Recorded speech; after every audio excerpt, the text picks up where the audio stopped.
Imagine a world where every click, transaction, and online interaction is safe and secure.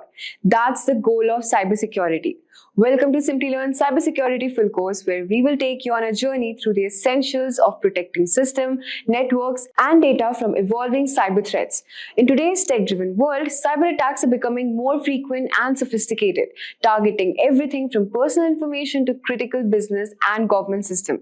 And by 2025, the demand for skilled cybersecurity professionals will be all-time high as organizations across industries prioritize digital safety. So in this course, you will explore everything from the fundamentals of cybersecurity to advanced techniques including defending against phishing, malware, and hacking attempts. So whether you are a beginner or looking to upskill, this course is your gateway to a future-proof career in one of the most fastest-growing fields. Also, if you are interested in building a successful career in cybersecurity, Simplilearn's professional certificate program in cybersecurity is your perfect choice. This 20-week program, designed in collaboration with Purdue University and IBM, offers 100 hours of live expert-led classes and hands-on projects. You'll also master essential skills like ethical hacking, penetration testing, and malware analysis while working on cutting-edge tools like Metasploit IT, Burp Suite, and Nmap with advanced modules on GenAI in cybersecurity. You'll stay ahead in this fast evolving field. So you can check the link mentioned in the description box below and in the pinned comments. Let's get started. Meet Anne. She often shops from www.shoppingcart.com. She has her information like email ID, address, and credit card details saved on the website to enable a faster and hassle-free shopping experience. The required information is stored in a server. One day, Anne received an email which stated her eligibility for a special discount voucher from shoppingcart.com. In order to receive the coupon code, she was asked to fill in her shoppingcart.com account credentials. This didn't seem fishy to her at the time, as she thought it was just an account verification step. Little did she realize the danger she would be facing. She was knocked off her feet when a substantial amount of money was wiped off her account. How do you think this happened? Well, yes, the email she received was fake. Anne's shoppingcart.com account witnessed unauthorized access from a third party. This type of attack is known as a cyber attack, and the person who carries it out is called a hacker. Could Anne have prevented this attack? Indeed, she could have, with the help of cybersecurity. Cybersecurity involves techniques that help in securing various digital components, networks, data, and computer systems from unauthorized digital access. There are multiple ways to implement cybersecurity, depending on the kind of network you are connected to and the type of cyber attacks you are prone to. So, let's take a look at the various cyber attacks that Anne could have been exposed to. One of the most common types of cyber attacks is a malware attack like Trojan, adware, and spyware, to name a few. Had Anne downloaded any suspicious attachments online, her system could have gotten corrupted by certain malicious viruses embedded within the attachments. Next is a phishing attack, the type of cyber attack which Anne experienced. Here, the hacker usually sends fraudulent emails, which appear to be coming from a legitimate source. This is done to install malware or to steal sensitive data like credit card information and login credentials. Another type of attack is the man-in-the-middle attack. Here, the hacker gains access to the information path between Anne's device and the website's server. The hacker's computer takes over Anne's IP address. By doing so, the communication line between Anne and the website is secretly intercepted. This commonly happens with unsecured Wi-Fi networks and also through malware. Password attack is one of the easiest ways to hack a system. Here, Anne's password could have been cracked by using either common passwords or trying all possible alphabetical combinations. To prevent future cyber attacks, Anne sought to implement a few cybersecurity practices. First, she installed a firewall. As the name suggests, it is a virtual wall between Anne's computer and the internet. Firewalls filter the incoming and outgoing traffic from your device to safeguard your network, and they can either be software applications or hardware reinforcements. Secondly, Anne implemented honeypots. Just like how flowers attract bees, dummy computer systems, called honeypots, are used to attract attackers.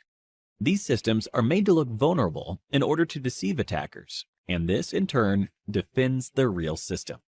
In addition to these, she also decided to use unique alphanumeric passwords, antivirus software, and started avoiding mails from unknown senders. That was Anne's story. Cyber attacks are not just confined to individuals, but also to public and private organizations. The cyber attacks carried out in such places are more deadly, and they result in colossal losses. Motives of such attacks are many, starting from tampering with crucial data to monetary gains. Let's have a look at a few of the cyber attacks that companies are subjected to. Various public sector organizations and large corporations face the Advanced Persistent Threat, APT. In this form of attack, hackers gain access to networks for a prolonged period in order to continuously gain confidential information. Companies also witness the denial of service attack, where networks are flooded with traffic, which in turn leaves legitimate service requests unattended. A variant of this is the distributed denial of service, DDoS attack, when multiple systems are used to launch the attack. When a hacker manipulates a standard SQL query in a database-driven website, it is known as a SQL injection attack. By doing so, hackers can view, edit, and delete tables from databases. Amidst a plethora of cyber attacks, it is indeed a challenge for organizations with several networks and servers to ensure complete security. This is not an easy task, and to help with this, cybersecurity professionals are hired to work on identifying cyber threats and securing a company's network. There are multiple job roles in the field of cybersecurity. If hacking fascinates you, then the role of an ethical hacker is something to be explored. Such professionals try to exploit a network's vulnerabilities, just like how a hacker would do, but only to identify those vulnerabilities and resolve them for protection against an actual cyber attack. But if you are looking to design robust security structures, then the role of a security architect is more apt. A Chief Information Security Officer, CISO, plays a crucial role in enterprise security and is entrusted with the overall safety of the information in an organization. So, here's a question for you. Identify the type of cyber attack where the hacker's system takes over the client's IP address. A. DDoS attack. B. Man-in-the-middle attack. C. Phishing attack. D. Password attack. Give it a thought and leave your answers in the comments section below. 3 lucky winners will receive Amazon gift vouchers. With the increase in the production of global digital data, it is anticipated that cyber attacks will quadruple in the near future. Organizations are going to need cybersecurity professionals who can prevent these attacks. A career in the field of cybersecurity is lucrative and a very smart decision for professionals now. We humans are highly tech-savvy in today's times. With the extensive use of the internet and modern technologies, there is a massive challenge in protecting all our digital data, such as net banking information, account credentials, and medical reports, to name a few. Have you heard about the deadly WannaCry ransomware attack? The attack happened in May 2017 in Asia, and then it spread across the world. Within a day, more than 230,000 computers were infected across 150 countries. The WannaCry cryptoworm encrypted the data and locked the users out of their systems. For decryption of the data, the users were asked for a ransom of $300 to $600 in Bitcoin. The users who used the unsupported version of Microsoft Windows and those who hadn't installed the security update of April 2017 were targeted in this attack. The WannaCry attack took a toll on every sector. Top-tier organizations like Hitachi, Nissan, and FedEx had to put their businesses on hold as their systems were affected too.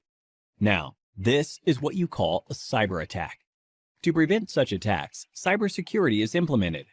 We can define cybersecurity as the practice of protecting networks, programs, computer systems, and their components from unauthorized digital attacks. These illegal attacks are often referred to as hacking. Hacking refers to exploiting weaknesses in a computer network to obtain unauthorized access to information. A hacker is a person who tries to hack into computer systems. This is a misconception that hacking is always wrong. There are hackers who work with different motives. Let's have a look at 3 different types of hackers. Black hat hackers are individuals who illegally hack into a system for monetary gain.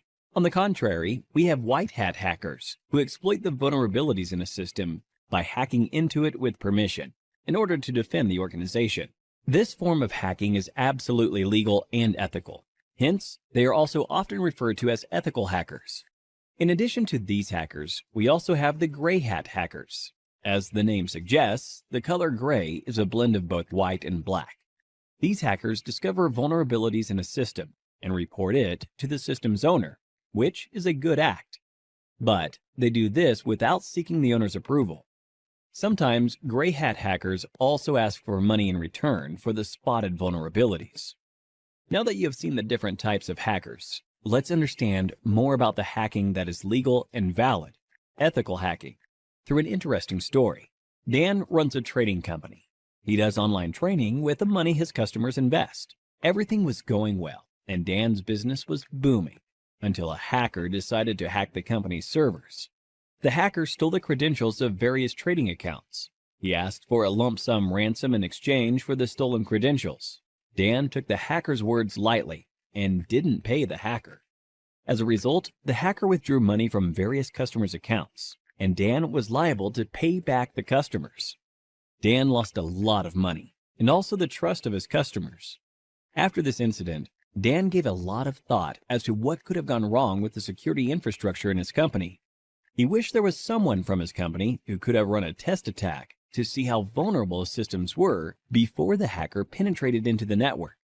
This was when he realized he needed an employee who thinks like a hacker and identifies the vulnerabilities in his network before an outsider does. To do this job, he hired an ethical hacker, John. John was a skilled professional who worked precisely like a hacker. In no time, he spotted several vulnerabilities in Dan's organization and closed all the loopholes. Hiring an ethical hacker helped Dan protect his customers from further attacks in the future. This, in turn, increased the company's productivity and guarded the company's reputation. So, now you know hacking is not always bad. John, in this scenario, exposed the vulnerabilities in the existing network, and such hacking is known as ethical hacking. Ethical hacking is distributed into 6 different phases. Let us look at these phases step by step with respect to how John, our ethical hacker, will act. Before launching an attack, the first step John takes is to gather all the necessary information about the organization's system that he intends to attack. This step is called reconnaissance. He uses tools like Nmap and hping for this purpose. John then tries to spot the vulnerabilities, if any, in the target system using tools like Nmap and Nexpose. This is the scanning phase. Now that he has located the vulnerabilities, he then tries to exploit them. This step is known as gaining access. After John makes his way through the organization's networks, he tries to maintain his access for future attacks by installing backdoors in the target system. The Metasploit tool helps him with this. This phase is called maintaining access. John is a brilliant hacker. Hence, he tries his best not to leave any evidence of his attack. This is the 5th phase, clearing tracks. We now have the last phase, that is reporting. In this phase, John documents a summary of his entire attack, the vulnerabilities he spotted, the tools he used, and the success rate of the attack. Looking into the report, Dan is now able to take a call and see how to protect his organization from any external cyber attacks. Don't you all think John is an asset to any organization? If you want to become an ethical hacker like John, then there are a few skills that you need to acquire. First and foremost, you need to have a good knowledge of operating environments such as Windows, Linux, Unix, and Macintosh. You must have reasonably good knowledge of programming languages such as HTML, PHP, Python, SQL, and JavaScript. Networking is the base of ethical hacking. Hence, you should be good at it. Ethical hackers should be well aware of security laws so that they don't misuse their skills. Finally, you must have a global certification on ethical hacking to successfully bag a position of an ethical hacker like John. Few examples of ethical hacking certification are Certified Ethical Hacker Certification, CEH, CompTIA Pentest Plus, and Licensed Penetration Tester Certification, to name a few. Simplilearn provides a cybersecurity expert master's program that will equip you with all the skills required by a cybersecurity expert. You could have a look at it by clicking the link in the description. So, Here's a question for you. In which phase of ethical hacking will you install backdoors in the target system? A. Scanning. B. Maintaining access. C. Clearing tracks. D. Reconnaissance. Give it a thought and leave your answers in the comments section below. 3 lucky winners will receive Amazon gift vouchers. The endless growth of technologies in this area is directly proportional to the number of cybercrimes. Cybercrimes are estimated to cost $6 trillion in 2021. Hence, to tackle these cybercrimes, organizations are continuously on the lookout for cybersecurity professionals. The average annual salary of a certified ethical hacker is $91,000 in the US and approximately rupees 7 lakhs in India. So, what are you waiting for? Get certified and become an ethical hacker like John and put an end to the cyber attacks in the world. We'll be discussing about risk management in the information security, where we'll understand the concepts of cybersecurity, the CIA triad. We'll enumerate various factors involving risk management. We'll be able to understand the definition between quantitative and qualitative risk analysis, and also categorize various types of security control methods, right? And normally, we start with a scenario, right? We start with the scenario. And the scenario is you have joined a major corporation as a cybersecurity specialist. In your new role as a cybersecurity specialist, you must help in securing the organization's information systems. Right? That's your job as a cybersecurity expert, a specialist.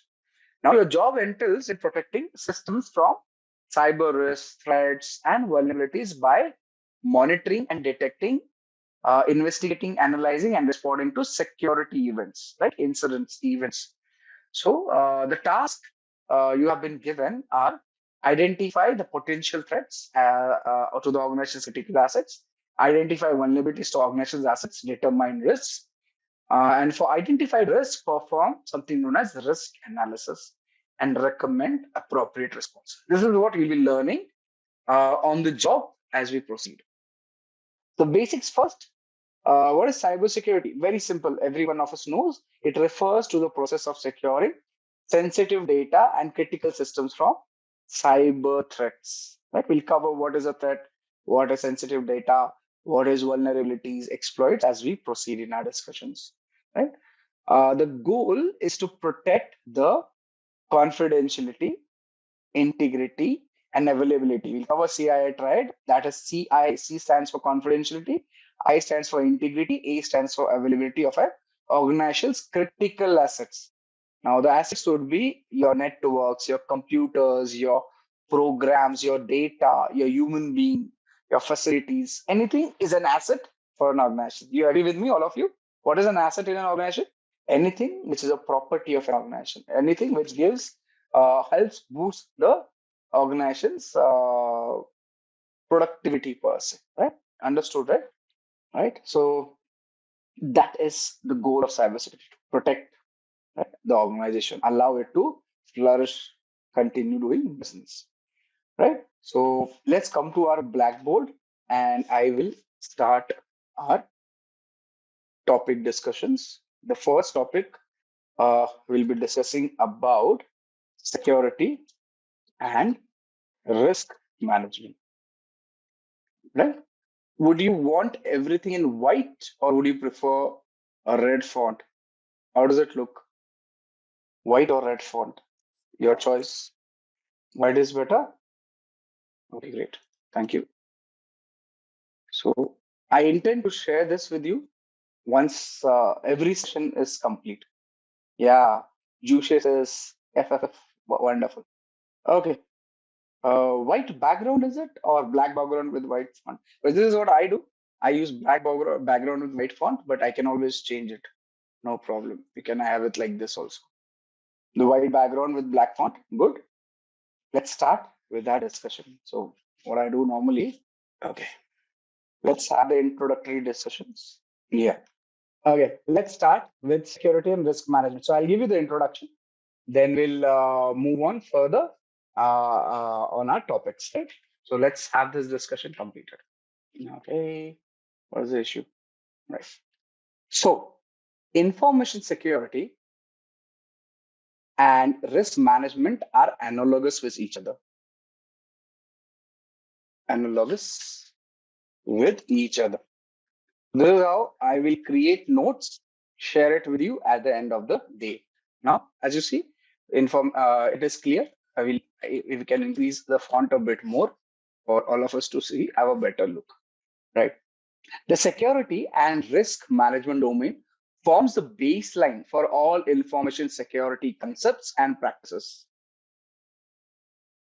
Now, in this topic, we'll be focusing on concepts and key areas such as the asset protection, confidentiality, integrity, and availability, security governance and principles,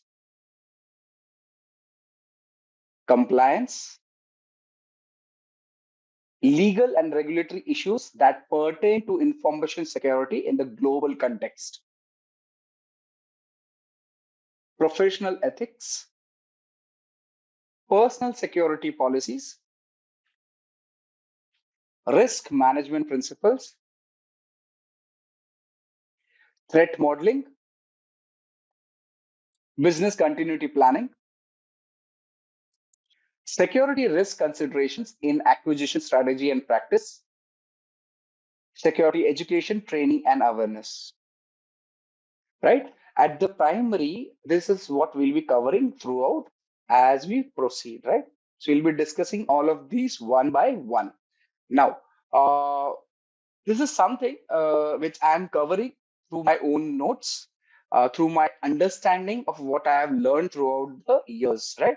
So remember, this is the practical part of it, which we are discussing.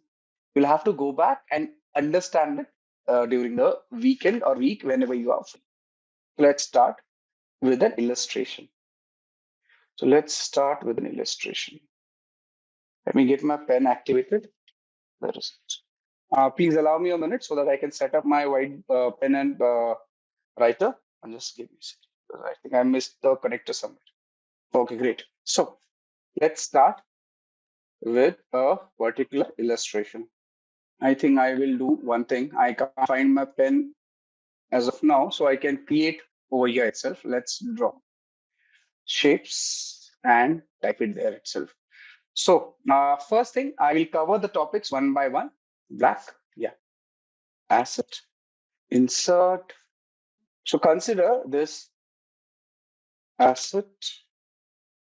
I want to get this box over here. Right, yeah. So consider an asset in an organization, right? Now, we will cover the definition. Let me complete the diagram and I'll explain it to you. What do you mean by asset and why we need to discuss on it, right? So here's the asset. Then when you have an asset, you need to protect the asset, right? You need to protect. So assets, as I said, can be a human resource, can be computers, can be your facilities, can be anything, right? Let's understand an asset basically requires protection. So let's copy this, get it over here. Okay, I'm creating a diagram for ease of understanding over here. I think this should be good. Yeah, so it needs protection. Once the diagram is ready, we can talk about it in greater detail. Right? Now, this protection will be based on something. And what is that something? What is that something? Is, okay, the CIA triad, which we'll be discussing in our topics ahead. So the protection has to be based on, let's have this thing again, based. We need requires.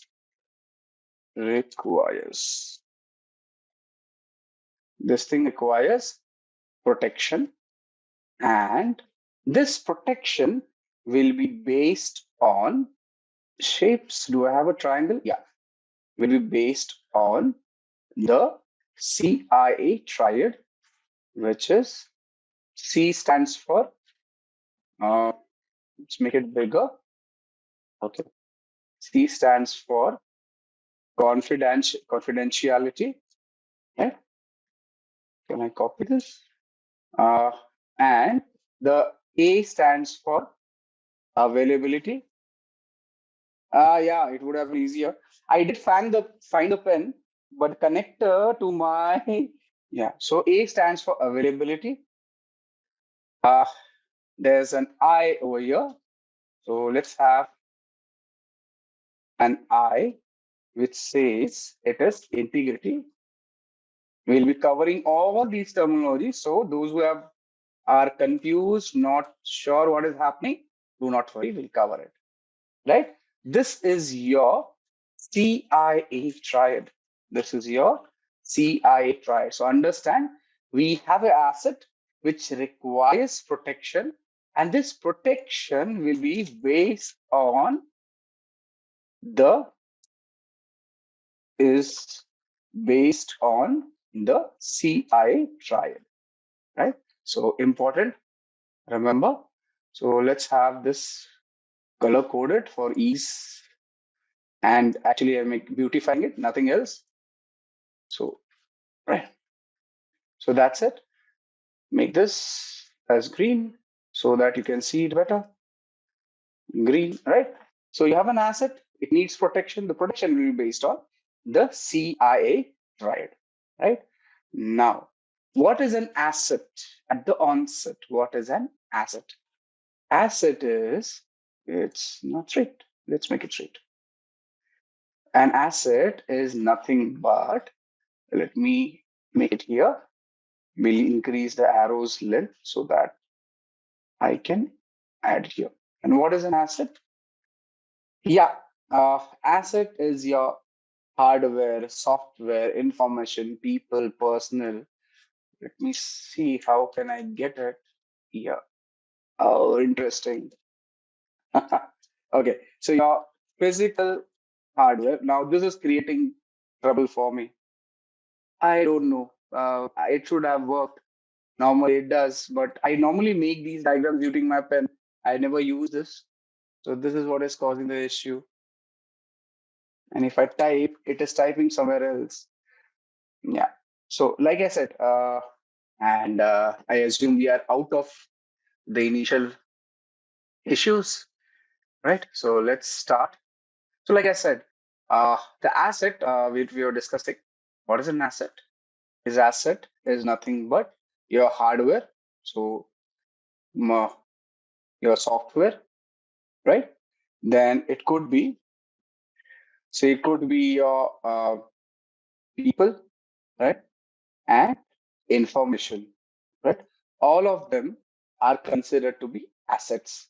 Now, this is, yes, everything is an asset. Your facilities also can be called an asset. So assets can be hardware, software, people, information.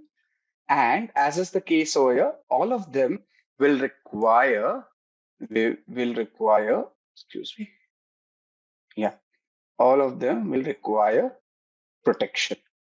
All of them will require protection. Okay, so we need to protect it. Now we've already talked, the protection will be based on our CI, confidentiality, integrity, and availability per se, right? So let's, excuse me. It is misbehaving. No, interesting. It is not allowing me to delete this. Is the line visible? Okay, you are also able to see this line which has come up, right? Okay, yeah. My apologies to the team. It should not have happened like that. Interesting. It is a glitch. Okay. Now let's move on further and we'll discuss it if the issue comes up again. Now, this CIA will primarily be given or will be decided based on certain other aspects, right? And those aspects would be your security, compliance. So we'll cover this. So you'll understand it better. Compliance and policies. All right. So this CIA will be primarily based on security, compliance, and policies.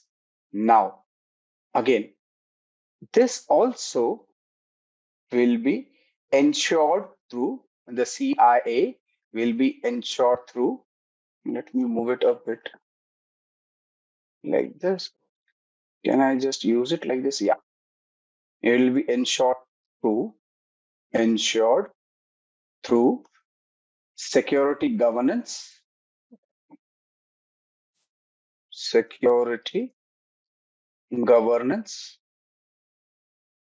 right?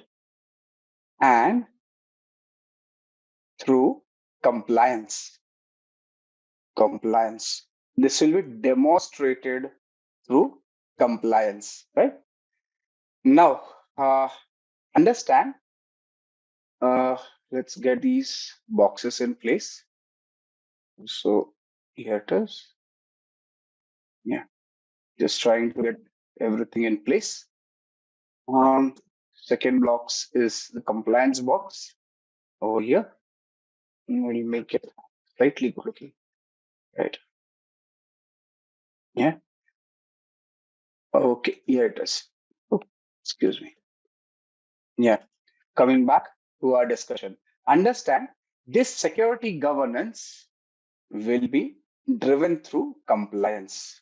So this security governance will be driven through compliance. So driven through compliance. Okay. So as of now, most of you must be feeling that this is all gibberish, but we'll cover it as we proceed. So don't worry, right? So this is a diagram which we'll be referring regularly. Hence, I'm creating the diagram over here, right? Now, this compliance will be primarily based on certain aspects such as, so the compliance will be based on certain things which we'll be covering one by one. That is legislations or regulatory. So let's say legislative, then regulatory, privacy related issues, right? Privacy related issues, right? Also, it will be, for example, let's say it will be based on PCI DSS. Now we'll cover what is PCI DSS as we proceed. Regulations, HIPAA, or GDPR, right? So we'll cover this as we proceed. Now understand, the most important thing we need to understand is an asset. It is hardware, software, people, information, facility, everything and all of it, right? Now this asset needs to be protected, right? The asset needs to be protected. And this protection will be based on confidentiality, integrity, and availability, right? And now this CIA will be demonstrated using compliance, which is primarily based on legislative, regulatory, privacy-related issues and regulations. And the security governance will ensure it, right? Now, what is security governance? It is nothing but management practices, right? Standards, policies, procedures. That is security governance. So a few things to be remembered over here. Where's my pen? Here it is.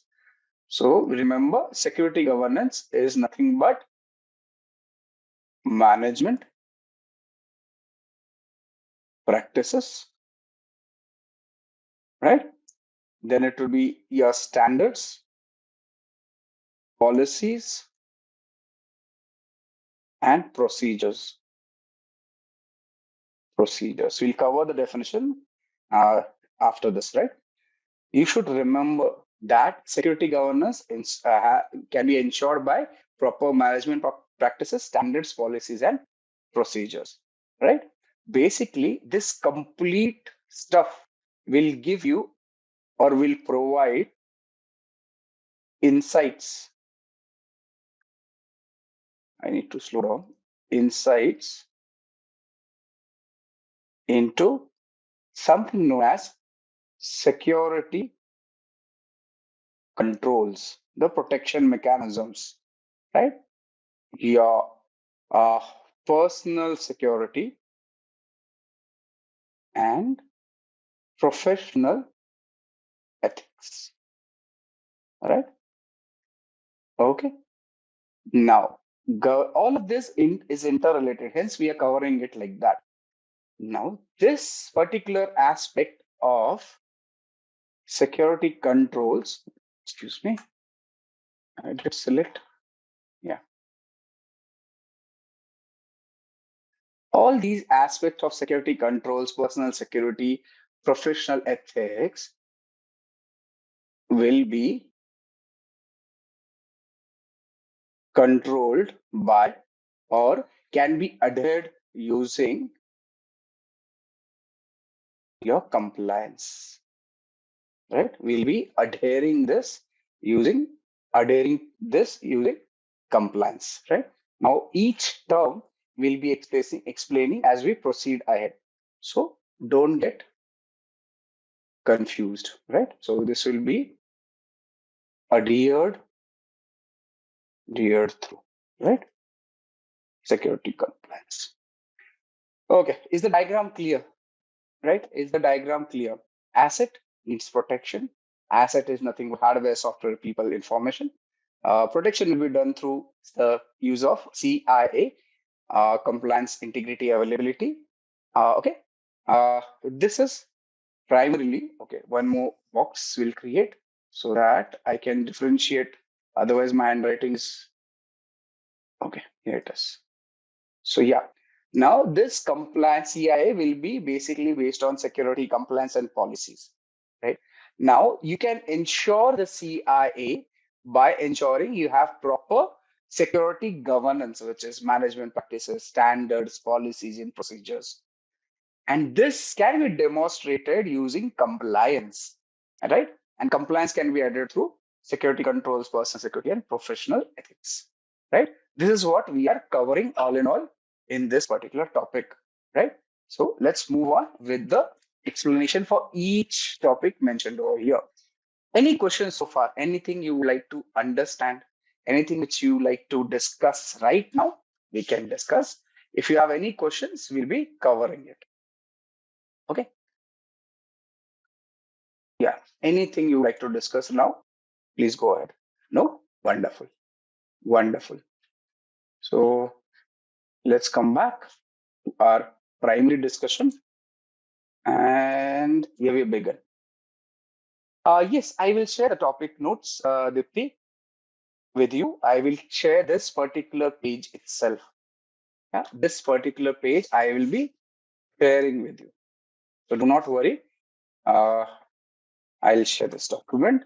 You can ask, you can go through this document whenever you want. And now we have a few questions. We'll address the questions one by one.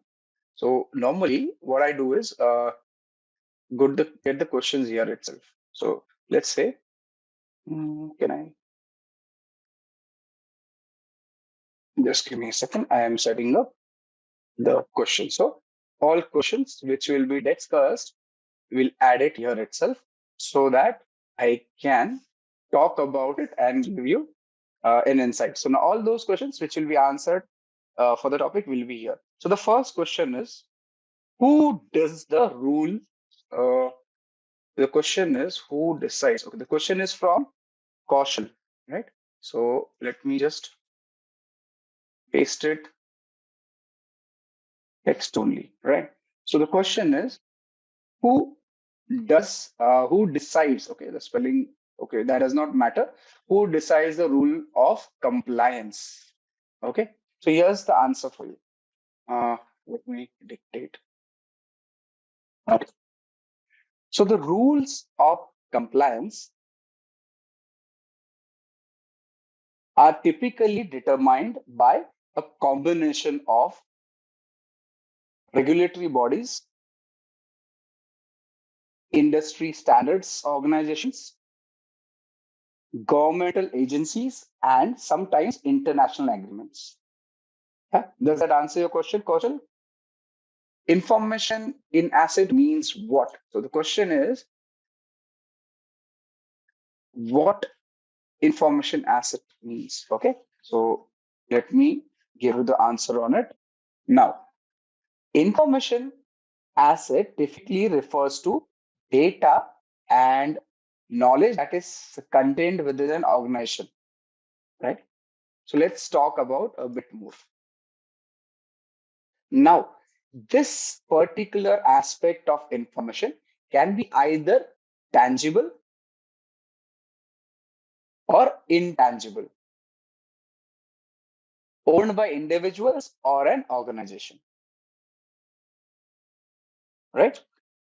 Now, this information can take various forms and is often critical to the functioning of an asset. There are various types of assets in case of information. Intellectual property, financial assets, physical assets, digital assets, human capital. Do you understand? If you talk about information, all these can be called as assets, which are either tangible or intangible. What is tangible or intangible? Tangible is something which you can touch, intangible, which cannot be touched, right? Like the air, you know it is there, but you cannot touch it. Same. If you want to touch a tree, it is there. Both are assets. Okay. Now, how can we ensure that the integrity is maintained as per a CIA? Now, this is a topic which we'll be discussing in our integrity discussions per se, but I can give you an introduction on it. Right? I can give you an introduction on it and what is it about. Now, maintaining integrity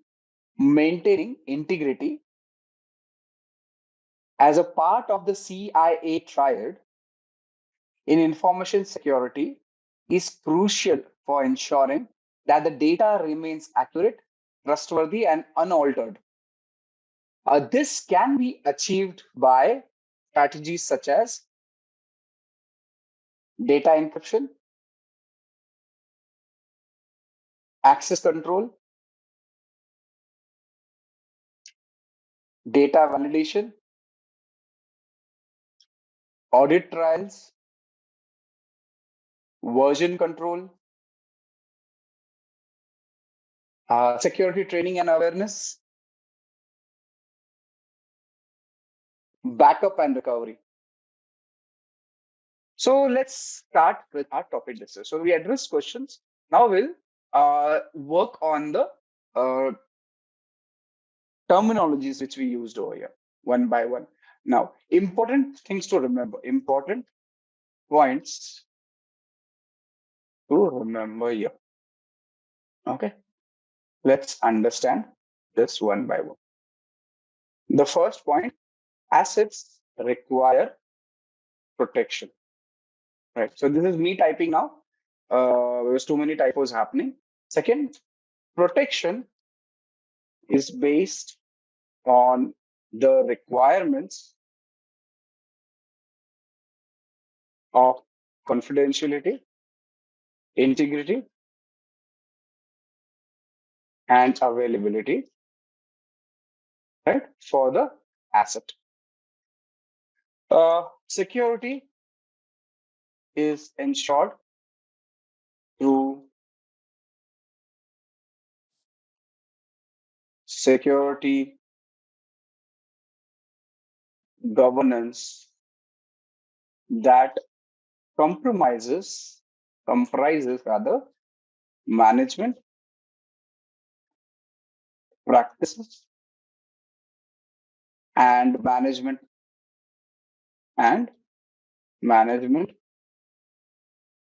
oversight, right? Security is demonstrated through compliance that could be legal or regulatory in nature. Let's try this. Now, compliance consists of adherence to applicable legal and regulatory requirements. applicable policies,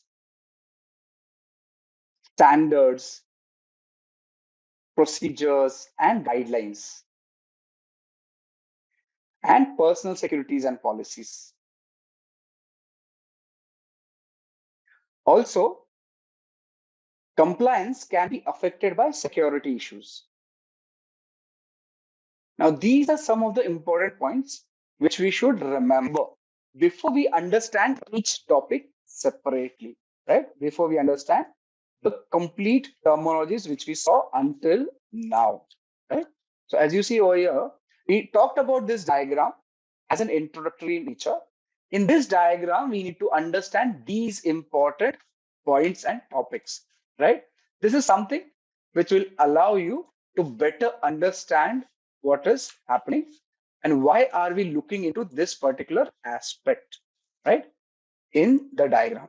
This is important, you should remember, right? So let's proceed with our further discussion, right, wherein we'll be defining each of the topics one by one over here.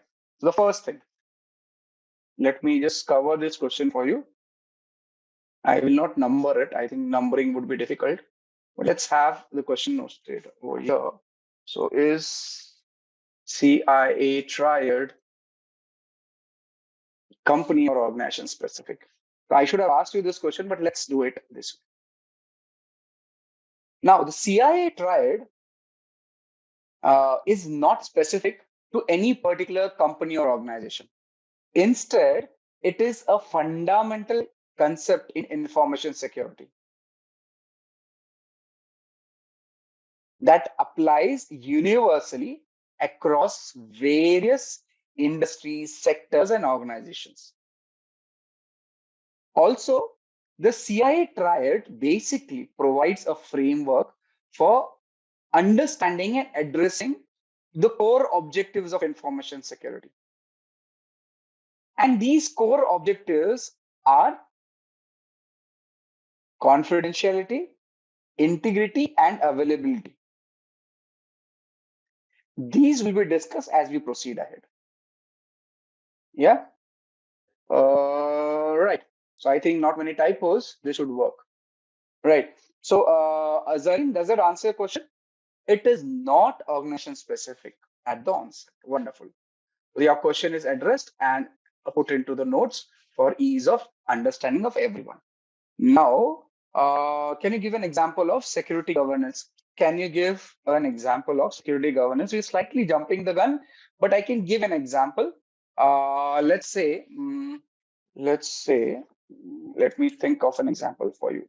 I will not type it. I will just explain it to you like this. Now, let's consider an example of a banking industry. Yes, Aditya. Aditya, you belong to which industry? Are you working or are you a student? I'm just asking it so that I can, it'll be easy for me to discuss. Yeah, working. In which industry are you? Now, let's consider an example of security governance in the banking industry per se or the sector. Now, if you talk about confidentiality or in case of the banking industry, ensuring confidentiality would be paramount for protecting the customers' sensitive information, right? Because it is financial. Now, banks implement various measures such as the encryption, access control, and authentication mechanisms to prevent unauthorized access to customer accounts and transaction data, right? So, for example, online banking platform will use secure web communication, right? Secure connection or HTTPS. Yeah. So you will be using HTTPS connectivity and multi-factor authentication to ensure that only authorized users can access this account. That is confidentiality. If you talk about integrity, you're basically maintaining the integrity of financial transactions by having checksums, digital signatures, right? To basically verify the electronic transactions. And availability would be ensuring that when a customer wants to access the banking platform, the online banking platform, it is available whenever it is demanded without interruption. That is the CIA. Now, in this example, security governance in the banking industry will incorporate the principles of the CIA to protect the customer data, maintain the integrity, ensure the availability by placing requisite processes, mechanisms, standard operating processes, your guidelines and policies in place. So you have to implement the CIA, protect the CIA, having a certain set of what did we call processes, practices, mechanisms, standards, guidelines in place, and we'll cover those definitions as we proceed. Yeah, Zareen, your question is answered. Okay, let's proceed with the topic which we were discussing. Let's start with asset. What is an asset? So we discussed about asset, but we need to clearly understand what do we understand by the asset, and what all does an asset compromise of, right? So let's proceed. Does that? Okay. Now this is something which always happens. I'm just checking it, and it has again happened. Okay, yeah, it is. Now, asset can be tangible, that is perceptible by touch. An example of a tangible asset could be a desktop computer or a laptop. Assets can be intangible also, which are basically not physically present. You cannot touch it. For example, corporate image or intellectual property, such as the patents, are intangible assets. Clear so far? So assets are tangible and intangible. Tangible is basically what you can touch, what you can perceive with a touch, right? Intangible is something which is understood. We cannot just touch it, right? Now, assets are used by the organization for business purposes or business processes. Every asset, whether tangible or intangible, has a certain intrinsic value to the business. The value can be monetary or of importance or of both.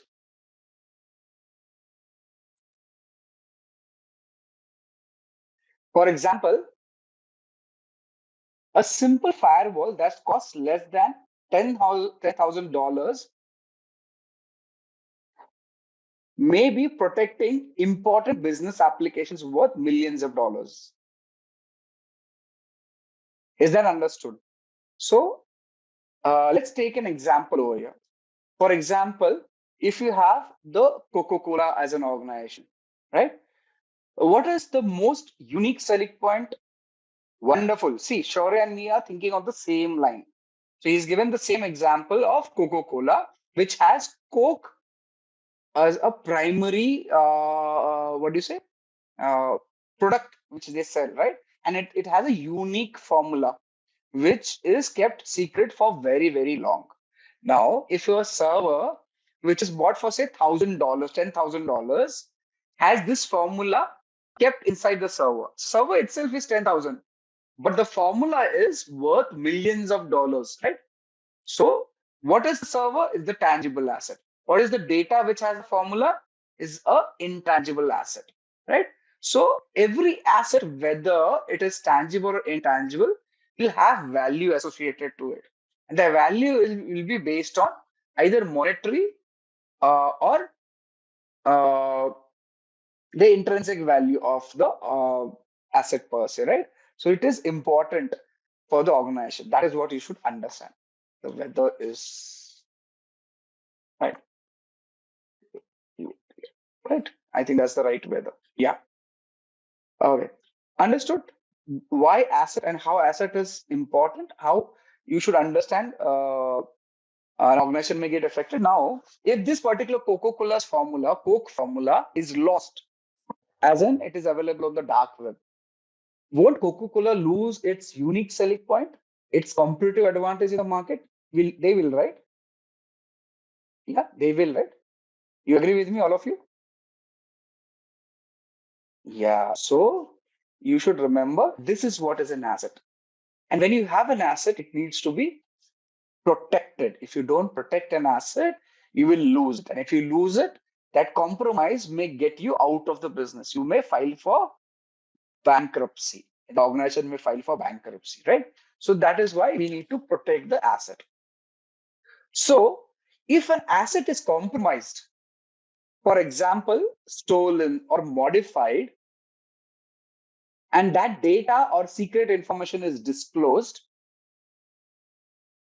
it will have an impact that could lead to monetary loss, customer dissatisfaction, and or legal and regulatory non-compliance. Right? So this is what is the problem. You may have loss of customers, loss of money, you may lose, regulatory issues may come up, you'll be fined, you'll be punished, there'll be penalties. As an organization, that is something which will cause a lot of issue. Question says, yeah, I'll do that. Yeah, thank you. Can you please explain how people are an asset? Now,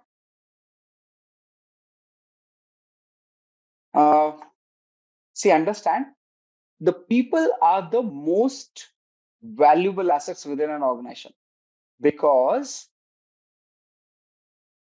they have skills, knowledge, experience, creativity, and relationship that employee possesses, which will contribute significantly to the success and competitiveness of the organization. Now, anything which contributes to the organization's success is considered as a asset. So, yeah.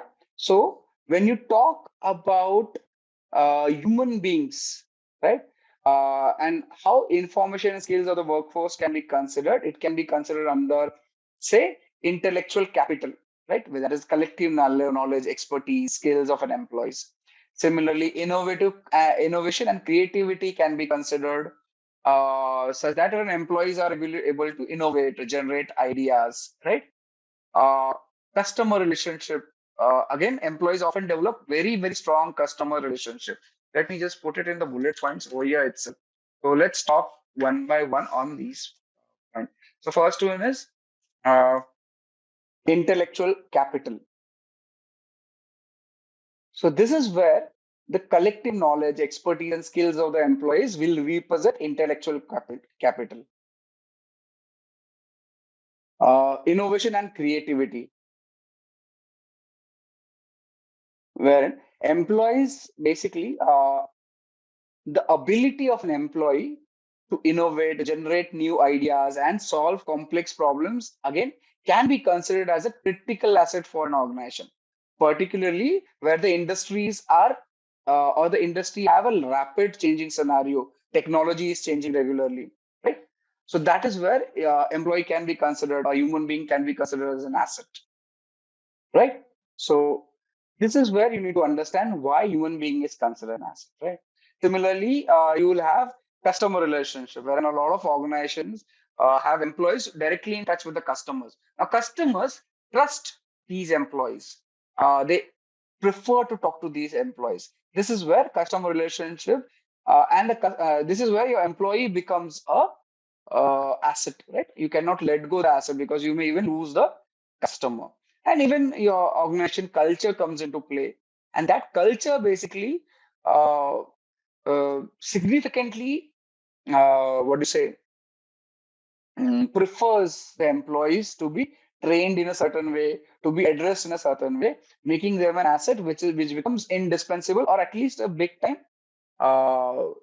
have big time importance to the organization. Yeah. Does it answer your question, Zareen? Okay. Why do you consider them an asset? Because there are a lot of things which they handle.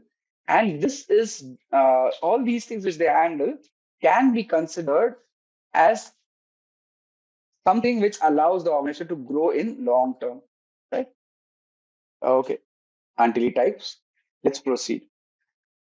Now, assets are basically grouped or generally grouped in a certain ways. And so, how are assets generally grouped? So let's have this one by one. So first one is physical assets. So let me tell you what are physical assets. So physical assets again are tangible in nature. And our examples could be, say, your buildings, uh, furniture, right? HVAC systems, right? And so on and so forth, right? So these are considered as assets, which are physical in nature or physical assets, right? So these are how you can group assets in various segments. One is physical assets. Let's move to the next one, which is hardware assets. Right? Hardware assets. Now, when you talk about hardware assets, these are in information security per se. If you talk about examples, it would include your servers, desktops or desktop computers, laptops, router, network cables, and so on and so forth. Yeah. So these are the hardware assets in information security per se. So you can differentiate your assets based on this. So we understanding what are the different groupings of assets. So we talked about physical, we talk about hardware. Now the next one logically will come as software assets. What are software assets? Okay, these are intangible assets. If you can refer to software as a intangible assets, right? Now these basically can be utilized or are utilized by organization by having licenses, right? Yeah, licenses or your intellectual property can be considered over here. Uh, uh, let's example would be your operating system, OS, your DBMS, database management system, right? Office applications, you're procuring it. You do not have do not have your own system. You're buying it under license to be utilized. Then your web servers, uh, server softwares, as we call it, softwares, right? And so on and so forth can be considered as software assets. Clear so far? Yeah, Aditya says the same product may cause loss to other company. Coca-Cola example, very true. Right. So those are software assets. Right. Now, another group or another classification of assets could be information assets. Information assets, right? So if you talk about information assets, again, these are intangible in nature and they are owned by an organization. Now, these are not owned, but licensed, right? Licensed, right? In this case, these are owned by the organization, right? So example could be your business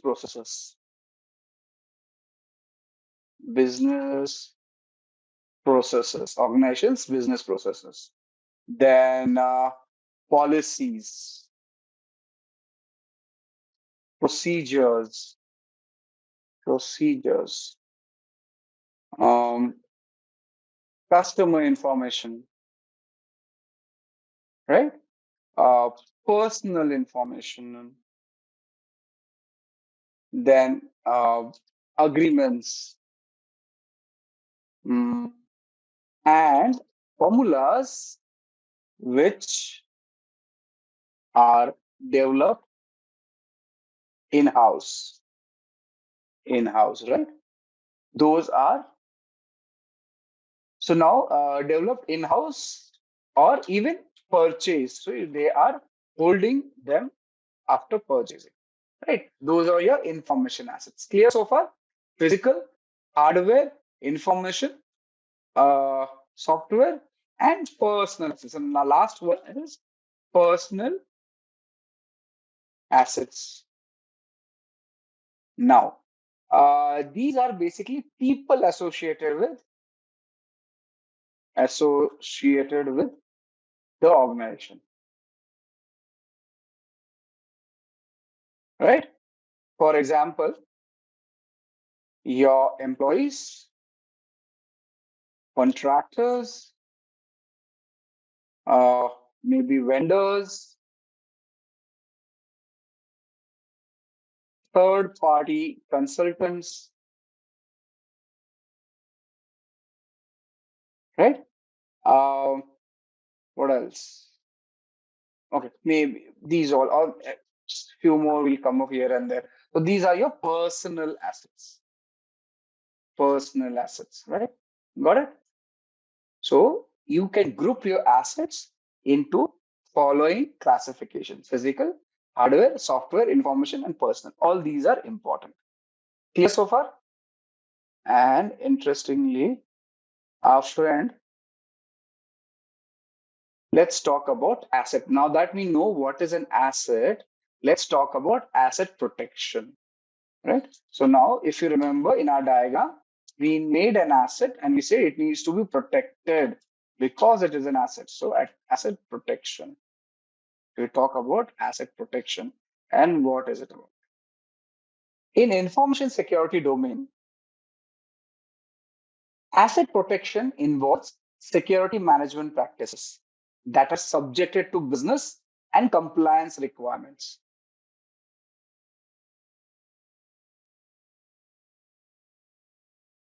Such practices for asset protection are called security controls. Various types of security controls would be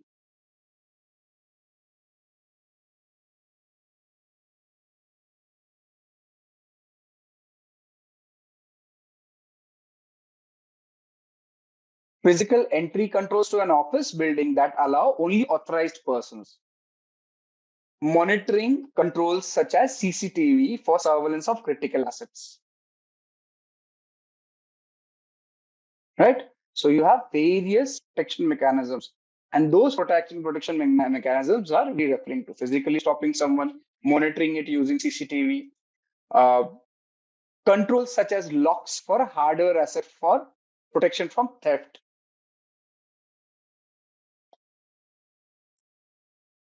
uh, tamper-proofing controls such as hashing and encryption for software and data assets,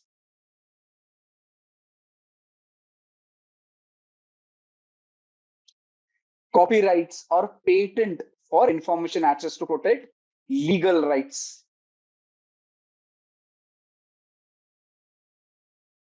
identity management systems to protect personal assets from identity theft.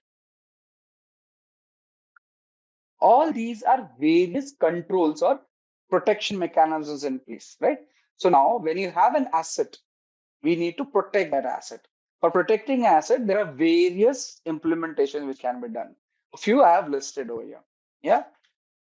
Now, we should understand that these are not comprehensive list of security controls. It is now this list is an ad hoc list as of now.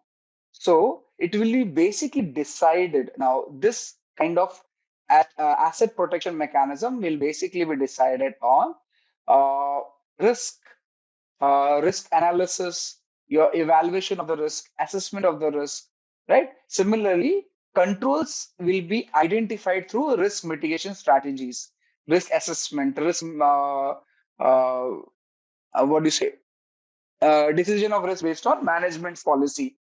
And this is where your analysis of risk management or risk management procedures will come into play. So asset protection requires or has a requirement that it would be based on risk. In order to understand the risk, we will have to understand risk assessment and select the control based on the risk analysis which is done over there, right? So we'll be discussing this based on the confidentiality, integrity, and availability concept. So if you have a software, be it open source or whatever, and it is being utilized to say uh, create value for a business, okay? Anything which creates value will be considered an asset. Remember that. Be it open source, right? Now, when you talk about open source, you can categorize it into, say, software assets, right? You're not owning it, but you can use it. And when you use it, you are trying to look for value. Is that understood? Aditya is saying open source software is not included in these assets. We can include it. I have not made it comprehensive. You can add a lot of things into it. I gave you an understanding of an asset. Okay. Okay. All right. So where are we? Since I'm talking a lot about risk management, let me give you a small introduction of risk assessment management before we proceed for our discussions on the CIA, the confidentiality, integrity, and availability. Now, why am I referring to it always? Where's my connection? This is something which is important. Understand when you sit for interviews for your as say GRC professional for cybersecurity. What is GRC? Stands for Governance, Risk, and Compliance. GRC, right? Governance, Risk, and Compliance. You'll be asked such questions. So you have first job in risk management would be to something known as inventorize assets. She will basically make a list of assets held by an organization. These assets will be prioritized. Now, these will be based on what? The prioritization will be done on something known as business impact analysis. The impact this asset will have if it's compromised. In fact, if asset is compromised. Do you understand it? Now, when Shaurya said that Coca-Cola is an asset, you list out the asset. Now, if the Coca-Cola's asset, Coca-Cola's formula is lost, then what will happen? You'll have a big impact on the organization. Now, that impact is what will decide the priority of an asset for an organization. Once your assets are inventorized, you will understand the value of the assets compromise based on something known as quantitative and qualitative analysis. We'll cover this in our future discussions. These analysis will allow us to get something known as a dollar value for your asset, right? And what will be the issue in case they are compromised. Once we have these dollar values with us, then based on this value, we will be based on these calculations, we will select controls. We will select controls, right? Controls. Controls are what? Protective mechanisms. Now, in case Coca-Cola's formula, you can say controls can be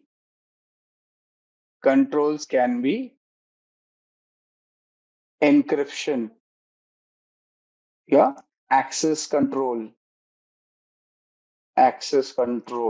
right? Yeah, say CCTVs, your guard dogs, right? These are controls, protective mechanisms, right? And once the controls are in place, we cannot stop over there. We'll have to review the controls periodically, because it may so happen after a certain time period, these controls may not be effective or the data may not require that much of protection. Okay, this is where your complete structure of asset management, asset security management, and risk management comes into play. Now, this is in crux the risk management discussion which we are going to do. Right? This is the introduction I have given you. So don't worry. Just take it as I have shown you, and I'll give you an example. Let's say,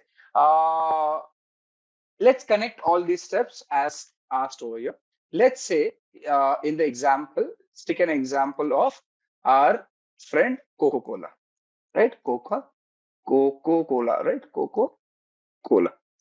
And their formula for Coca-Cola. Now, if you consider this formula as your asset, what would you do? You will think that first question in when you sit for analysis of a risk with respect to this formula is that uh, who, firstly, uh, what is the threat associated with this asset, right? So now you tell me what threat is associated with this formula? Exactly, breach of data, right? Breach of data is a threat. Now, if this next question to be addressed, if you know what is the threat associated, if you know what is the threat associated, which is breach of data, then you need to answer next question: how much loss will happen if this is lost, if this happens, if this thing becomes successful, or you can call it as if the risk materializes, then what is the case, right? So if you now know that the asset is Coca-Cola's formula, the threat is breach of data, then you will know the weakness. Now, what is this? This is the weakness or vulnerability. You know the vulnerability. You know the threat, right?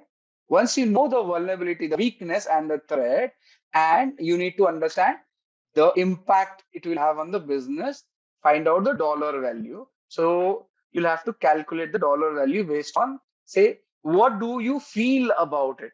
What will happen to the business? We will say, I know that the business will be out of, it won't be able to function. We will lose competitive advantage. That is known as quanti, or sorry, that is known as qualitative analysis. What you feel about it, the feeling of it. Yeah. So impact is high, medium, or low. What is called? Impact would be high, medium, or low. And at the same time, you can also use another calculative method, which is known as quantitative analysis. Now you'll use analysis. This is where you'll use mathematics and get something known as dollar value. So you know that there'll be a $10 million loss in case this formula is lost. I'm just giving you an ad hoc number. What do you get? You get the understanding what is the impact on the business. Now you know that based on this value, based on this value, we now know what will happen if this asset is lost, right? We know, right? Understood? We'll know this, right? That if this asset is lost, we've calculated it, we've understood it. Now, based on that, you will select a protective mechanism to protect this asset. Understood? Is that understood? Sai, we have the formula coming up when we come to this. Is just a generalized discussion we'll have. We have the formula coming up. Right. So now we know, for example, let's say when I said the loss or the value of this compromise asset is, say, $10 million, right? $10 million. Now you will put a control which will not cost, or which will be less than the loss of compromise, as in we want something which is costing us or saving us from this loss and does not cost itself $10 million and more. The cost of the control, as is the case over here, right? So we select something which is saving on the compromise and also not costing us that much. So if by any chance the cost of the control is higher than the compromise itself, the management will not approve. You understand that, right? If cost of control is greater than loss after compromise, as in, let's say if the data is lost, I lose $10, but in order to protect the data, I need $100. Will the management approve it? Yes. Will the manager approve it? Senior management will approve it? Is it no, right? Financially, economically, does not make a sense. That's the reason you put a control if the control is within. Now, this is again with respect to risk strategy. This is where, so you'll think of risk strategy in this case. So you will either, strategy. You will either accept risk, mitigate risk, avoid risk, right? Accept, mitigate, avoid, and what is it? Another one. Accept, mitigate, avoid. What is the fourth one? Anyone knows? Transfer. Very nice. Transfer. Thank you, Omio. So what is accept? I accept that this is loss is going to happen. I do not intend to do anything. Mitigate. I will reduce the levels of the impact. I will reduce the impact. Avoid. I'll just totally leave it. And transfer. I'll basically do an insurance, something like that. Okay. That is where risk strategy come into place. Okay. So the control in this case will be encryption of the formula, guards, dogs, CCTV, building with access control, everything. Yeah, so on and so forth. Understood, is it? I just ran through the example to explain it, but we'll be covering it as we proceed in the session. What we understood last time was about risk management. We understood what is the cybersecurity.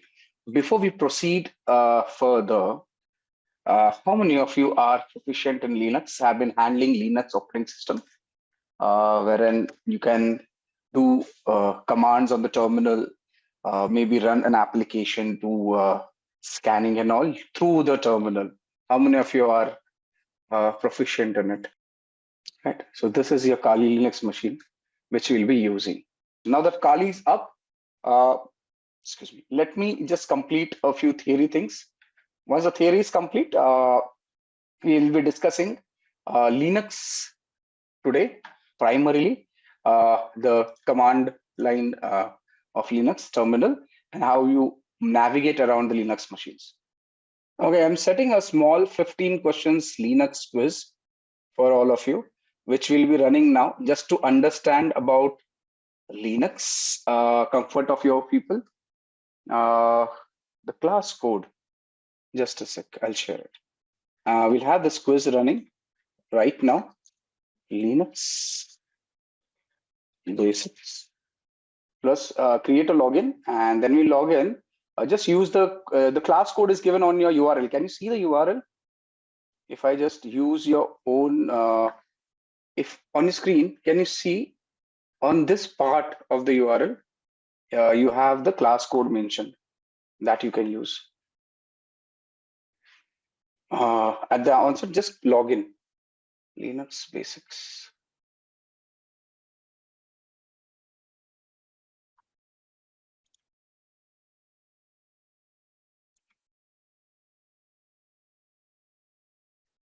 One sec.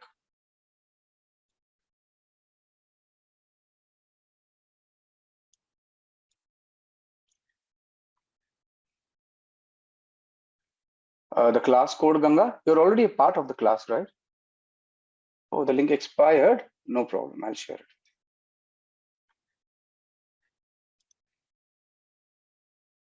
So we talked about CIA triad, the confidentiality, integrity, and availability as such, how it needs to be protected. We understood the CIA triad. We understood what is confidentiality, integrity, availability, and the attacks on them. Uh, Basically, each threat, each particular what do you say, the pillar of cybersecurity, that is the confidentiality, integrity, and availability, has various threats associated to it. Those will be intentional attacks, primarily the man in the middle attacks, the packet sniffing attacks, the hacking attacks. There could be accidental leakage through untrained employees, right? Someone who is misconfigured something, right? There could be issues with authentication, authorization, and failures. Okay, because there's lack of least privilege, need to know. There could be hardware or software failures. That's a threat to the confidentiality. Again, how do you protect yourself if there's an issue for if there's a threat to the confidentiality? You encrypt, you ensure there's access control mechanisms in place. You have administrative controls. Now, the biggest example of administrative controls is the documentation, which is done, the various agreements which are done. For example, when you join a new organization, normally you sign something known as the acceptable use policy. How many of you have signed a acceptable use policy and a non-disclosure policy in an organization? Just say yes on the chat if you have, right? Shobha has done it. Neha, Leander, everyone has seen. Now, what is this? This is basically a administrative control, a countermeasure, a protection mechanism in order to protect the organization against breach of confidentiality, right? So that is a administrative control. Okay, rest all is very clear, right? Then comes integrity. As we all know, integrity is something wherein we do not want unauthorized changes to data by unauthorized or authorized users. Now, remember one very interesting fact about integrity. Integrity is to be protected at any given moment for either the data at rest or the data in transit. Data at rest, which is stored with you, which is archived with you or the organization, and data at transit, data in motion, is something wherein data is moving on the network. That network could be internet, that network could be intranet, right? And it has to be protected. Anyone does anything, as in if it's an authorized user making unauthorized changes, that is not, should not happen. If it's an unauthorized user, obviously they should not be allowed to do any changes to the data. That is integrity and the protection required for it. I've already covered the threat. There should not be accidental modification. There should not be intentional alteration. Another threat is system malfunction. Now, sometimes your system just crashes and it causes, what do you call it? Basically, there's a corruption in the data. That is system malfunction issue. And there could be environmental factors. Now, if you have a hard disk, which is a magnetic hard disk with you, and you place it on say a speaker on your at home, which has a magnet built in inside, you will realize that your data will get corrupted, right? These are environmental factors. Or if there's a strong EM environment, electromagnetic environment around the magnetic hard disk, your data will get corrupted. So that is what is the threat to integrity. Yeah. So we've covered this. I'm just covering the slides per se. What is the protection mechanism? You use cryptographic hash to ensure that the data can be checked if there's a integrity breach or not. It cannot avoid a threat to integrity, but it can tell you if the data has been compromised or not, right? Similarly, check some database integrity, referential integrity. Yeah, so we are checking about the integrity, right? We are checking if the data has been changed in transit or not. For example, let's say you have an organization wherein the data is backed up every few hours in a backup facility away from the main facility. Now, this data will be utilized whenever there's a situation, there's an incident wherein the backup is to be called upon for restoring the systems. Now, in order that the backup should work, we also have to regularly check if the data is still relevant, if the data is still good, the integrity is not compromised, right? That is where your hashes will come into play. We have cryptographic discussions coming ahead, but understand what is a cryptographic hash. Cryptographic hash is something which is a one-way function. By one-way function, I mean to say that any input given to this algorithm, the cryptographic hash algorithm or hashing algorithm will give you a fixed output of a string of characters. These string of characters are non-reversible, as in if you have these string of characters, you cannot go to the input, first thing. Secondly, a small change in the input will have a corresponding large change on the output. That means if the data is being sent on the data has been compromised, even by minutest of the bits, there will be huge change in the hashing value. That tells you that the data has been tampered with. The attack is on the integrity of the data. You understood cryptographic hash? Yeah, at least the concept you got it right. We'll have a greater discussion coming on it. At least the hash was clear. The integrity is clear. Wonderful. Thank you, Zareem, Archana. Let's move on. Okay.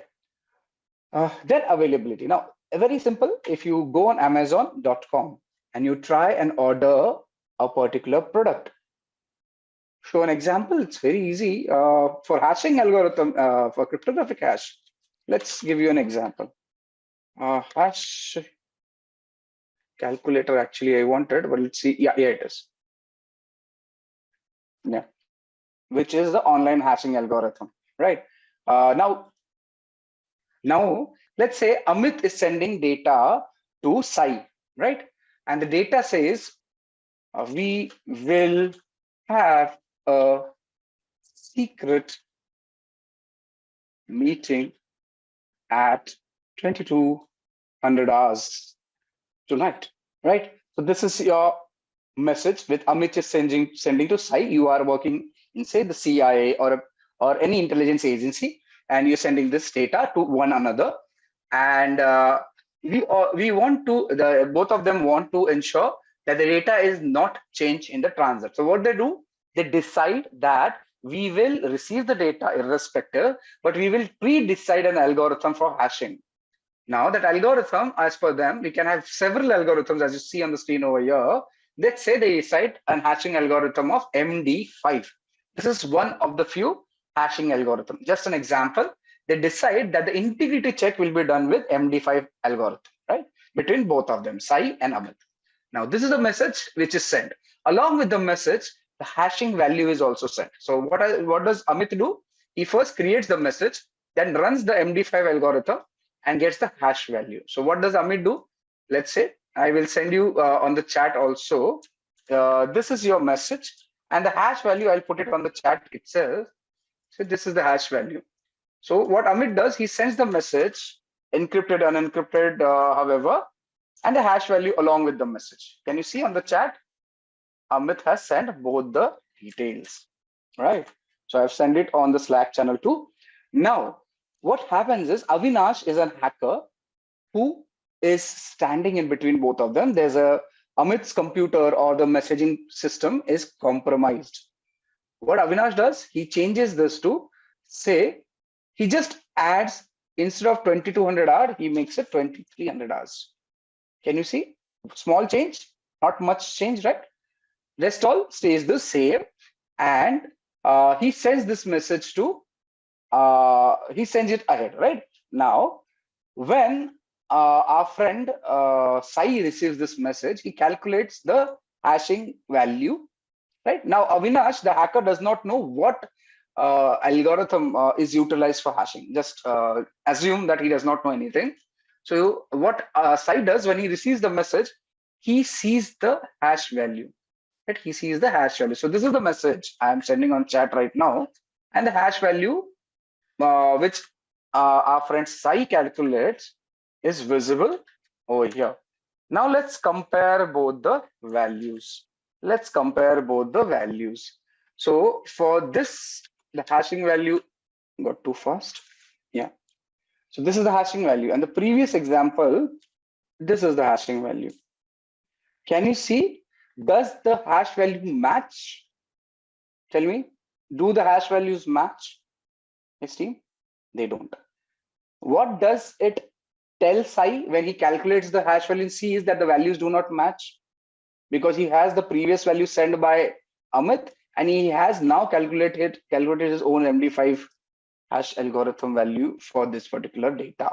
What does Sai know now? Sai says that data has been tampered with.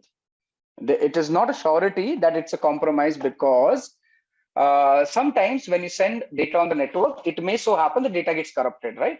So there's a possibility that either there's a compromise or there's a system failure, but the data has compromised, the data has tampered, right? The data is changed. Obviously, the data cannot be relied on. Do you get the concept? Yeah, this is how hash works. This is how your integrity check works. So now this is exactly what happens when the data flows from the internet. When you send data from a client to a server, along with the data, a hash value is sent. And this is exactly what happens between the client and server. Pre-calculated hash is sent, and post receipt of the data, the server also calculates the hash. Yeah, the server also calculates the hash. Balraj, that's the point.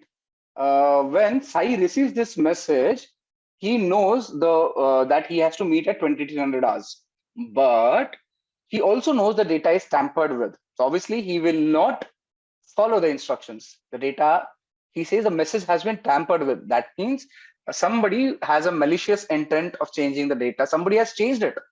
And when something is changed, you don't work on it. And then there are other channels to confirm what was the message and all. That is a different thing altogether. Yeah? Just say yes if you do. Yeah, this receiver has absolutely no idea what change has been done. He just knows the data is changed. He has absolutely no idea what has changed. But he knows the data is changed. And once you know the data is changed, you just drop the data.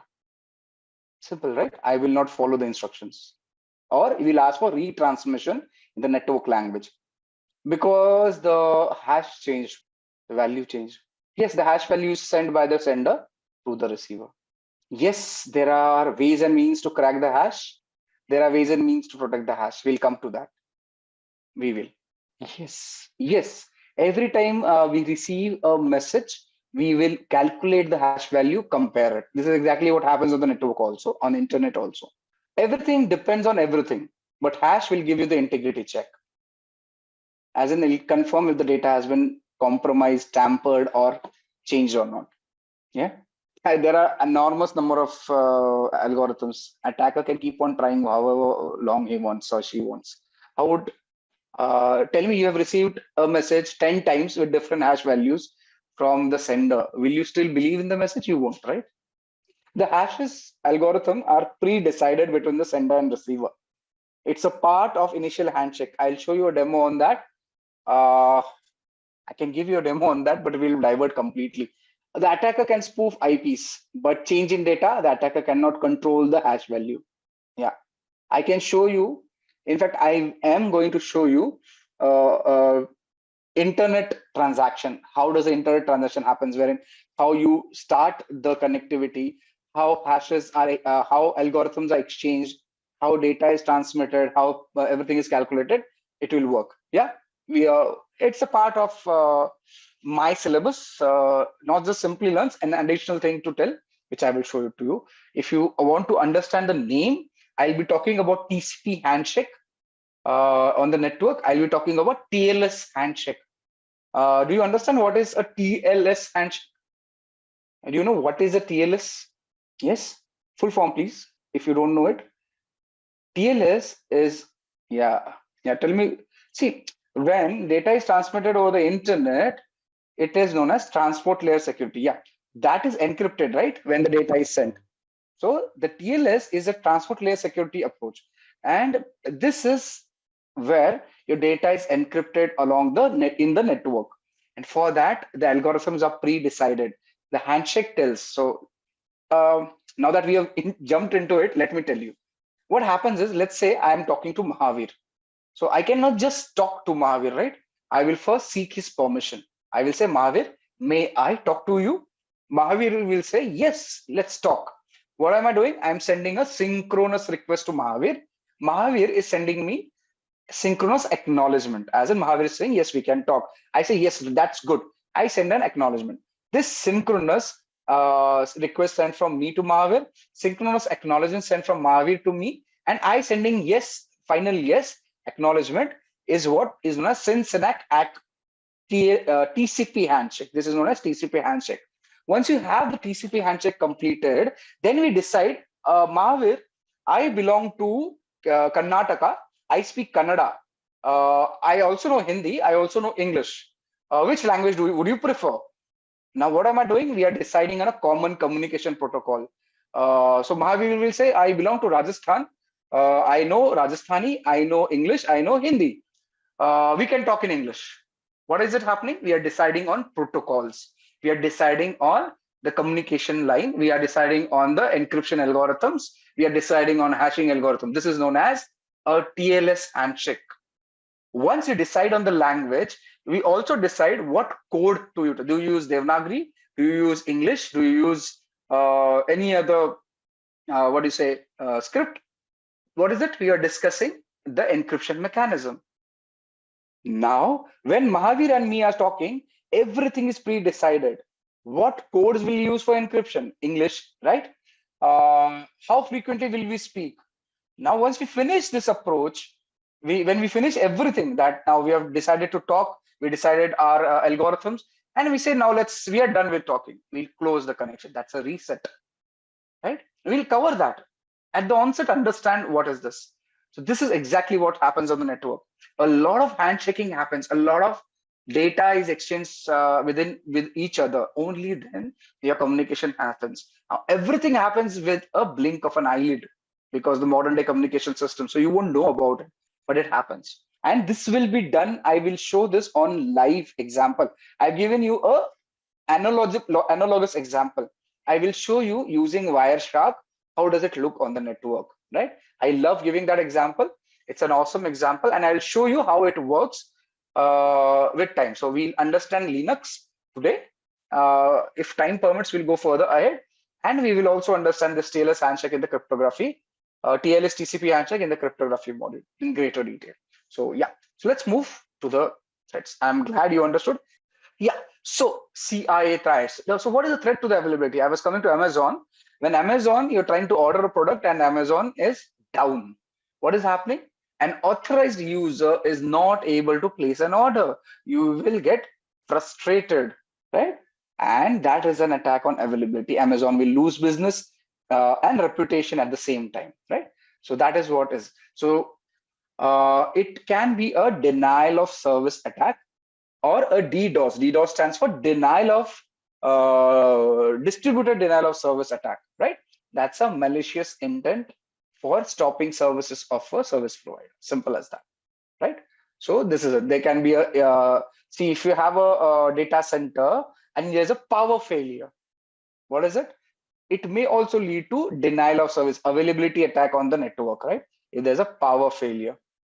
Similarly, if your HVAC system, your AC, what do you call it? HVAC. What's the full form? HVAC.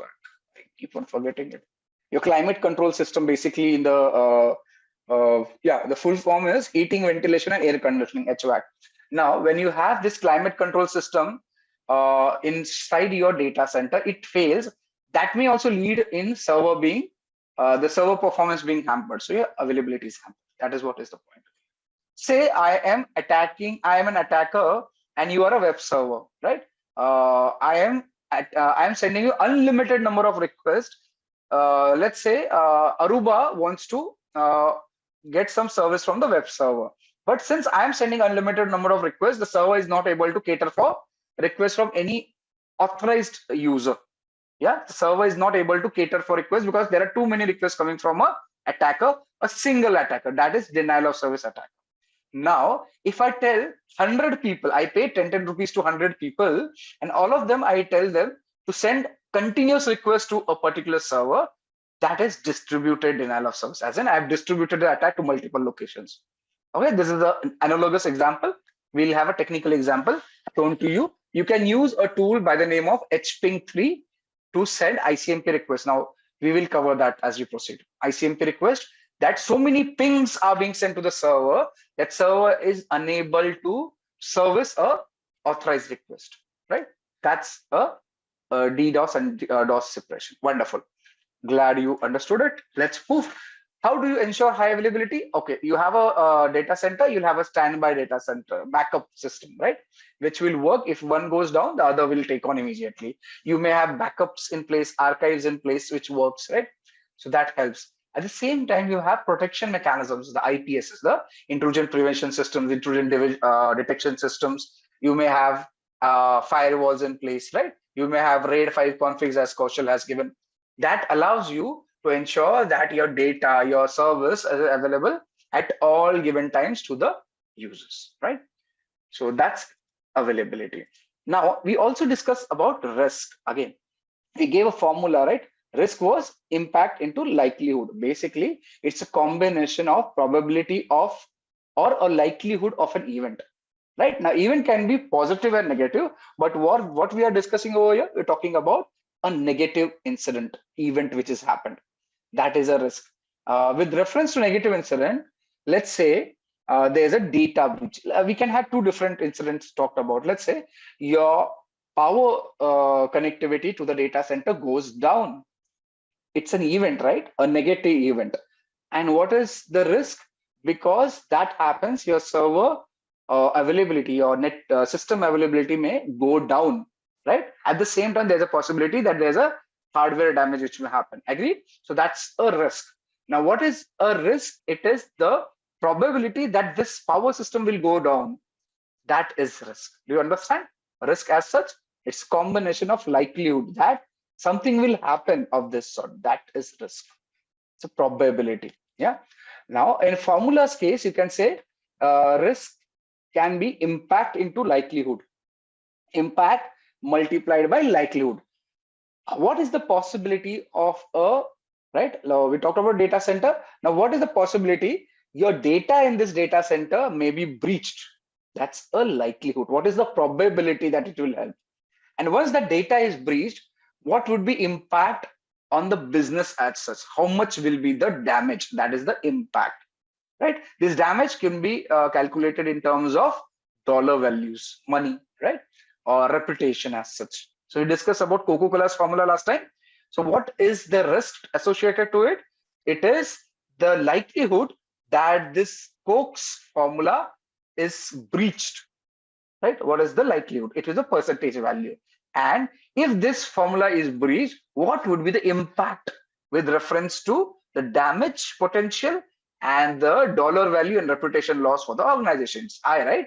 So the risk is high because impact is higher, likelihood is a possibility. So impact multiplied by likelihood will give you risk. Do you understand risk now? Likelihood into impact. That's risk. With me, all of you, risk understood? Right. So I gave this example already, the same thing which is available on the screen. A server is an asset to an organization. In this server, I gave this example during a last discussion. In this server, about 25% of the data is in unencrypted format. There's a 25% data which is in unencrypted format. And what if a particular vulnerability, that is a weak rule in the firewall, allows a threat agent to compromise this data, okay, then this risk is materialized. Okay, I am talking about the terminology. Risk is materialized. There is a loss of data to the organization. And what is the countermeasure? You basically ensure that the weak rule in the firewall is replaced, amended, reconfigured. Yeah, got it? Okay. Okay, coming back to, right. So that is the example over here. Right. So examples of the risk, there could be a fire, a threat agent can be a fire, a clueless user, or uneducated, unaware user can be a threat agent. Malicious insider. Now there's a user, there's an employee who's not promoted due to whatever reason, may have malicious intent for compromising the organization. Right? So that's a malicious insider. Hacker, someone who has ulterior motives to gain financial benefits by compromising an organization using his or her skills, right? That is a hacker. Is that clear? So a risk can be associated with natural disasters, can be associated with unawareness of an employee, user, vendor, contractor, human being, right? And can be associated a malicious external entity. And the technical option also, wherein your power systems, HVAC systems may fail. You understand? Those are the examples of risk. Great. Okay. We also discussed about asset. We are rediscussing asset. Can be tangible, intangible. Tangible, something which you can touch. Intangible, something we understand but cannot touch, right? Tangible, your server is a tangible thing. The data inside the server is an intangible thing. Your reputation of an organization is an intangible thing, right? This is an asset. So anything which has value to the organization can be considered as an asset, right? Okay. In connection with asset, there are two major terminologies we should understand. One is sensitivity, one is criticality. Now, sensitivity is nothing but a unit of impact that this unauthorized disclosure of information may have an organization. As in, when a risk materializes, the amount of impact this risk or unauthorized disclosure will have on the organization is sensitivity. We talk about criticality per se.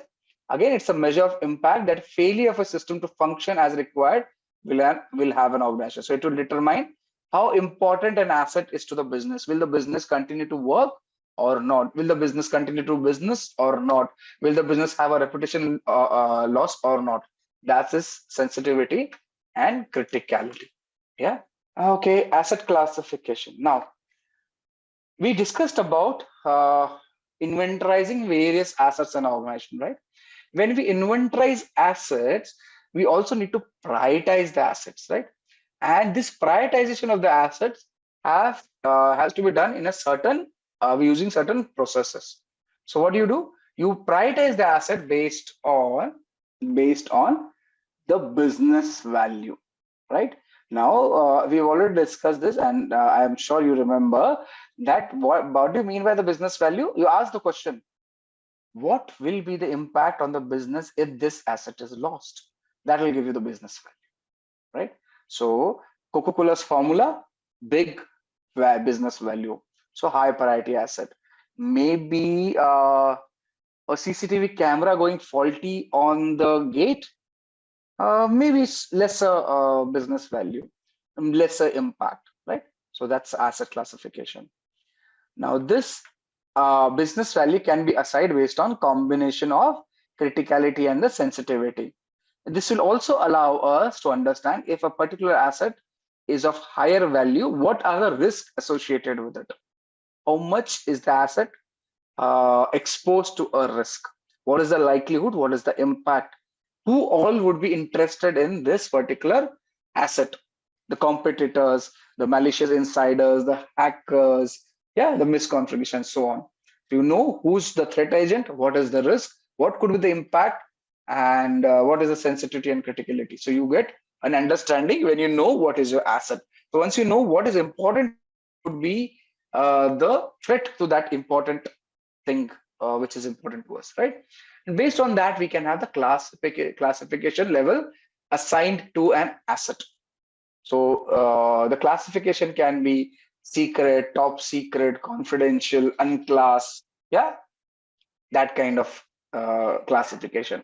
Once you know that a particular data, Coca-Cola's formula for Coke, is a top secret, has top secret data classification, we know that only certain people should handle this data, and you should have requisite protection mechanisms on this data, right? Very, very strong protection mechanisms. One of them being encryptions. Now, once you know that what classification level is it, what protection mechanisms in place, you will define, you can allocate the resources to the asset. Again, remember, I told you last time also that these protection mechanisms should make business sense. It should be economically viable.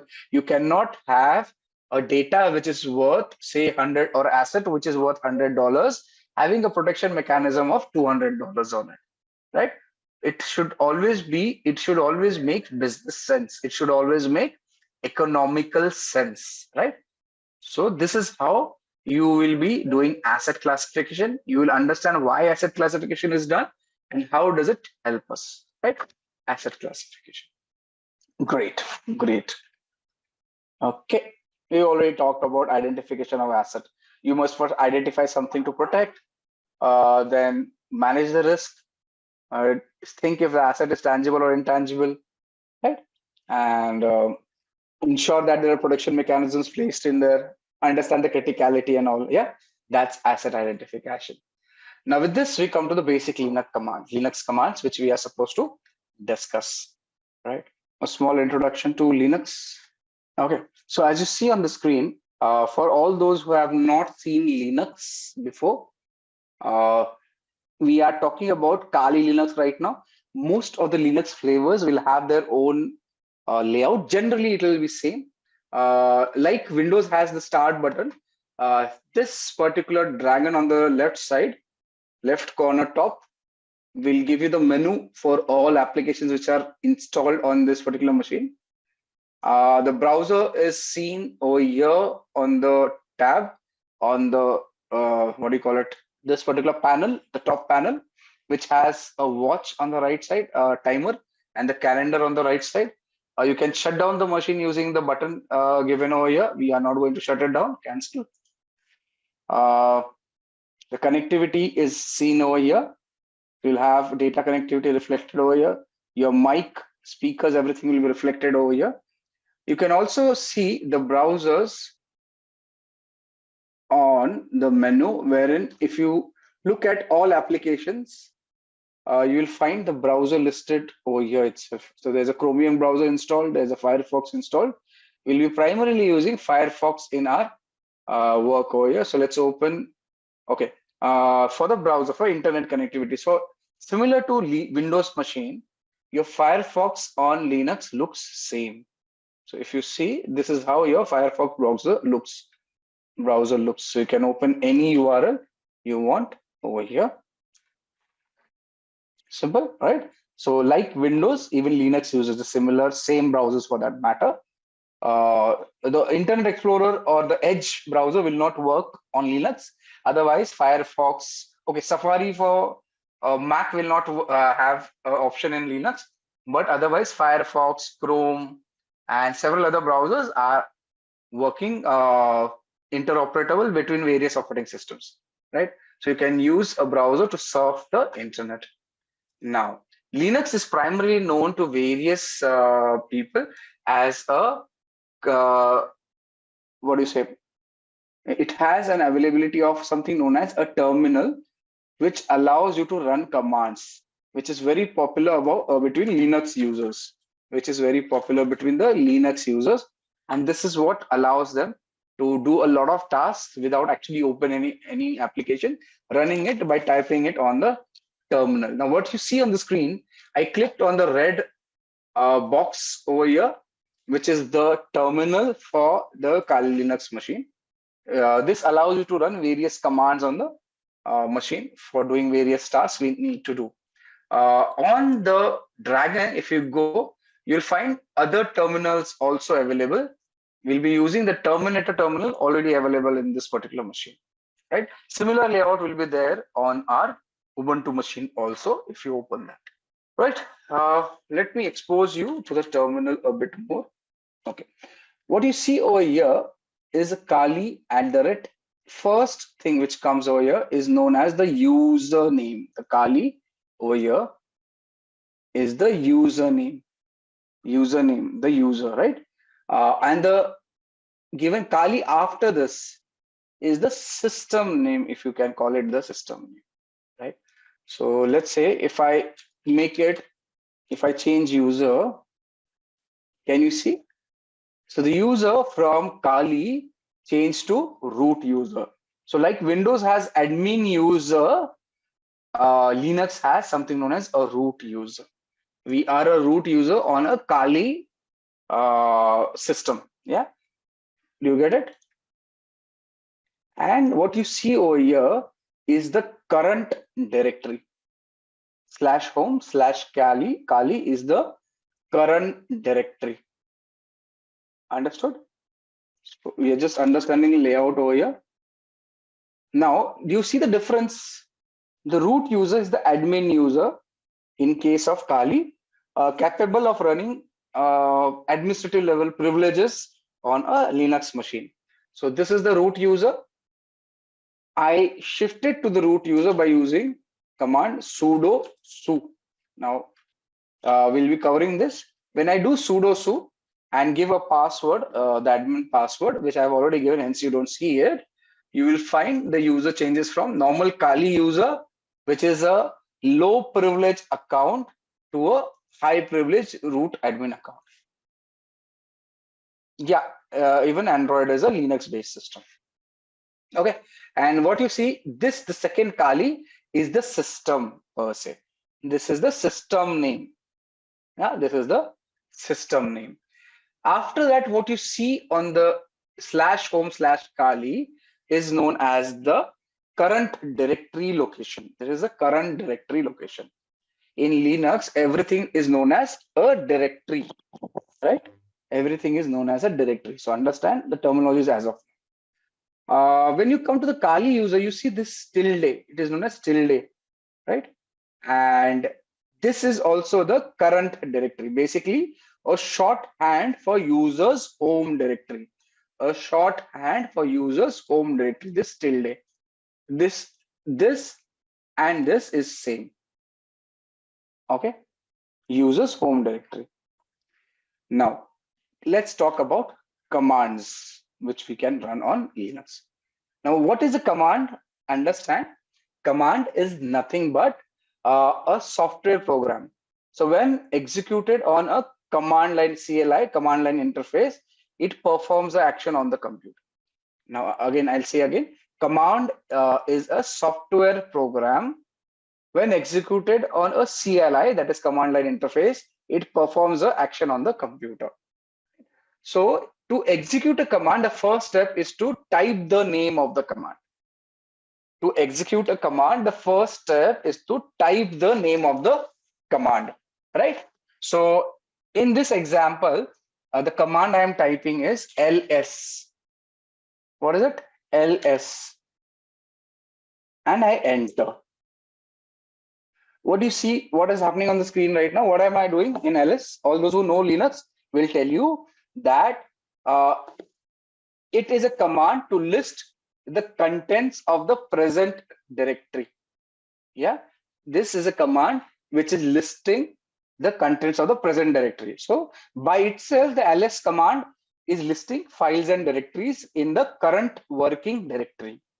At this point, you shouldn't worry too much about the output of the command. Instead, focus on understanding how to format and execute commands, right? So the ls command covered is incomplete. We'll be covering this as we proceed ahead, right? This is listing the details, ls, right?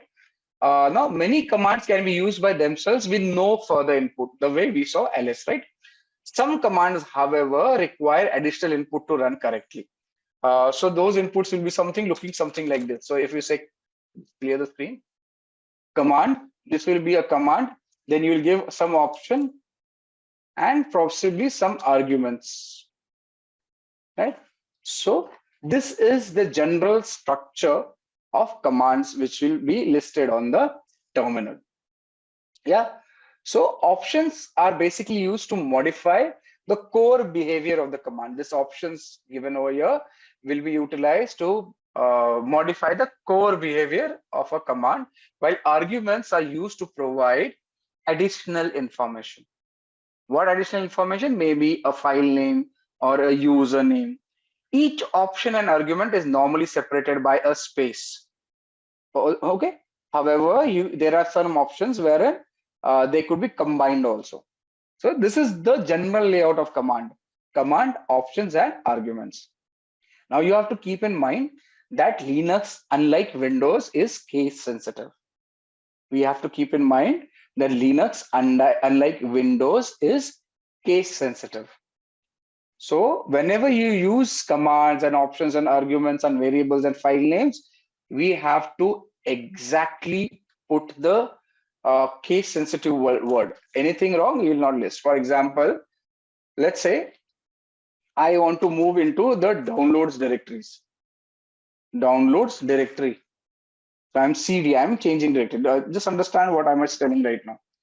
So immediately I move to the downloads directory. Can you see the directory location has changed to downloads? Visible, all of you? Right? Now, just understand, I used D capital and the spelling downloads. However, if I say CD downloads, what error does it say? It says no such file or directory exists. For us human beings, this and this is same. But even for Windows, I think case does not matter. But in case of Linux, the case matters a big deal. It will not do the command if the case does not matter. Okay, so let's move on with arguments. So we talked about the command options and arguments. Now, when you type, when you see the format of say command options argument, right? Yeah. So an argument can be used, this argument or arguments can be used to specify something for command to act upon. So if ls is the given command, which we saw before, so let's delete this. If ls is a given command, it's a class in itself. Linux has a lot of things to do, but I'll give you a concept and then we'll after Linux we'll have a break. Okay, so like I said, if the ls command is given the name of the directory as an argument, it will list the contents of that directory. So let's say if I just use ls, it will give me the contents of the present directory.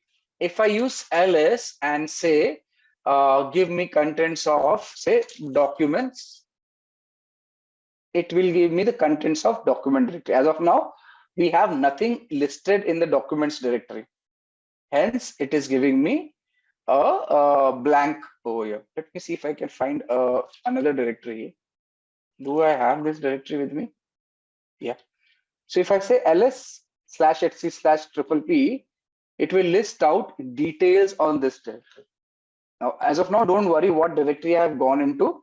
Just understand, I have listed directory listings from another location by giving an argument of the directory name to the ls command. Yeah, this is how. Now you can also use multiple arguments to list out details. For example,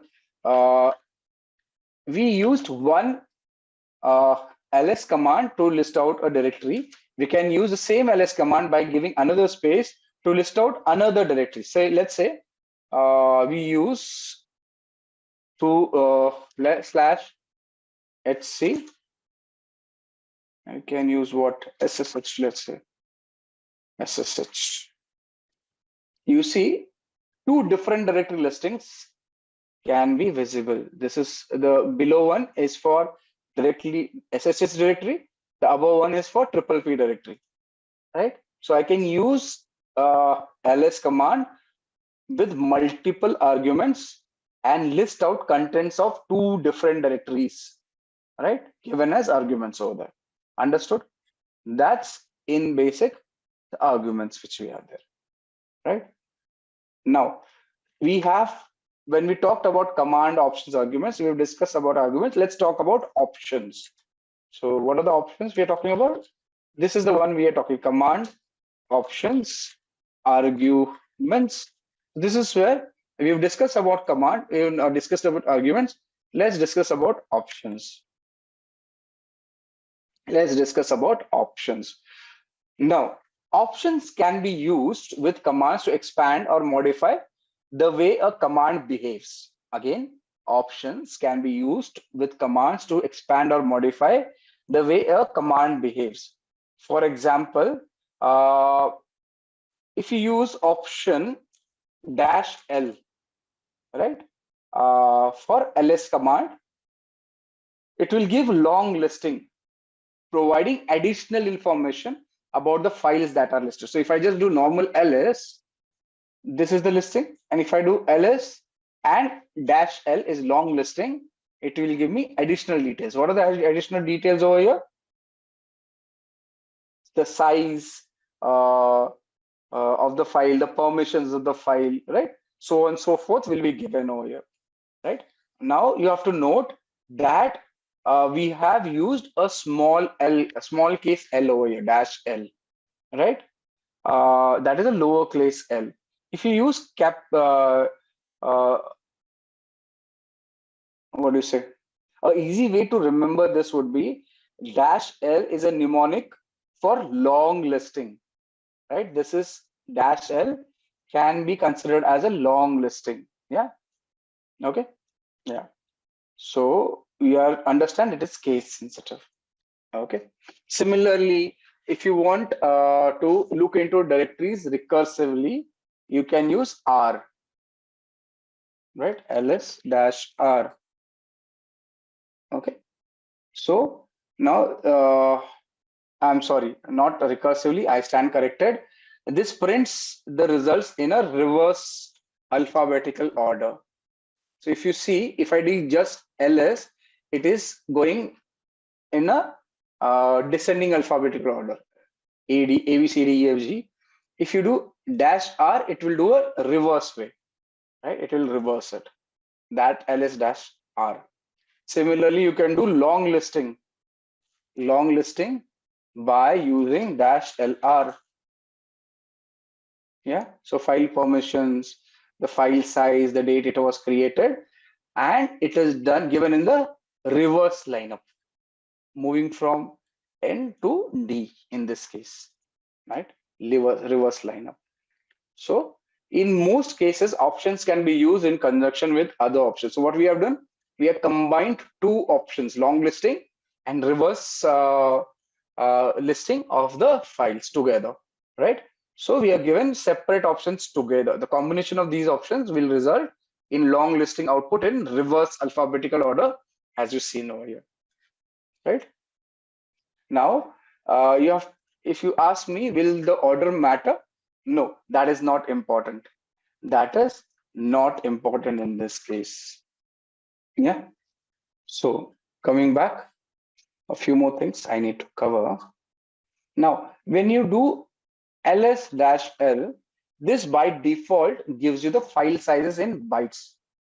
When you do ls-l, it is by default giving you the sizes of the file in bytes. So these are the sizes, the 404096, 40961769 are sizes of the files, which are in bytes.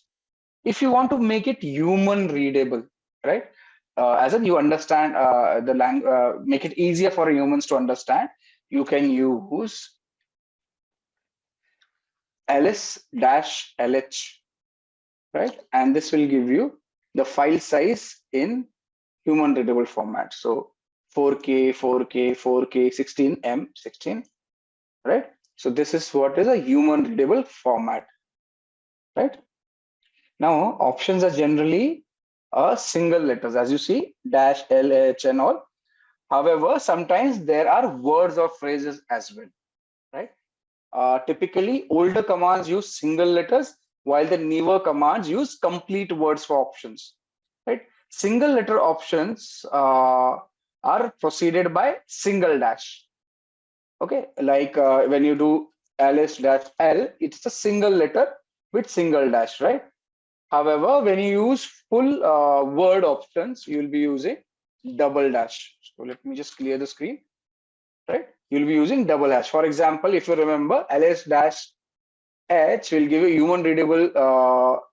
We'll have to do long listing to make it better understanding. So this will give you human readable format in a single letter. The same thing you can do by using a complete word, a full word option, which is human readable, and just enter. It will give you the same output, but you can use these similar options. So such options also come up. If you have a single letter, one dash. If you have a word, double dash. Yeah. So if you want to see directory listing in human letter readable format for any directory, let's say which one we have, SSH directory. Here it is. If I say /etc/ssh, it will give me human readable format. The same format I can get it using a word as an option, which is space human readable. Enter. The same options will come up. Nothing changes, only thing the options. So sometimes the options will be like this, sometimes it will be like this, right? Oh, excuse me. Okay. Similarly, so when a command is executed in a terminal, it is stored in a location, in a history list per se. So this is designed to make it easy to execute same command. So later, eliminating the need to retype the entire command. So your commands are basically saved somewhere in the history to allow you to retype. You can use your up arrow to go through the commands. I'm using my up arrow right now to go through all the commands. Okay, and now the entire history of the commands is run, which are run in the current session, can be displayed using the up arrow repeatedly, one by one, right?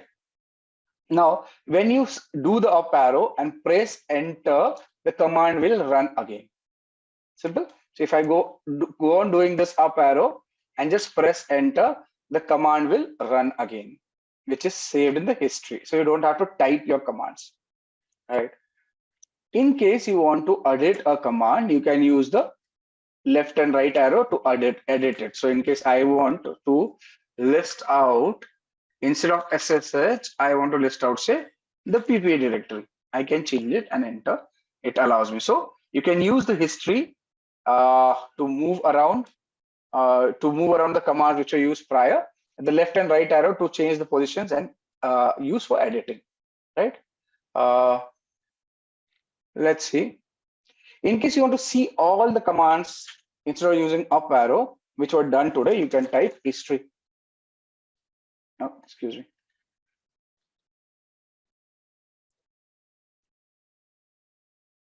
And it will list out all the commands. So we have run a total of 35 commands since the session has started. Right? Everything will be listed over here.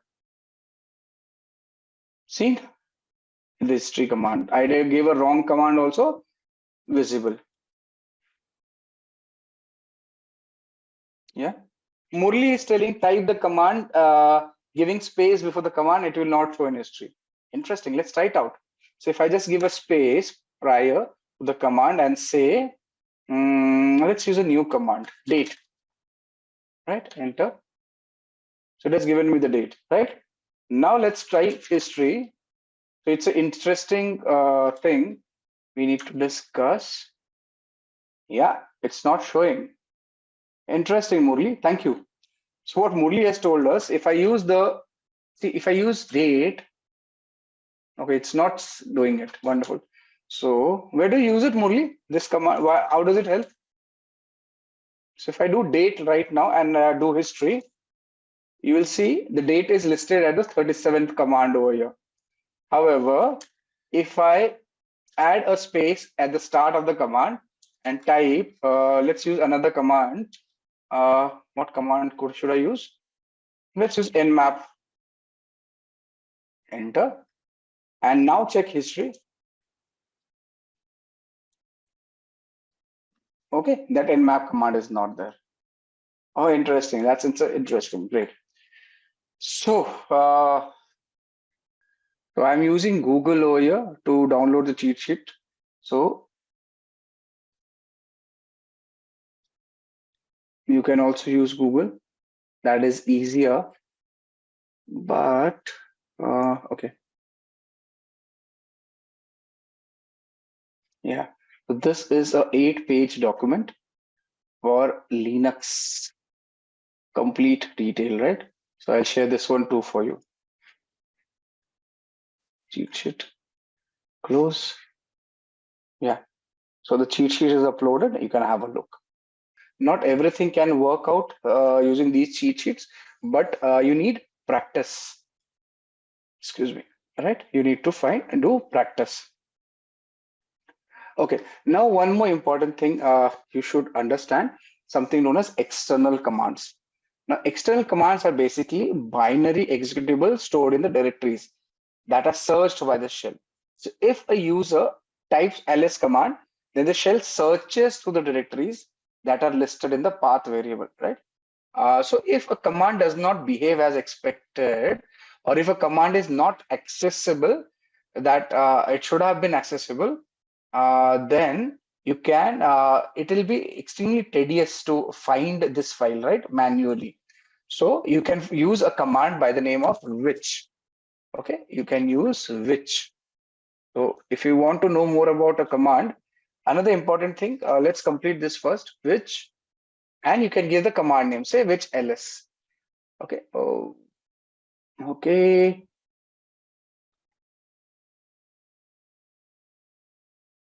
Say which ls. It should give you a path. Actually, this should give you. This should have given you a location of a command where the ls is there. If I just say which Python, will it give me? Which Python? Yeah. So it did not give it for ls, but let's see if I know where is Python variable, or where is Python, if in short, in a generalized understanding, where is Python installed, you can find it using which command, right? This helps you to understand if a particular file is installed or not and available in the system or not, right? So that's your Python. That's your which command. What else? Now, we saw directory listing, right? ls. So we have discussed the initial command options arguments. Similarly, if you have to change the directory, you can use cd, and cd stands for change directory, and the directory name, which is to be changed to. So you can just select and you will find the directory has been changed.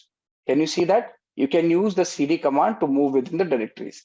If you want to understand the present working directory, you can use that using pwd, present working directory.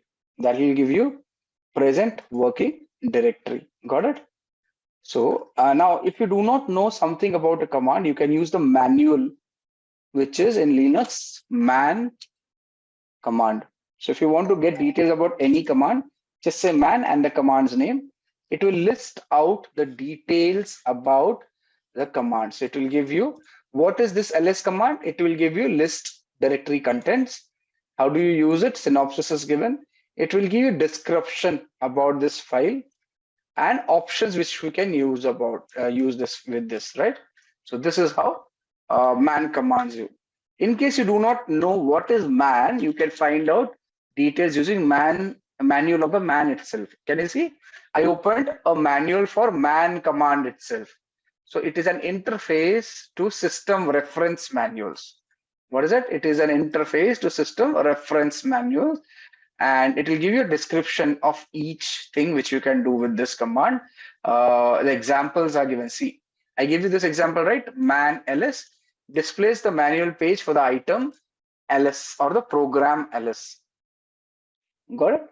Similarly, if you say man 0.7, it will give you the manual page for macro page man in section 7. So you can find a section in a particular manual using the number itself. Got it? So that's your manual. Okay. What else? Let me see. Okay. In case you want to get help for a command, then you can use, let's say, -h as help, right? If does not exist, you can use double dash and the full word. Either of it works. Can you see? When I said -l, it did not work. -h, it did not work. When I said -help, it gave me details about this command. So one way getting detail about a command is using manual. If you want a small descriptive understanding, you can use -help, as is the case over here, to find out details about the command, right? All options, right? Okay. Now, we talked about ls, we talked about cd, we talked about pwd, present working directory. We understood where are we with respect to the location. We could change the directory. Now a bit about the directory structure of Linux. So Linux has a particular directory system structure. So now on a Windows system, the top level directory is called My Computer. All of you are already aware of it, right? So it is the top level directory on Windows. The physical devices such as the hard drives, USB drives, and the network drives show up under the My Computer option and are each assigned a drive later, right? Such as the C drive, D drive. That is how Windows works. The directory structure which Linux has is slightly different. Let me just show you directory structure of Linux. So if I just okay, oh, excuse me. Yeah. So this is the directory structure of Linux, as you see on the screen. Let me explain it to you. Now, as you see in the screen, the directory structure is an example over here as a screen. It is present within the virtual environment, right, of the Linux machine. Now, like Windows, Linux directory structure typically is called file system. Also has a top level. So it is called the root directory. The one you see on the top is the root directory, and it's symbolized by slash character. The slash character over here. Can you see? Yeah. So, and this root directory is the slash character. Additional, there are no drives in the Linux. Remember, each physical device is accessible under a directory as opposed to a drive later in the Windows. It is opposed. Understand as of now, and you will be we'll be discussing it further when we move inside. So to view contents of a directory, you will be using ls, as we already know. So if you want to understand, see the contents of a root directory, you can just say ls/l, and you will get the contents of a root directory. Can you see that? We are getting the contents of a root directory by using ls-l. Same thing, which is given in the diagram over here. Right? I am getting this boot etc proc dev mentioned over here. So can you see boot etc? Yeah, all the directories which are in the root directory can be seen over here. Right. Where is it? Where were we? Yeah. So now we can list out the contents of the directory of the root directory as we saw in the path over here, right? Using the ls command. We've already done that. Now we should notice that there are many directories with descriptive names, like the /boot directory, which contains files to boot the computer. If you want to see the /boot, you can just cd /boot ls, and you'll find the files to boot the computer inside this directory. Hence the name boot, right? So like Windows, this is the master directory boot, the my computer directory like my computer, and you'll have the details over here, the boot directories, right? A root directory will have boot directory. Boot directory will have computers files which allow the computer to boot person, right? Now the term home directory often confuses various people, right? Home directory often is confused by various people. Let me just come back here. Yeah. So to begin with, on most Linux distribution, there is a directory called home. Can you see this home directory over here? Right? Under the root directory, there's a home directory. Now, under this home directory, there's a directory for each user on the system. So if I just go to, let's say I go back to my root directory, I say ls. You'll find the boot directory. I'll find the home directory, right? Inside the home directory, I will find the directory for each user. As of now, this computer has only one user. Hence, only one directory for a user is mentioned over here. Wonderful. What I can do is, let's create a user. Let's create a user, and I'll show you If I create a user, if I have to create a user, I can use command sudo user add, and what name should we give? Let's give AEP. Enter. So user is created. Now, like I said, in the root directory, there's a home folder. Which has, or rather, which has users of that particular computer.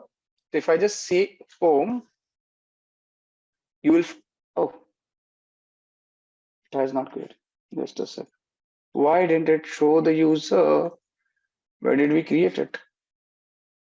It should have created the user in the root directory. I created a user, right? It did not give an error. What I did, I created a user to be listed over here. But somehow that user is not available in this directory. That's interesting. I will have to look where did I go wrong.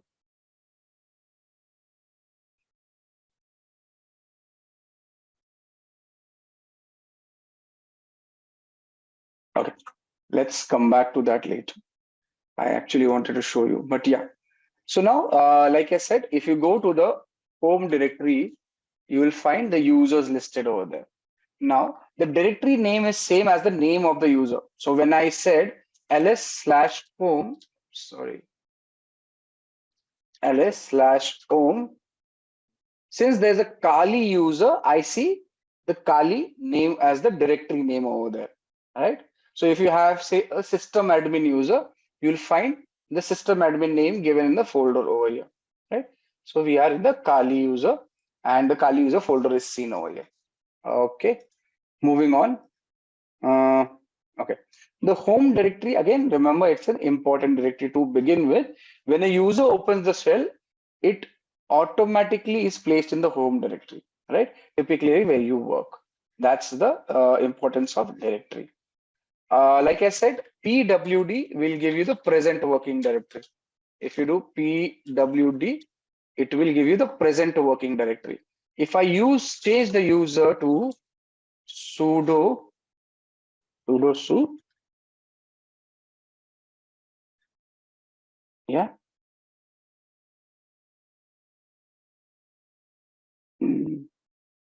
And if I say PWD, the present working directory is still home, right? But the user is root.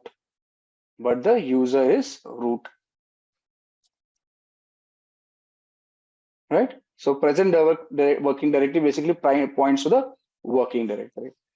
Okay, we have a few questions. Let me address it one by one. Balraj is saying, is there any difference in the folder color?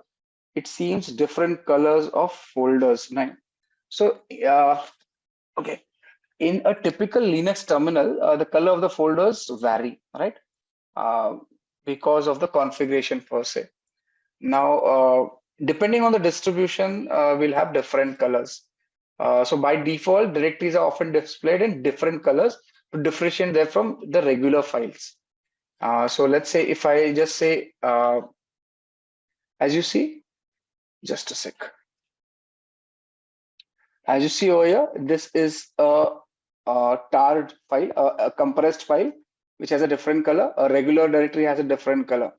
If I make a file executable, then the name will it will become green. Yeah. Okay. What is the difference between sudo and su? Okay.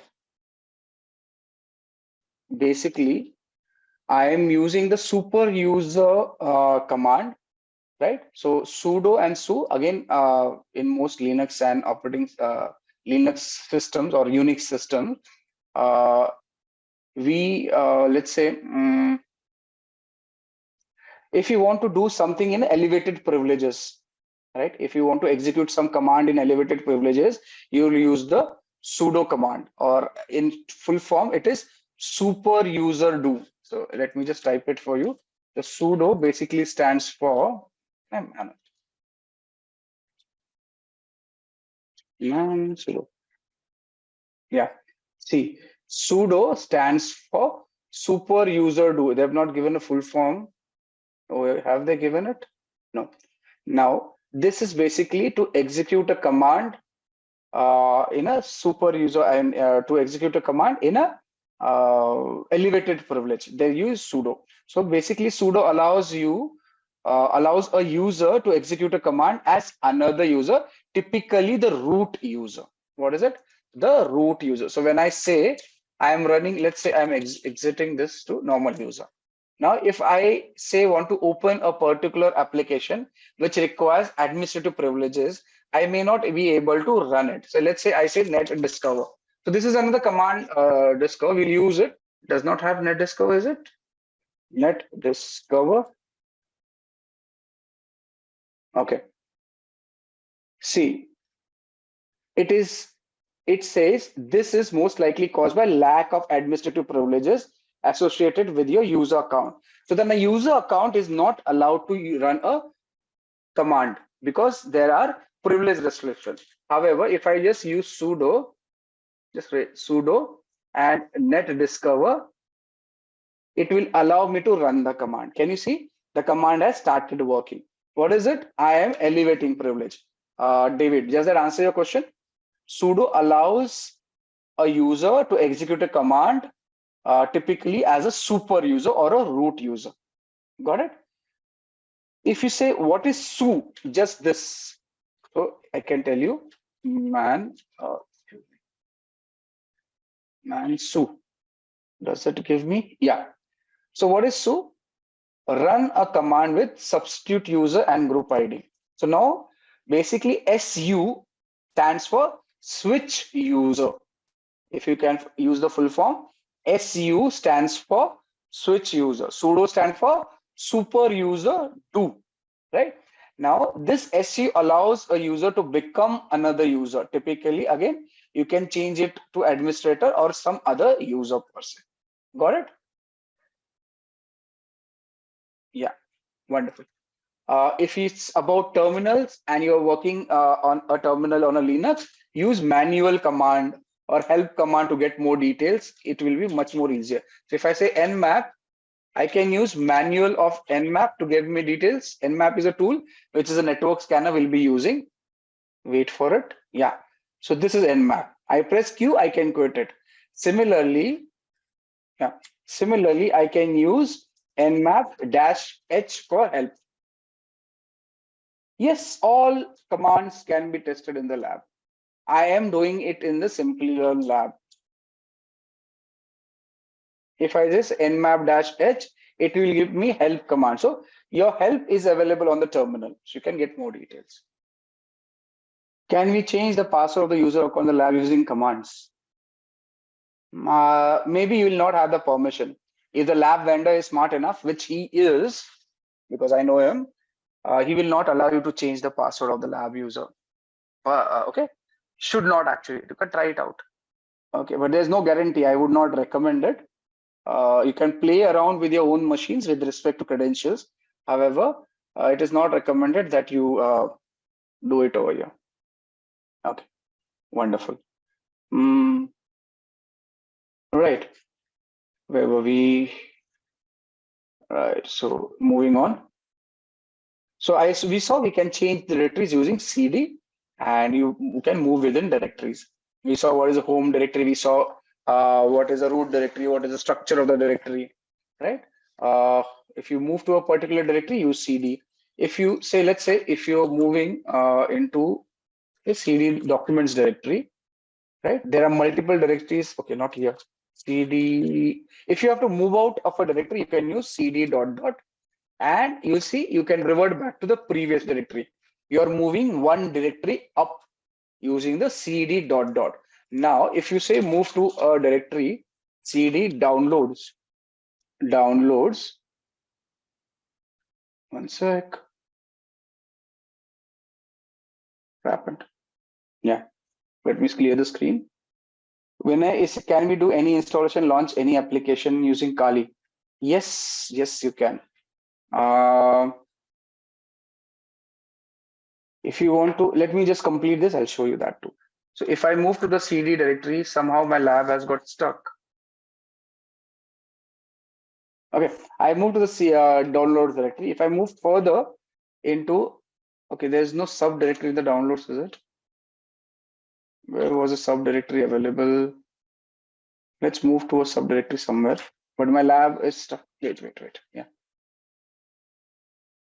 it's crashed. Just a second. Let the terminal open up. Vinay is asking, can we install anything? Yes, I'll show you that. But let the lab start. Give me a minute.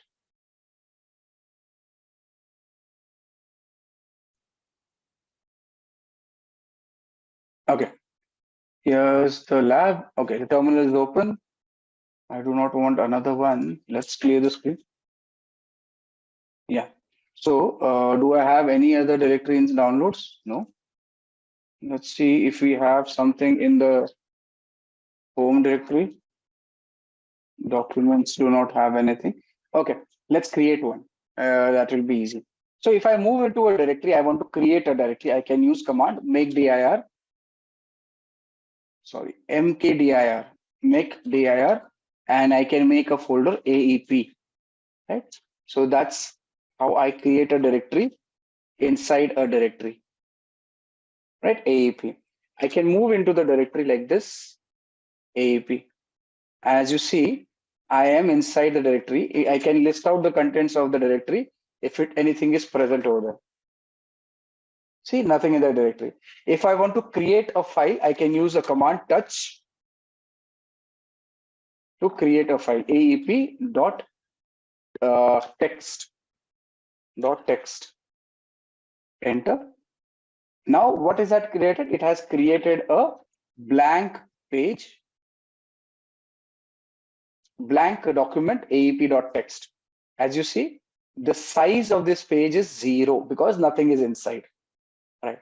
Now, there are 2-3 ways of creating the file. One is what I showed you. Other one is you can use Nano, which is an editor, to create a file or change a file. So we'll create aep1.text using Nano. Enter. So this is a kind of structure. So this is a test document. This is a test document, right? I can say Control X and Y for saving the document and enter, right? Control X, Y, enter.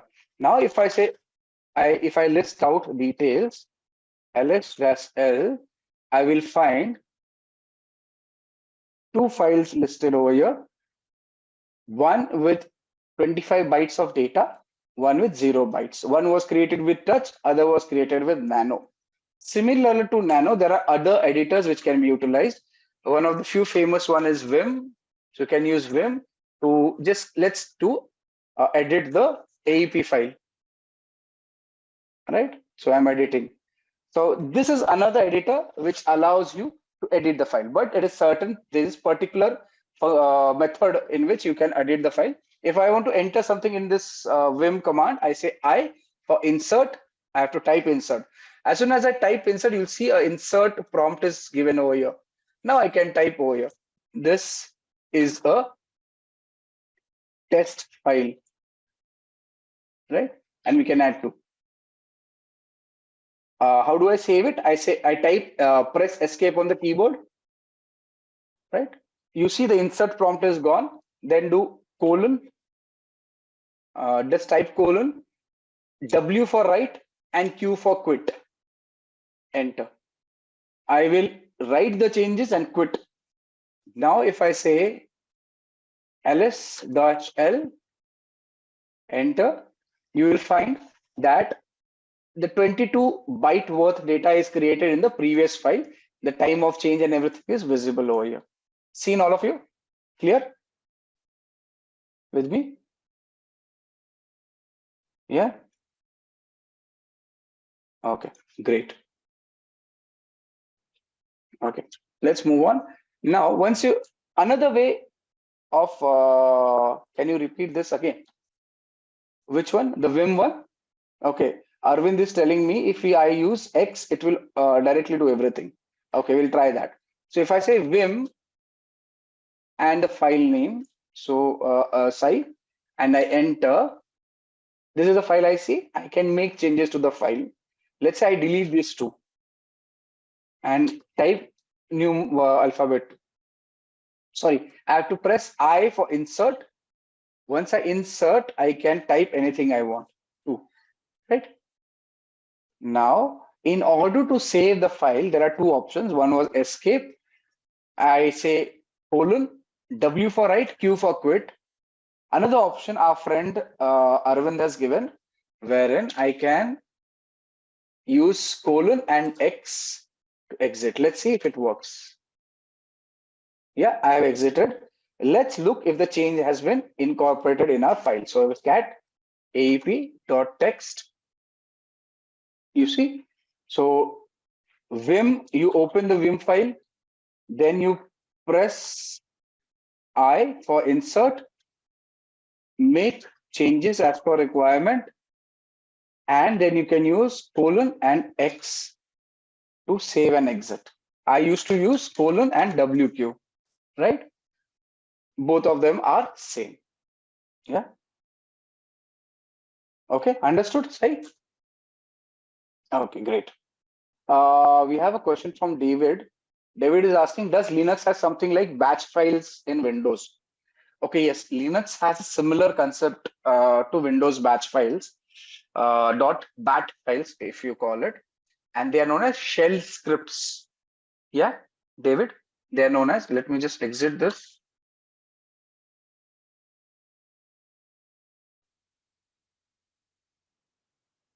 What is it? Yeah. Okay. So there are shell scripts. Now these shell scripts are text files containing commands that are interpreted and executed by the shell interpreters, right? So that's our shell scripts. So we'll be using shell scripts. So if you want to create a say a simple shell script, now that we have come to this and we are using editors, another editor which will help us do is gedit. So we talked about Nano, we talk about Vim. Another text-based editor is gedit. Do we have gedit in this? Well, let's see, we'll have to install. So in case gedit, I say, and I don't have this file, I say enter, Linux will tell me that the file does not exist and we can install it. Now, this is the question when somebody was asking that, can I install applications? Yes, you can use sudo apt install and the application which is to be installed, gedit. In this case, let's install this application and I can install it. Can you see? It's being installed on my Kali machine. So anything you have to install, you can use sudo apt install and the name of the application, and you will be able to install it. As you see on the screen, it is happening right now, wherein this application wasn't there and we are installing it. Yeah, sure. If you do not have an application, you can use sudo apt install and the application name to install the application. Simple. Sai, sudo apt install and the application name. In this case, I have installed gedit, which is a text-based editor for Linux machines. Where are you? Yeah. Yes. Okay. Great.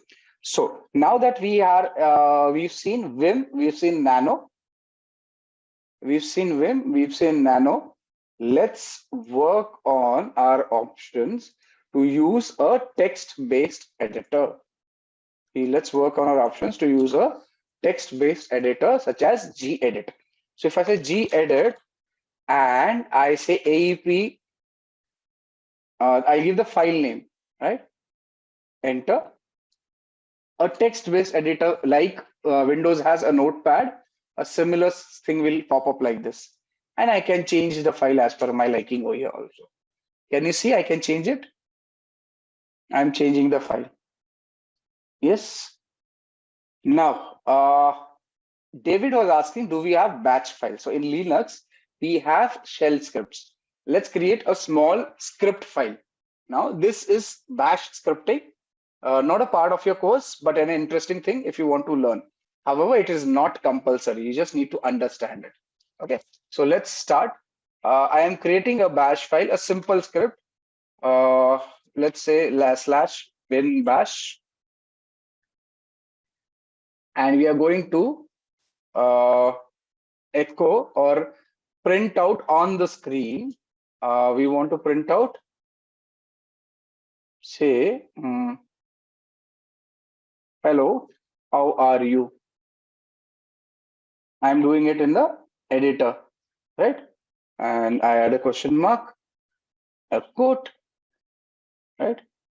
Also, we will ask the bash script to list out files in the current directory like this, right? So in order to save this document, it is simple. I just say Control S like we do in Windows, and the file is saved. The file is saved. We can close this. Okay. Control L. I have cleared the screen. I say ls. You will find the file is here, aap.txt, right? The file which we created. And the file size must have changed. If you remember, it was 20 bytes. Now it is 46 bytes. And there is no execute. This file is not an executable. In order to create this file, make this file executable, you'll use the command change mod, chmod, right? Plus X for making it executable, and the file name, right? I should have saved it as .sh actually. Okay, let's use it. Ph. So yeah, so now that we have a file created over here, we can also copy the file or move the file in the same location. So if I just say copy ap.text,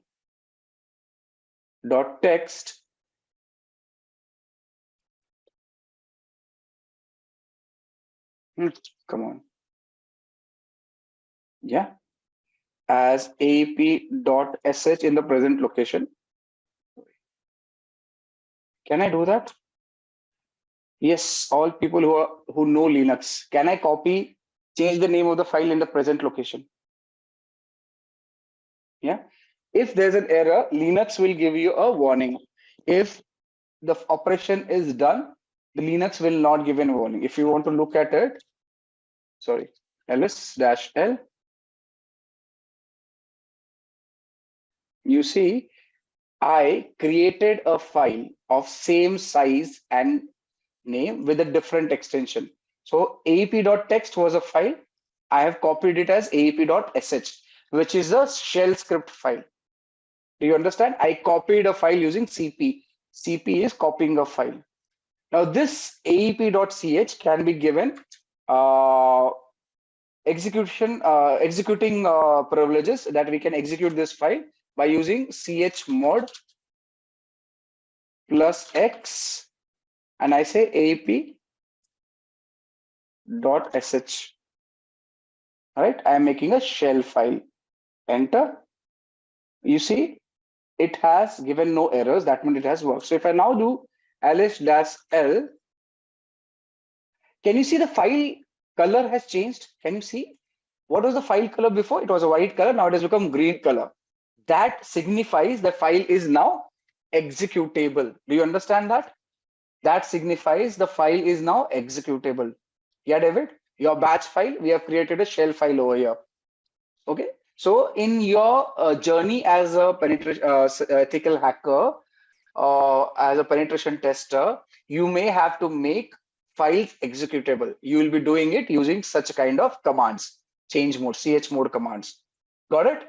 Now, if you want to run this file, you can just use ./aap. So you have to run a command, just dot is present working directory, and you want to run the this file in the present working directory. So dot is the present working directory, present location, and the name of the file to run.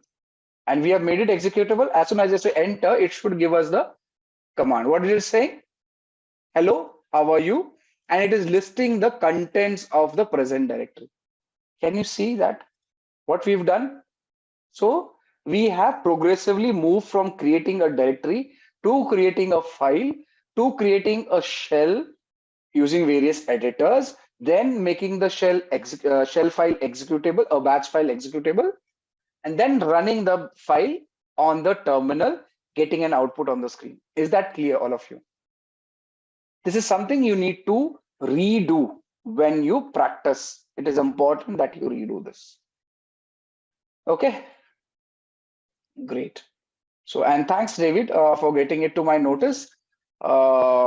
This is something which is should be known to us, right? Thank you. So let's see a few questions. Yashodeep says, what is root, terminal, and terminal? Okay, Yashodeep, in context of Linux, a terminal is a program that provides text-based interface, what you see on the screen, to interact with the operating system.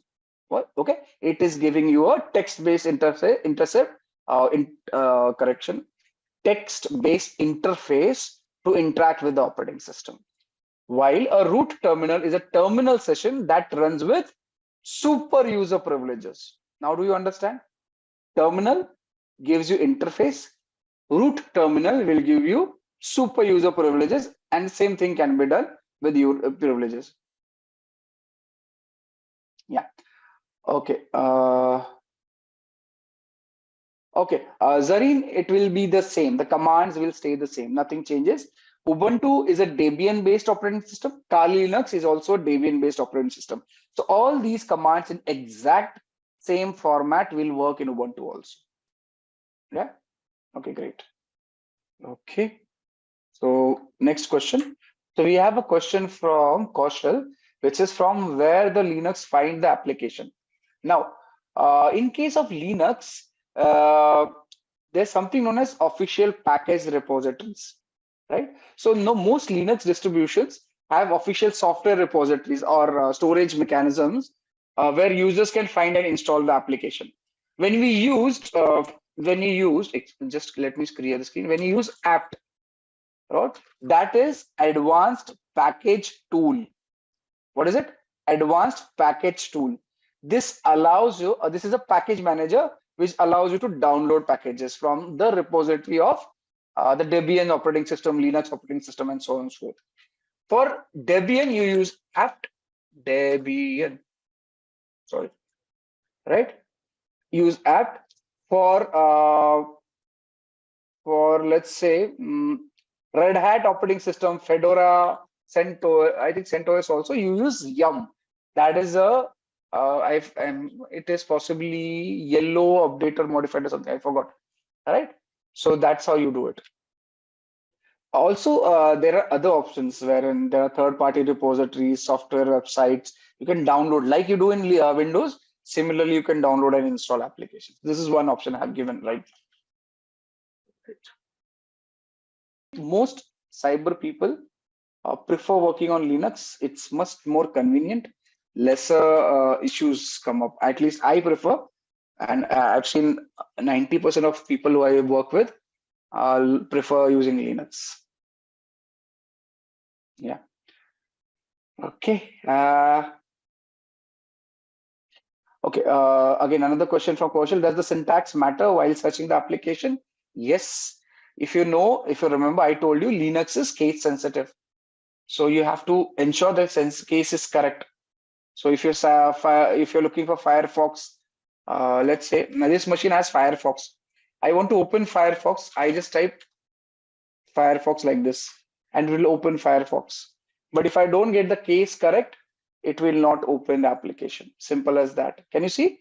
From the terminal, without actually using the mouse, I can open an application. I just say Firefox. I'll tell you something interesting I'm doing over here. Can you see? I just changed the case, the first case F, and Firefox did not open. If I say Firefox without with the right case and I enter, it will open Firefox. Got it?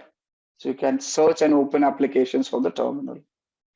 So if I want to open up, say, burp suite, I can type burp, tab, and enter. It will open. This is a proxy which we'll be using subsequently. So you can open applications directly from terminal by running a command. You don't have to use mouse and mouse as such, right? So today we will start our tutorial with an example. Imagine a world where every 39 seconds a cyber attack occurs, affecting businesses, governments, and individuals alike. And in a digital age where data is the new gold, cybersecurity has become one of the most critical fields to master. And if you have ever wondered how hackers breach systems or how companies protect themselves against these threats, you are in the right place. In this video, we are going to take you on a journey into the fascinating world of cybersecurity. We will break down the steps you need to learn cybersecurity, from building a strong foundation in networking and programming to mastering advanced techniques like ethical hacking and threat analysis. We'll also share some of the best resources and certifications that can propel your career forward. And this video will provide you with a clear roadmap for you. So get ready to unlock the secrets of cybersecurity and start your journey towards becoming a digital defender. So here first we will start with the essential skills for an ethical hacker, or when you will learn cybersecurity, what skills you will need. So here we'll see the list, and the number one is strong understanding of networking. So ethical hackers or cybersecurity professionals need to have understanding of networking protocols, how data travels across networks, and the vulnerabilities associated with different network configurations. Then comes programming and scripting. So proficiency in programming languages like Python, C, C++, and scripting languages is crucial for writing custom exploits and tools. And then comes cybersecurity fundamentals. A solid grasp of basic cybersecurity concepts, including threats, vulnerabilities, risk management, and security principles, is fundamental. And then comes operating system. Familiarity with various operating systems, including Windows, Linux, and Unix, is essential for understanding their vulnerabilities and security configurations. And then comes web application security. So knowledge of web technologies, that is web application vulnerabilities such as SQL injection, cross-site scripting, and security best practices for web development. And then comes penetration testing tools. So the proficiency in tools like Metasploit, Nmap, Wireshark, Burpsuit, and other penetration testing tools used to assess system vulnerabilities. So these tools you should have hands-on. And these are the skills that a cybersecurity professional must possess. And then comes cryptography. So understanding of encryption, decryption, cryptographic algorithms, and their role in securing data. And then comes wireless security. Expertise in wireless network security, including Wi-Fi encryption protocols and vulnerabilities. And then comes security compliance and standards. Knowledge of security standards and compliance regulations such as PCI DSS, HIPAA, and GDPR. And then comes incident response. So being prepared to handle security incidents and breaches effectively, including forensics and analysis. And then comes social engineering awareness. So understanding of social engineering tactics used by attackers to manipulate individuals into revealing confidential information. And then we have the last, that is ethical mindset as a skill. So an ethical hacker or a cybersecurity professional must adhere to a strong code of ethics and prioritize responsible disclosure when vulnerabilities are there. And now we'll start with how to learn cybersecurity, and we'll see the roadmap. So the number one thing you should have is educational foundation. So ethical hacking is all about using your skills for good. That is helping to protect systems and data from cyber threats. And let's start from the very beginning and build a strong foundation together. Number one is basic education. So first things first, you need to finish high school. And during high school, try to focus on subjects like mathematics, computer science, and IT. And these subjects are essential because they teach you how computers work and how to think logically. Imagine you are building a house, and math and computer science are like the bricks and mortar you will need to construct a strong, sturdy structure. And then comes higher education. So after high school, consider pursuing a degree in computer science, information technology, or cybersecurity. Now you might be wondering, do I really need a degree? Well, a degree can definitely help. It gives you a solid foundation and is often preferred by employers. However, it's not the way to become an ethical hacker. And if you're passionate and committed, you can learn the necessary skills on your own. And many successful hackers or cybersecurity professionals have taken this self-taught route. And remember, it's not just about the degree. It's about the skills and knowledge you gain along the way. And employers are looking for people who can solve problems and think creatively, whether they have a degree or not.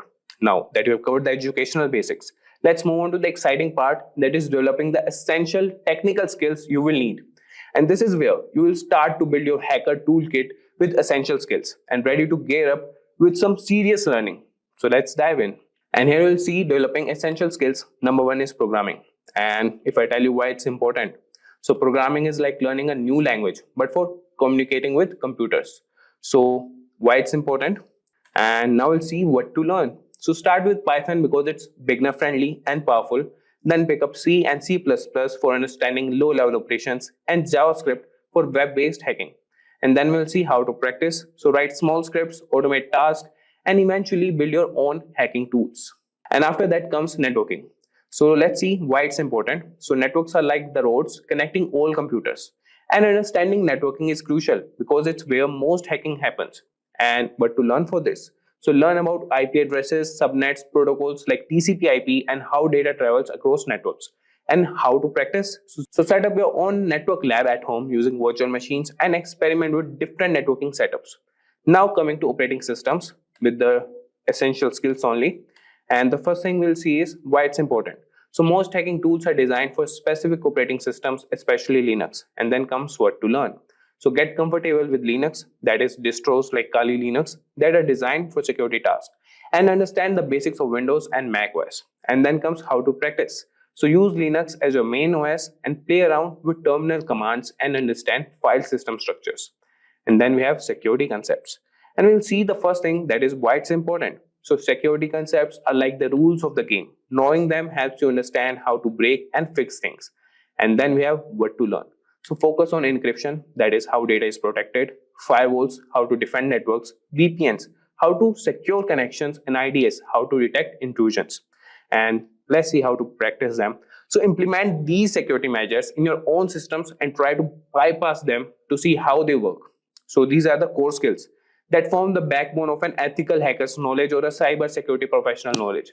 And it's not just about learning them, but practicing and applying them in the real world scenarios. Great. You have built a solid educational foundation if you are following this and developed essential skills. Now let's talk about certifications. And certifications are like badges of honor that show you have got the knowledge and skills to be an ethical hacker. And they can open doors to job opportunities and validate your expertise. So now we'll talk about some of the key certifications that you can consider. So number one is CEH, that is Certified Ethical Hacker.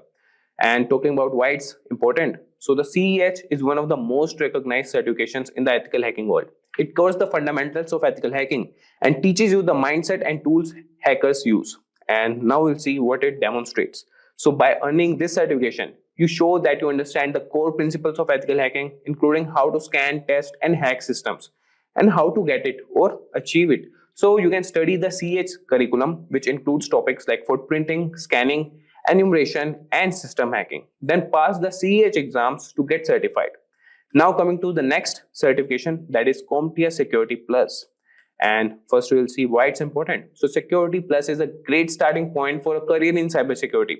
It covers a wide range of security topics from network security to risk management. And if I tell you what it demonstrates, so this certification proves you have the foundational knowledge required for any cybersecurity role. And it's often a stepping stone to more advanced certifications. And how to get it? So prepare by studying the CompTIA Security Plus material, focusing on key areas like threats, attacks, vulnerabilities, and security architecture. You can pass the Security Plus exam to earn your certification. Now coming to the next certification, that is OSCP, or Offensive Security Certified Professional.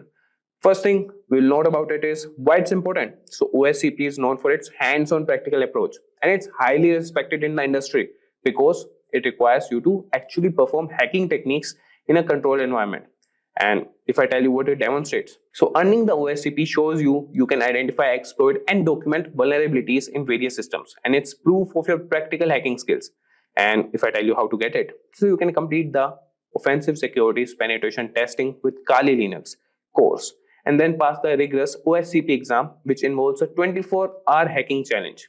So this is all about OSCP. Now moving to the next certification, that is CISSP. So first thing is why it's important. So CISSP is an advanced certification aimed to those looking to move into higher level security roles like management or architecture. And if I tell you what it demonstrates, it shows you how to have a deep understanding of cybersecurity principles, and you can design, implement, and manage a best-in-class cybersecurity program. And how to get it? You can study the 8 domains of the CISSP, that is Common Body of Knowledge, which includes security and risk management, asset security, and security engineering. You can pass the CISSP exam and meet the work experience requirements to get certified. And these certifications not only validate your knowledge, but also make you stand out in the job market. They are a testament to your dedication and expertise in the field of ethical hacking.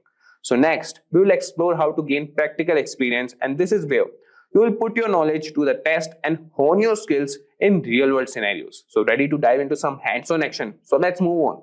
So the next part is Number 4, that is gain practical experience. So I will say that's awesome that you have got your education, developed essential skills, and earned some certifications. Now we are coming to this part. That is, now it's time to get hands-on and gain practical experience. This is where the real fun begins, applying what you have learned in real-world scenarios. Number 1 is labs and simulations. So labs and simulations provide a safe environment to practice hacking skills without the risk of breaking any laws. They allow you to experiment and learn from your mistakes. So you could use the platforms like Hack the Box, Try Hack Me, and Cybersec Labs that are fantastic resources. And these resources offer a variety of challenges and scenarios that mimic real-world systems and networks. So internships and entry-level positions provide real-world experience and a chance to apply your skills in a professional setting. They also help you build a network of industry contacts. You can seek out internships or jobs in IT, network administration, or cybersecurity. So these roles will give you hands-on experience with the systems and technologies you will be protecting as an ethical hacker. You can check job boards, company websites, and LinkedIn for openings. And don't be afraid to reach out to companies directly to inquire about internship opportunities. You can tailor your resume to highlight your skills and certifications, and be prepared to discuss your hands-on experience from labs and simulations. And after that comes the bug bounty programs. So bug bounty programs are an essential or excellent way to test your skills in the real world scenario. Companies offer these programs to identify security vulnerabilities in their systems, and they reward you for finding and reporting these issues. So platforms like HackerOne and BugCrowd connect ethical hackers with companies offering bug bounties. And these platforms provide a legal and structured way to test your skills. And you can create profiles on HackerOne and BugCrowd. And you can start by reading through the rules and scope of each program to understand what's allowed. And you can begin with lower risk programs and gradually move to more complex ones. As you find and report vulnerabilities, you will gain recognition and potentially earn money for your findings. And after that, we have practical experience that is invaluable, and it's where theory meets reality.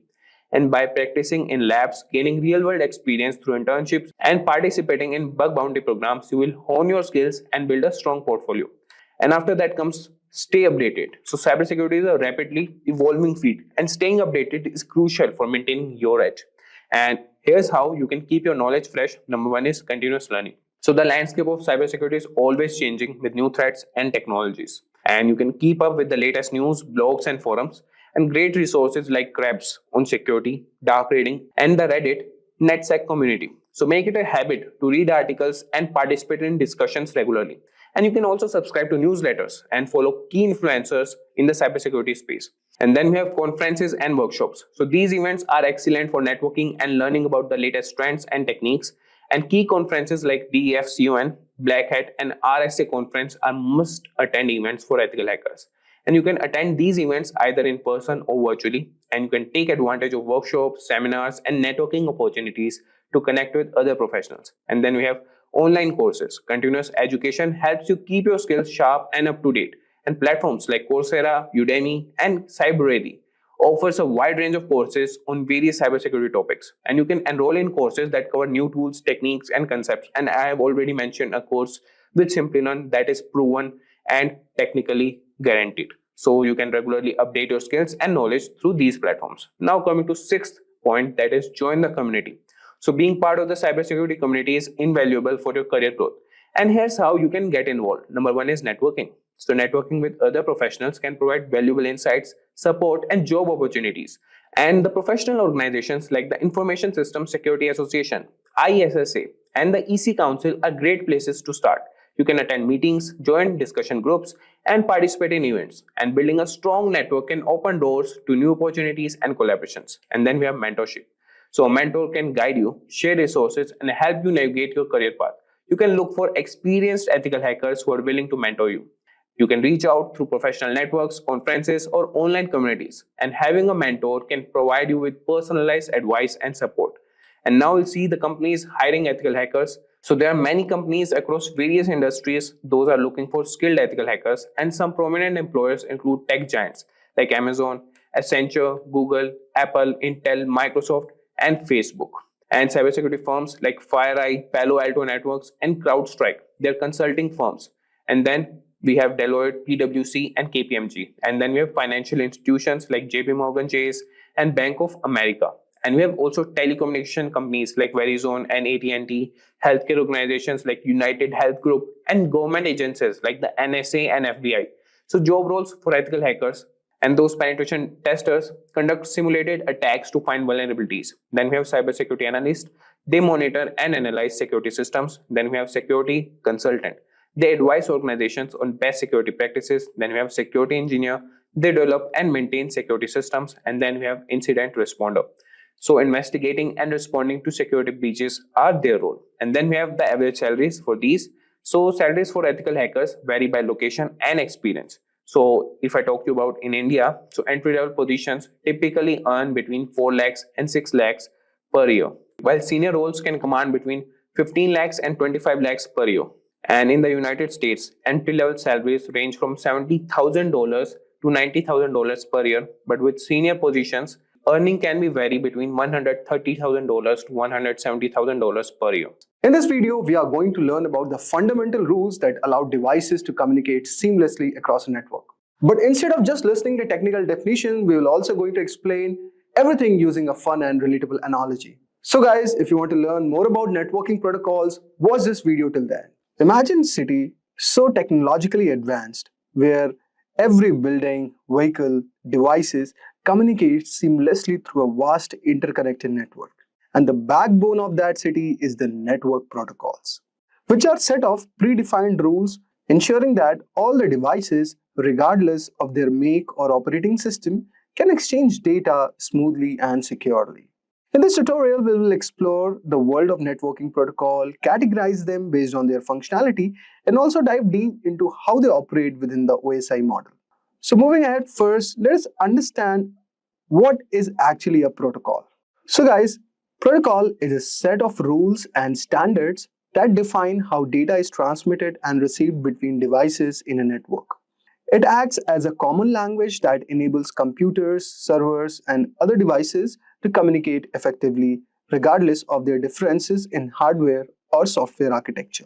For example, let us say, imagine you are making a phone call, to a friend all over here, as you can see in this diagram. And you say hello to initiate the communication. Your friend responds by confirming that they can hear you. You speak in a language both of you can understand. You take turns in listening and speaking. When the conversation is over, you say goodbye and end the call. This is the structured way of communicating following a set of unwritten rules, a real-world example of a protocols. But if I talk about protocols in networking, they define how data is packaged, transmitted, received, and interpreted. They ensure that data is sent in a correct format. The receiving device understands and processes the data correctly. Errors are detected and corrected if needed. Security measures are in place to protect data from unauthorized access. Now, let us move ahead and understand about what are different types of networking protocols available. Now we are going to study about types of networking protocols. So network protocols can be broadly divided into three major categories. The first one is communication protocols. Here, these protocols ensure there is a seamless data exchange between devices. If I talk about security, then these protocols ensure that there is a secure communication against cyber threats. And finally, if I talk about management protocols, they monitor and optimize network performance. To understand these better, let us explore each one of them one by one. So if I talk about communication protocol, so this protocol governs data transmission and defines structure, format, and method for exchanging messages between devices. So we have this HTTP protocol or hypertext transfer protocol. So this is a backbone of the internet and it facilitates the web exchange between a server and a browser. So this is one kind of a protocol. Then you have a TCP protocol, which is a transmission control protocol. So it is a connection oriented protocol where protocol is ensured that the data packets are delivered accurately and they are in order. Then we have the internet protocol or IP protocol. These protocols addresses the system of internet, routes a packet across the given network. Then we have the UDP. So this is user datagram protocol. So it is a fast and connectionless protocol. And then you also have this file transfer protocol, which enables file sharing between servers using separate connections for controlling and data transfer. And finally, you could also see an ICMP, which is not mentioned in this diagram. So, which is basically Internet Control Message Protocol. This protocol acts as a diagnostic tool, helping detect network errors and connectivity issues. So let us take an example and try to understand the communication protocol. Now, imagine you are sending a parcel from one city to the another, or you can also consider sending from one country to the another. Now, let us understand how these protocols are going to work. So, if I talk about TCP/IP that we have discussed earlier, you can consider it as a courier service. You choose a reliable courier company that ensures your package is delivered intact and it is in order. So, the courier service which is reliable, that is TCP/IP protocol working all over here in this scenario. Now, if I talk about UDP or user datagram protocol, you can consider this as a public announcer. So instead of a courier, you broadcast a message over the city's public announcement system that everyone hears it. But there's no guarantee also that anyone will respond. Then you could understand FTP protocol as a parcel delivery system. So you use a secure delivery truck to send bulk packages from one place to the another. And if I talk about ICMP, so this is kind of a traffic reporter. This protocol is working like that. So this protocol service monitors traffic and alerts courier if certain routes are blocked. So in this way, these communication protocols are working. These communication protocols also ensure that fast, structured, and reliable delivery of data is happening in the digital network, just like cities' postal and transport system. Now let us move ahead and discuss about the security protocols. So if I talk about the network security protocols, so these security protocols protect sensitive data from unauthorized access, cyber attacks, and data breaches. Now, if I talk about SFTP, which is not mentioned here, so you can consider it as a secure version of FTP, so which basically ensures the secure file transfer. So here it encrypts a file transfer using the public key encryption for authentication. Then you have the HTTPS, which is Hypertext Transfer Protocol. This is a secure version of HTTP which encrypts data between browsers and the servers. Then you have the SSL also, which is a secure socket layer, and it ensures that all the encrypted communication is happening over the internet, preventing any eavesdropping or any data theft. Now, as you can see also here, we have the SMTP protocol, which is Simple Mail Transfer Protocol. It's also a communication protocol. So it is ensuring that it sends email over the internet, and also it ensures that emails are properly formatted, routed, and delivered to the recipient's email server. This protocol works in very simple steps. Like first of all, when you send an email, SMTP performs these steps. First is compose the email. Okay, so you type email in your email client like Gmail or Outlook. Then it connects to a SMTP server when you hit send. So your email client communicates with an SMTP server. Then the routing happens in the email where SMTP server checks the recipient's domain name and contacts their email server. And then the email is being delivered. So the recipient's email server receives a message and stores it for retrieval. So these were one of the scenario. And you could consider the same analogy for SMTP as a postal system also. Now, suppose you write a letter all over here and you put it up in envelope. Okay, you drop it up at the post office, which is basically the SMTP server, where it's checked and it is sorted, and the postal system finds the recipient's address, mail server, and also the recipient can pick up and read the letter. Okay, so there are protocols like IMAP which are used to retrieve the emails. So SMTP only sends emails, not retrieves them. Okay, retrieval is done by IMAP protocol or POP3. So this was one of the example. Now let us discuss about SSH protocol. So SSH means it is a secure shell network protocol, which is basically used to securely access and control remote computers over an encrypted connection. It is widely used for securing remote logging and file transfers. Now, how does SSH works? So it initiates the connection. A user enters a command in the terminal, such as you can say SSH user remote server. Then the authentication happens where the user provides a password or uses an SSH key for authentication. Once it is authenticated, the user gains secure access to the remote server, and then the commands starts executing. The user can run commands, transfer files, or manage the system remotely. Imagine like a bank vault. Okay, so you can think SSH of a secure key card entry system for a high security vault. Okay, or in the banking, in the banks basically, where you will be needing credentials, password, or key card. Once inside, all the communications are private and encrypted. Okay, you can check records, retrieve documents, or make updates very much securely. And when done, you can log out and exit the vault safely.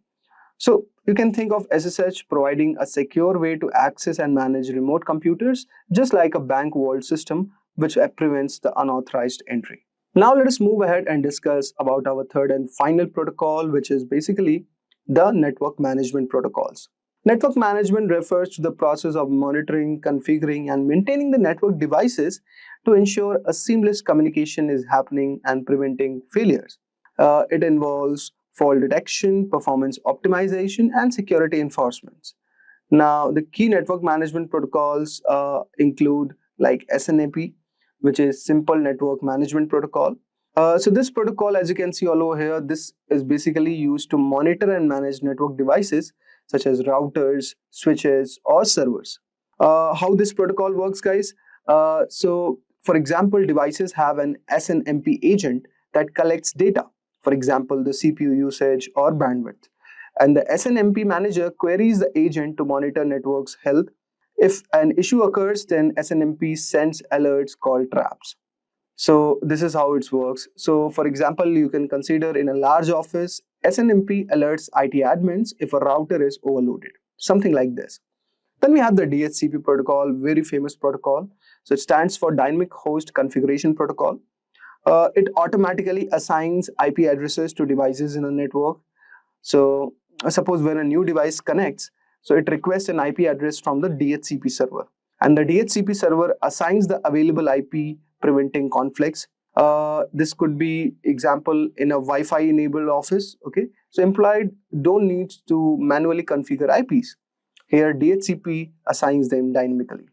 Then we have the ICMP protocol, which is Internet Control Message Protocol. This protocol is basically used for error reporting and network diagnostics. Here ICMP actually sends a control messages like ping requests to test the connectivity. So if a network path is down, then ICMP informs the sender. For example, if a website isn't loading, then a technician runs ping www.com or any given domain to check if the server is reachable or not. Then we have the border gateway protocol. So this is kind of a routing protocol which determines the best path for internet traffic. Internet routers use BGP to exchange routing information mostly, and it finds most efficient route to send the data packets. For example, like in a fiber optic cable under the ocean, if it fails, then BGP reroutes the traffic via another path. Okay, so you can consider this example as how it is being used. Now we'll have a look on POP3. So POP3 means Post Office Protocol version 3. Basically, this protocol is one of the protocol that we have discussed earlier, that it retrieves email from the remote server. So when the user opens their email clients, POP3 downloads the messages to their devices. Emails are deleted from the server after retrieval. So for example, you can consider using an Outlook to download emails from Gmail server. Okay, so there it is used. Now, these protocols are very much important because they ensure network reliability by identifying issues before they cause any failure, optimize the performance by managing the bandwidth and traffic, and automate an IP allocation. And also, it ensures the security. So you could see this is as an example of a network security protocol, how it's working. So suppose this is our office. Now the data packets are being sent. So here you have the IP header, then IP payload. So IPsec is a security protocol. So here the IPsec header is added and a secure payload is added, and the same is data is being transferred. This packet is to the laptop and it is routed via router IPsec, okay, with IPsec protocol all over here to the branch office. So this is how you can consider architecture where the network security communication is happening. Now this is an example of a network monitoring protocol where there are endpoints, okay, and these you could see you are sending the data about health and performance, and it aggregates data from multiple endpoints. The network monitoring tools are present which converts raw data into usable metrics, and then the following data is given to the network administrators. Also, it generates alerts and reports. So this is how the network monitoring protocols are working in this alignment. So we've discussed about these protocols, and this was a certain diagrammatic explanation. So I hope so you would have got a brief idea regarding these protocols. Okay. So now let us briefly understand the 7 layers of the OSI model. Okay. Now this is OSI stands for Open System Interconnection Model. So there are 7 layers in this model, okay, and along with there are protocols also mentioned and the components associated with each layer. So let us break down these layers. So first of all, we have the physical layer, okay. The purpose of this layer is to define the physical structure of the network, such as cables, switches, and wireless transmission. Here, the function is that of this layer is that it converts data into electrical signals like radio or optic signals for transformation. It also manages bit rate control and transmission media. Now, this is all about the physical layer. Then you have the data link layer, or you could say the error detection layer. This layer basically manages the direct node-to-node data transfer and error detection. The function of this layer is that it ensures that the data is correctly framed before transmission. It detects and corrects errors in transmission, and it basically uses MAC address for device identification. Examples of this layer could be considered as Ethernet or PPP, point-to-point protocol, switches, bridges. All these come into this layer. The third one, we have the network protocol or the routing layer. So this layer determines the best path for data to travel between different networks. It assigns logical IP addresses, routes data using protocols. It manages network congestion and fragmentation. The examples of this protocol could be IP protocol, ICMP, IPsec, IGMP, okay, Internet Group Management Protocols. Just like navigation systems, that determine the best route for vehicles to reach destination. Similarly, this layer is working like that. Then we have the transport layer, which basically is like the delivery layer. It ensures complete and reliable data transmission. This layer divides data into smaller segments and ensures proper reassembly. It provides error detection and correction. It uses TCP for reliable transmission and UDP for faster connectionless communications. Examples could be, the TCP protocol or UDP protocol. So you can consider it like a couriers, that ensure that packages are delivered safely and in the correct order. So after this, the data is moved to the session layer, which is like the connection layer. It establishes, maintains, and terminates the communication sessions. It helps in managing sessions between applications. It handles authentication and any reconnections if needed. So for example, we have the API sockets all over here in this layer. So just like customer service representatives who handle call and ensure smooth communication between businesses, this layer is working like that. Then we have the presentation layer, which ensures that data is formatted properly for the application layer. It translates data formats like converts images, compresses file, encrypts and decrypts data for security. Then we have example of presentation layer like SSL, Secure Socket Layer, SSH, IMAP protocol, FTP. So you can consider these as a language translators who convert a message into a format that the recipient can understand. And finally, we have the application layer, which has a purpose of providing network services directly to the users. It manages data exchange between applications and the network. It enables browsing, email, and file transfer. So example of this layer include HTTP protocol, FTP, IRC, SSH, DNS. Okay, so you can consider something like this as these are the customer-facing employee in a company who directly interact with the users. The lab portion is where most candidates struggle, as it tests your ability to apply advanced cybersecurity concepts to secure and defend systems in real-world scenarios. Maintaining the GSC certification is no small task either. GIAC requires certified professionals to regularly update their skills and go through a rigorous renewal process.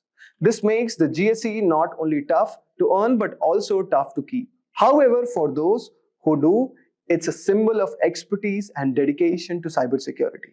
So guys, these were some of the top 8 toughest cybersecurity certification which one can pursue for. And we all know that there's no doubt that the demand for cybersecurity professionals is growing, and certifications are one of the great ways to prove your skills. So we covered 8 of the toughest cybersecurity certification which you can pursue, each with its own set of challenges. We humans are highly tech-savvy in today's times. With the extensive use of the internet and modern technologies, there is a massive challenge in protecting all our digital data, such as net banking information, account credentials, and medical reports, to name a few. Have you heard about the deadly WannaCry ransomware attack? The attack happened in May 2017 in Asia, and then it spread across the world. Within a day, more than 230,000 computers were infected across 150 countries. The WannaCry cryptoworm encrypted the data and locked the users out of their systems. For decryption of the data, the users were asked for a ransom of $300 to $600 in Bitcoin. The users who used the unsupported version of Microsoft Windows and those who hadn't installed the security update of April 2017 were targeted in this attack.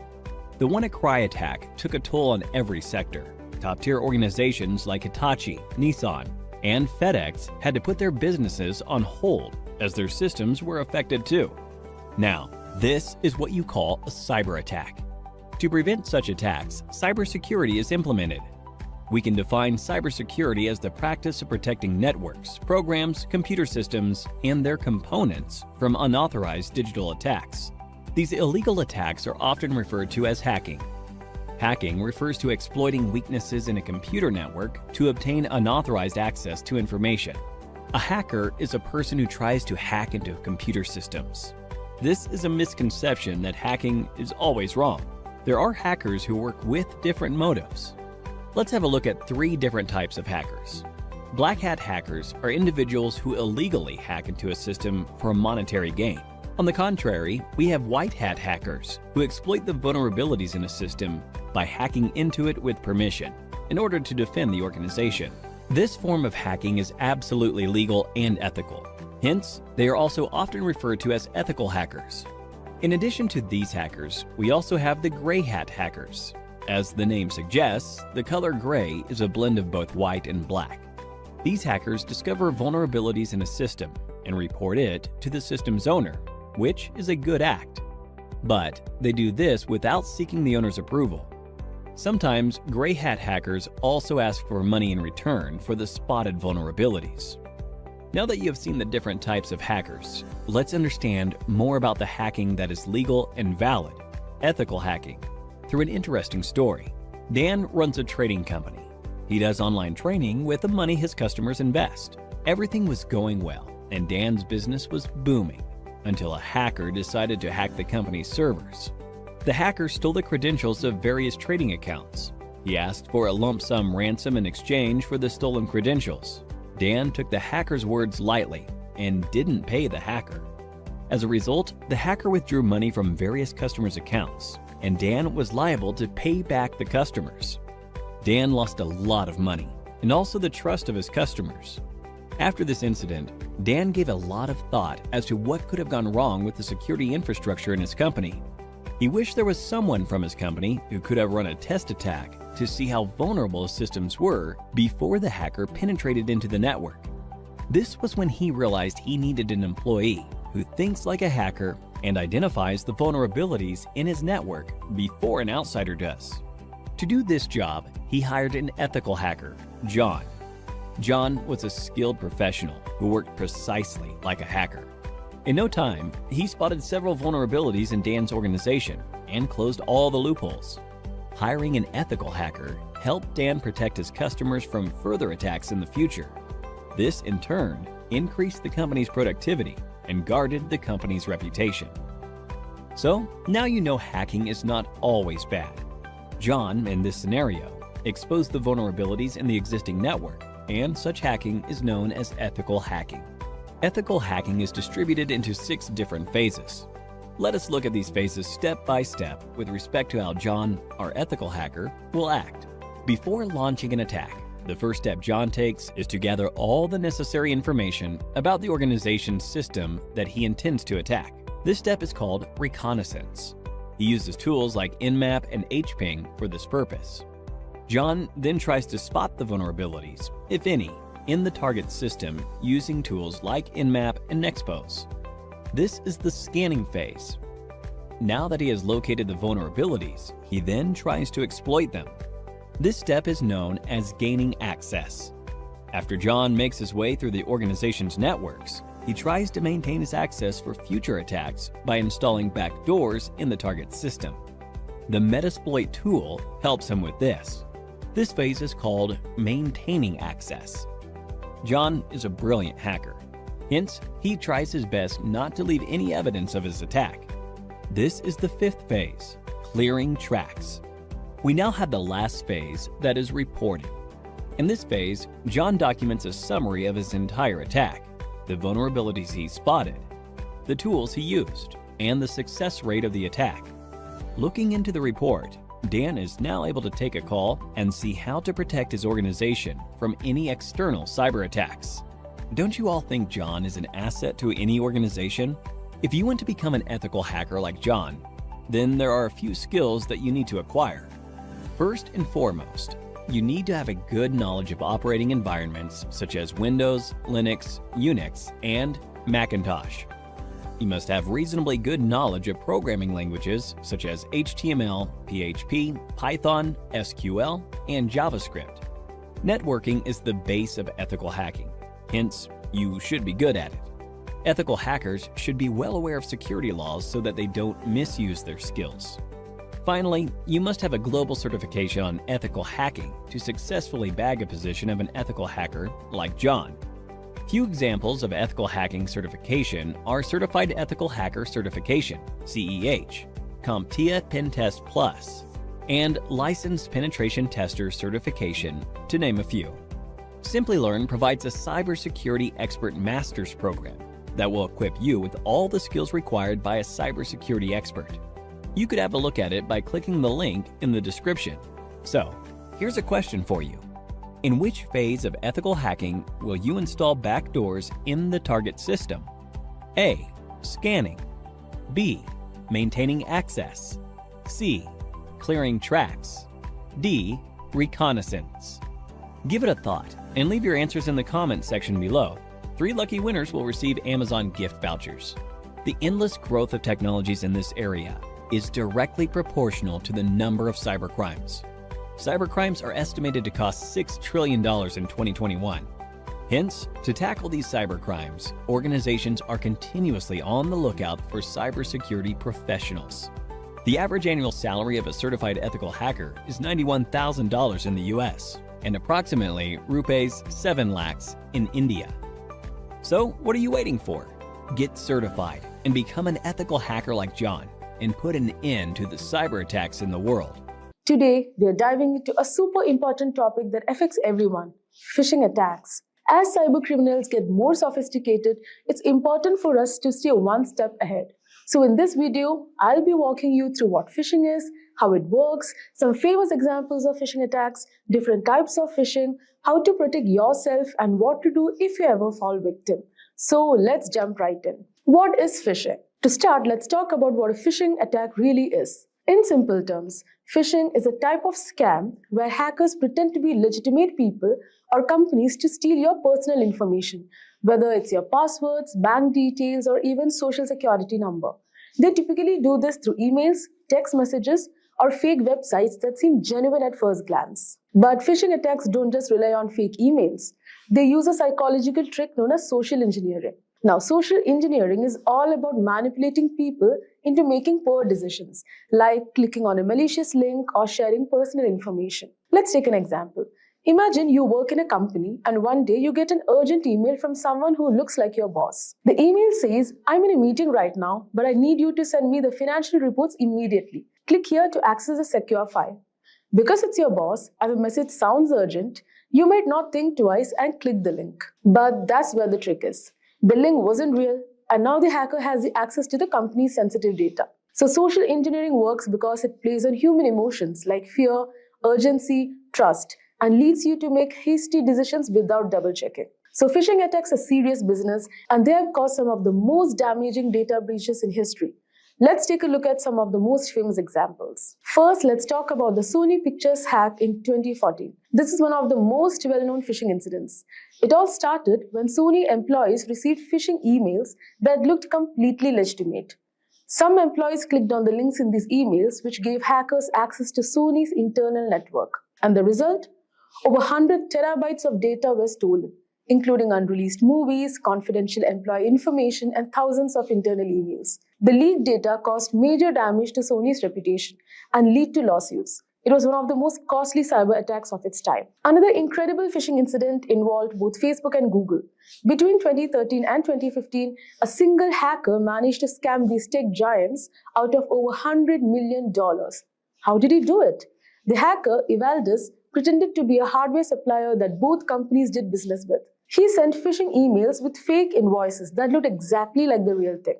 Because the emails were so convincing, the finance departments of the Facebook and Google didn't question them and wired the money directly to the attacker's account. So these famous examples show that phishing can affect anyone, from everyday people to major corporations.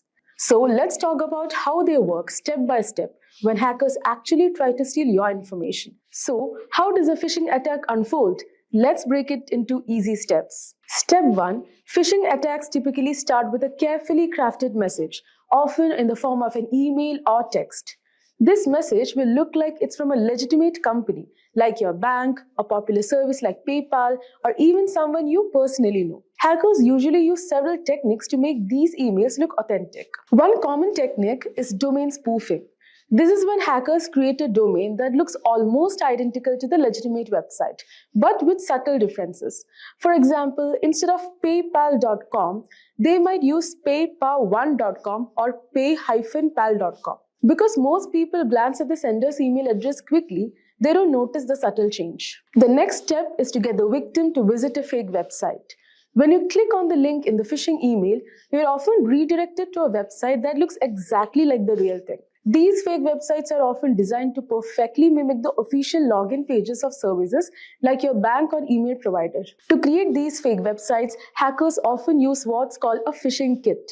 Now, phishing kits are pre-built tools that make it easy for attackers to clone real websites. The hacker then hosts the fake website on a malicious server or uses DNS spoofing, where they manipulate the DNS records to redirect users from the legitimate website to their fake version without the victim knowing. Now, once you land on the fake website, the next step is for the hacker to collect your information. So these fake pages are designed to look identical to the real ones. So when you enter your username and password, you think you're logging in securely. But hear what's happening in the background. Phishing sites use various methods to capture the information you type in. One common technique is form jacking, where the form on the website is modified to send the data directly to the attacker's server. Alternately, hackers can use key logging malware that records every keystroke you make, capturing usernames, passwords, and even credit card information as you type. So to make the fake site even more convincing, attackers often secure it with a real SSL certificate. Now, this means the website might show up as secure with a padlock symbol in your browser, making you believe it's legitimate. So this is why it's important to check more than just the HTTPS in the URL. Now, once the hacker has your data, they can use it in various ways. The most common method is using your stolen credentials to log into your accounts. This is known as credential stuffing.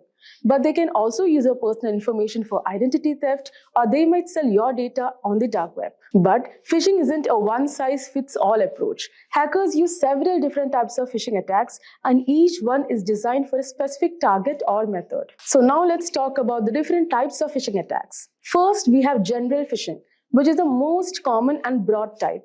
So in this type of attack, Hackers send out thousands or even millions of phishing emails to random people, hoping that a small percentage will fall for the scam. For example, let's say you receive an email that looks like it's from a popular company like Netflix. The email says something like your payment method has failed, click here to update your information. You click the link and it takes you to a fake Netflix login.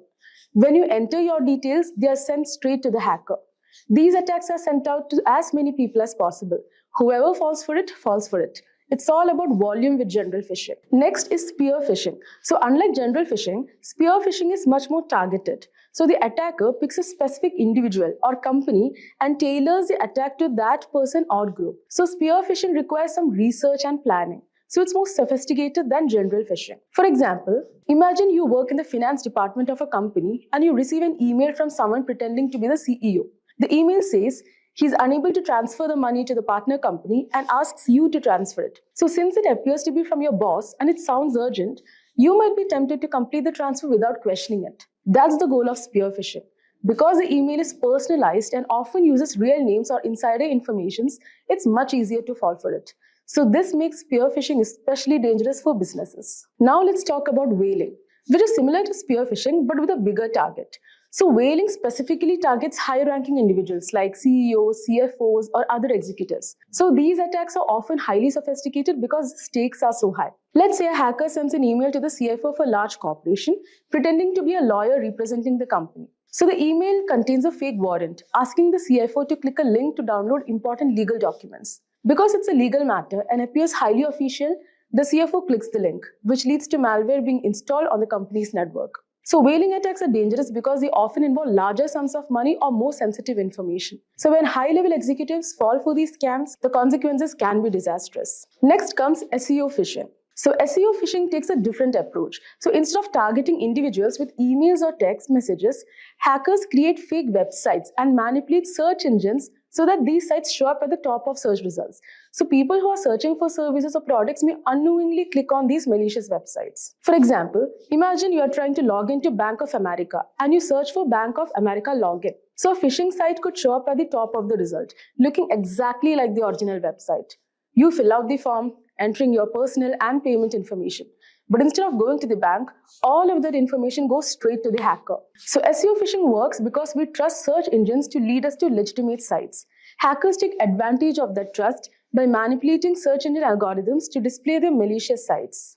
And finally, there's smishing, which stands for SMS phishing. Smishing involves sending fraudulent messages through SMS or text. So these texts often appear to come from a trusted source, like your bank or a delivery service, and contain a link that leads to a phishing site. For example, let's say you get a text that looks like it's from a delivery company such as FedEx, telling you to set your delivery preferences. The message includes a link to do the same. When you click the link, it takes you to a fake FedEx site that asks for your name, address, and credit card information to cover delivery fees. So smishing is effective because people tend to trust text messages more than emails, especially when they are on the go and may not scrutinize the message as closely. Anyways, fortunately, there are several things you can do to protect yourself from phishing attacks. So first and foremost, always think before you click. If you get an email or text asking you to click a link, stop and think. Does this look suspicious? Hover over the link to see where it actually leads before you click. Next, don't upload personal information online. Be careful where you share your personal information online. Hackers often gather details from social media or public profiles to make their phishing attempts more convincing. So make sure to keep your software, operating system, and apps updated. Regular updates include security patches that protect against known vulnerabilities. Next is use antivirus and email security. Install a good antivirus program and use email services with phishing filters. These tools can block many phishing emails before they even reach your inbox. And lastly, use a secure DNS service. This can prevent you from even accessing malicious websites, adding an extra layer of protection. Now, even with these precautions, phishing attacks can sometimes be successful. So what happens if you're already fallen a victim? Let's talk about what to do after a phishing attack. So if you realize you have fallen for a phishing attack, don't panic. There are steps you can take to minimize the damage. First, report the attack to cybercrime authorities. In many countries, there are dedicated teams that handle online fraud, and the faster they are notified, the better. Next, change the passwords for any accounts that may have been compromised. Make sure each password is unique and avoid using the same password for multiple accounts. Next, enable multi-factor authentication on your accounts. MFA adds an extra step, like a code sent to your phone, which makes it harder for hackers to gain access.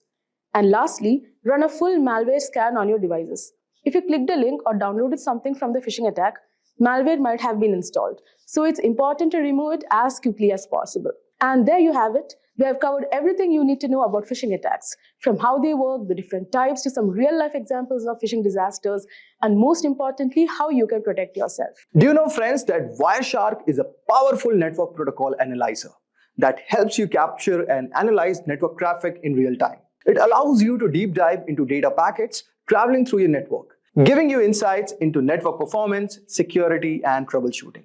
In this tutorial, we'll guide you through the basics of using Wireshark, from setting up your capture environment to interpreting the data.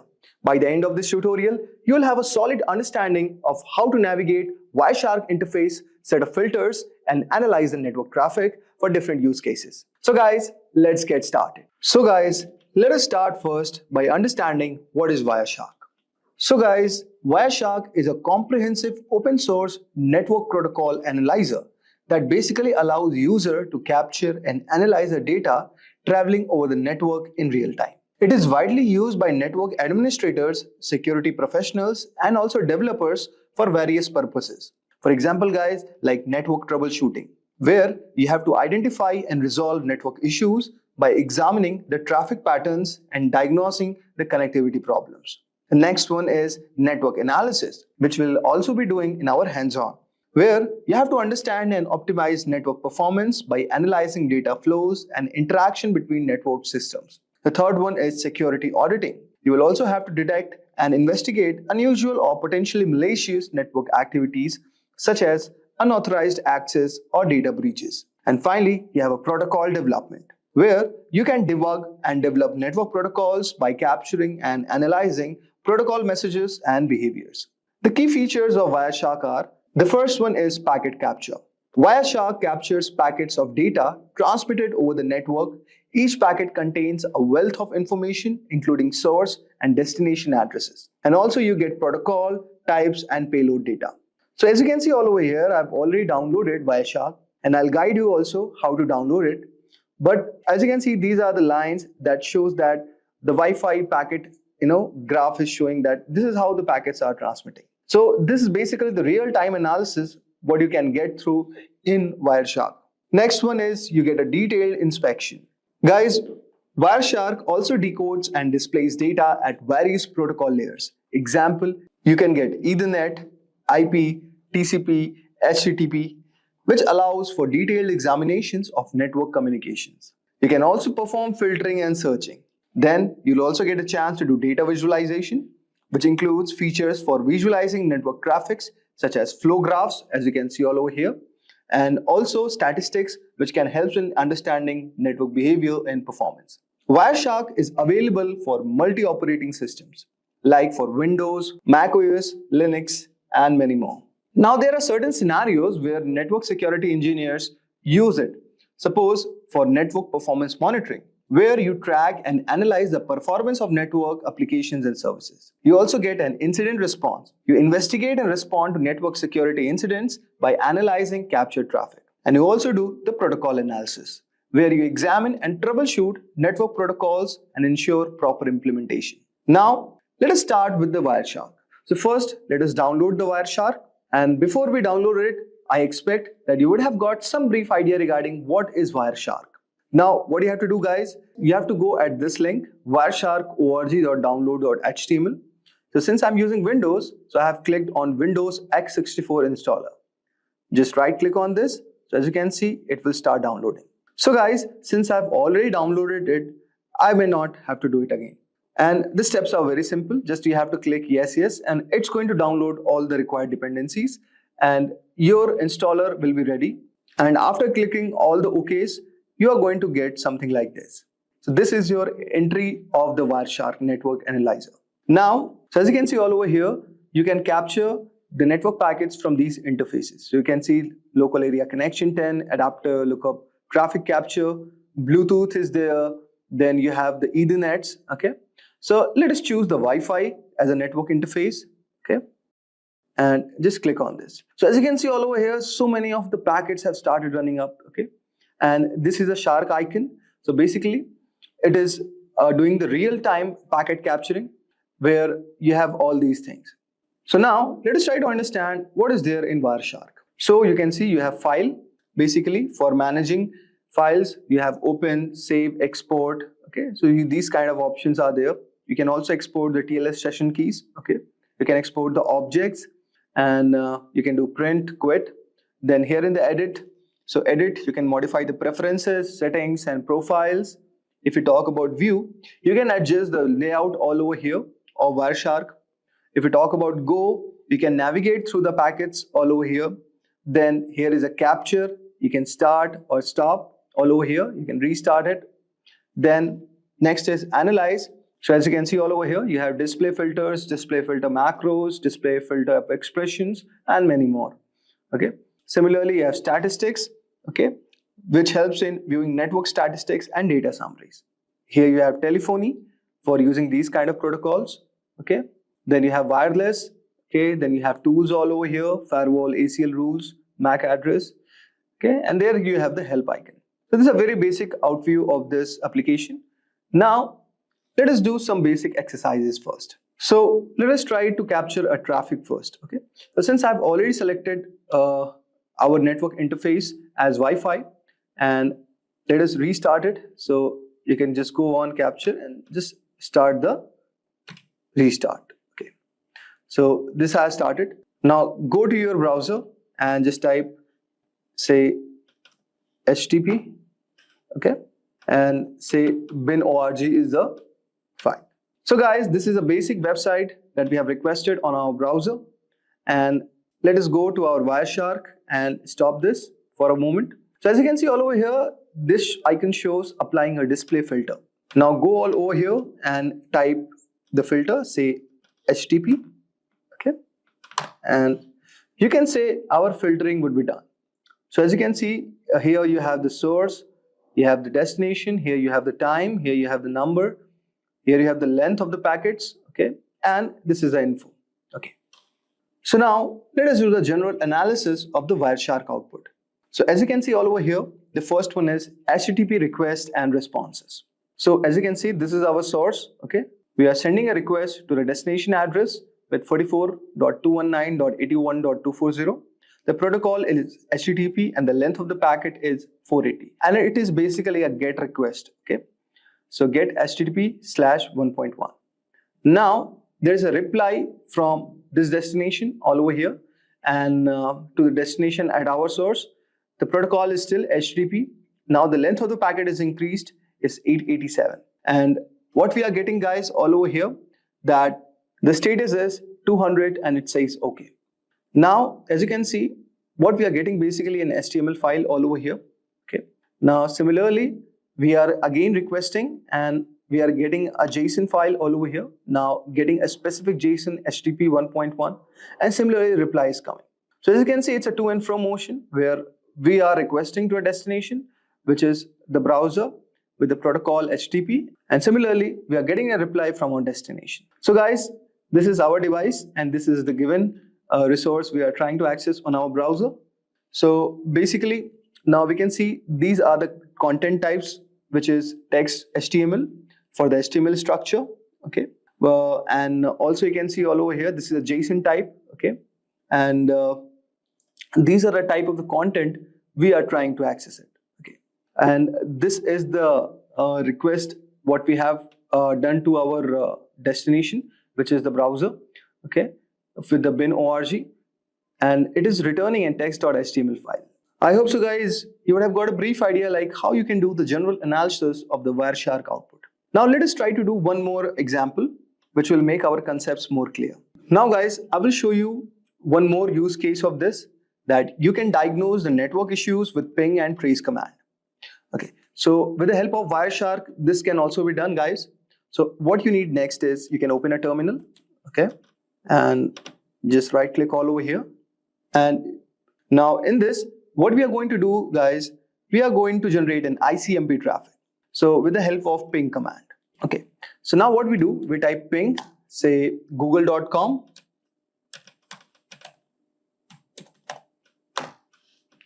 And you can see all over here, the request and reply have started. And now what we will do, guys, we will use the tracert command for tracing our packet flow. So you can see something we have got all over here. We will discuss about this bit later. Now let us open our Wireshark. Okay. And what we'll do, guys, we will type ICMP. Okay. And just click all over here. Okay. So guys, go to the filter and type ICMP. Okay. And just click all over here. But before that, you have to stop this. And now let us try. So you can see all over here that here the destination is showing unreachable, but here we are getting the reply. Okay. Now let us try to examine this protocol. Okay. So what all over here, let us try to understand first what we did in the terminal. Okay. So guys, when we are typing the command ping google.com, this command is basically testing the reachability of google.com by sending the Internet Control Message Protocol or ICMP echo request packets and waiting for the replies, which is echo response. Now guys, let us break down the ping results. So first 3 replies, we are going to see that each reply shows the IP address of 142.250.193.110, which is one of the Google servers. And you can see the round trip time latency for the packets. For the first time, it is showing around 76 milliseconds. For second round trip time, it is showing around 88. Then third is 99, and fourth one is 30 milliseconds. Now you can see there is something called time to live also, and in this case the time to live for each packet is around 55 milliseconds. Okay, so basically this field indicates how many hops or routers the packet can pass through before being discarded. Okay, now you can also see the request timeout. So the fourth packet is a request timeout, meaning no reply was received within this set time. And you can also see the ping statistics.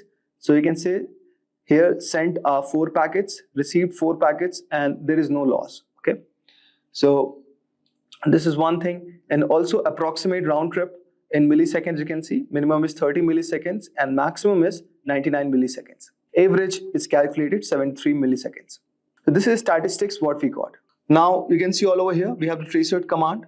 Okay, so here no arguments are provided first. So let us try to understand. The D means do not resolve IP address to host names. Okay, where H means maximum number of hops of routers to search, and W means timeout in milliseconds for each reply. So suppose if I see tracert google.com, so guys, this will show all the hops that the packet has to travel through reach the Google server, which will help to diagnose where the delays or issues might occur on the path. Now you can see all over here there are a lot of options are given. So similarly you can read this. Now let us try to do the Wireshark analysis.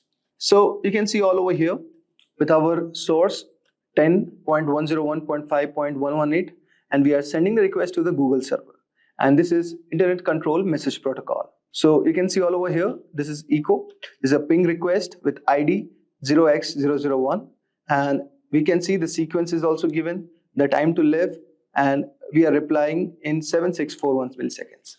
So this packet is basically what we are doing, guys. We are 7630 is our packet number, and this is what we are sending as a request. Then 7641 is a reply from the Google server with the given ID, okay, the sequence number of this and the time to live, and it is also giving the request one. Now what you can do, guys, you can also apply one filter all over here. We can, okay, now with the help of this you can just see there are a lot of options as a filtering. Okay, so you can read the documentation for this, and whenever it is turning red, guys, it is showing something as error. Okay, and now let us do this and let us type our IP address, say 101, okay, 1.5.118. Okay, so this is also one of the way you can apply the filter. Okay, so it's going to filter out the IP address. Okay, say let's do this. So it is going to filter out our IP address, which is basically the same which is sending, because we have not given any other ping request. So guys, here what we can see, so this is kind of the analysis what we are doing basically. Okay, so guys, this was a Wireshark analysis for diagnosing the network issues with the help of ping and trace commands. And you can do a lot more other things with the help of Wireshark. Basically, these tools are used by network administrators, hackers, and also network engineers to understand the network performance, diagnose the network issues. Okay, so this was a short exercise which I have shown you about the basics of Wireshark. I hope so you would have enjoyed our today's video. Today, we are going to talk about some really interesting and powerful hacking gadgets you should know about in 2024. But remember, this is just for learning. We don't want anyone getting into trouble. So moving on, the best way to keep your computers and devices safe is to know about the risk. So some risks are easy to cater, using strong passwords, and don't download from bad websites, and don't hand your unlocked device to strangers. But there are also hidden dangers that can cause big problems. Some tools look innocent but can be very dangerous. Here are 7 gadgets that look normal but are actually powerful hacking tools. These tools are made for security experts to test systems, but they can be misused. So let's kick things off with a device that's small but incredibly powerful, that is Raspberry Pi. So Raspberry Pi is a compact and affordable computer that has revolutionized the tech world.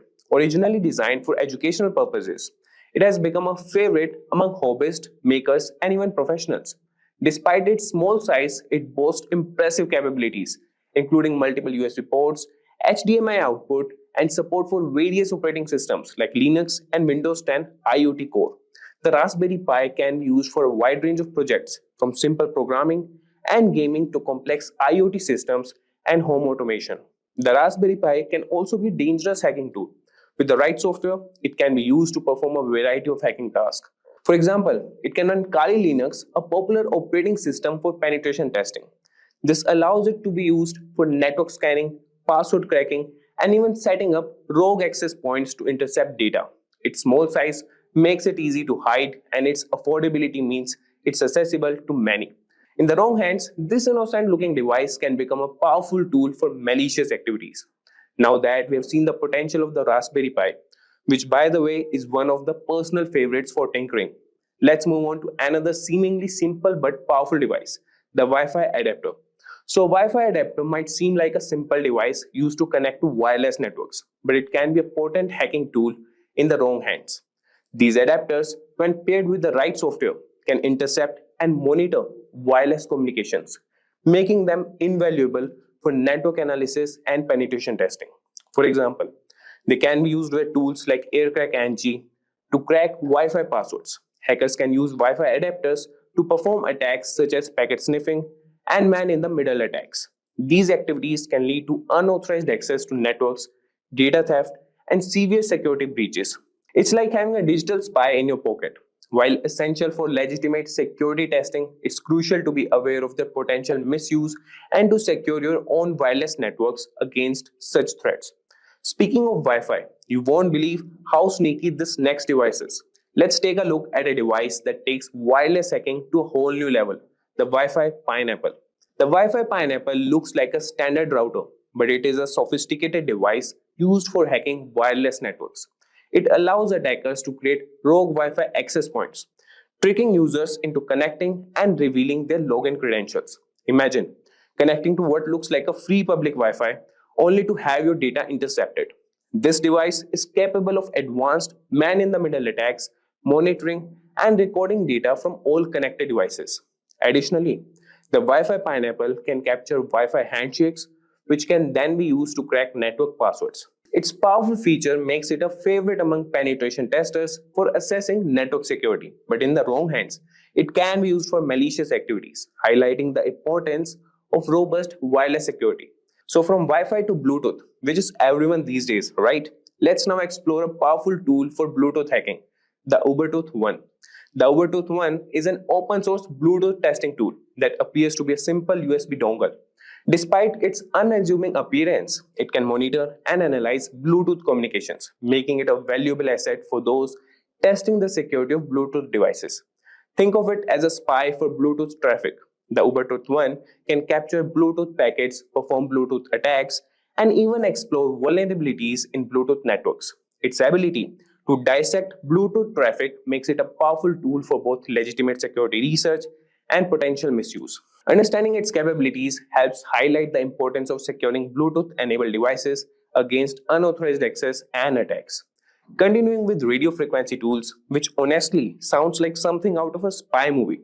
So let's discuss the Hack RF1 and its versatile capabilities. So the Hack RF1 is a versatile software-defined radio SDR platform that can transmit and receive radio signals from 1 MHz to 6 GHz. It looks like a standard electronic device, but can be used for a wide range of hacking activities. Imagine being able to capture and manipulate signals across a broad spectrum. With the Hack RF1, users can capture and analyze various radio signals, jam frequencies, and even spoof signals to manipulate communication systems. This tool is particularly useful for exploring and testing the security of wireless communication systems. While it serves an essential role in legitimate research and development, the Hack RF1 also demonstrates the need for robust security measures to protect against radio frequency based attacks. So now let's look at a tool that takes advantage of a computer's trust in USB devices. And trust me, this one's sneaky, the USB rubber ducky. So the USB rubber ducky is a device that looks like a regular flash drive but acts like a keyboard, typing commands into any computer it's plugged into. Hackers use it to execute pre-programmed scripts that can steal data, install malware, or take control of the target device. It's like a tiny digital ninja. This tool exploits the trust computers have in USB devices, making it a potent weapon for cyber attacks. It's a reminder to be cautious about plugging in unknown USB devices, as they could be rubber duckies in disguise, ready to unleash harmful commands and compromise your system security. So finally, we have got a real undercover gadget here. Let's uncover the secret capabilities of the LAN turtle. The LAN turtle looks like a typical USB Ethernet adapter, but it's a covert hacking tool used to monitor and infiltrate networks. Don't let its innocent appearance fool you. It provides hackers with several capabilities, such as network scanning, DNS spoofing, and data capture. The LAN turtle can be discreetly plugged into a network, allowing access to gather sensitive information and gain unauthorized access. Its ability to operate undetected makes it particularly dangerous, emphasizing the need for vigilance and robust network security measures to prevent unauthorized devices from connecting to your systems. So there you have it, guys. We have explored some of the most powerful and dangerous hacking gadgets out there. These tools can do a lot of damage if they fall into the wrong hands. That's why it's so important to stay informed and vigilant about cybersecurity. Next on our docket is a live demonstration where we solve a set of cross-site scripting problems starting from the basic level to the topmost level 6. We're going to start at level 1. In this web application, it demonstrates the common cause of cross-site scripting where user input is directly included in the page without proper escaping. If we interact with the vulnerable application window here and find a way to make it execute JavaScript of our choosing, we can take actions inside the vulnerable window or directly edit its URL bar. This task needs only basic knowledge. Let's see why the most primitive injections work here right away. Let's do a simple query and inspect the resulting HTML page. I'm going to use this phrase with a single quote as a special character. We can now inspect the HTML page.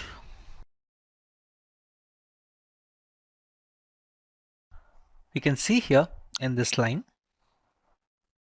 the special character single quote appears in the result over here. The provided query text is placed directly in a B tag, as in a body element.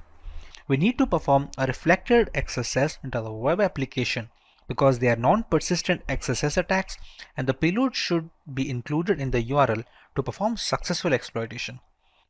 We can use any payload, but we're going to use the simple one to perform an alert in this web application. It's simple and can be shown easily. We're just going to write the script over here.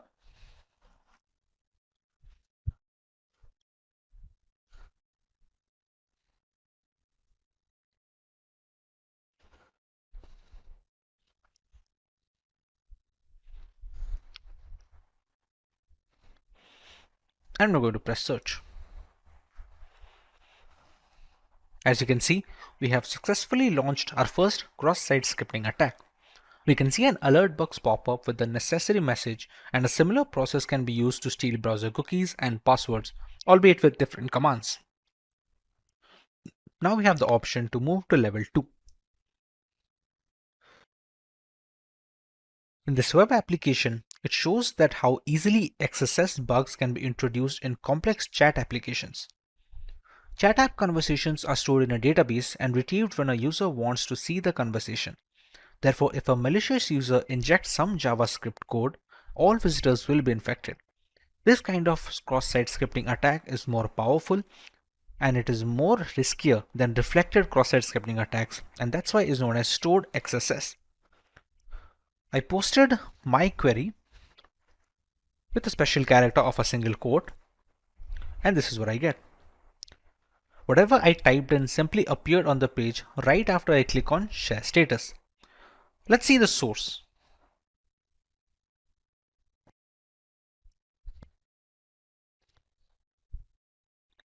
You can see here, the text I posted seems directly put inside a block quote tag.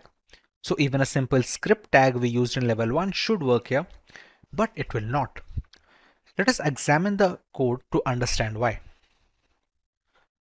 We're going to toggle the code over here and check the index.html file.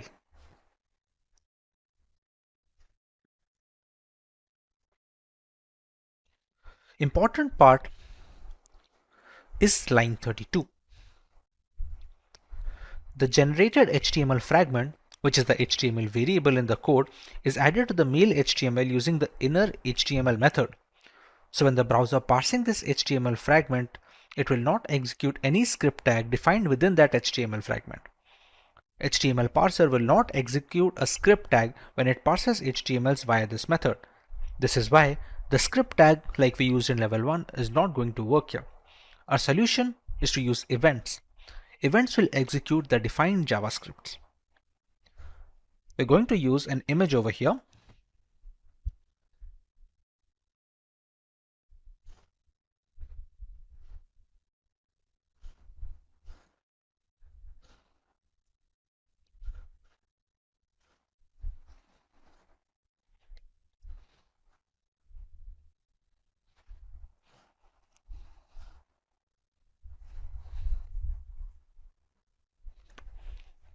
And when we press on Share Status,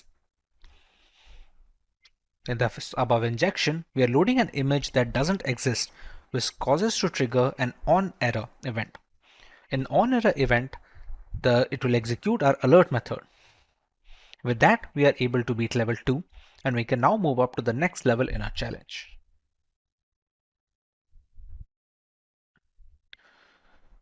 As you can see, clicking on any tab causes the tab number to be displayed in the URL fragment. This hints that the value after the hashtag controls the behavior of the page. That is, it is an input variable. To confirm, let's analyze the code.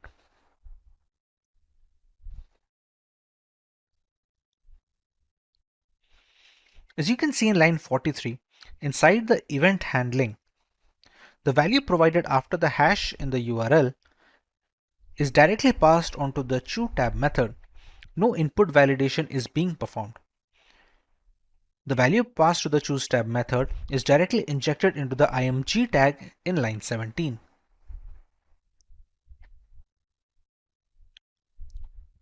This is an unsafe assignment and it is the vulnerable part of the code.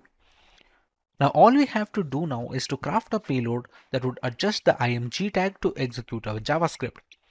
Remember, the script tag from level 1 would not work here since the variable HTML is used to add the DOM dynamically. Hence the events are aces here once again. I will choose to use the existing img tag and change the source to something that doesn't exist, hence forcing it to fall in to execute an onError, even which I will pass the URL.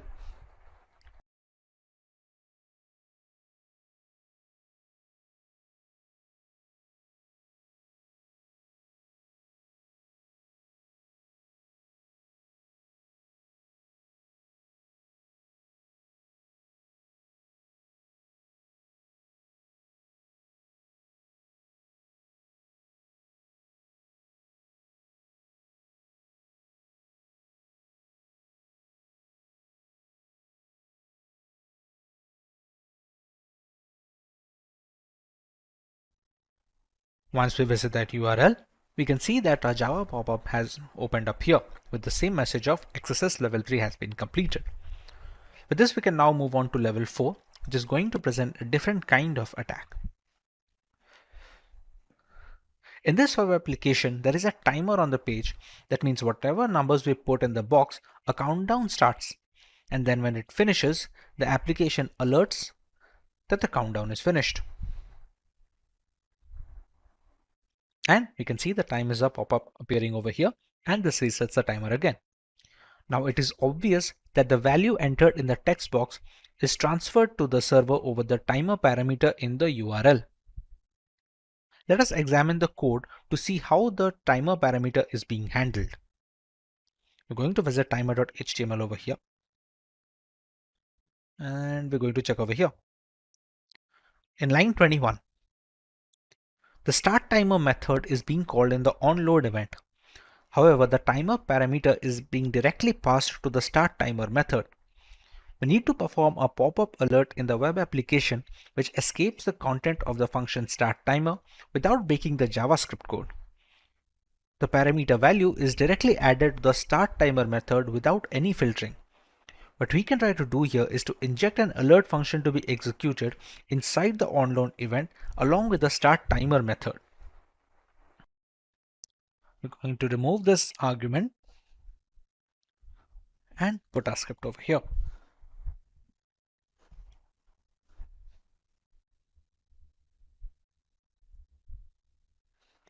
Now when we press on create timer, and we have a pop-up with the XSS level 4 completed. We can now move on to level 5. In this web application, this application XSS is different because this challenge description says cross-site scripting isn't just about correctly escaping data. Sometimes attackers can do bad things even without injecting new elements into the DOM. It's kind of open redirect because the attack payload is executed as a result of modifying the DOM environment in the victim's browser. This environment is used by the original client-side script so that the client-side code runs in an unexpected manner. The vulnerability can be easily detected if the next link in the sign-up page is inspected.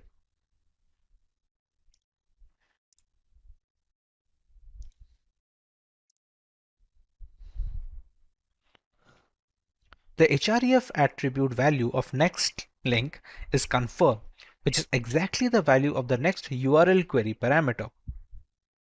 As you can see over here. This means using the next query parameter can be used to inject a JavaScript code to the href attribute of the next link. The following is the best way to do it. As soon as the user clicks on the link, the script will be triggered.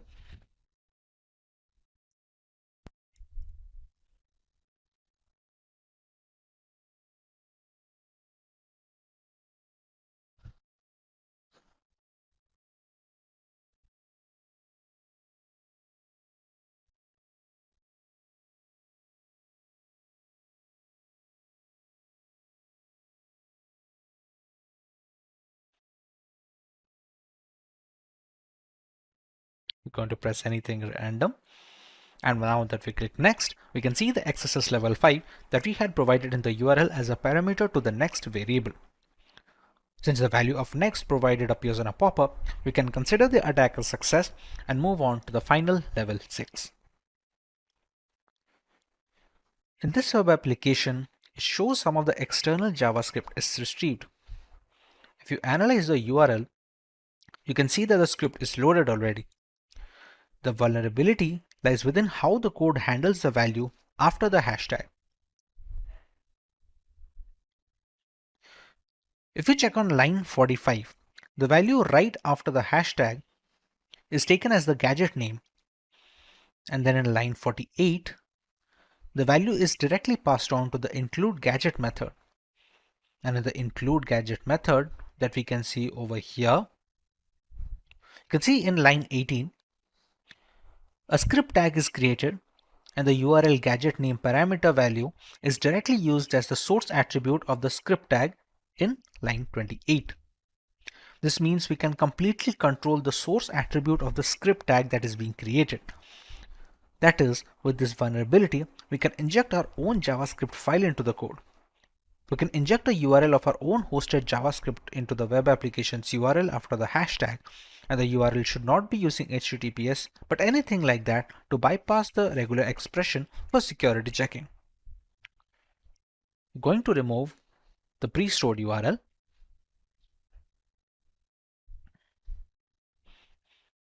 and we're going to load our own JavaScript file.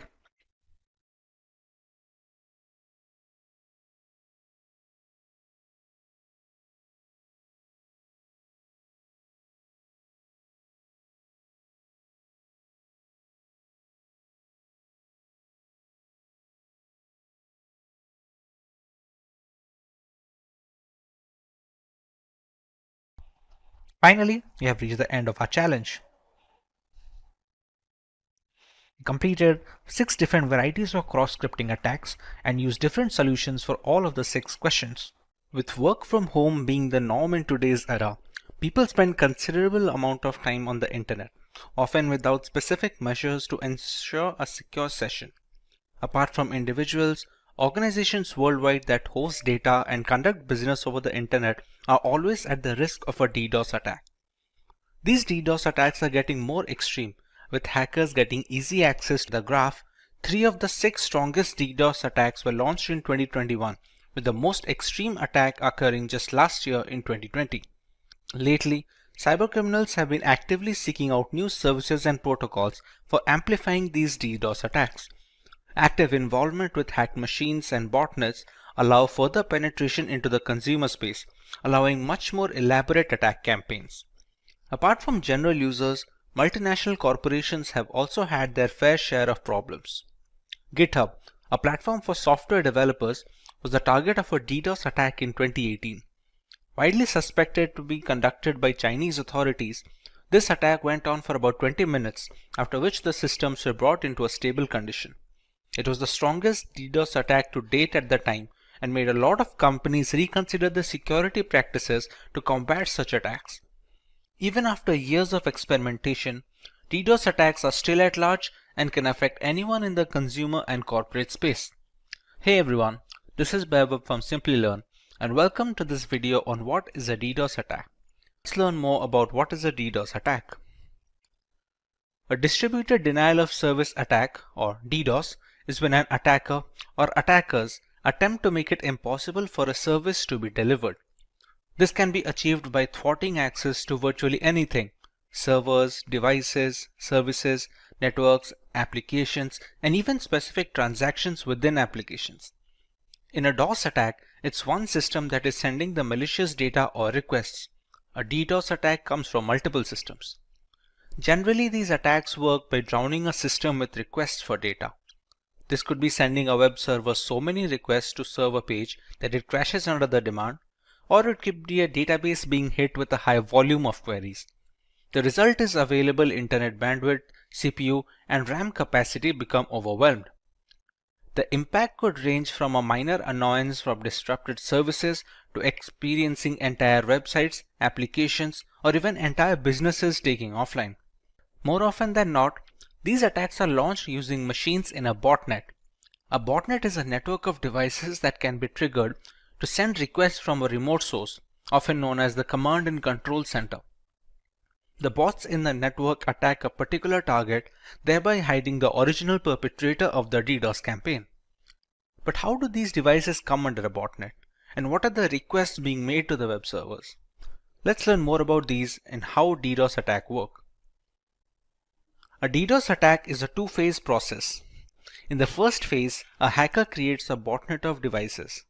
Simply put, a vast network of computers are hacked via malware, ransomware, or just simple social engineering. These devices become a part of the botnet, which can be triggered anytime to start bombarding a system or a server on the instruction of the hacker that created the botnet. The devices in these networks are called bots or zombies. In the second phase, a particular target is selected for the attack.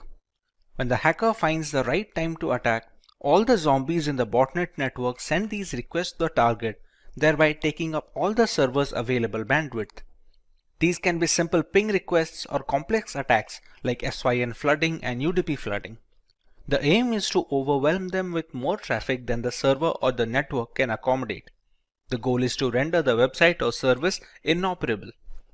There is a lot of wiggle room when it comes to the type of DDoS attack a hacker can go with. Depending on the target's vulnerability, we can choose one of the three broad categories of DDoS attacks.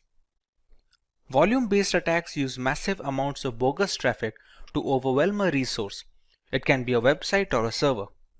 They include ICMP, UDP, and spoofed packet flood attacks. The size of volume-based attack is measured in bits per second.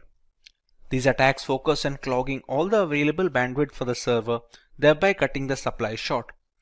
Several requests are sent to the server, all of which warrant a reply, thereby not allowing the target to cater to the general legitimate users. Next, we have the protocol level attacks. These attacks are meant to consume essential resources of the target server. They exhaust the load balancers and firewalls, which are meant to protect the system against the DDoS attacks. These protocol attacks include SYN floods and Smurf DDoS, among others, and the size is measured in packets per second. For example, in an SSL handshake, server replies to the hello message sent by the hacker, which will be the client in this case, but since the IP is spoofed and leads nowhere, the server gets stuck in an endless loop of sending the acknowledgement without any end in sight. Finally, we have the application level attacks. Application layer attacks are conducted by flooding applications with maliciously crafted requests. The size of application layer attacks is measured in requests per second. These are relatively sophisticated attacks that target the application and operating system level vulnerabilities.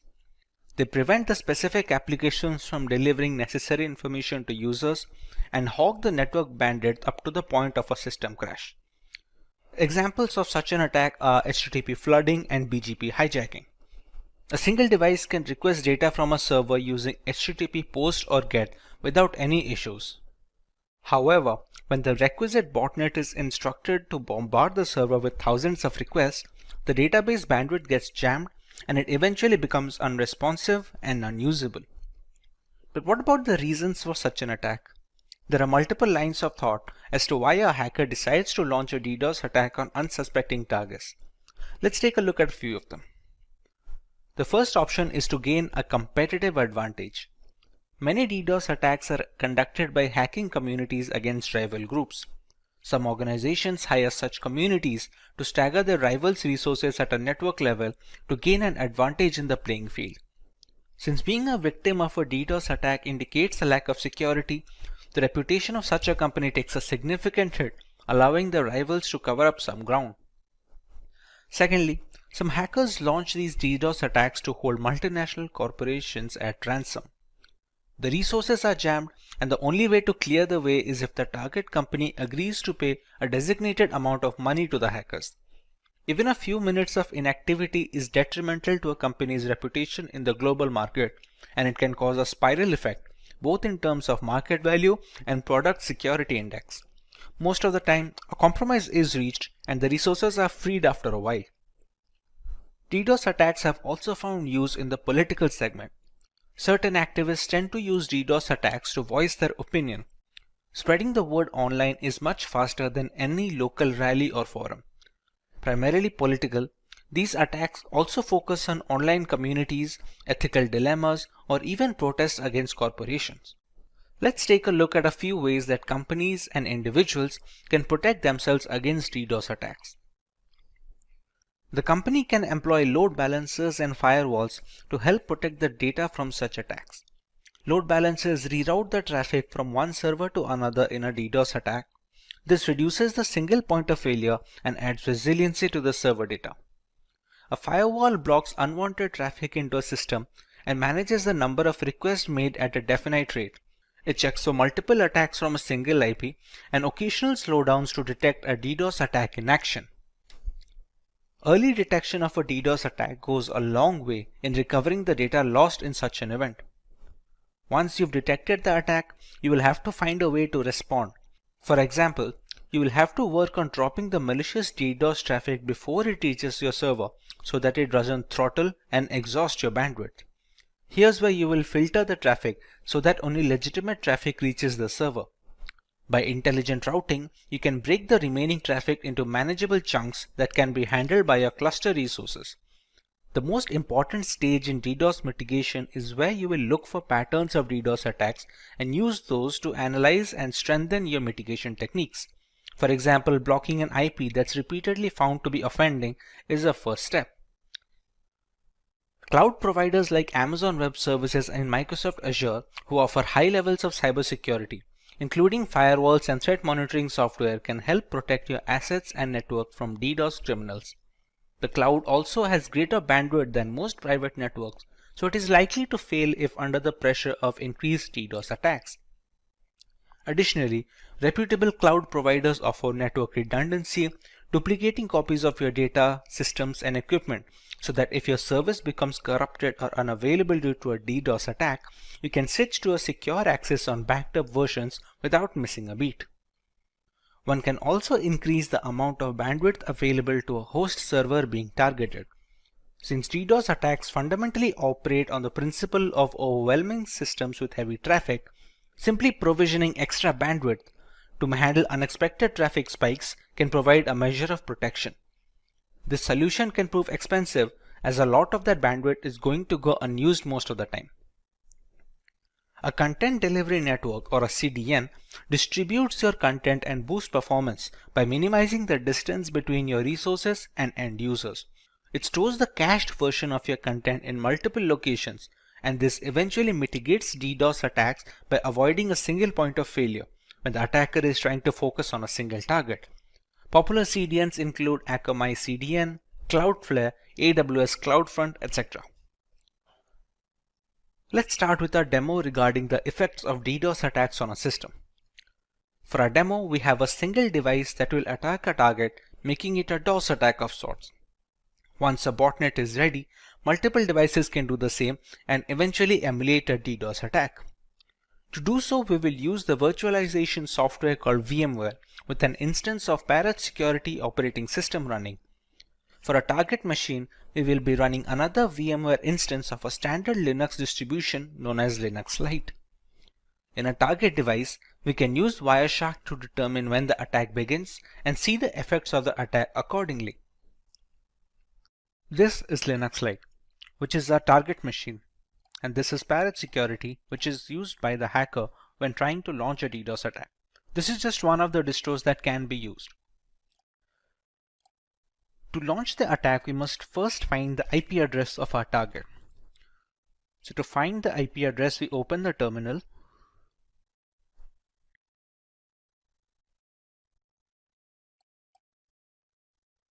We use the command ifconfig. And here we can find the IP address. Now remember, we're launching this attack in VMware. Now both the instances of Parrot Security and Linux Lite are being run on my local network. So the address that you can see here is 192.168.72.129, which is a private address. This IP cannot be accessed from outside the network, basically anyone who is not connected to my Wi-Fi.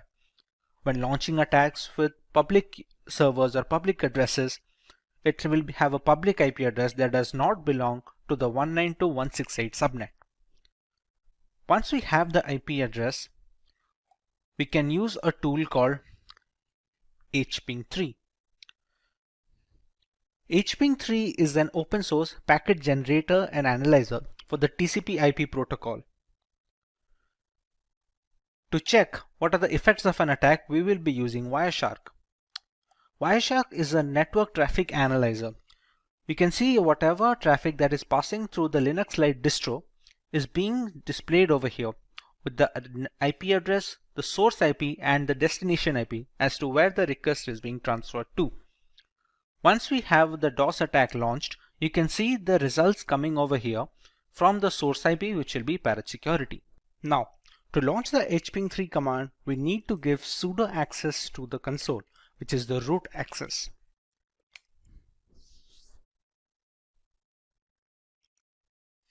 Now, we have the root access for the console. The hping3 command will have a few arguments to go with it, which are, as you can see on the screen. -s and a flood, a -v, -p80, and the IP address of the target, which is 192.168.72.129.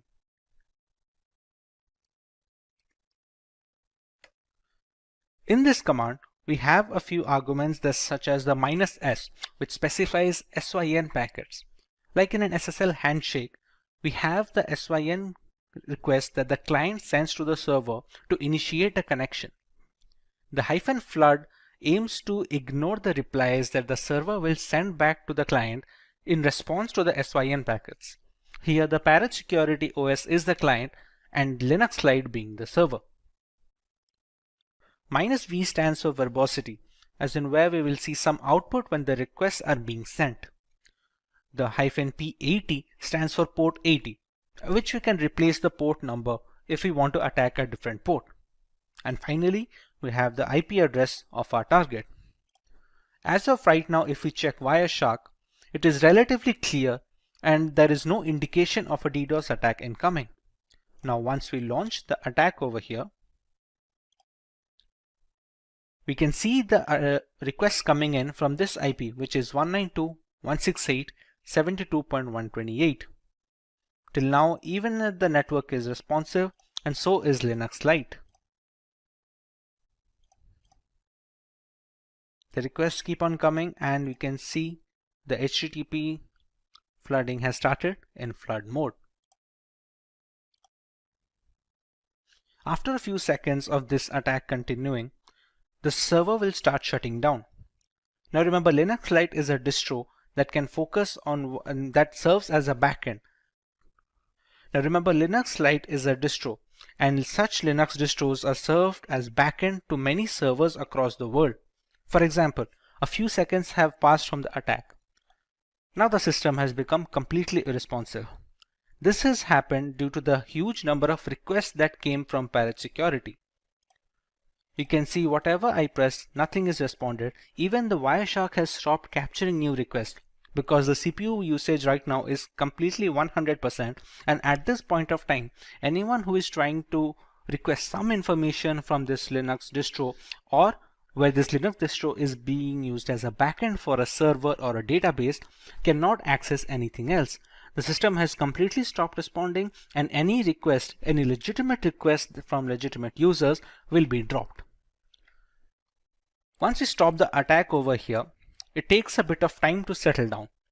Now remember, it's still out of control, but eventually the traffic dies down and the system regains its strength. It is relatively easy to gauge right now the effect of a DOS attack. Now remember, this Linux Lite is just a VM instance. Actual website servers and web databases, they have much more bandwidth and are very secure, and it is tough to break into. That is why we cannot use a single machine to break into them. That is where a DDoS attack comes into play. What we did right now is a DOS attack, as in a single system is being used to penetrate a target server using a single request. Now, in a DDoS attack, multiple systems such as multiple parent security instances or multiple zombies or bots in a botnet network can attack a target server to completely shut down the machine and drop any legitimate request, thereby rendering the service and the target completely unusable and inoperable. As a final note, we would like to remind that this is for educational purposes only, and we do not endorse any attacks on any domains. Only test this on servers and networks that you have permission to test on. Cybersecurity has become one of the most rigid industries in the last decade, while simultaneously being the most challenged. With every aspect of corporate culture going online and embracing cloud computing, there is a plethora of critical data circulating through the internet, all worth billions of dollars to the right person. Increasing benefits require more complex attacks, and one of these attacks is a brute force attack. A brute force, or known as brute force cracking, is the cyber attack equivalent of trying every key on your keyring and eventually finding the right one. Brute force attacks are simple and reliable. There is no prior knowledge needed about the victim to start an attack. Most of the systems falling prey to brute force attacks are actually well secured. Attackers let a computer do the work. that is trying different combinations of usernames and passwords until they find the one that works. Due to this repeated trial and error format, the strength of password matters a great deal. Although with enough time and resources, brute force will break a system since they run multiple combinations until they find the right passcode. Hey everyone, this is Vaibhav from Simplilearn and welcome to this video on what is a brute force attack. Let's begin with learning about brute force attacks in detail. A brute force attack, also known as an exhaustive search, is a cryptographic hack that relies on guessing possible combinations of targeted password until the current password is discovered. It can be used to break into online accounts, encrypted documents, or even network peripheral devices. The longer the password, the more combinations that will need to be tested. A brute force attack can be time-consuming and difficult to perform if methods such as data obfuscation are used, and at times downright impossible. However, if the password is weak, it could merely take seconds with hardly any effort. Dictionary attacks are an alternative to brute force attacks, where the attacker already has a list of usernames and passwords that need to be tested against the target. It doesn't need to create any other combinations on its own. Dictionary attacks are much more reliable than brute force in a real-world context, but the usefulness depends entirely on the strength of passwords being used by the general population. There is a three-step process when it comes to brute forcing a system. Let's learn about each of them in detail. In step 1, we have to settle on a tool that we are going to use for brute forcing.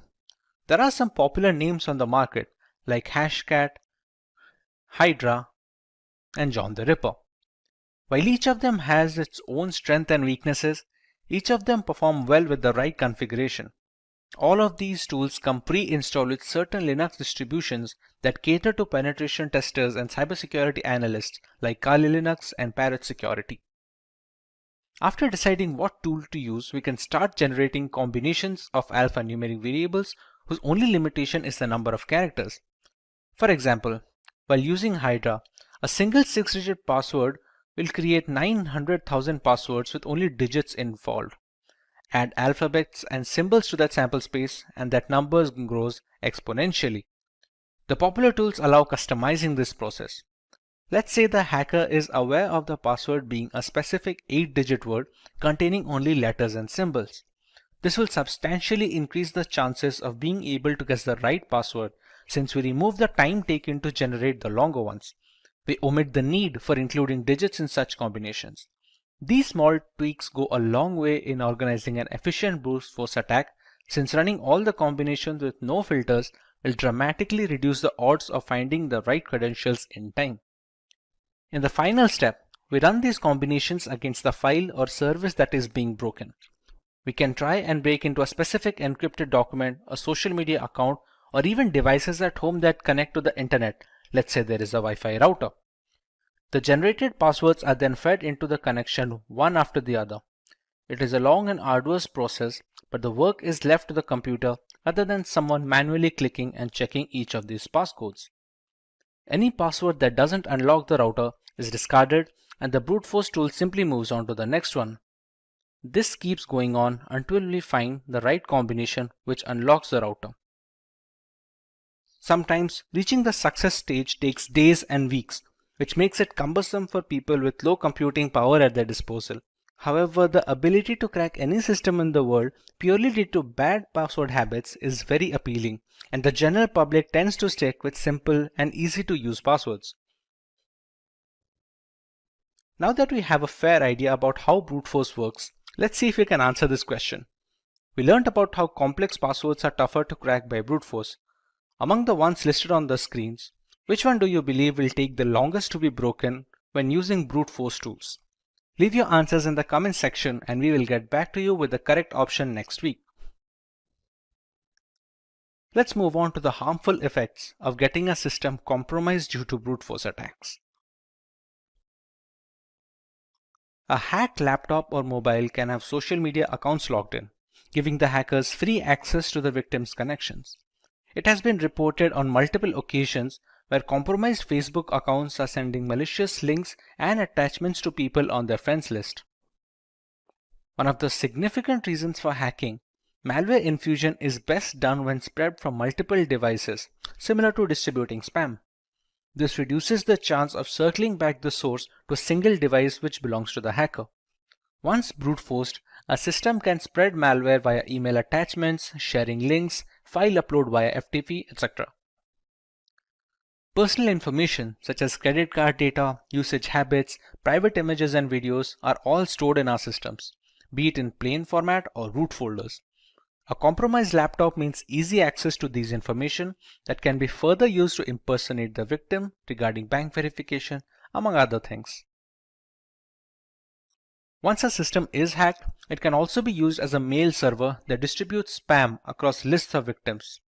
Since the hacked machines all have different IP addresses and MAC addresses, it becomes challenging to trace the spam back to the original hacker. With so many harmful implications arising from a brute force attack, it's imperative that the general public must be protected against such. Let's learn about some of the ways we can prevent ourselves from becoming a victim of brute force attacks. Using passwords consisting of alphabets, letters, and numbers have a much higher chance of withstanding brute force attacks thanks to the sheer number of combinations they can produce. The longer the password, the less likely it is that a hacker will devote the time and resources to brute force them. Having alphanumeric passwords also allows the user to keep different passwords for different websites. This is to ensure that if a single account or a password is compromised due to a breach or a hack, the rest of the accounts are isolated from the incident. Two-factor authentication involves receiving a one-time password on a trusted device before a new login is allowed. This OTP can be obtained either via email, SMS, or specific 2FA applications like Authy and Aegis. Email and SMS-based OTPs are considered relatively less secure nowadays due to the ease with which SIM cards can be duplicated and mailboxes can be hacked. Applications that are specifically made for 2FA cores are much more reliable and secure. CAPTCHAs are used to stop bots from running through web pages precisely to prevent brute forcing through their website. Since brute force tools are automated, forcing the hacker to solve CAPTCHA for every iteration of a password manually is very challenging. The CAPTCHA system can filter out these automated bots that keep refreshing the page with different credentials, thereby reducing the chances of brute force considerably. A definite rule that locks the account being hacked for 30 minutes after a specific number of attempts is a good way to prevent brute force attempts. Many websites lock account for 30 minutes after 3 failed password attempts to secure the account against any such attack. On an additional note, some websites also send an email instructing the user that there have been 3 insecure attempts to log into the website. Let's look at a demonstration of how brute force attacks work in a real-world situation. The world has gone wireless. With Wi-Fi taking the reins in every household, it's natural that their security will always be up for debate. To further test the security index and understand brute force attacks, we will attempt to break into the password of a Wi-Fi router. For that to happen, we first need to capture a handshake file, which is a connection file from the Wi-Fi router to a connecting device like a mobile or a laptop. The operating system used for this process is Parrot Security, a Linux distribution that is catered to penetration testers. All the tools being used in this demo can easily be found pre-installed in this operating system. If getting your learning started is half the battle, what if you could do that for free? Visit SkillUp by Simplilearn. Click on the link in the description to know more. To start our demo, we're going to use a tool called Airgeddon, which is made to hack into wireless networks specifically.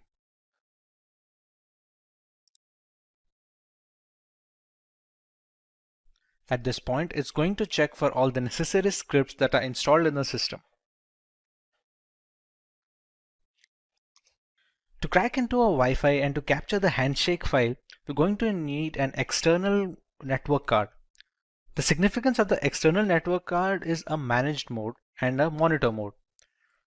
For now, the WLX1 named card is my external network adapter, which I'm going to select. To be able to capture data over the air, we're going to need to put it in monitor mode. As you can see above, it's written it is in managed mode right now. So we're going to select option 2, which is to put the interface in monitor mode. And its name is now WLAN 0 monitor. The monitor mode is necessary to capture data over the air. That is the necessary reason why we need an external card, since a lot of inbuilt cards that come with the laptops and the systems, they cannot have a monitor mode installed. Once we select the mode, we can go into the fifth, which is the handshake tools menu. In the first step, we have to explore for targets, and it is written that monitor mode is necessary to select a target. So let's explore for targets and press enter.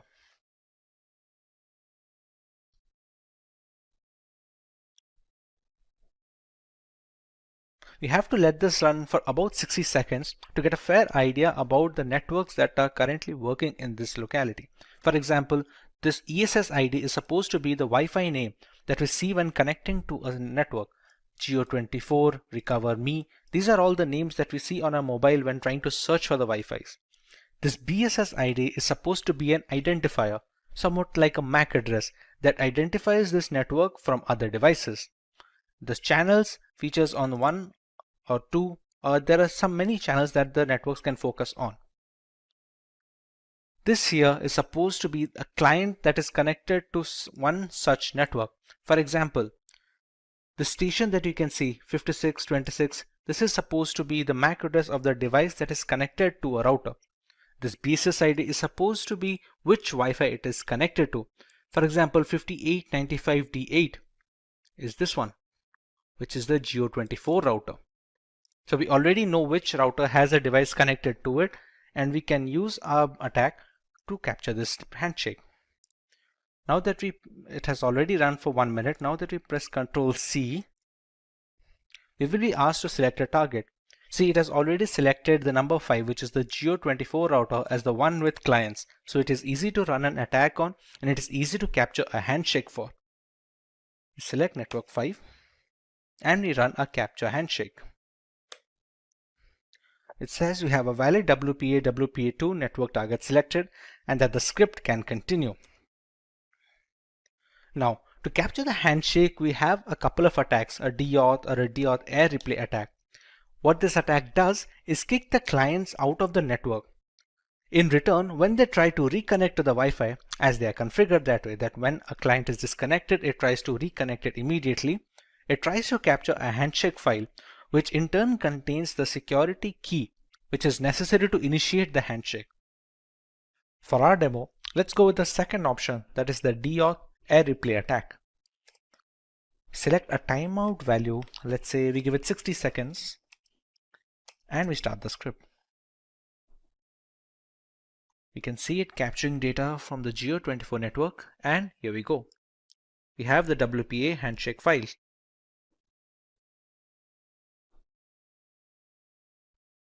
Once the handshake file is captured, you can actually close this, and here we go. Congratulations.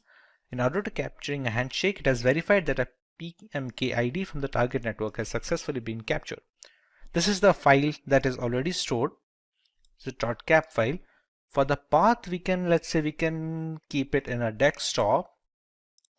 Okay, we give the path and the handshake file is generated. We can already see a target over here, same Geo24 router with the BSS ID. Now if we return to its main menu, we already have the handshake file captured with us. Now our job is to brute force into that handshake capture file. The capture file is often encrypted with the security key of the Wi-Fi network. If we know how to decrypt it, we will automatically get the security key. So let's go to the offline WPA2 decrypt menu. Since we'll be cracking personal networks, we can go with option 1. Now to run the brute force tool, we have two options. Either we can go with the air crack or we can go with the hashcat. Let's go with aircrack plus crunch, which is a brute force attack against a handshake file. We can go with option 2. It can already detect the capture file that we have generated. So we select yes. The BSS ID is the one which denotes the Geo24 router. So we're going to select yes as well. The minimum length of the key, for example, it has already checked that the minimum length of a Wi-Fi security key, which is a WPA2 PSK key, will always be more than 8 digits and below 64 digits. So we have to select something in between this range. So if we already know, let's say that the password is at least 10 digits, we can go with the minimum length as 10. And as a rough guess, let's say we put the maximum length as 20. The character set that we're going to use for checking the password will affect the time taken to brute force. For example, if we already know that, or we have seen a user use the password while connecting to the router as something that has only numbers and symbols, then we can choose accordingly. Let's say if we go with only uppercase characters and numeric characters, go with option 7, and it's going to start decrypting. So how aircrack is working right here, you can see this passphrase over here. The first 5 or 6 digits are A. It starts working its way from the end, from the last character. It keeps trying every single combination. You can see the fourth character from the right side, the D. It will eventually turn to E because it keeps checking up every single character from the end. This will keep going on until all the single characters are tested and every single combination is tried out. Since the handshake file is encrypted using the security key, that is the WPA2 key of the router, whichever passphrase is able to decrypt the handshake key completely will be the key of the Wi-Fi router. This is the way we can brute force into Wi-Fi routers anywhere in the world. Cyber attacks are frequently making headlines in today's digital environment. At any time, everyone who uses a computer could become a victim of a cyber attack. There are various sorts of cyber attacks ranging from phishing to password attacks. In this video, we'll look into one such attack that is known as botnet. But before we begin, if you love watching tech videos, subscribe to our channel and hit the bell icon never to miss an update. To begin with, let's take a look at some of the famous botnet attacks. The first one is Mirai botnet, which is a malicious program designed to attack vulnerable IoT devices and infect them to form a network of bots that on command perform basic and medium level denial of service attacks. Then we have the Zeus bot, specifically designed for attacking the system for bank related information and data. Now let's see what exactly a botnet is. Botnet refers to a network of hijacked interconnected devices that are installed with malicious codes known as malware. Each of these infected devices are known as bots, and a hijacked criminal known as bot hoarder remotely controls them. The bots are used to automate large-scale attacks, including data theft, server failure, malware propagation, and denial of service attacks. Now that we know what exactly a botnet is, let's dive deeper into learning how a botnet works. During the preparation of a botnet network, the first step involves preparing the botnet army. After that, the connection between the botnet army and the control server is established. And the end, the launching of the attack is done by the bot hoarder. Let's understand through an illustration. Firstly, we have a bot hoarder that initiates the attack. According to the control server commands, the devices that are infected with the malware programs and begins to attack the infected system. Let's see some details regarding the preparation of the botnet army. The first step is known as the prepping the botnet army. The first step is creating a botnet is to infect as many as connected devices as possible. This ensures that there are enough bots to carry out the attack. This way, it creates bots either by exploiting the security gaps in the software or websites or using phishing attacks. They are often deployed through Trojan horses. For the next step we have establishing the connection.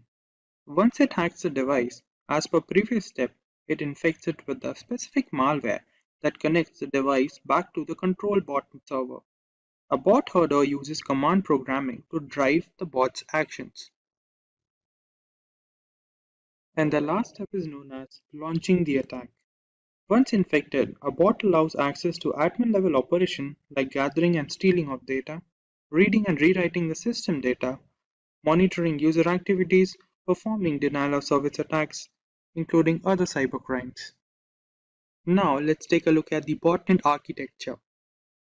The first type is known as client-server model. The client-server model is a traditional model that operates with the help of a command and control center server and communication protocols like IRC. When the bot header issues a command to the server, it is then relayed to the client to perform malicious actions. Then we have peer-to-peer model. Here controlling the infected bots involves a peer-to-peer network that relies on a decentralized approach. That is, the bots are topological interconnected and acts as both C and C servers, that is, the server and the client. Today hackers adopt this approach to avoid detection and single point failure. In the end, we will see some points on some countermeasure against botnet attacks. The first step is to have updated drivers and system updates. After that, we should avoid clicking random pop-ups or links that we often see on the internet. And lastly, having certified antivirus, anti-spyware softwares, and firewall installed into a system will protect against malware attack. The internet is an endless source of information and data. Still, in some cases, we come across some occurrences like cyber attacks, hacking, forced entry, which may affect our time on the web. Hi everyone and welcome to the Simplilearn channel. Today we will discuss a topic that secretly records our input data, that is known as keyloggers. But before we begin, if you like watching tech videos, subscribe to our channel and hit the bell icon to never miss an update. To understand the keylogging problem better, let's take a look at an example. This is June. She works in a business firm where she manages the company's data regularly. This is Jacob from the information department who is here to inform her about some of the security protocols. During the briefing, she informed him about some of the problems her system was facing with, which included slow reaction speed and unusual internet activity. As Jacob heard about the problems with the system, he thinks of the possibility what could be the reason behind these problems her system was facing with. The conclusion that he came across was the keylogging issue.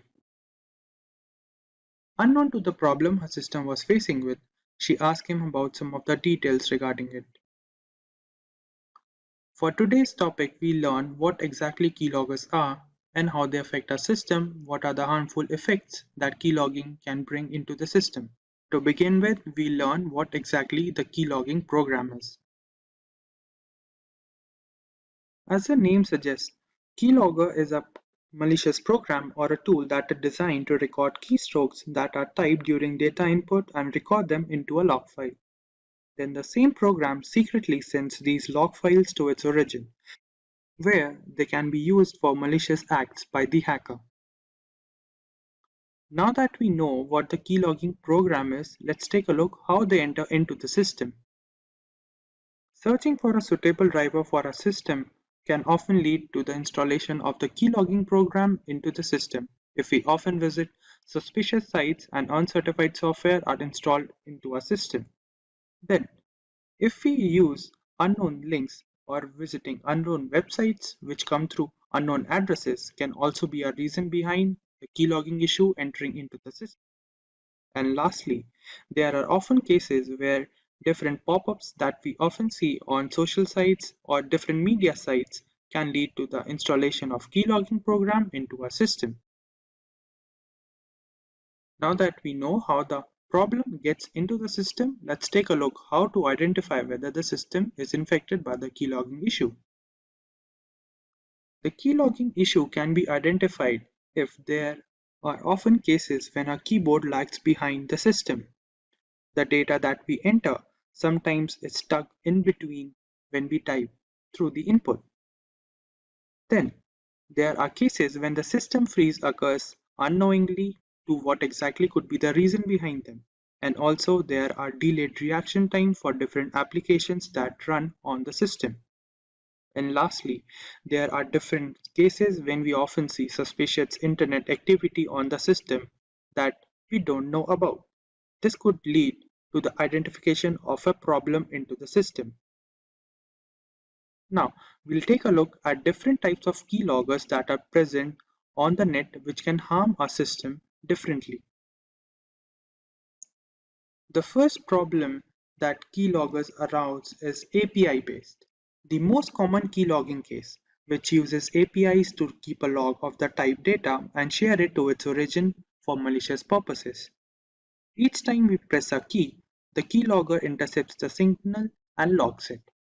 Then we have form-grabbing based keyloggers. As the name suggests, they are based keyloggers that store the form data. That is, if we often use web forms or different kinds of forms to enter different data, they can be recorded into the system by the program and sent it to its origin. Then we have kernel-based keyloggers. These keyloggers are installed deeply into the operating system, where they can hide from different antivirus if not checked properly, and they record the data that we type on the keyboard and send it to its origin. And lastly, we have hardware keyloggers. These keyloggers are present directly into the hardware, that is, they are embedded into system where they record the data that we type on the keyboard. Now let's take a look how hackers differentiate different type of recorded data and exploit them. When hackers receive information about the target, they might use it to blackmail the target, which may affect the personal life of the target and also blackmail them for different money-related issues. Then, in case of company data that is recorded by the keylogging program can also affect the economic value of the company in the market, which may lead to the downfall of the company. Also, in some cases, the keylogging program can also log data about military secrets, which may include nuclear codes or security protocols which are necessary to maintain the security of a country. Now, let's take a look whether mobile devices get infected with the keylogging issue or not. In the case of hand devices, infection of keyloggers are low in comparison to the computer systems, as they use on-screen keyboard or virtual keyboard. But in some cases, we often see different kinds of malicious programs getting installed into the hand device if we often visit different uncertified websites or illegal websites or torrent sites. And also, the device that is infected with the keylogging issue or different kind of malicious program can often lead to the exploitation of data that includes photos, emails, or important files by the hacker or the cyber criminal that installed the particular malicious program into the system. Now, to prevent our system from getting infected by the keylogging program, let's take a look at different points. The first point includes using of different antivirus softwares or tools which can prevent the entering of malicious program into the system. Then, keeping system security protocols regularly updated is also a good habit. And lastly, using virtual keyboard to input our sensitive data, which may include bank details, login details, or different passwords related to different websites. Now that we have some understanding about the topic of keyloggers, let's take a look at the demo to further increase the knowledge about the topic. For the first step, we have to download some of the important libraries that are required into the system, which is this library. Now we'll run it. The system says the library is already installed into the system.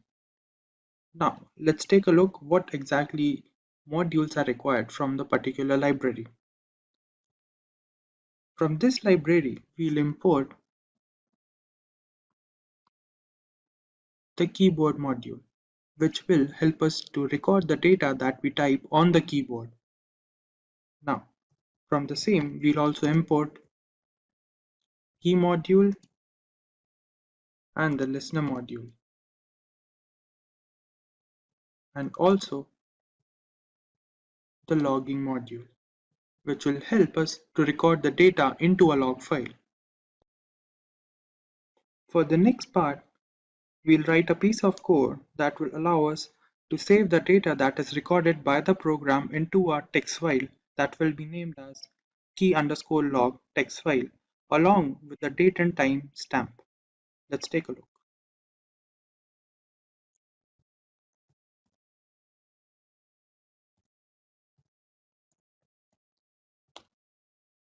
Now, we'll provide it with the file name that will be given as keylog.txt file, and also show the part where the format of the data is recorded.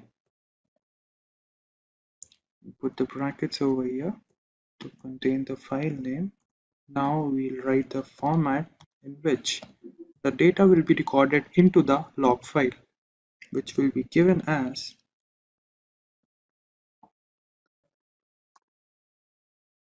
the format would be the message and the timestamp, which would be given as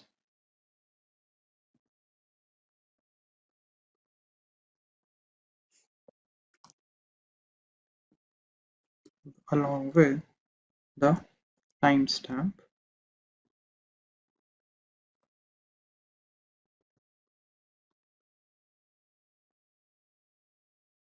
given as percentage and ending it with the bracket. Now, for the next step, we'll design two of the functions that will be used into the program that will be termed as while press function and while release function. Let's take a look. While press function would be a function that will come into play when the keyboard key has been pressed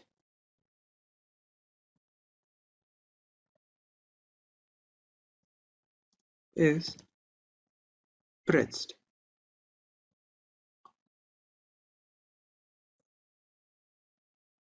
And this would go for the format that we designed in the above line, and logging the pressed key info,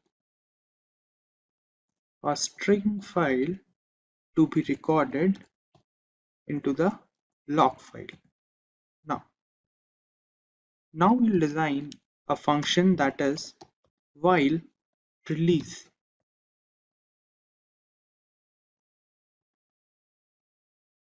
That will come into play when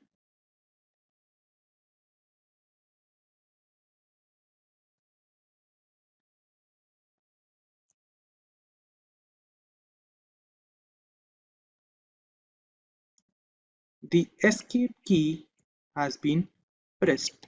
That is, the program will terminate itself and the program will stop from running. And in the end, we require for the functioning of the program to loop these functions, that is while press and while release, to continue its cycle.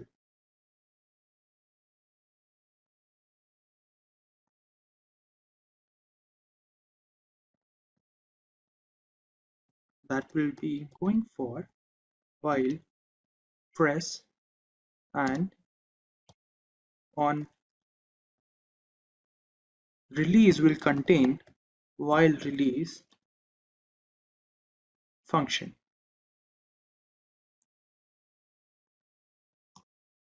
as listener. And now this part would join the different threads and store them into the log file. Now that we have completed the code for the program, let's run it.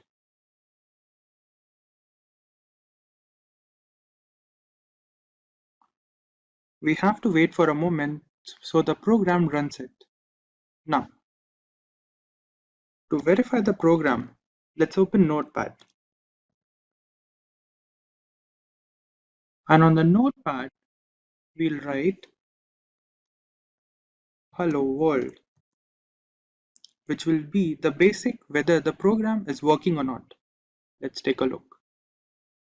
And we'll go for the main page on Jupyter Notebook and refresh the page. Go to the bottom.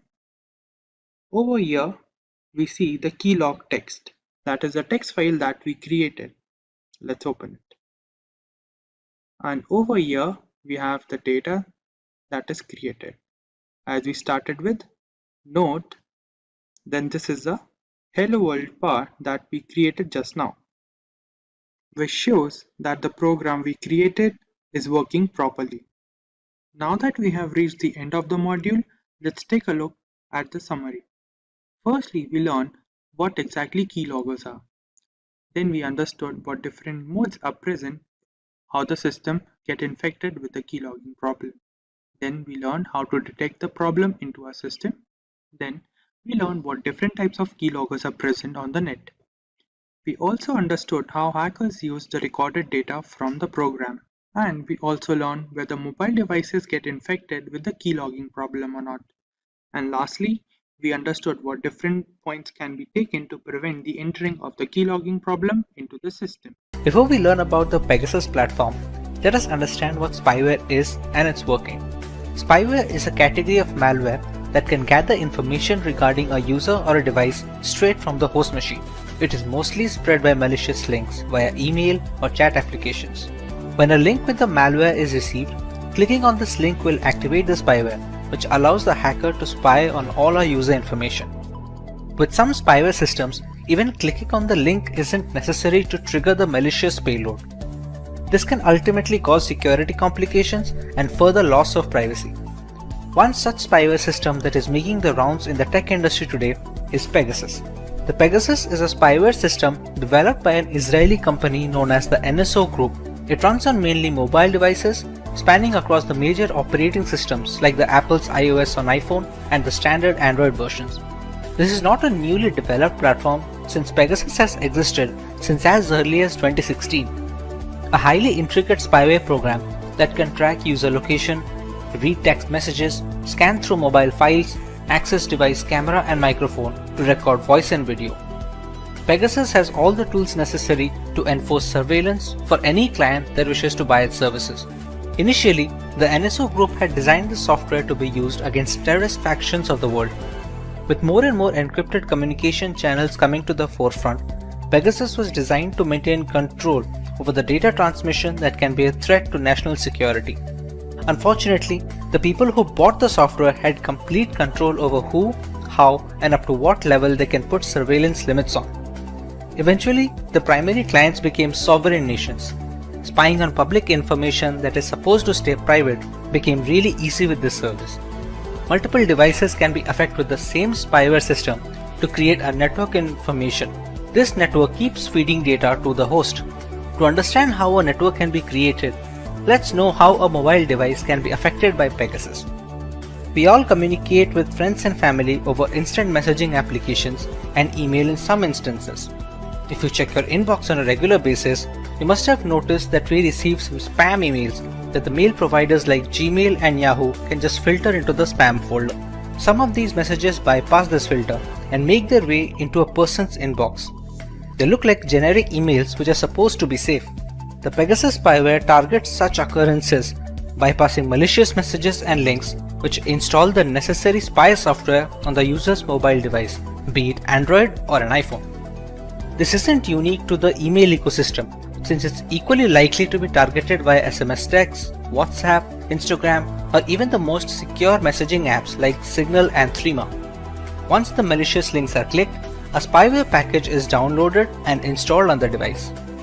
After the spyware is successfully installed, the perpetrator who sent the payload to the victim can monitor everything the user does. Pegasus can collect private emails, passwords, images, videos, and every other piece of information that passes through the device network. All this data is transmitted back to the central server, where the primary spying organization can monitor the activities at a granular level. This is not even surface level, since complex spyware software like Pegasus can access the root files on our mobiles. These root files hold information that is crucial to the working of the Android and iOS operating systems. Leaking such private information is a massive blow to the security and the privacy of an individual. The information that may seem trivial, like the name of your Wi-Fi connection or the last time you ordered an item from Amazon, are indeed all valuable information. This exploitation is primarily possible due to the zero-day vulnerabilities known as bugs in the software development process. The zero-day bugs are the ones that have just been discovered by some independent security company or a researcher. Once they are found, reporting these vulnerabilities to the developer of the platform, which would be either Google for Android or Apple for iOS, is the right thing to do. However, many such critical bugs make their way onto the dark web, where hackers can use them to create exploits. These exploits are then sent to innocent users with a link or a message, like we had discussed before. Pegasus was able to affect the latest devices with all the security patches installed, but some bugs are not reported to the developers or just cannot be fixed without breaking some core functionality. These become the gateway for spyware to enter into the system. You can never be 100% safe, but you sure can give it all in protecting yourself. The one thing where Pegasus stands out is its zero-click action feature. Usually in spam emails, the malicious code is activated when the user clicks the malware link. A user doesn't need to click the link in the new version of the Pegasus and a few other spyware programs. Once the message arrives in the inbox of WhatsApp, Gmail, or any other chat applications, the spyware gets activated and everything can be recorded and sent back to the central server. The primary issue with being affected by spyware as a victim is detection. Unlike crypto miners and Trojans, spying services usually do not demand many system resources, which makes them tough to detect after they have been activated. Since many devices slow down after a couple of years, any kind of performance hit due to such spyware is often attributed to poor software longevity by the users. They do not check meticulously for any other causes that is causing the slowdown. When left unchecked, these devices can capture voice and video from the mobile sensors while keeping the owner in the dark. Let's take a moment to check if we are well aware of the causes of such attacks. How do users fall prey to such spyware programs? A. By installing untested software. B. By clicking on the third-party links from email and messages. C. By not keeping their apps and phones updated. Or D. All of the above. Let us know your answers in the comment section below, and we will reveal the correct answer next week. But what about the unaffected devices, the vulnerable ones? While we cannot be certain of our security, there are a few things we can do to boost our device, be it against Pegasus or the next big spyware on the market. Let's say we are safe now and we have the time to take the necessary steps to prevent a spyware attack. What are the things we can go for? Our primary goal must always be to keep our apps and the operating system updated with the latest security patches. The vulnerabilities that the exploits target are often discovered by developers from Google and Apple, which send the security patches quickly. This can be done for individual apps as well, so keeping them updated is of utmost importance. While the most secure devices have fallen prey to Pegasus as well, a security patch from developers may help in minimizing the damage at a later stage, or maybe negate the entire spyware platform altogether. Another big factor is the spread of malware is the trend of sideloading Android applications using .apk files. Downloading such apps from a third-party website have no security checks involved and are mostly responsible for adware and spyware invasions on user devices. Avoiding the sideloading of apps would be a major step in protecting yourself. We often receive spam emails or texts from people we may not know on social medias. They are accompanied with links that allow malware to creep into our device. We should try to follow the trusted websites and not click on any links that redirect us to unknown domains. Spyware is a controversial segment in governance. While the ramifications are pretty extreme in theory, it severely impacts user privacy against authoritarian regimes. Sufficient resources and a contingent plan can alter the false veil of democracy altogether. Even if our daily life is rather simplistic, we must understand that privacy is not about what we have to hide. Instead, it portrays the things we have to protect. It stands for everything we have to share with the outside world, both rhetorically and literally. Hey everyone, today we look at the hack which took the world by storm and affected multiple governments and corporations, the SolarWinds attack. The global statistics indicate that upward of 18,000 customers have been affected, potentially needing billions to recover the losses incurred. Before we have a look at this hack, make sure to subscribe to our channel and hit the notification bell to never miss an update from Simplilearn. The date is December 8, 2020. FireEye, a global leader in companies specializing in cybersecurity, released a blog post that caught the attention of the entire IT community. A software known as Orion, which was developed by SolarWinds Incorporated, had become a victim of a remote access Trojan, or a RAT. The breach was estimated to be running since the spring of 2020 and went virtually unnoticed for months. The reveal sent the developers of the Orion software into a frenzy as they quickly released a couple of hotfixes for their platform in order to mitigate this threat and prevent further damage. But how did this come into existence? We first need to understand the platform which was responsible for this breach. SolarWinds, a software company based in Texas, United States, had developed a management platform known as Orion. Catering to corporations and governments worldwide, Orion was responsible for the monitoring and management of IT administration. This included managing the client servers, virtualization components, and even the organization's network infrastructure that bought the platform. SolarWinds claims they have more than 300,000 clients, including US government agencies and several Fortune 500 companies. This entire chain can be classified as a supply chain attack. In this variant of cybercrime, the hackers target relatively weaker links in an organization's chain of control and delivery. These are preferably services rendered by a third party since there is no direct jurisdiction over it. In this case, the Orion platform was the primary target. The culprit, however, was software updates. The update server for SolarWinds Orion had a malicious version attached with malware, or a Trojan to be precise. This was made possible since the code repository that handled the software updates was breached. Once the update server repository was compromised, the source code of the applications became open to modification and malicious code found its way onto the software. A remote access Trojan was attached to a potential update nicknamed the Sunburst update. This update gave hackers backdoor access to any client that uses the correct version. On its release, many clients believed the update to be legitimate since it came from the right source and they had no reason to believe otherwise. American government agencies were supposedly hit the hardest as the list of victims included the US Departments of Homeland Security, Treasury, and Health. Several private companies like Cisco, Nvidia, and Intel were compromised, according to a list published by the cybersecurity firm TrueSec. Most of the companies had issued quick updates to fix these vulnerabilities introduced by the software. While the actual perpetrators have never been found, it is believed that this was an act of cross-border corporate espionage conducted by state-sponsored hackers either from Russia or China. Before we move forward, let's take a recap of the things we learned. What category of malware was responsible for the SolarWinds hack? Was it one, a virus, a remote access Trojan, a spyware, or a worm? Let us know your answers in the comment section right away, and we will reveal the correct answer in a week. Coming to possible reparations, the Biden government has launched a full investigation on the effects and the repercussions of this breach. There are a couple of things that we as consumers must always tend to when working our way through the World Wide Web. Using a password manager is highly recommended, which can generate secure alphanumeric passwords. You must also use different passwords for different accounts, thereby reducing the chances of a single point of failure should one of those accounts get breached. Usage of two-factor authentication applications is also encouraged since it acts as a safety net if hackers directly get a hold of our credentials. Clicking on unknown links transmitted via emails is also a strict no, as is installing applications from unverified sources. The SolarWinds hack is estimated to cost the parent company nearly $18 million as reparations, making it one, if not the biggest hacks in cyberspace history. As recently as of July 2021, the hackers accessed some US attorneys' Microsoft 365 email accounts as part of the attack. Criminal organizations like the FBI and CIA are determined to figure out the culprits responsible for this debacle.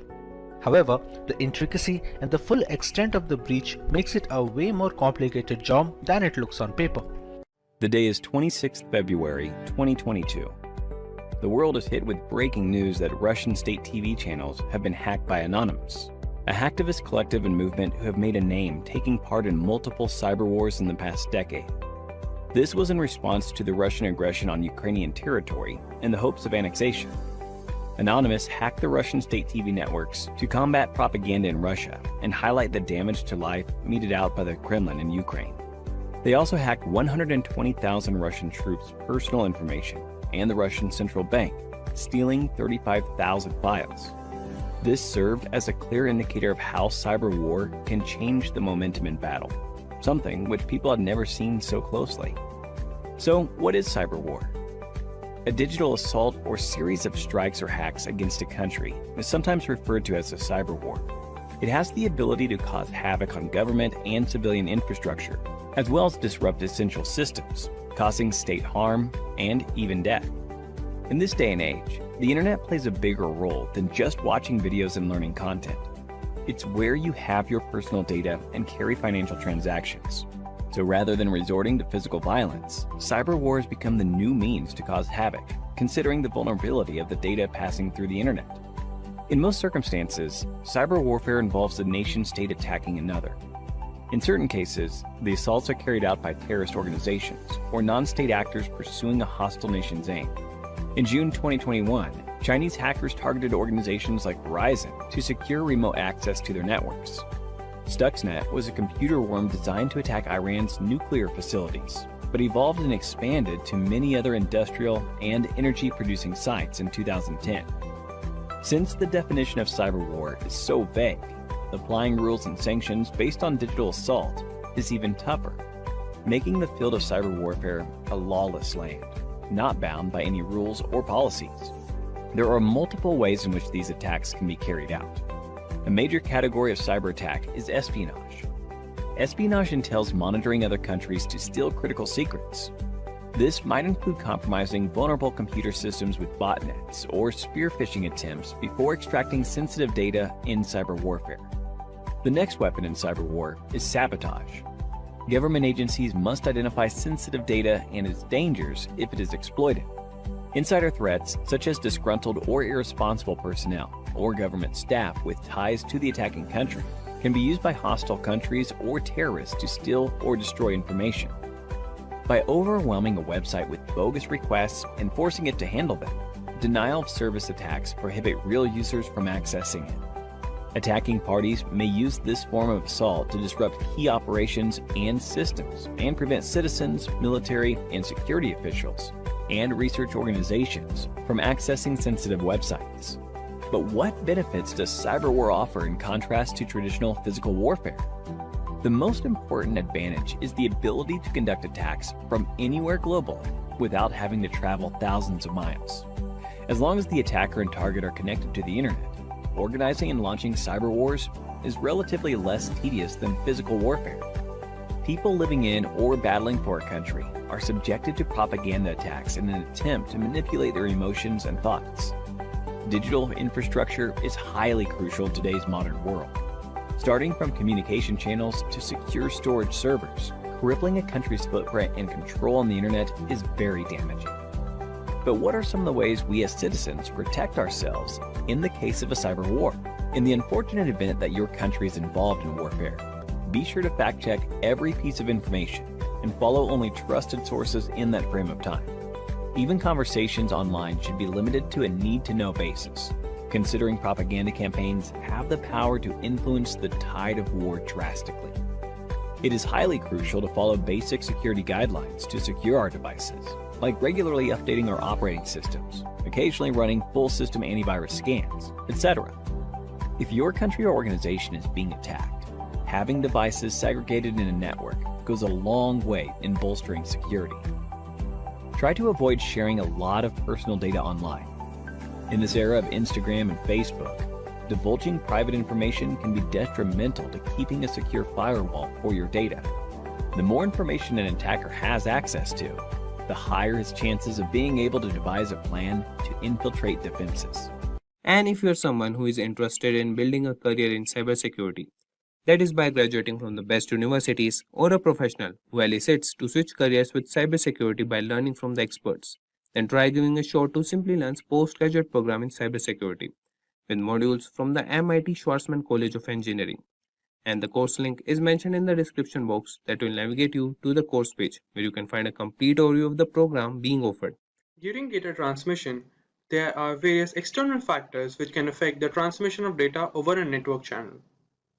To prevent such cases from happening, we use Internet Protocol Security, which we will be discussing in this session on IPsec Explained. Hi guys, and welcome to yet another interesting video by Simplilearn. But before we begin, if you love watching tech videos, subscribe to our channel and hit the bell icon to never miss an update from us. Now without further ado, let's take a look at the agenda for this session. To begin with, we will look into what is IPsec. Continuing with why do we use IPsec in a network, followed by components of IPsec, modes of IP security, As for the last topic, we will look into working steps involved in IP security. Let's begin with the first heading, that is, what is IPsec? IPsec, Internet Protocol Security, is defined as a set of framework and protocol to ensure data transmission over a network channel. This protocol was initially defined of two main protocols for data security over a network channel, which were authentication header, which is responsible for data integrity and anti-replay services.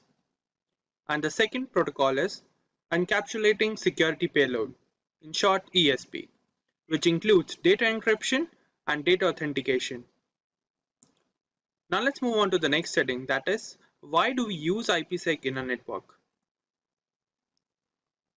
IPsec is used to secure sensitive data and information, such as company data, clinical data, bank data, and various sensitive information regarding an institution, which are used during data transmission over a network channel. The use of VPNs, that are virtual private networks, and apply IPsec protocols to encrypt the data for end-to-end transmission.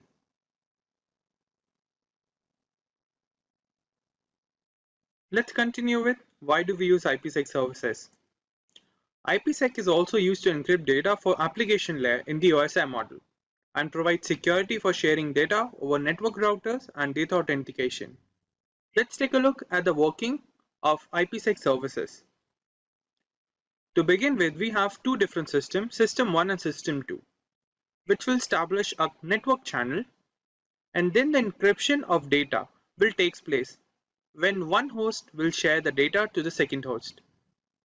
During this, IPsec services will secure the data that is to be transferred over the network channel by applying router encryption and authentication. Now let's move on to the next topic, that is components of IPsec. The IPsec services comprises of multiple protocols that ensure the data transmission over the network channel. The first one is Encapsulating Security Payload Protocol, in short ESP.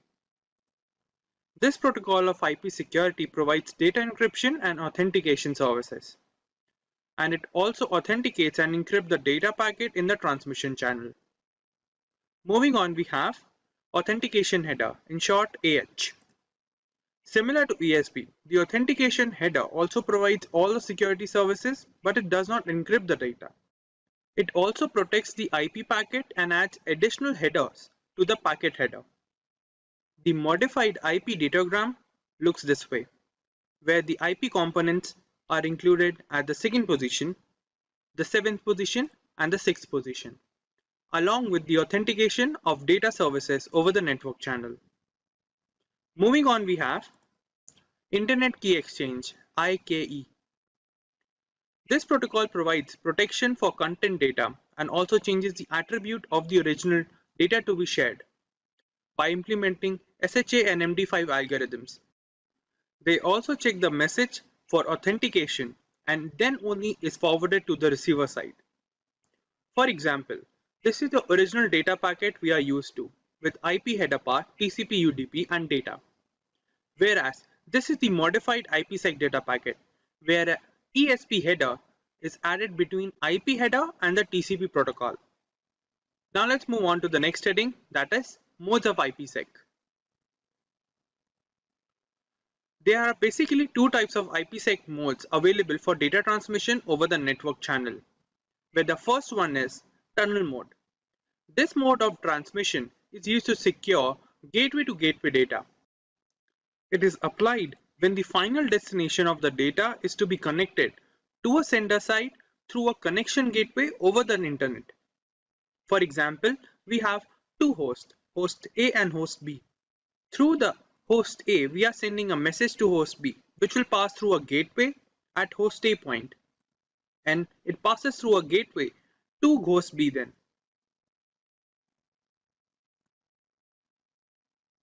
This is a basic format for gateway to gateway data transmission. And the given IP datagram format is used for tunnel mode. Now let's move on to the second mode of IPsec, that is transport mode. This mode of IPsec is used to protect protocols like TCP or UDP and is used to ensure end-to-end communication unlike tunnel mode.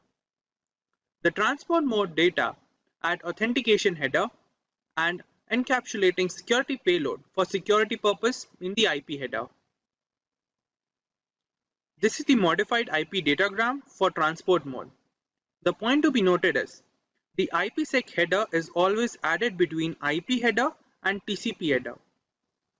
Now let's move on to the last heading for this session on IPsec, that is the working steps involved in IP security.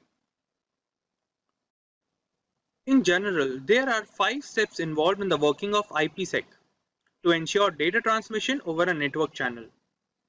The first step is host recognition. In the first step, the host system will check if the packet is to be transmitted or not by automatically triggering the security policy for the data, which is implemented by the sender side for proper encryption. Then the second step is known as IKE Phase 1. In this step, the two host devices, the sender and the receiver side, will authenticate each other to establish a secure network channel. It is comprised of two modes. The main mode. This provides much better security with a proper time limit. And the second mode, known as aggressive mode. As the name suggests, it establishes the IPsec protocol much faster in comparison to main mode. Let's move on to the third step, which is IKE Phase 2.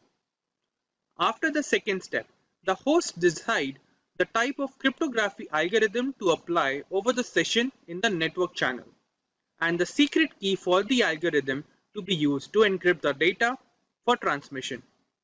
Then we have IPsec transmission. This step involves the actual transfer of data over the network channel using the various protocols used in IPsec security, which are implemented under the tunnel condition. And the last step is IPsec termination. After the completion of data exchange or session timeout, the IPsec tunnel is terminated and the security key established is discarded by both the host system.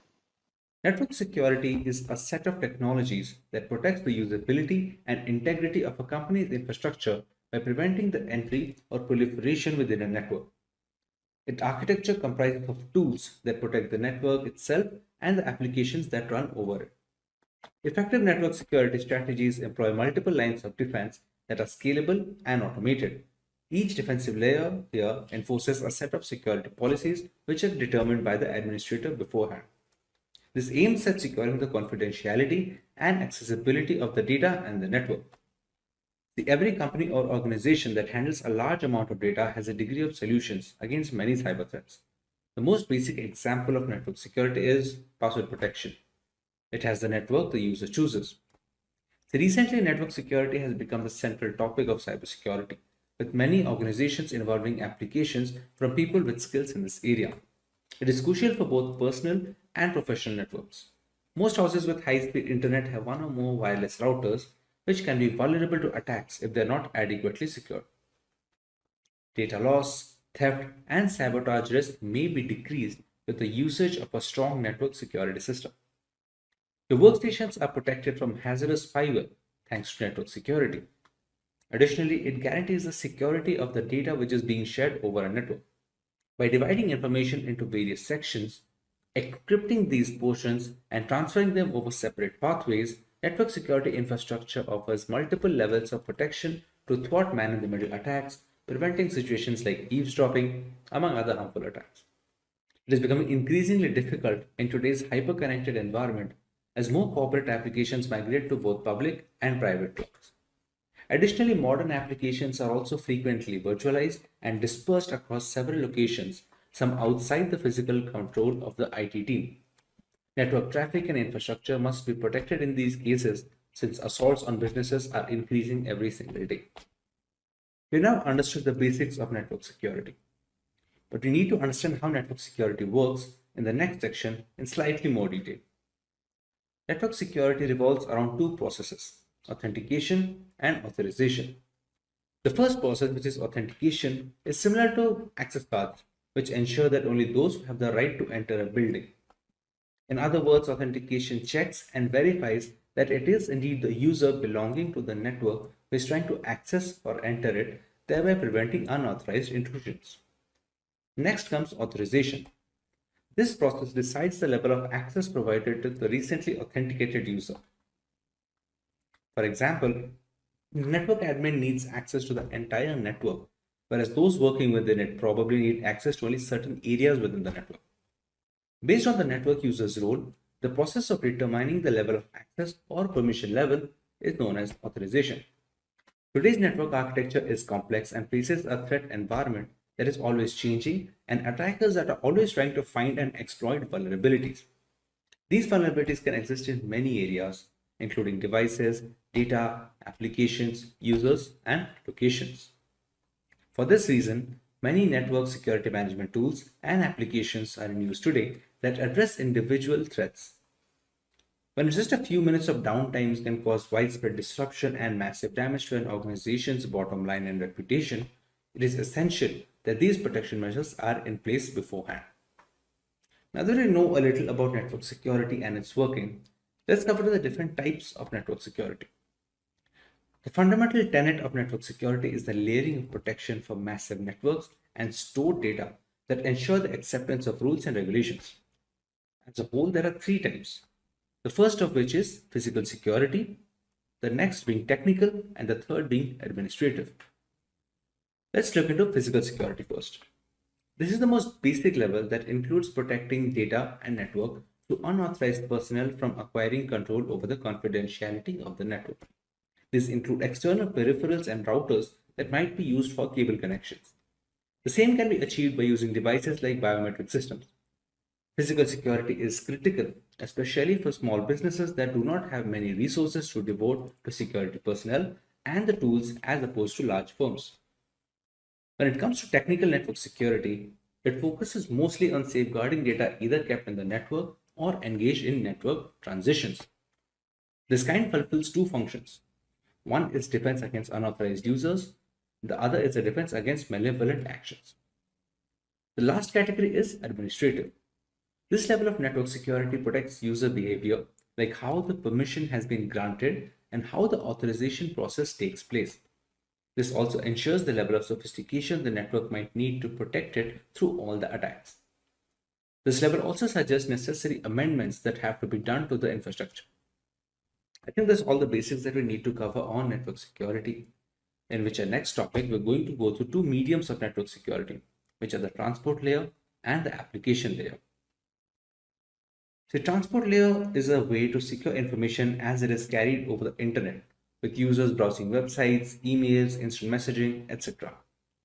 TLS aims to provide a private and secure connection between a web browser and a website server. It does this with a cryptographic handshake between two systems using public key cryptography. The two parties to the connection exchange a secret token, and once each machine validates this token, it is used for all communications. The connection employs lighter symmetric cryptography to save bandwidth and processing power. Since the application layer is the closest layer to the end user, it provides hackers with the largest threat surface. Poor app layer security can lead to performance and stability issues, data theft, and in some cases, the network being taken down. Examples of application layer attacks include distributed denial of service attacks or DDoS attacks, HTTP floods, SQL injections, cross-site scripting, etc. Most organizations have an arsenal of application layer security protections to combat these and more, such as web application firewalls, secure web gateway services, etc. Now that we have the theory behind network security has been covered in detail, let us go through some of the tools that can be used to enforce these network security policies. The first tool to be covered in this section is a firewall. A firewall is a type of network security device that keeps track of incoming and outgoing network traffic, and it decides which traffic to allow or deny in accordance to a set of security rules. For more than 25 years, firewalls have served as network security's first line of defense. They provide a barrier between trustworthy internal protected and regulated networks from shady external networks like the internet at some point. The next tool which can be used to bolster network security is a virtual private network, or VPN for short. It's an encrypted connection between a device and a network via the internet. The encrypted connection aids the secure transmission of sensitive data. It makes it impossible for unauthorized parties to eavesdrop on the traffic and enables remote work for the user. The usage of VPN technology is common in both corporate and personal networks. Next, we cover the importance of intrusion prevention systems in network security or IPS frameworks. An intrusion prevention system is a network security tool that continually scans the network for harmful activity and responds to it when it does occur by reporting, blocking, or discarding it. It can be either hardware or software. It's more sophisticated than an intrusion detection system or an IDS framework, which can just warn an administrator and merely identify harmful activities, while in the case of an IPS, it actually takes against that activity. The next tool in this section and the final one are going to be behavioral analytics. Behavioral analytics focus more on the statistics that are being carried over and stored through months and years of usage. Once some kind of similar pattern is noted, where the IT administrator can detect some kind of attack, the similar attacks can be stopped and the security can be further enhanced. Now that we have covered all that we need to know about network security, the necessary tools, its different types, etc., let's go to the benefits of network security as a whole. The first, which is protection against external threats. The objective for cyber assaults can be as varied as the offenders themselves. Although they're typically initiated for financial gain, whether they are industrial spies, hacktivists, or cyber criminals, these bad actors all have one thing in common, which is how quick, clever, and covert the attacks are getting. A strong cybersecurity posture that considers routine software updates may assist firms in identifying and responding to the abuse techniques, tools, and the common entry points. The next benefit is protection against internal threats. The human aspect continues to be the cybersecurity system's weakest link. Insider risk can originate from current or former workers, third-party vendors, or even trusted partners, and they can be unintentional, careless, or downright evil. Aside from that, the rapid expansion of remote work and the personal devices used for business purposes, while even IoT devices in remote locations, can make it easier for these kind of threats to go undetected until it's too late. However, by proactively monitoring networks and managing access, these dangers may be identified and dealt with before they become expensive disasters. The third benefit is increased productivity. It is nearly impossible for employees to function when networks and personal devices are slowed to a crawl by viruses and other cyber attacks during the operation of website and for the company to run. You may significantly minimize violations and the amount of downtime required to fix the breach by implementing various cybersecurity measures such as enhanced firewalls, virus scanning, and automatic backups. Employee identification of possible email phishing schemes, suspicious links, and other malicious criminal activities can also be aided by education and training. Another benefit is brand trust and reputation. Customer retention is one of the most crucial elements in business development. Customers today place a premium on maintaining brand loyalty through a strong cybersecurity stance, since this is the fastest way to get other businesses back, get referrals, and sell more tickets overall. Additionally, it helps manufacturers get on the vendor list with bigger companies as a part of the supply chain, which is only as strong as its weakest link. This opens possibilities for potential future endeavors and development. With the rise in censorship and general fear over privacy laws, consumer security is at an all-time high risk. Technology has made our lives so much easier while putting up a decent target on our personal information. It is necessary to understand how to simultaneously safeguard our data and be up to date with the latest technological developments. Maintaining this balance has become easier with cryptography taking its place in today's digital world. So hey everyone, this is Bev from Simplilearn and welcome to this video on cryptography. But before we begin, if you love watching tech videos, subscribe to our channel and hit the bell icon to never miss an update from Simplilearn. So here's a story to help you understand cryptography. Meet Anne. Anne wanted to look for a decent discount on the latest iPhone. She started searching on the internet and found a rather shady website that offered a 50% discount on the first purchase. Once Anne submitted her payment details, a huge chunk of money was withdrawn from her bank account just moments after. Devastated, Anne quickly realized she had failed to notice that the website was a HTTP web page instead of an HTTPS one. the payment information submitted was not encrypted and it was visible to anyone keeping an eye, including the website owner and hackers.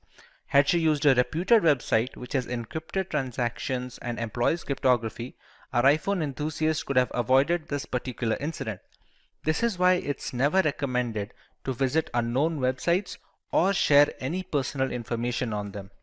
Now that we understand why cryptography is so important, let's take a look at the topics to be covered today.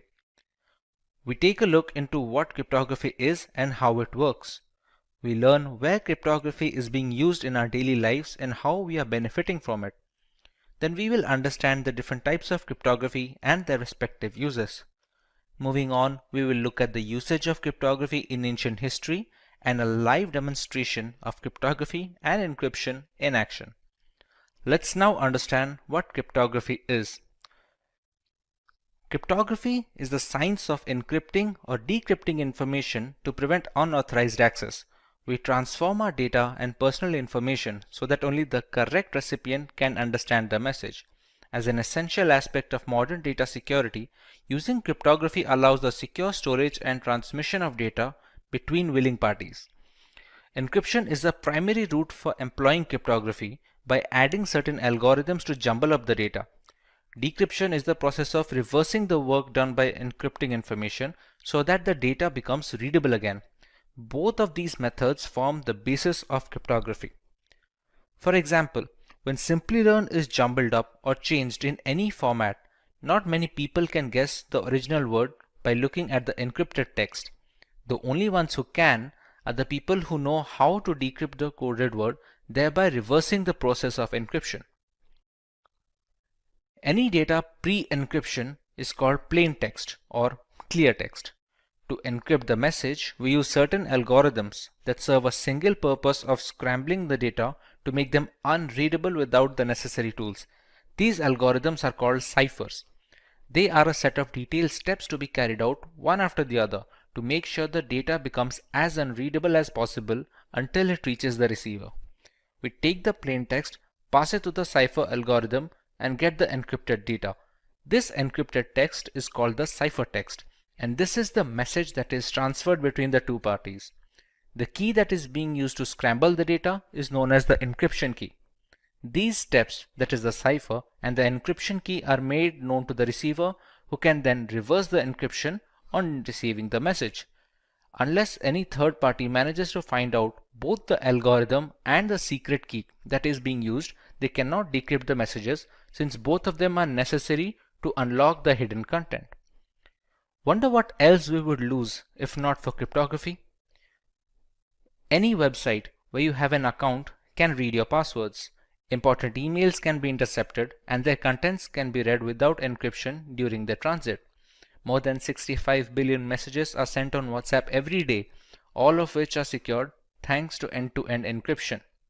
There is a huge market opening up for cryptocurrency, which is possible due to blockchain technology that uses encryption algorithms and hashing functions to ensure that the data is secure. If this is of particular interest to you, you can watch our video on blockchain, the link of which will be in the description. Of course, there is no single solution to a problem as diverse as explained. There are three variants of how cryptography works and is in practice. They are symmetric encryption, asymmetric encryption, and hashing. Let's find out how much we have understood until now. Do you remember the difference between a cipher and ciphertext? Leave your answers in the comments, and before we proceed, if you find this video interesting, make sure to give it a thumbs up before moving ahead. Let's look at symmetric encryption first. Symmetric encryption uses a single key for both the encryption and decryption of data. It is comparatively less secure than asymmetric encryption, but much faster. It is a compromise that has to be embraced in order to deliver data as fast as possible without leaving information completely vulnerable. This type of encryption is used when data rests on servers and identifies personnel for payment applications and services. The potential drawback with symmetric encryption is that both the sender and receiver need to have the same secret key, and it should be kept hidden at all times. Caesar cipher and Enigma machine are both symmetric encryption examples that we will look into further. For example, If Alice wants to send a message to Bob, she can apply a substitution cipher or a shift cipher to encrypt the message. But Bob must be aware of the same key itself, so he can decrypt it when he finds it necessary to read the entire message. Symmetric encryption uses one of the two types of ciphers, stream ciphers and block ciphers. Block ciphers break the plain text into blocks of fixed size and use the key to convert it into ciphertext. Stream ciphers convert the plain text into ciphertext one bit at a time instead of resorting to breaking them up into bigger chunks. In today's world, the most widely used symmetric encryption algorithm is AES 256, that stands for Advanced Encryption Standard, which has a key size of 256-bit with 128-bit and 196-bit key sizes also being available. Other primitive algorithms like the Data Encryption Standard, that is the DES, the Triple Data Encryption Standard 3DES, and Blowfish have all fallen out of favor due to the rise of AES. AES chops up the data into blocks and performs 10 plus rounds of obscuring and substituting the message to make it unreadable. Asymmetric encryption, on the other hand, has a double whammy at its disposal. There are two different keys at play here, a public key and a private key. The public key is used to encrypt information pre-transit, and a private key is used to decrypt the information post-transit. If Alice wants to communicate with Bob using asymmetric encryption, she encrypts the message using Bob's public key. After receiving the message, Bob uses his own private key to decrypt the data. This way, nobody can intercept the message in between transmissions, and there is no need for any secure key exchange for this to work, since the encryption is done with the public key and the decryption is done with the private key that no one except Bob has access to. Both the keys are necessary to read the full message. There is also a reverse scenario where we can use the private key for encryption and the public key for decryption. A server can sign non-confidential information using its private key, and anyone who has its public key can decrypt the message. This mechanism also proves that the sender is authenticated and there is no problem with the origin of the information. RSA encryption is the most widely used asymmetric encryption standard. It is named after its founders Rivest, Shamir, and Edelman, and it uses block ciphers that separate the data into blocks and obscure the information. Widely considered the most secure form of encryption, albeit relatively slower than AES, it is widely used in web browsing, secure identification, VPNs, emails, and chat applications. With so much hanging on the key's secrecy, there must be a way to transmit the keys without others reading our private data. Many systems use a combination of symmetric encryption and asymmetric encryption to bolster security and match speed at the same time. Since asymmetric encryption takes longer to decrypt large amounts of data, the full information is encrypted using a single key, that is, symmetric encryption. That single key is then transmitted to the receiver using asymmetric encryption, so you don't have to compromise either way. Another route is using the Diffie-Hellman key exchange, which relies on a one-way function and is much tougher to break into. The third variant of cryptography is termed as hashing. Hashing is the process of scrambling a piece of data beyond recognition. It gives an output of fixed size, which is known as the hash value of the original data, or just hash in general. The calculations that do the job of messing up the data collection form the hash function. They are generally not reversible without resilient brute force mechanisms and are very helpful when storing data on website servers that need not be stored in plain text. For example, many websites store your account passwords in a hashed format so that not even the administrator can read your credentials. When a user tries to log in, they can compare the entered password's hash value with the hash value that is already stored on the servers for authentication, since the function will always return the same value for the same input. Cryptography has been in practice for centuries. Julius Caesar used a substitution shift to move alphabets a certain number of spaces beyond their place in the alphabet table. A spy can't decipher the original message at first glance.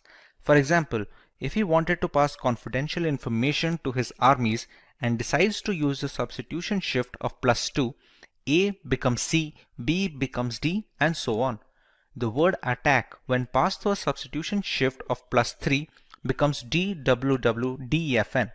This cipher has been appropriately named the Caesar cipher, which is one of the most widely used algorithms.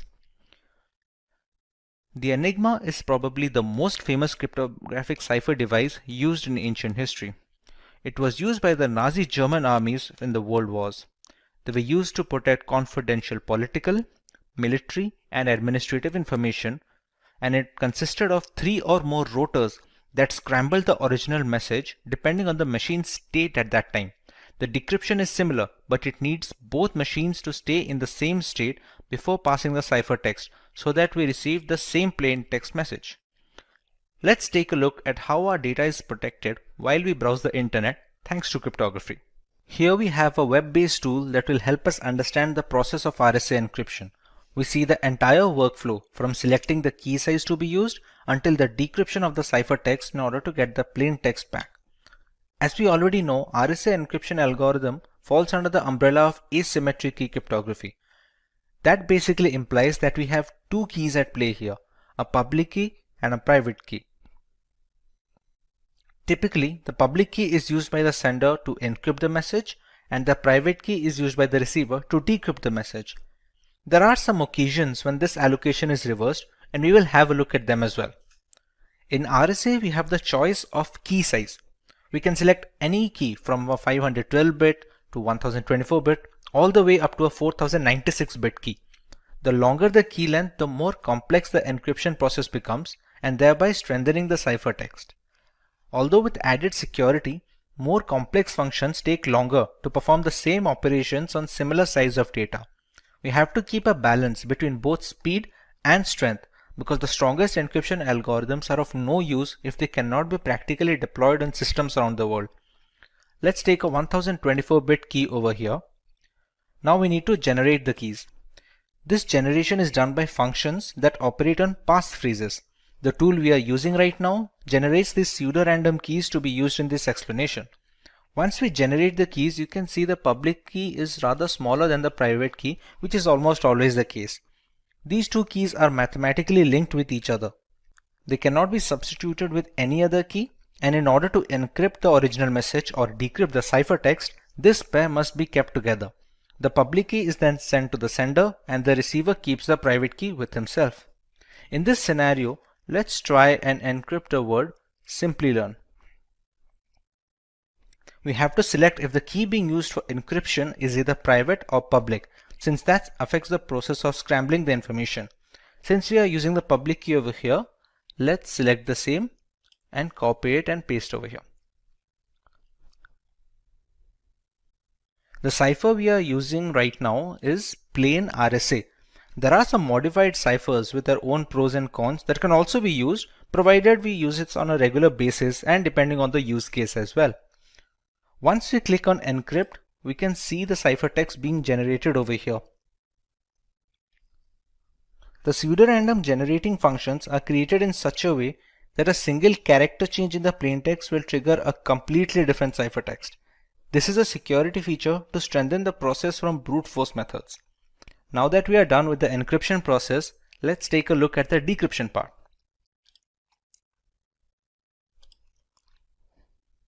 The receiver gets this ciphertext from the sender with no other key or supplement. He or she must already possess the private key generated from the same pair. No other private key can be used to decrypt the message since they are mathematically linked. We paste the private key here and select the same. The cipher must also be the same used during the encryption process. Once we click decrypt, you can see the original plaintext we had decided to encrypt. This sums up the entire process of RSA encryption and decryption. Now some people use it the other way around. We also have the option of using the private key to encrypt information and the public key to decrypt it. This is done mostly to validate the origin of the message. Since the keys only work in pairs, if a different private key is used to encrypt the message, the public key cannot decrypt it. Conversely, if the public key is able to decrypt the message, it must have been encrypted with the right private key and hence the rightful owner. Here we just have to take the private key and use that to encrypt the plaintext and select the same in this checkbox as well. You can see we have generated a completely new ciphertext. This ciphertext will be sent to the receiver, and this time we will use the public key for decryption. Let's select the correct checkbox and decrypt, and we still get the same output. Now let's take a look at practical example of encryption in the real world. We all use the internet on a daily basis, and many are aware of the implications of using unsafe websites. Let's take a look at Wikipedia here. Pretty standard HTTPS website where the H stands for secured. Let's take a look at how it secures the data. Wireshark is the world's foremost and most widely used network protocol analyzer. It lets you see what's happening on your network at a microscopic level, and we are going to use this software to see the traffic that is leaving our machine and to understand how vulnerable it is. Since there are many applications running in this machine, let's apply a filter that will only show us the results related to Wikipedia.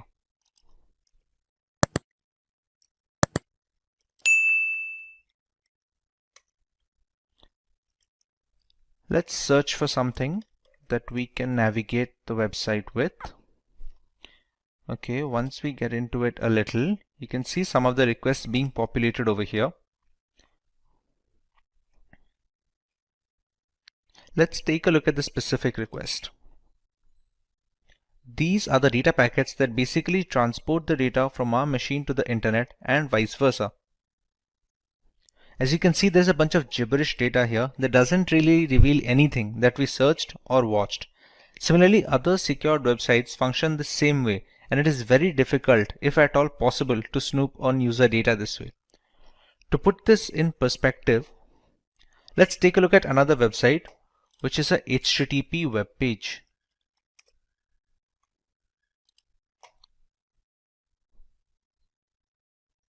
This has no encryption enabled from the server end, which makes it vulnerable to attacks. There is a login form here, which needs legitimate user credentials in order to grant access. Let's enter a random pair of credentials.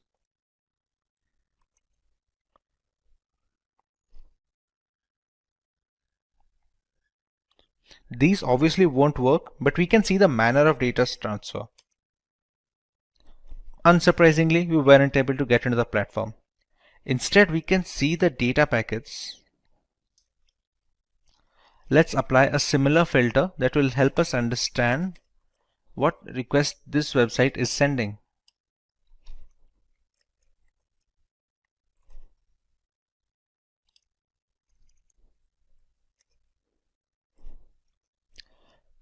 These are the requests being sent by the HTTP login form to the internet. If we check here, see, whatever username and password that we are entering, we can easily see it with the Wireshark. Now, we used a dummy pair of credentials. If we select the right data packet, we can find our correct credentials. If any website had asked for our payment information or our legitimate credentials, it would have been really easy to get a hold of these. To reiterate what we have already learned, we must always avoid HTTP websites and just unknown or not trustworthy websites in general, because the problem we saw here is just the tip of the iceberg. Even though cryptography has managed to lessen the risk of cyber attacks, it is still prevalent, and we should always be alert to keep ourselves safe online. There are two types of encryption in cryptography: symmetric key cryptography and asymmetric key cryptography. Both of these categories have their pros and cons and differ only by their implementation. Today we are going to focus exclusively on symmetric key cryptography. Let us have a look at its applications in order to understand its importance better. This variant of cryptography is primarily used in banking applications where personally identifiable information needs to be encrypted. With so many aspects of banking moving onto the internet, having a reliable safety net is crucial. Symmetric cryptography helps in detecting bank fraud and boosts the security index of these payment gateways in general. They are also helpful in protecting data that is not in transit and rests on servers and data centers. These centers house a massive amount of data that needs to be encrypted with a fast and efficient algorithm, so that when the data needs to be recalled by the respective service, there is the assurance of minor to no delay. While browsing the internet, we need symmetric encryption to browse secure HTTPS websites so that we get an all-around protection. It plays a significant role in verifying website server authenticity, exchanging the necessary encryption keys required, and generating a session using those keys to ensure maximum security. This helps us in preventing the rather insecure HTTP website format. So let us understand how symmetric key cryptography works first before moving on to the specific algorithms. Symmetric key cryptography relies on a single key for the encryption and decryption of information. Both the sender and receiver of the message need to have a pre-shared secret key that they will use to convert the plain text into ciphertext and vice versa. As you can see in the image, the key used for encryption is the same key needed for decrypting the message at the other end. The secret key shouldn't be sent along with the ciphertext to the receiver because that would defeat the entire purpose of using cryptography. Key exchange can be done beforehand using other algorithms like the Diffie-Hellman key exchange protocol, for example. For example, if Paul wants to send a simple message to Jane, they need to have a single encryption key that both of them must keep secret to prevent snooping on by malicious actors. It can be generated by either one of them, but must belong to both of them before the messages start flowing. Suppose the message "I am ready" is converted into ciphertext using a specific substitution cipher by Paul. In that case, Jane must also be aware of the substitution shift to decrypt the ciphertext once it reaches her. Irrespective of the scenario where someone manages to grab the ciphertext mid-transit to try and read the message, not having the secret key renders everyone helpless looking to snoop in. The symmetric key algorithms like the data encryption standard have been in use since the 1970s, while the popular ones like the AES have become the industry standard today. With the entire architecture of symmetric cryptography depending on the single key being used, you can understand why it's of paramount importance to keep it secret on all occasions. The side effect of having a single key for the encryption and decryption is it becomes a single point of failure. Anyone who gets their hand on it can read all the encrypted messages and do so mainly without the knowledge of the sender and the receiver. So it is the priority to keep the encryption and decryption key private at all times. Should it fall into the wrong hands, the third party can send messages to either the sender or the receiver using the same key to encrypt the message. Upon receiving the message and decrypting it with the key, it is impossible to guess its origin. If the sender somehow transmits the secret key along with the ciphertext, anyone can intercept the package and access the information. Consequently, this encryption category is termed private key cryptography, since a big part of the data's integrity is riding on the promise that the users can keep the keys secret. This terminology contrasts with asymmetric key cryptography, which is called public key cryptography because it has two different keys at play, one of which is public. Provided we manage to keep the keys secret, we still have to choose what kind of ciphers we want to use to encrypt this information. In symmetric key cryptography, there are broadly two categories of ciphers that we can employ. Let us have a look. Stream ciphers are the algorithms that encrypt basic information one bit at a time. It can change depending on the algorithm being used, but usually it relies on a single bit or byte to do the encryption. This is the relatively quicker alternative considering the algorithm doesn't have to deal with blocks of data at a single time. Every piece of data that goes into the encryption can and needs to be converted into binary format. In stream ciphers, each binary digit is encrypted one after the other. The most popular ones are the RC4, SALSA, and Panama. The binary data is passed through an encryption key, which is a randomly generated bit stream. Upon passing it through, we receive the ciphertext that can be transferred to the receiver without fear of man-in-the-middle attacks. The binary data can be passed through an algorithmic function. It can have either XOR operations, as it is most of the time, or any other mathematical calculations that have the singular purpose of scrambling the data.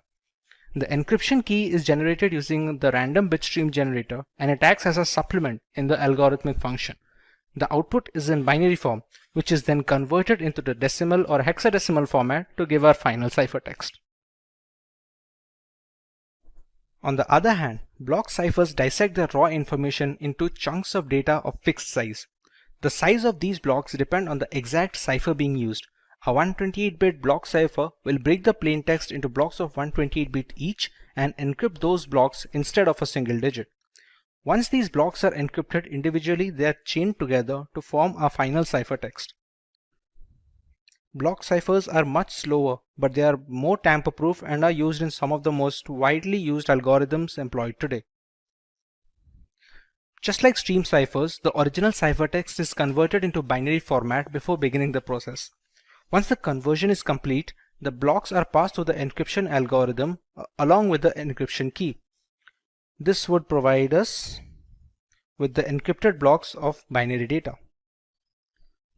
Once these blocks are combined, we get a final binary string. This string is then converted into hexadecimal format to get our ciphertext. Today, the most popular symmetry key algorithms like AES, DES, and 3DES are all block cipher methodology subsets. With so many factors coming into play, there are quite a few things symmetry key cryptography excels at while falling short in some other. Symmetry key cryptography is much faster variant when compared to asymmetric key cryptography. There is only one key in play, unlike asymmetric encryption, and this drastically improves calculation speed in the encryption and decryption. Similarly, the performance of symmetric encryption is much more efficient under similar computational limitations.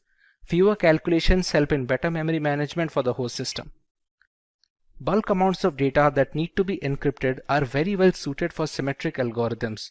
Since they are much quicker, handling large amounts of data is simple and easy to use in servers and data farms. This helps in better latency during data recall and fewer mixed packets.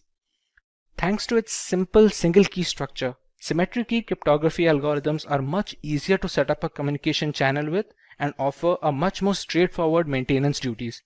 Once the secret key is transmitted to both the sender and receiver without any prior mishandling, the rest of the system aligns easily and everyday communications becomes easy and secure. If the algorithm is applied as per the documentation, symmetric algorithms are very robust and can encrypt vast amounts of data with very less overhead. DES algorithm stands for Data Encryption Standard. It is a symmetric key cipher that is used to encrypt and decrypt information in a block-by-block manner. Each block is encrypted individually and they are later chained together to form our final ciphertext, which is then sent to a receiver. DES takes the original unaltered piece of data called the plain text in a 64-bit block, and it is converted into an encrypted text that is called the ciphertext. It uses 48-bit keys during the encryption process and follows a specific structure called the Fistel cipher structure during the entire process. It is a symmetric key algorithm, which means DES can reuse the keys used in the encryption format to decrypt the ciphertext back to the original plain text. Once the 64-bit blocks are encrypted, they can be combined together before being transmitted. Let's take a look at the origin and the reason DES was founded. DES is based on a Fistel block cipher called Lucifer, developed in 1971 by IBM cryptography researcher Horst Fistel. DES uses 16 rounds of this Fistel structure, using a different key for each round. It also utilizes a random function with 2 inputs and provides a single output variable. DES became the organization's approved encryption standard in November 1976 and was later reaffirmed as a standard in 1983, 1988, and finally in 1999. But eventually DES was cracked and it was no longer considered a secure solution for all official routes of communication. Consequently, Triple DES was developed. Triple DES is a symmetric key block cipher that uses a double DES cipher. Encrypt with the first key, delete encryption with the second key, and encrypt again with the third key. There is also a variation of the 2 keys where the first and second key are duplicate of each other. But Triple DES was ultimately deemed too slow for the growing need for fast communication channels, and people eventually fell back to using DES for encrypting messages. In order to search for a better alternative, a public-wide competition was organized and helped cryptographers develop their own algorithm as a proposal for the next global standard. This is where the Ringdial algorithm came into play and was later credited to be the next advanced encryption standard. For a long time, DES was the standard for data encryption for data security. Its rule ended in 2002 when finally the advanced encryption standard replaced DES as an acceptable standard following a public competition for a place. To understand the structure of a Fistel cipher, we can use the following image as a reference. The block being encrypted is divided into two parts, one of which is being passed on to the function, while the other part is XORed with the function's output. The function also uses the encryption key that differs for each individual round. This keeps going on until the last step, until where the right-hand side and the left-hand side are being swapped. Here we receive our final ciphertext. For the decryption process, the entire procedure is reversed, starting from the order of the keys to the block sorting. If the entire process is repeated in a reverse order, we will eventually get back our plain text, and this simplicity helps the speed. Overall, this was later detrimental to the efficiency of the algorithm, hence the security was compromised.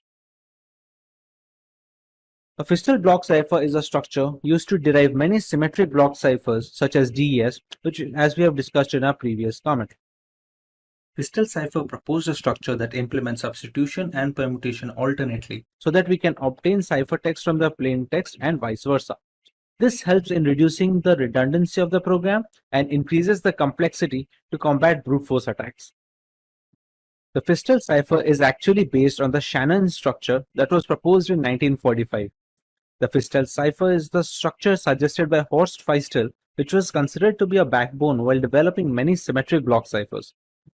The Shannon structure highlights the implementation of alternate confusion and diffusion.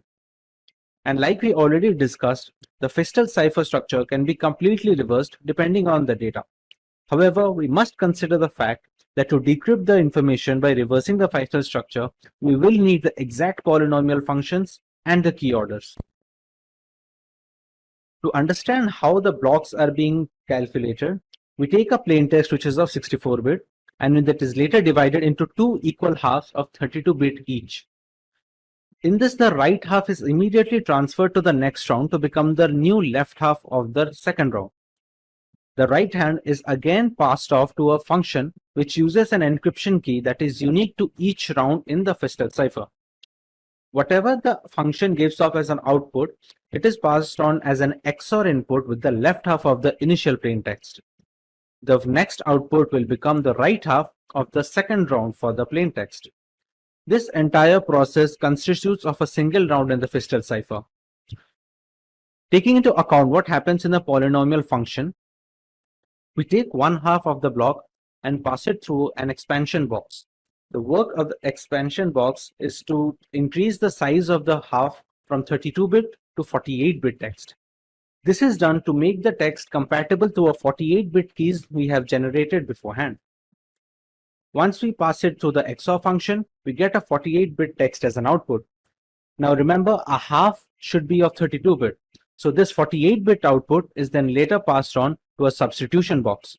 This substitution box reduces its size from 48-bit to 32-bit output, which is then later XORed with the first half of the plain text. A block cipher is considered the safest if the size of the block is large, but large block sizes can also slow down encryption speed and the decryption speed. Generally, the size is 64-bit. Sometimes modern block ciphers like AES have a 128-bit block size as well. The security of the block cipher increases with increasing key size, but larger key sizes may also reduce the speeds of the process. Earlier, 64-bit keys were considered sufficient. Modern ciphers need to use 128-bit keys due to the increasing complexity of today's computational standards. The increasing number of rounds also increase the security of the block cipher. Similarly, they are inversely proportional to the speed of encryption. A highly complex round function enhances the security of the block cipher. Albeit, we must maintain a balance between the speed and security. The symmetric block cipher is implemented in a software application to achieve better execution speed. There is no use of an algorithm if it cannot be implemented in a real-life framework that can help organizations to encrypt or decrypt the data in a timely manner. Now that we understand the basics of Fistel ciphers, we can take a look at how DES manages to run through 16 rounds of this structure and provide the ciphertext at the end. Now that we understand the basics of Fistel ciphers, we can take a look at how DES manages to run through 16 rounds of this structure and provide a ciphertext.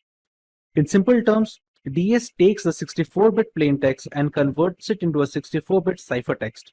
And since we are talking about asymmetric algorithms, the same key is being used when it is decrypting the data as well. We first take a 64-bit key plaintext and we pass it through an initial permutation function. The initial permutation function has the job of dividing the block into two different parts so that we can perform fiscal cipher structures on it. There are multiple rounds being procured in the DS algorithm, namely 16 rounds of fiscal cipher structure. Each of these rounds will need keys. Initially, we take a 56-bit cipher key, but it is a single key. We pass it on to a round key generators, which generates 16 different keys for each single round that the fiscal cipher is being run.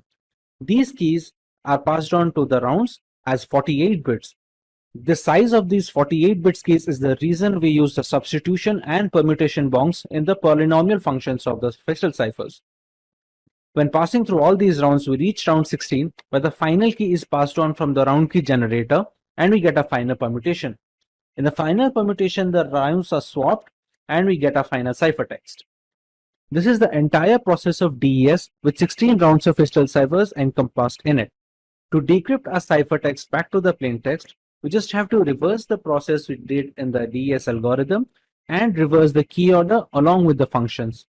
This kind of simplicity is what gave DES the bonus when it comes to speed, but eventually it was detrimental to the overall efficiency of the program when it comes to security factors.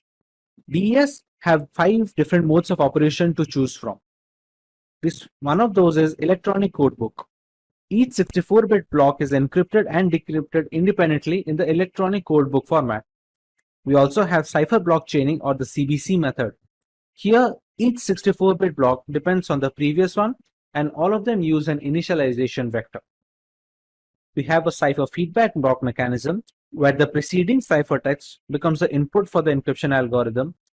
It produces a pseudo-random output, which in turn is XORed with the plaintext. There is an output feedback method as well, which is the same as cipher feedback, except that the encryption algorithm input is the output from the preceding DES. A counter method has a different way of approach, where each plaintext block is XORed with an encrypted counter. The counter is then incremented for each subsequent block. There are a few other alternatives to these modes of operation, but the 5 mentioned above are the most widely used in the industry and recommended by cryptographers worldwide. Let's take a look at the future of DES. The dominance of DES ended in 2002 when the Advanced Encryption Standard replaced the DES encryption algorithm as the accepted standard. It was done following a public competition to find a replacement.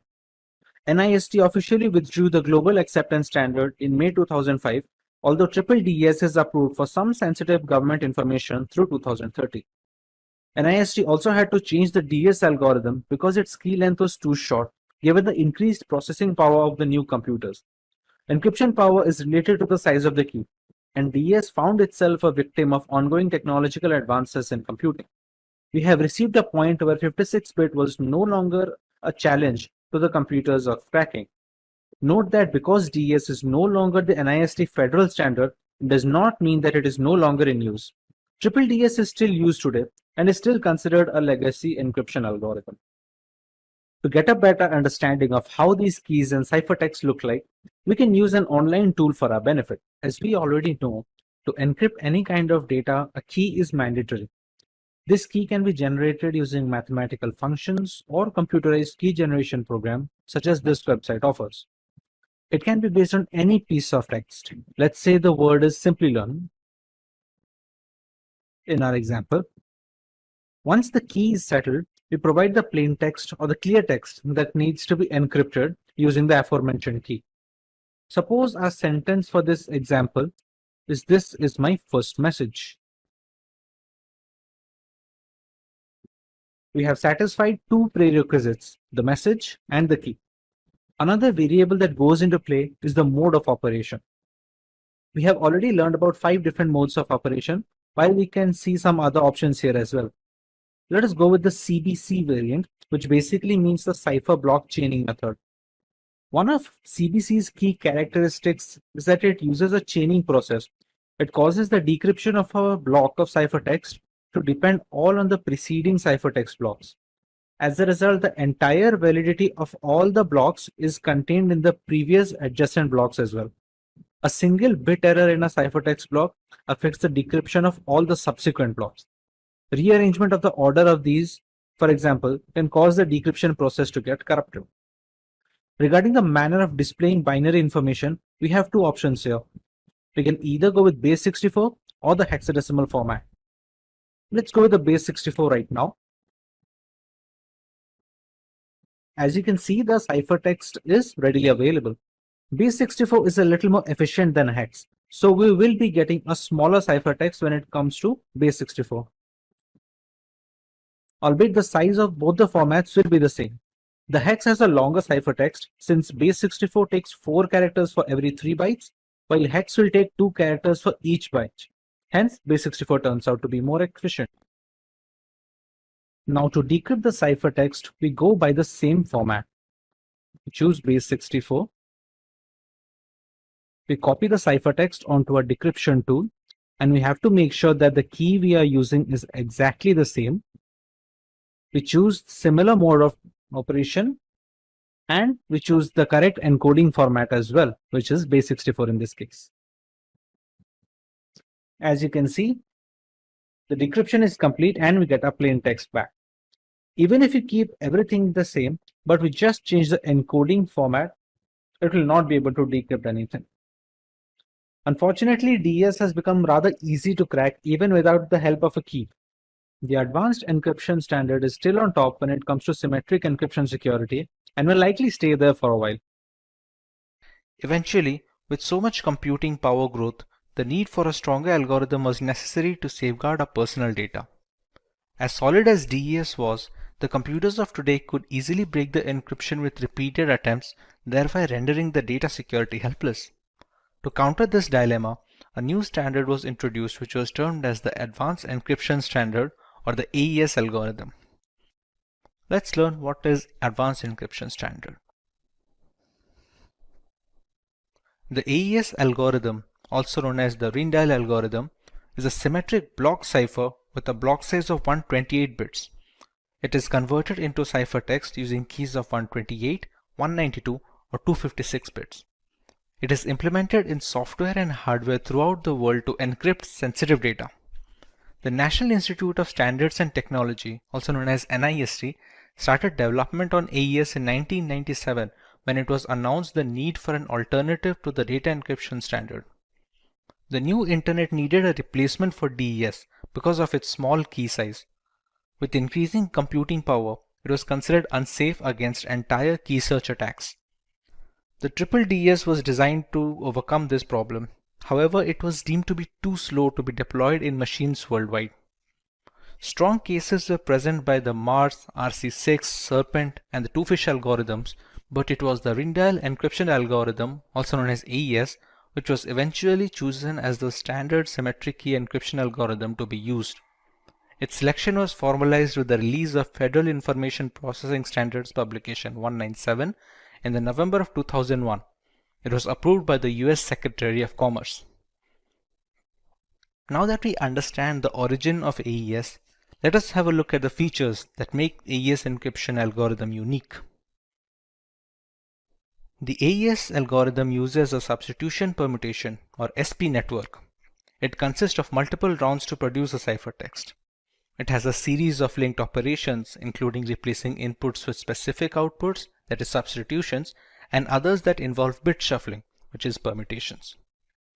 At the beginning of the encryption process, we only start out with a single key, which can be either a 128-bit key, a 192-bit key, or a 256-bit key. Eventually, this one key is expanded to be used in multiple rounds throughout the encryption and the decryption cycle. Interestingly, AES performs all its calculations on byte data instead of bit data, as seen in the case of the DES algorithm. Therefore, AES treats 128 bits of a clear text block as 16 bytes.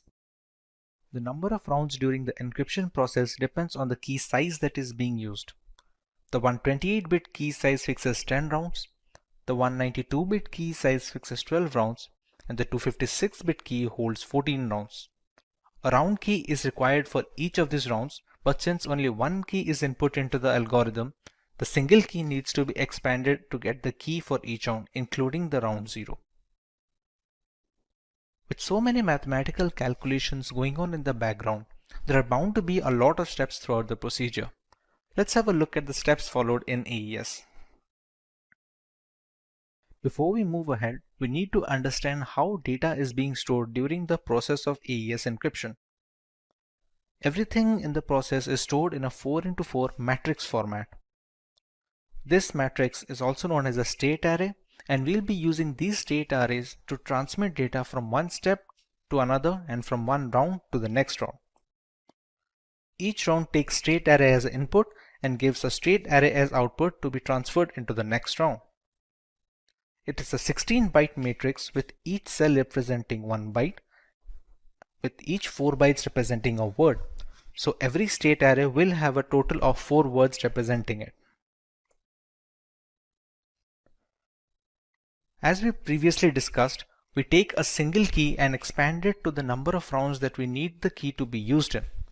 Let's say the number of rounds are n, then the key has to be expanded to be used with n plus 1 rounds, because the first round is the key 0 round. Let's say n is the number of rounds. The key is expanded to n plus 1 rounds. It is also a state array having 4 words in its vicinity. Every key is used for a single round, and the first key is used as a round key before any round begins. In the very beginning, the plaintext is captured and passed through an XOR function with the round key as a supplement. This key can be considered the first key from the n plus 1 expanded set. Moving on, the state array resulting from the above step is passed on to a byte substitution process. Beyond that, there is a provision to shift rows in the state arrays. Later on, the state array is mixed with a constant matrix to shuffle its column in the mix column segment, after which we add the round key for that particular round. The last 4 steps mentioned are part of every single round that the encryption algorithm goes through. The state arrays are then passed from one round to the next as an input. In the last round, however, we skip the mix columns portion, with the rest of the process remaining unchanged. But what are these byte substitution and row shifting processes? Let's find out regarding each step in more detail. In the first step, the plaintext is stored in a state array and it is XORed with the K0, which is the first key in the expanded key set. This step is performed only once on a block, while being repeated at the end of each round as per iteration demands. The state array is XORed with the key to get a new state array, which is then passed off as input to the sub-bytes process. In the second stage, we have byte substitution. We leverage an X box called as a substitution box to randomly switch data among each element. Every single byte is converted into a hexadecimal value having 2 parts. The first part denotes the row value and the second part denotes the column value. The entire state array is passed through the S box to create a brand new state array, which is then passed off as an input to the row shifting process. The 16 input bytes are replaced by looking at a fixed table given in the design. We finally get a matrix with 4 rows and 4 columns. When it comes to row shifting, each bit in the 4 rows of the matrix is shifted to the left. An entry that is a fall off is reinserted to the right of the line. The change is done as follows. The first line is not moved in any way. The second line is shifted to a single position to the left. The third line is shifted 2 positions to the left, and the fourth line is shifted 3 positions to the left. The result is a new matrix that contains the same 16 bytes but has been moved in relation to each other to boost the complexity of the program. In mix columns, each column of 4 bytes is now replaced using a special mathematical function. The function takes 4 bytes of a column as input and outputs 4 completely new bytes. We will get a new matrix with the same size of 16 bytes, and it should be noted that this phase has not been done in the last round of the iteration. When it comes to adding a round key, the 16 bytes of the matrix are treated as 128 bits and the 128 bits of the round key are XORed. If it is the last round, the output is the ciphertext. If you still have a few rounds remaining, the resulting 128 bits are interpreted as 16 bytes and we start another similar round. Let's take an example to understand how all these processes work. If our plaintext is the string 2192, we first convert it into a hexadecimal format as follows. We use an encryption key which is "that's my kung fu" and it is converted into a hexadecimal format as well. As per the guidelines, we use a single key which is then later expanded into n+1 number of keys, in which case it's supposed to be 11 keys for 10 different rounds. In round 0, we add the round key. The plaintext is XORed with the K0 and we get a state array that is passed off as an input to the substitution bytes process. When it comes to the substitution bytes process, we leverage an S-box to substitute the elements of each byte with a completely new byte. This way the state array that we receive is passed off as an input to the row shifting process on the next step.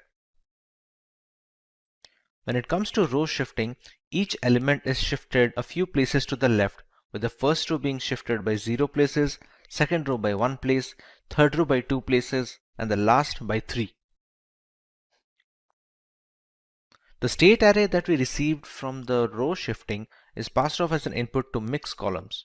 In mix columns, we multiply the state array with a constant matrix, after which I receive a new state array to be passed on to the next step.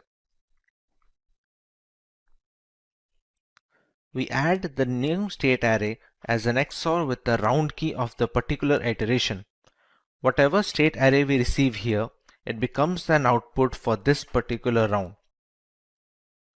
Now, since this is the first round of the entire encryption process, the state array that we receive is passed off as an input to the new round.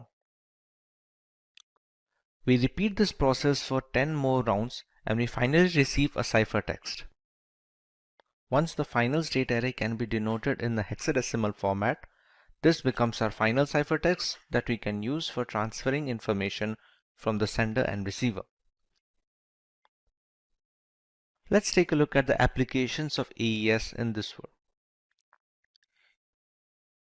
AES finds most use in the area of wireless security in order to establish a secure mode of authentication between routers and clients.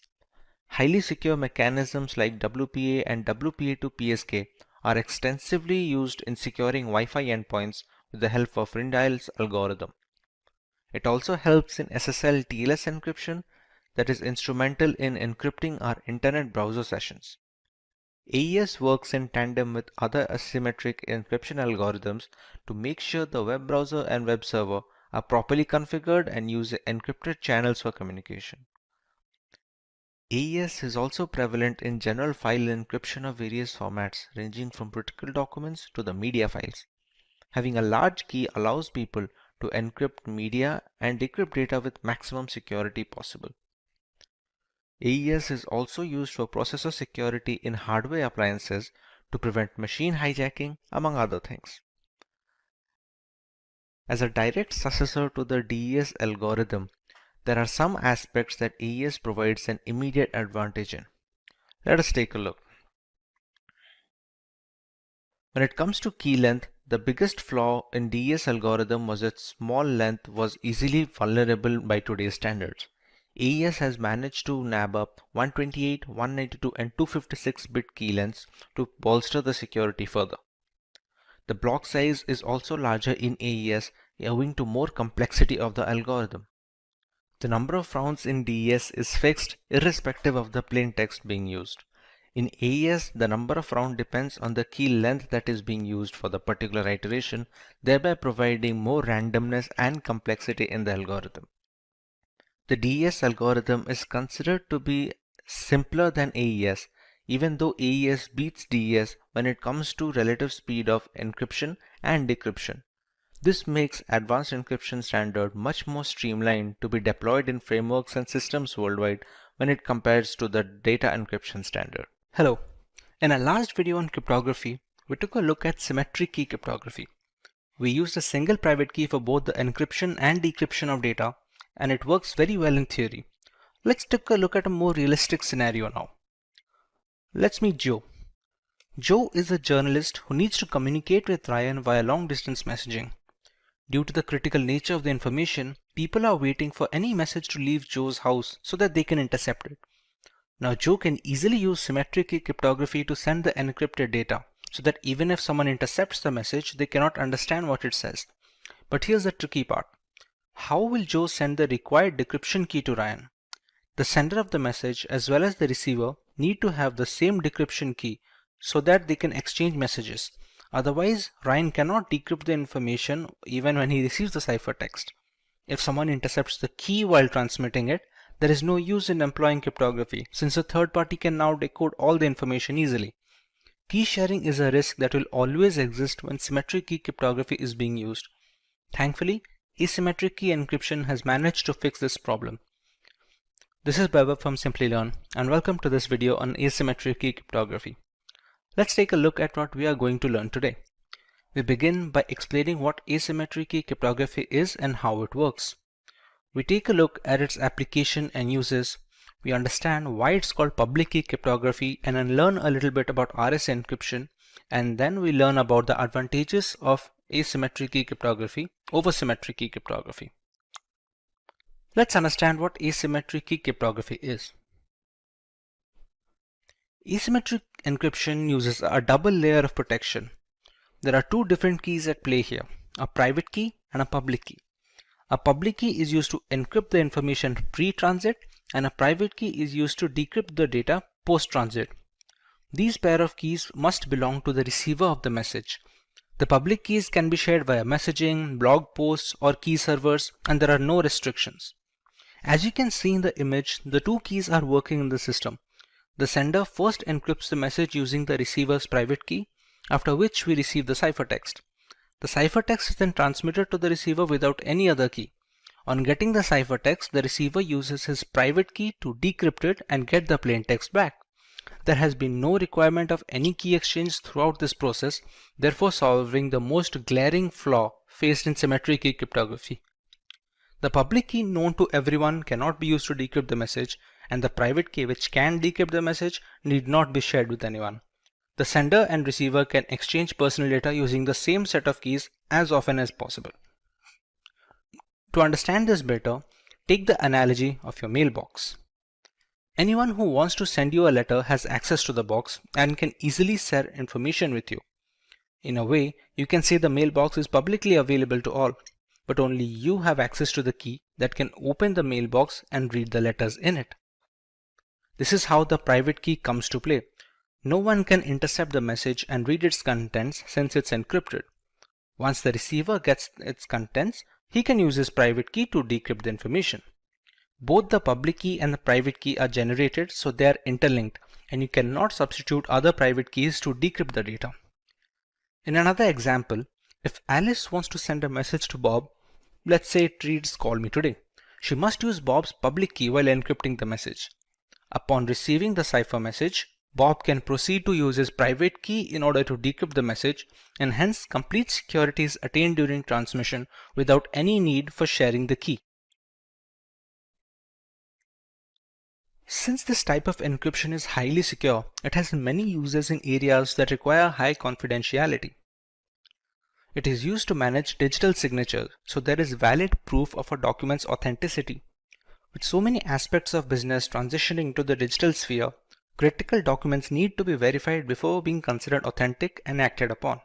Thanks to asymmetric key cryptography, senders can now sign documents with their private keys. Anyone who needs to verify the authenticity of such signatures can use the sender's public key to decrypt the signature. Since the public and the private keys are linked to each other mathematically, it's impossible to repeat this verification with duplicate keys. Document encryption has been made very simple by today's standards, but the background implementation follows a similar approach. In blockchain architecture, asymmetric key cryptography is used to authorize transactions and maintain the system. Thanks to its two key structures, changes are reflected across the blockchain's peer-to-peer network only if it is approved from both ends. Along with asymmetric key cryptography's tamper-proof architecture, its non-repudiation characteristic also helps in keeping the network stable. We can also use asymmetric key cryptography combined with symmetric key cryptography to monitor SSL or TLS encrypted browsing sessions to make sure nobody can steal our personal information when accessing banking websites or the internet in general. It plays a significant role in verifying website server authenticity, exchanging the necessary encryption keys required, and generating a session using those keys to ensure maximum security instead of the rather insecure HTTP website format. Security parameters differ on a session-by-session basis, so the verification process is consistent and utterly essential to modern data security. Another great use of the asymmetric key cryptography structure is transmitting keys for symmetric key cryptography. With the most significant difficulty in symmetric encryption being key exchange, asymmetric keys can help clear the shortcoming. The original message is first encrypted using a symmetric key. The key used for encrypting the data is then converted into the ciphertext using the receiver's public key. Now we have two ciphertexts to transmit to the receiver. On receiving both of them, the receiver uses his private key to decrypt the symmetric key. He can then use it to decrypt the original information on getting the key used to encrypt the data. While this may seem more complicated than just asymmetric key cryptography alone, symmetric encryption algorithms are much more optimized for vast amounts of data on some occasions. Encrypting the key using asymmetric algorithms will definitely be more memory efficient and secure. You might remember us discussing why symmetric encryption was called private key cryptography. Let us understand why asymmetric falls under the public key cryptography. We have two keys at our disposal. The encryption key is available to everyone. The decryption key is supposed to be private. Unlike symmetric key cryptography, there is no need to share anything privately to have an encrypted messaging system. To put that into perspective, we share our email address with anyone looking to communicate with us. It is supposed to be public by design so that our email login credentials are private and they help in preventing any data mishandling. Since there is nothing hidden from the world, if they want to send us any encrypted information, this category is called the public key cryptography. There are quite a few algorithms being used today that follow the architecture of asymmetric cryptography, none more famous than the RSA encryption. RSA encryption is the most widely used encryption or public key encryption standard using asymmetric key approach. Named after its founders, Rivest, Shamir, and Edelman, it uses block ciphers to obscure the information. If you are unfamiliar with how block ciphers work, they are encryption algorithms that divide the original data into blocks of equal size. The block size depends on the exact cipher being used. Once they are broken down, these blocks are encrypted individually and later chained together to form the final ciphertext.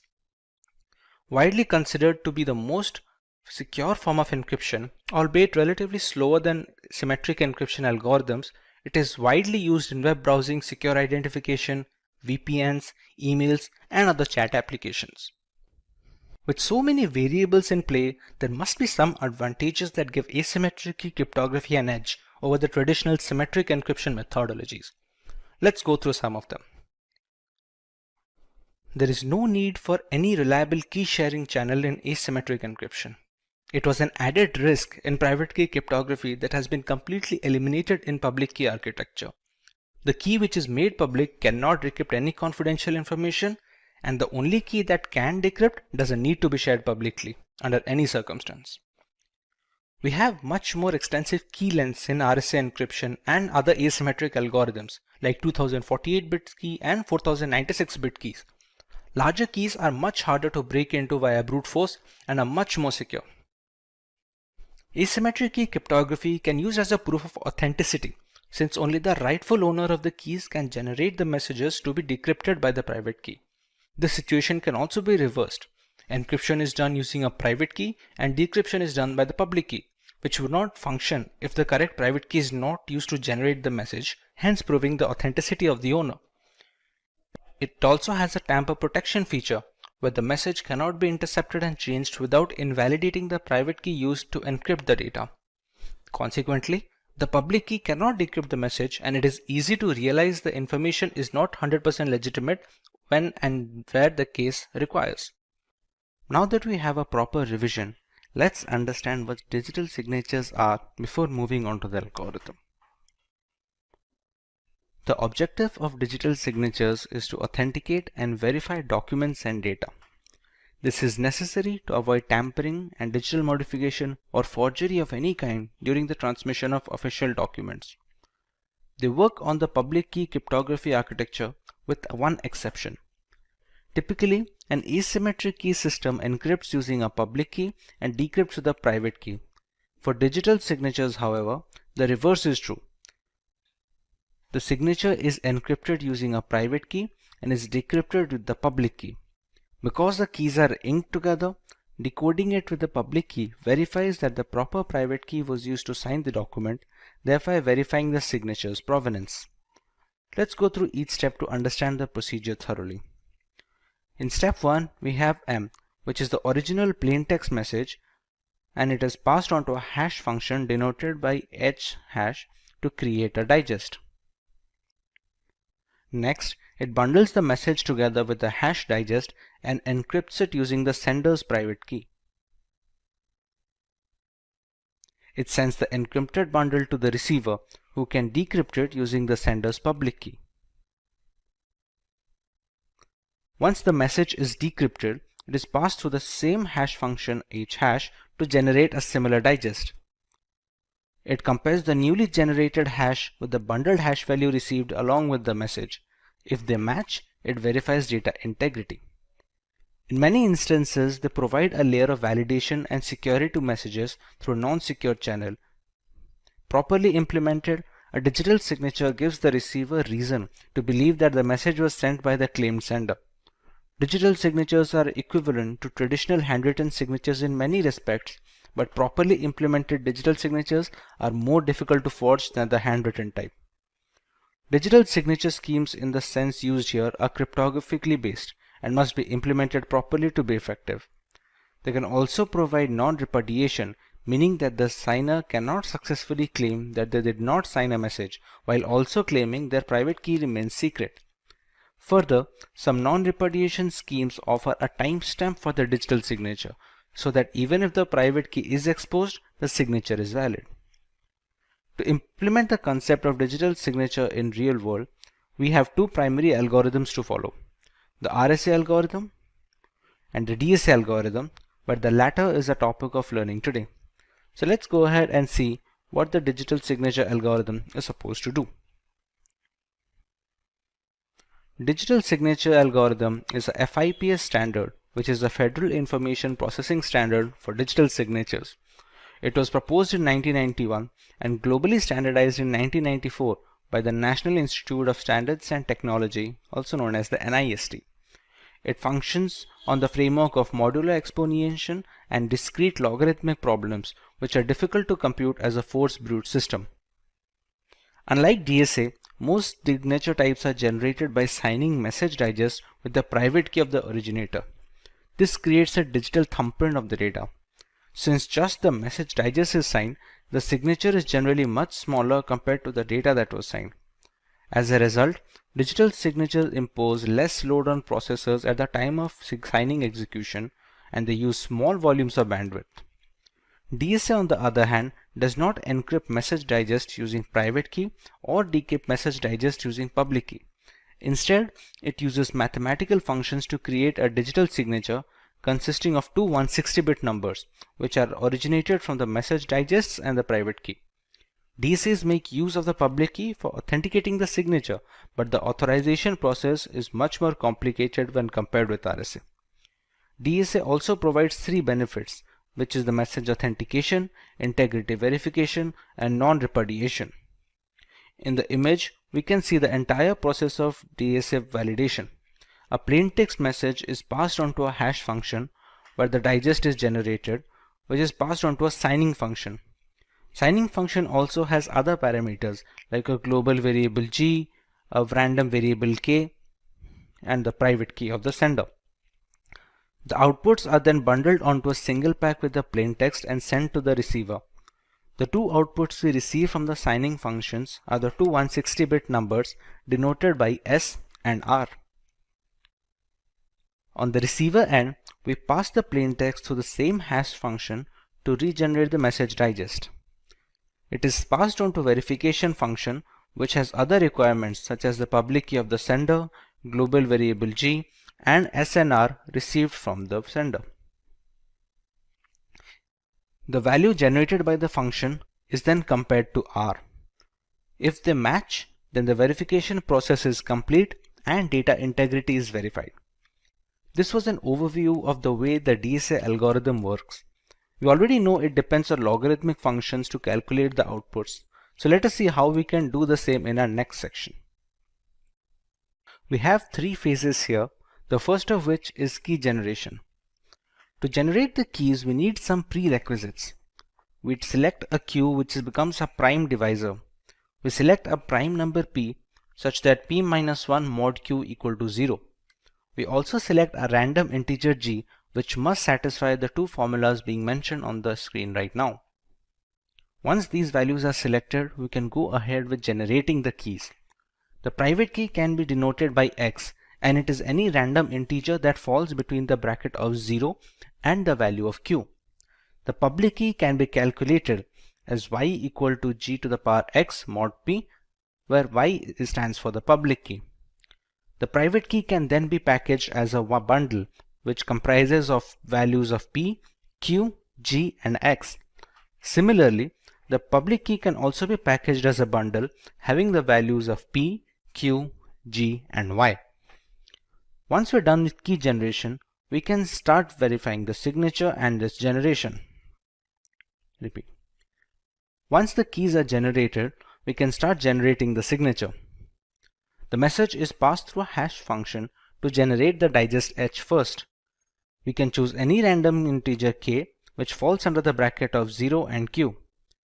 To calculate the first 160-bit number of a signing function of r, we use the formula g to the power k mod p into mod q. Similarly, to calculate the value of the second output, that is s, we use the following formula that is shown on the screen.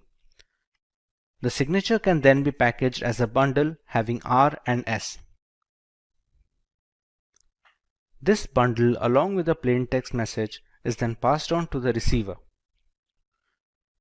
Now with the third phase, we have to verify the signature.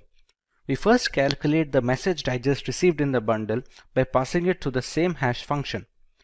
We calculate the value of w, u1, and u2 using the formulas shown on the screen.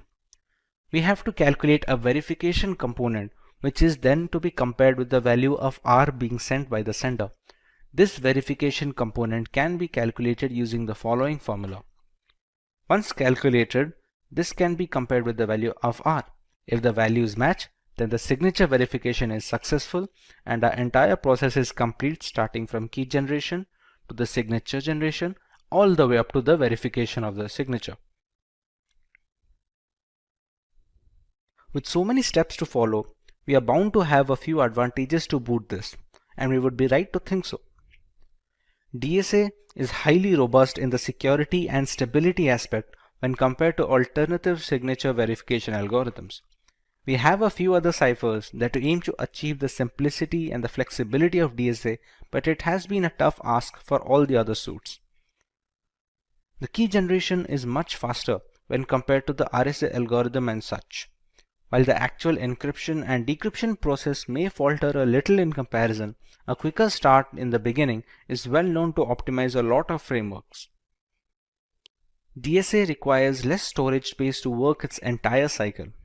In contrast, its direct correspondent, that is RSA algorithm, needs a certain amount of computational and storage space to function efficiently. This is not the case with DSA, which has been optimized to work with weaker hardware and lesser resources. The DSA is patented, but NIST has made this patent available worldwide royalty-free. A draft version of the speculation FIPS 186.5 indicates that DSA will no longer be approved for digital signature generation, but it may be used to verify signatures generated prior to the implementation date of that standard. The RSA algorithm is a public key signature algorithm developed by Ron Rivest, Adi Shamir, and Leonard Edelman. The paper was first published in 1977, and the algorithm uses logarithmic functions to keep the working complex enough to withstand brute force and streamlined enough to be fast post-deployment. RSA can also encrypt and decrypt general information to securely exchange data along with handling digital signature verification. Let us understand how it achieves this. We take our plaintext message M. We pass it through a hash function to generate the digest H, which is then encrypted using the sender's private key. This is appended to the original plaintext message and sent over to the receiver. Once the receiver receives the bundle, we can pass the plaintext message to the same hash function to generate a digest, and the ciphertext can be decrypted using the public key of the sender. The remaining hashes are compared. If the values match, then the data integrity is verified and the sender is authenticated. Apart from digital signatures, the main case of RSA is encryption and decryption of private information before being transmitted across communication channels. This is where the data encryption comes into play. When using RSA for encryption and decryption of general data, it reverses the key set usage. Unlike signature verification, it receives the receiver's public key to encrypt the data and uses the receiver's private key in decrypting the data. Thus, there is no need to exchange any keys in this scenario. There are two broad components when it comes to RSA cryptography. One of them is key generation. Key generation employs the step of generating the private and the public keys that are going to be used for encrypting and decrypting the data. The second part is the encryption and decryption functions. These are the ciphers and steps that need to be run when scrambling the data or recovering the data from the ciphertext. You will now understand each of these steps in our next subtopic. Keeping the previous two concepts in mind, let us go ahead and see how the entire process works, starting from creating the key pair to encrypting and decrypting the information. You need to generate the public and private keys before running the functions to generate ciphertext and plaintext. They use certain variables and parameters, all of which are explained. We first use two large prime numbers which can be denoted by P and Q. We can compute the value of n as n equal to P into Q and compute the value of z as P minus 1 into Q minus 1. A number E is chosen at random satisfying the following conditions, and a number D is also selected at random following the formula ED mod Z equal to 1, and it can be calculated with the formula given below. The public key is then packaged as a bundle with N and E, and the private key is packaged as a bundle using N and D. This sums up the key generation process. For the encryption and decryption function, we use the formula C and M. The ciphertext can be calculated as C equal to M to the power E mod N, and the plaintext can be calculated from the ciphertext as C power D mod N. When it comes to a data encryption example, let's take P and Q as 7 and 13. The value of N can be calculated as 91. If we select the value of E to be 5, it satisfies all the criteria that we need it to. The value of D can be calculated using the following function, which gives it as 29. The public key can then be packaged as 91,5 and the private key can then be packaged as 91,29. The plaintext, if it is 10, which is denoted by M. Ciphertext can be calculated to the formula C equal to M to the power E mod N, which gives us 82. If somebody receives this ciphertext, they can calculate the plaintext using the formula C to the power D mod N, which gives us the value of 10 as selected as our plaintext. We can now look at the factors that make the RSA algorithm stand out versus its competitors in the advantageous topics of this lesson. RSA encryption depends on using the receiver's public key so that you don't have to share any secret key to receive the messages from others. This was the most glaring flaw faced by symmetric algorithms, which were eventually fixed by asymmetric cryptography structure. Since the key pairs are related to each other, a receiver cannot intercept the message since they don't have the correct private keys to decrypt the information. If a public key can decrypt the information, the sender cannot refuse signing it with his private key without admitting the private key is not in fact private anymore. The encryption process is faster than that of the DSA algorithm. Even if the key generation is slower in RSA, many systems across the world tend to reuse the same keys so that they can spend less time in key generation and more time on actual ciphertext management. Data will be tamper-proof in transit since meddling with the data will alter the usage of the keys. The private key won't be able to decrypt the information, hence alerting the receiver of any kind of manipulation in between. The receiver must be aware of any third party who possesses the private key, since they can alter the data mid-transit, the cases of which are rather low. Imagine creating an account on a new website. You provide your email address and set a password that you are confident and you would not forget. What about the website owner? How securely are they going to store your password? For website administrators, they have three alternatives. They can either store the passwords in a plain text format, they can encrypt the passwords using an encryption and decryption key, or they can store the passwords in a hash value. Let's have a look at each of these. When a password is stored in plain text format, it is considered to be the most unsafe option since anyone in the company can read your passwords. A single hack and a data server breach will expose all the account's credentials without needing any extra effort. To counter this, owners can encrypt the passwords and keep them in the servers as a second alternative. But that would mean they also have to store the decryption key somewhere on their servers. In the event of a data breach or the server hack, both the decryption key and encrypted passwords will be leaked, thus making it a single point of failure.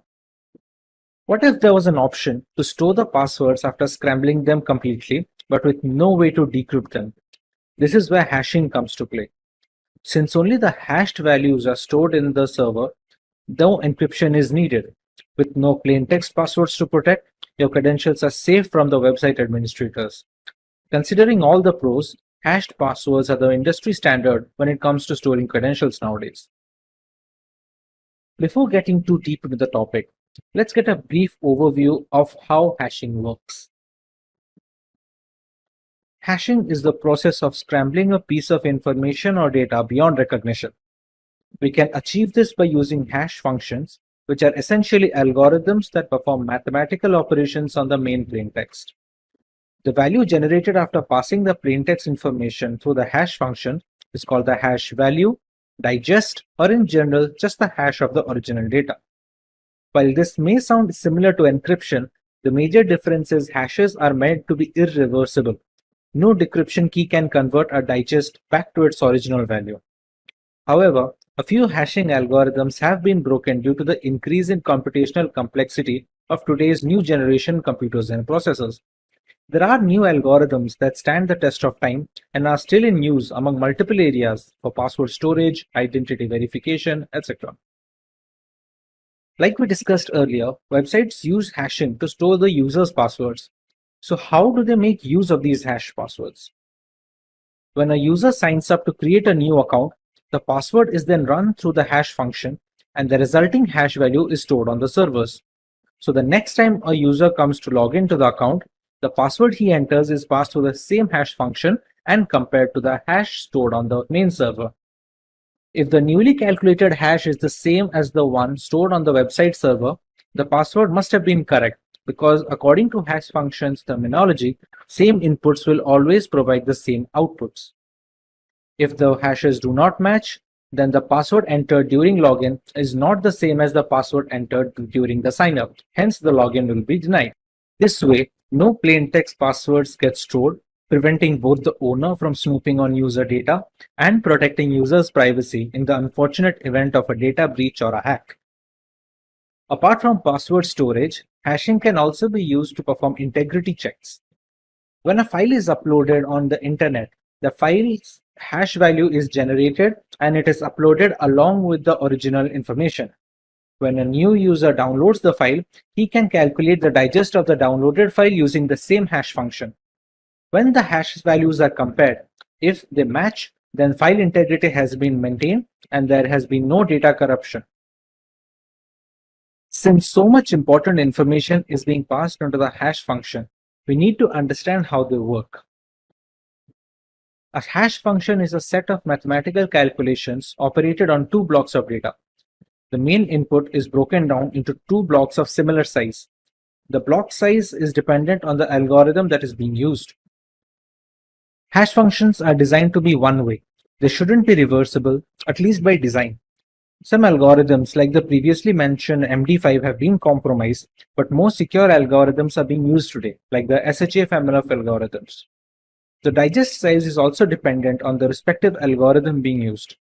MD5 has a digest of 128 bits, while SHE-256 has a digest of 256 bits. This digest must always be the same for the same input, irrespective of how many times the calculations are carried out. This is a very crucial feature since comparing the hash value is the only way to check if the data is untouched, as the functions are not reversible.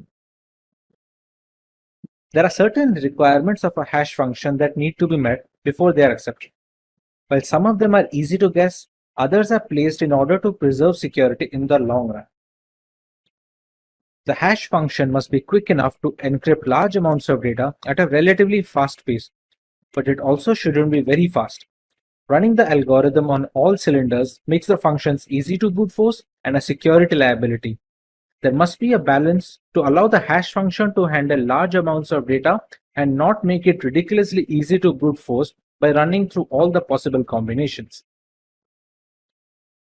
The hash function must be dependent on each bit of the input.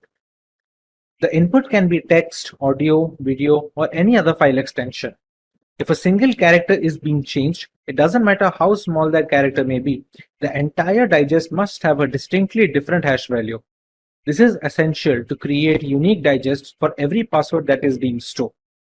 But what if two different users are using the same password? Since the hash function is the same for all users, both the digests will be the same. This is called a hash collision. You may think this must be a rare occasion where two users have exactly the same password, but that is not the case. We have techniques like salting that can be used to reduce these hash collisions, as we will discuss later in this video. You would be shocked to see the most used passwords of 2020. All of these passwords are laughably insecure, and since many people use the same passwords repeatedly on different websites, hash collisions risks are more common than one would expect. Let's say the hash functions find two users having the same password. How can they store both the hashes without messing up the original data? This is where salting and peppering come to play. Salting is the process of adding a random keyword to the end of the input before it is passed on to the hash function. This random keyword is unique for each user on the system, and it is called the salt value or just the salt. So even if two passwords are exactly the same, the salt value will differ, and so will their digest. There is a small problem with this process though. Since the salt is unique for each user, they need to be stored in the database along with the passwords, and sometimes even in plain text to speed up the process of continuous verification. If the server is hacked, then the hashes will need to be brute forced, which takes a lot of time. But if they receive the salts as well, the entire process becomes very fast. This is something that peppering aims to solve. Peppering is the process of adding a random string of data to the input before passing them to the hash function. But this time the random string is not unique for each user. It is supposed to be common for all users in the database, and the extra bit added is called the pepper in this case. The pepper isn't stored on the servers. It is mostly hard-coded onto the website source code since it's going to be the same for all credentials. This way, even if the servers get hacked, they will not have the right pepper needed to crack into all the passwords. Many websites use a combination of salting and peppering to solve the problem of hash collision and bolster security. Since brute force takes such a long time, many hackers avoid taking the effort. The returns are mostly not worth it, and the possible combinations of using both salting and peppering is humongous.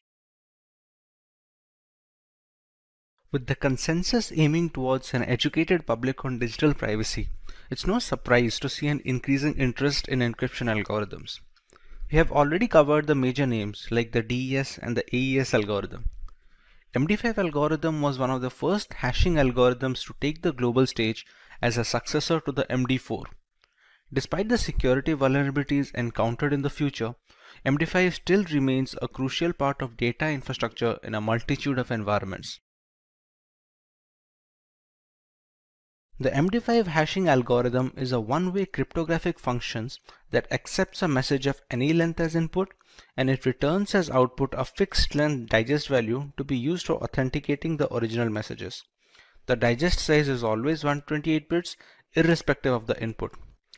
The MD5 hash function was originally designed for use as a secure cryptographic hash algorithm to authenticate digital signatures. MD5 has also been deprecated for uses other than as a non-cryptographic checksum to verify data integrity and detect unintentional data corruption. Ronald Rivest, founder of RSA Data Security and an institute professor at MIT, designed MD5 as an improvement to a prior message digest algorithm, which was the MD4.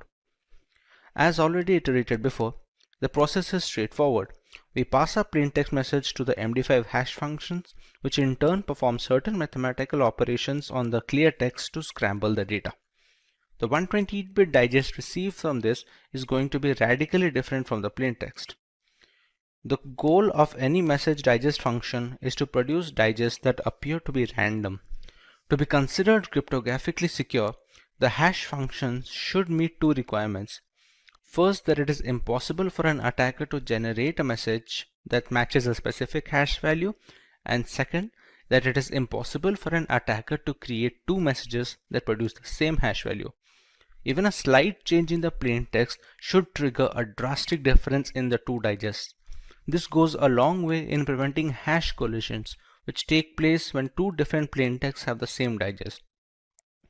To achieve this level of intricacy, there are a number of steps to be followed before we receive the digest. Let us take a look at the detailed procedure as to how the MD5 hash algorithm works. The first step is to make the plaintext compatible with the hash function. To do this, we need to pad the bits in the message. When we receive the input string, we have to make sure the size is 64 bits short of a multiple of 512. When it comes to padding the bits, we must add 1 first, followed by zeros to round out the extra characters. This prepares a string to have a length of just 64 bits less than any multiple of 512. Here on out, we can proceed on to the next step where we have to pad the length bits. Initially in the first step, we appended the message in such a way that the total length of the bits in the message was 64 bits short of any multiple of 512. Now we add the length bits in such a way that the total number of bits in the message is perfectly a multiple of 512. That means 64-bit lengths, to be precise, are added to the message. Our final string to be hashed is now a definite multiple of 512. The next step would be to initialize the message digest buffer. The entire hashing plaintext is now broken down into 512-bit blocks. There are 4 buffers or registers that are of 32 bits each, named A, B, C, and D. These are the 4 words that are going to store the values of each of these subblocks. The first iteration to follow these registers will have fixed hexadecimal values as shown on the screen below. Once these values are initialized, of these 512 blocks, we can divide each of them into 16 further subblocks of 32 bits each. For each of these subblocks, we run 4 rounds of operations having the 4 buffer variables A, B, C, and D. These rounds require the other constant variables as well, which differ with each round of operation. The constant values are stored in a random array of 64 elements. Since each 32-bit subblock is run 4 times, 16 such subblocks equal 64 constant values needed for a single block iteration. The subblocks can be denoted by the alphabet M, and the constant values are denoted by the alphabet T. Coming to the actual round of operation, we see our 4 buffers which already have pre-initialized values for the first iteration. At the very beginning, the values of buffers B, C, and D are passed on to a non-linear logarithmic function. The formula behind this function changes by the particular round being worked on, as we shall see later in this video. Once the output is calculated, it is added to the raw value stored in buffer A. The output of this addition is added to the particular 32-bit subblock using which we are running the 4 operations. The output of this requisite function then needs to be added to a constant value derived from the constant array k. Since we have 64 different elements in the array, Since we have 64 different elements in the array, we can use a distinct element for each iteration of a particular block.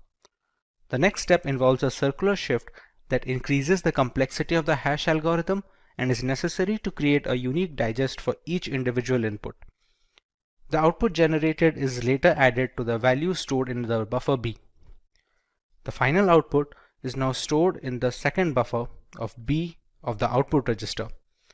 Individual values of C, D, and A are derived from the preceding element before the iteration started, meaning the value of B gets stored in C, value of C gets stored in D, and the value of D in A.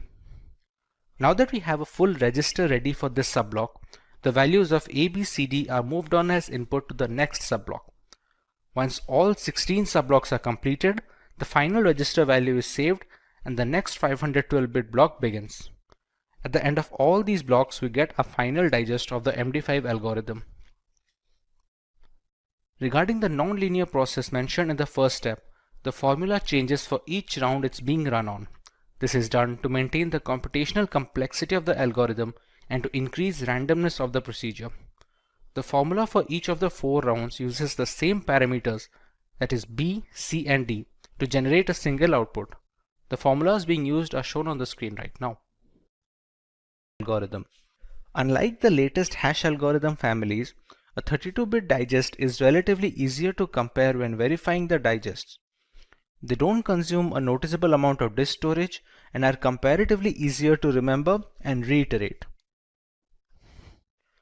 Passwords need not be stored in plain text format, making them accessible for hackers and malicious actors.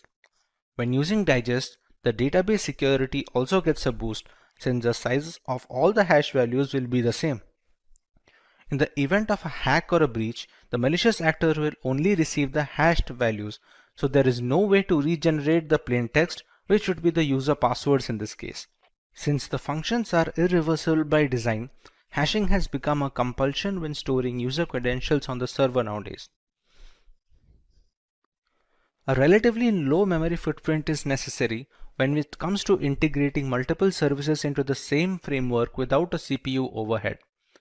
The digest size is the same and the same steps are run to get the hash value, irrespective of the size of the input string. This helps in creating a low requirement for computational power and is much easier to run on older hardware, which is pretty common in server farms around the world. We can monitor file corruption by comparing hash values before and after transit. Once the hashes match, file integrity checks are valid and we can avoid data corruption. Hash functions will always give the same output for the similar input, irrespective of the iteration parameters. It also helps in ensuring that the data hasn't been tampered with en route to the receiver of the message. We use our Wi-Fi every day for work, and we use the internet for entertainment and communication. The dependency on technology is at an all-time high, thanks to the radical developments and innovation in these last 2 decades. A big portion of this belongs to ensuring secure channels of communication and data transmission. The secure hash algorithm are a family of cryptographic hash functions that are published by the National Institute of Standards and Technology along with the NSA. It was passed as a Federal Information Processing Standard, also known as FIPS. It has 4 different families of hash functions. SHA-0 is a 160-bit hash function published in 1993, and it was closed down later after an undisclosed significant flaw. SHA-1 is also a 160-bit hash function which resembles the earlier MD5 algorithm. This was designed by the NSA to be a part of the digital signature algorithm. SHA-2 is a family of 2 similar hash functions with different block sizes, known as the SHA-256 and the SHA-512. They differ in the word size. SHA-256 uses 32-bit words, while SHA-512 uses 64-bit words. SHA-3 is a hash function properly known as KCAC. It was chosen in 2012 after a public competition among non-NSA designers. It supports the same hash length as SHA-2 and its internal structure differs significantly from the rest of the SHA family. As we have already iterated, the process is straightforward. We pass a plain text message to the SHA hash function, which in turn performs certain mathematical operations on the clear text to scramble the data. The 160-bit digest received from this is going to be radically different from the plain text. The goal of any hash function is to produce digests that appear to be random. To be considered cryptographically secure, the hash function should meet two requirements. First, that it is impossible for an attacker to generate a message that matches a specific hash value, and second, it should be impossible for an attacker to create two messages producing the exactly same hash value. Even a slight change in the plain text should trigger a drastic difference in the two digests. This goes a long way in preventing hash collisions, which takes place when two different plain texts have the same digest. The SHA family functions have some characteristics that they need to follow while generating the digests. Let's go through a few of them. The length of the clear text should be less than 2 to the power 64 bits in the case of SHA-1 and SHA-256. This is essential to keep the plain text compatible with the hash function, and the size needs to be in comparison area to keep the digest as random as possible. The length of the hash digest should be 256 bits in the SHA-256 algorithm, 512 bits in the SHA-512 algorithm, and so on. Bigger digest usually suggests significantly more calculations at the cost of speed and space. We typically go for the longest digest to bolster security, but there must be a definite balance between the speed and security of a hash function. By design, all hash functions of the SHA-512, SHA-256 are irreversible. You should neither get a plain text when you have the digest beforehand, nor should the digest provide the original value when you pass it through the same hash function again. Another case of protection is that when the hash digest is passed into the SHA function for a second time, we should get a completely different digest from the first instance. This is done to reduce the chance of brute force attacks. To achieve this level of intricacy, there are a number of steps to be followed before we receive the digest. Let us take a look at the detailed procedure as to how the SHA algorithm works. The first step is to make the plain text compatible with the hash function. To do this, we need to pad the bits in the message. When you receive the input string, you have to make sure the size is 64 bits short of a multiple of 512. When it comes to padding the bits, you must add 1 first, followed by the remaining zeros to round out the extra characters. This prepares our string to have a length just 64 bits less than any multiple of 512. Here on out, we can proceed to the next step where we have to pad the length bits. Initially, in the first step, we appended the message in such a way that the total number of bits in the message was 64 bits short from becoming a multiple of 512. Now we add the length of bits in such a way that the total number of bits in the message is a perfect multiple of 512.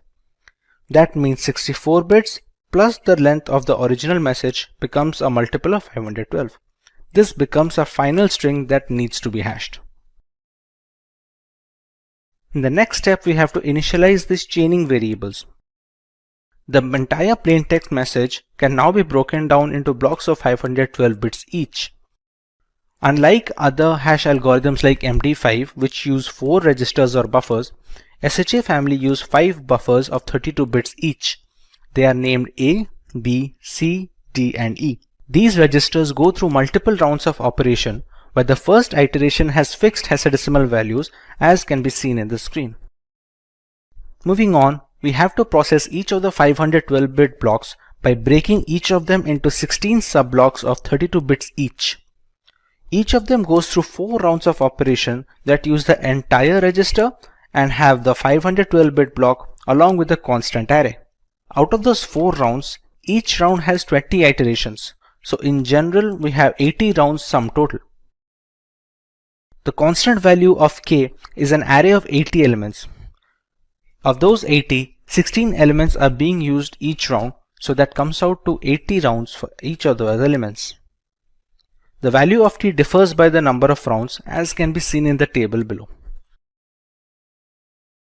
A single formula is necessary to calculate the output of each round and iteration. The formula can be ABCDE register is equal to E plus a non-linear process P along with a circular shift of A plus WT plus KT. In this formula, ABCD is the register value of the chaining variables as we discussed before. P is the logical process which has a different formula for each round. S5 is a circular shift by 5 bits, and WT is a 32-bit string derived from the existing subblock. This can be calculated depending on the iteration at hand. KT signifies a single element of the 80-character element array, which changes depending on the particular round at hand. For the values of WT, the first 16 values are the same as that of the subblocks, so there is no extra calculation needed. For the next 64 elements, the value of WT can be calculated as shown in the formula here. To better understand this, let's take a look at how each of this goes in a sequential process. We have our initial register using the 5 words of 32 bits each. In the first step, we put the values of A, B, C, and D to the subsequent register as the output. Next, we use a non-linear process P that changes depending on the round and uses the values of B, C, and D as input. Whatever output is generated from the non-linear process, it is added with the value of the E register. Next, the value of A is circular shifted by 5 bits and is added with the output generated in the previous step. The next step is adding the value of WT and the constant element of KT. The current output is then stored in the register A. Similarly, this iteration is repeated every round and for each subblock in the process. Once all the registers are complete and all the subblocks are joined together to form the single ciphertext message, we will have our hashed output. Regarding the non-linear process P that uses the values of B, C, and D as input, the formula changes every round to maintain a complexity of the program that can withstand brute force attacks. Depending on the round, the values are passed through a logical operation which is then added with the values of WT, KT, and so on. Now that we understand how to get our hash digest from the plain text, let us learn about the advantages we obtain when using the SHA hash algorithm instead of relying on data in a plain text format. Digital signatures follow asymmetric encryption methodology to verify the authenticity of a document or a file. Hash algorithms like SHA-256 and the industry standard SHA-512 go a long way in ensuring the verification of signatures. Passwords need not be stored in a plain text format, which makes them accessible to hackers and other malicious actors. When using Digest, the database security also gets a boost since the size of all hash values will be the same. In the event of a hack or a breach, the malicious actor will only receive the hash values with no way to regenerate the plain text. In this case, the plain text would be user credentials. Since the hash functions are irreversible by design, it has become a compulsion when storing passwords on the servers. The SSL handshake is a crucial segment of the web browsing sessions and it's done using SHA functions. It consists of your web browsers and the web servers agreeing on encryption keys and hashing authentication to prepare a secure connection. It relies on a combination of symmetric and asymmetric algorithms which ensure the confidentiality of the data transmitted between a web server and a web client like the browsers. You can monitor file corruption by comparing hash values before and after transit. Once the hashes match, file integrity checks are valid and data corruption is avoided. Hash functions will always give the same output for the same input, irrespective of the iteration parameters. It also helps in ensuring that the data hasn't been tampered with en route to the receiver of the message. Passwords are by far the most common type of user authentication. They are popular because their theory makes perfect sense to individuals and is reasonably simple to implement for developers. On the other hand, poorly constructed passwords can pose security flaws. A well-designed password-based authentication process does not save the user's actual password. This would make it far too simple for a hacker or a malevolent insider to access all of the system's user accounts. In this video, you will learn how to crack passwords and simultaneously try to make your passwords as brute force resistant as possible. Let's take a look at the topics to be covered today. We start by learning about what is password cracking in general. Next, we take a look at the different techniques of password cracking that hackers use in order to generate user credentials for hacking. Moving on, we take a look at the multiple tools that hackers can use to generate these hashes and the passwords.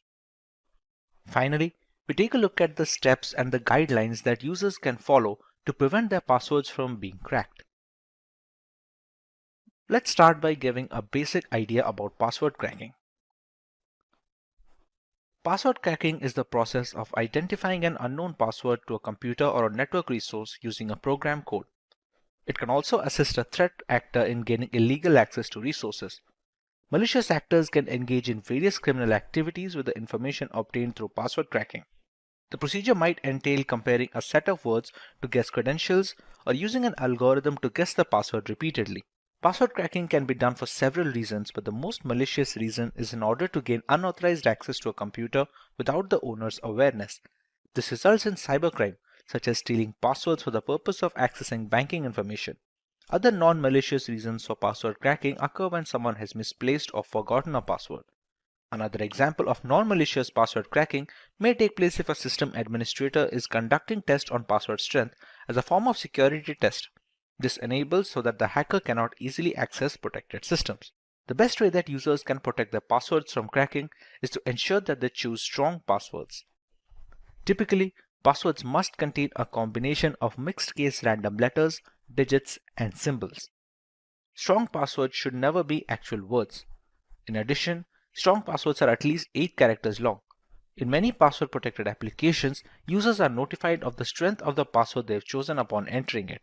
The user can then modify it and strengthen the password based on the indications of its strength. Now that we understand the basics of password cracking, let's go to the basic techniques hackers use to retrieve passwords from general victims.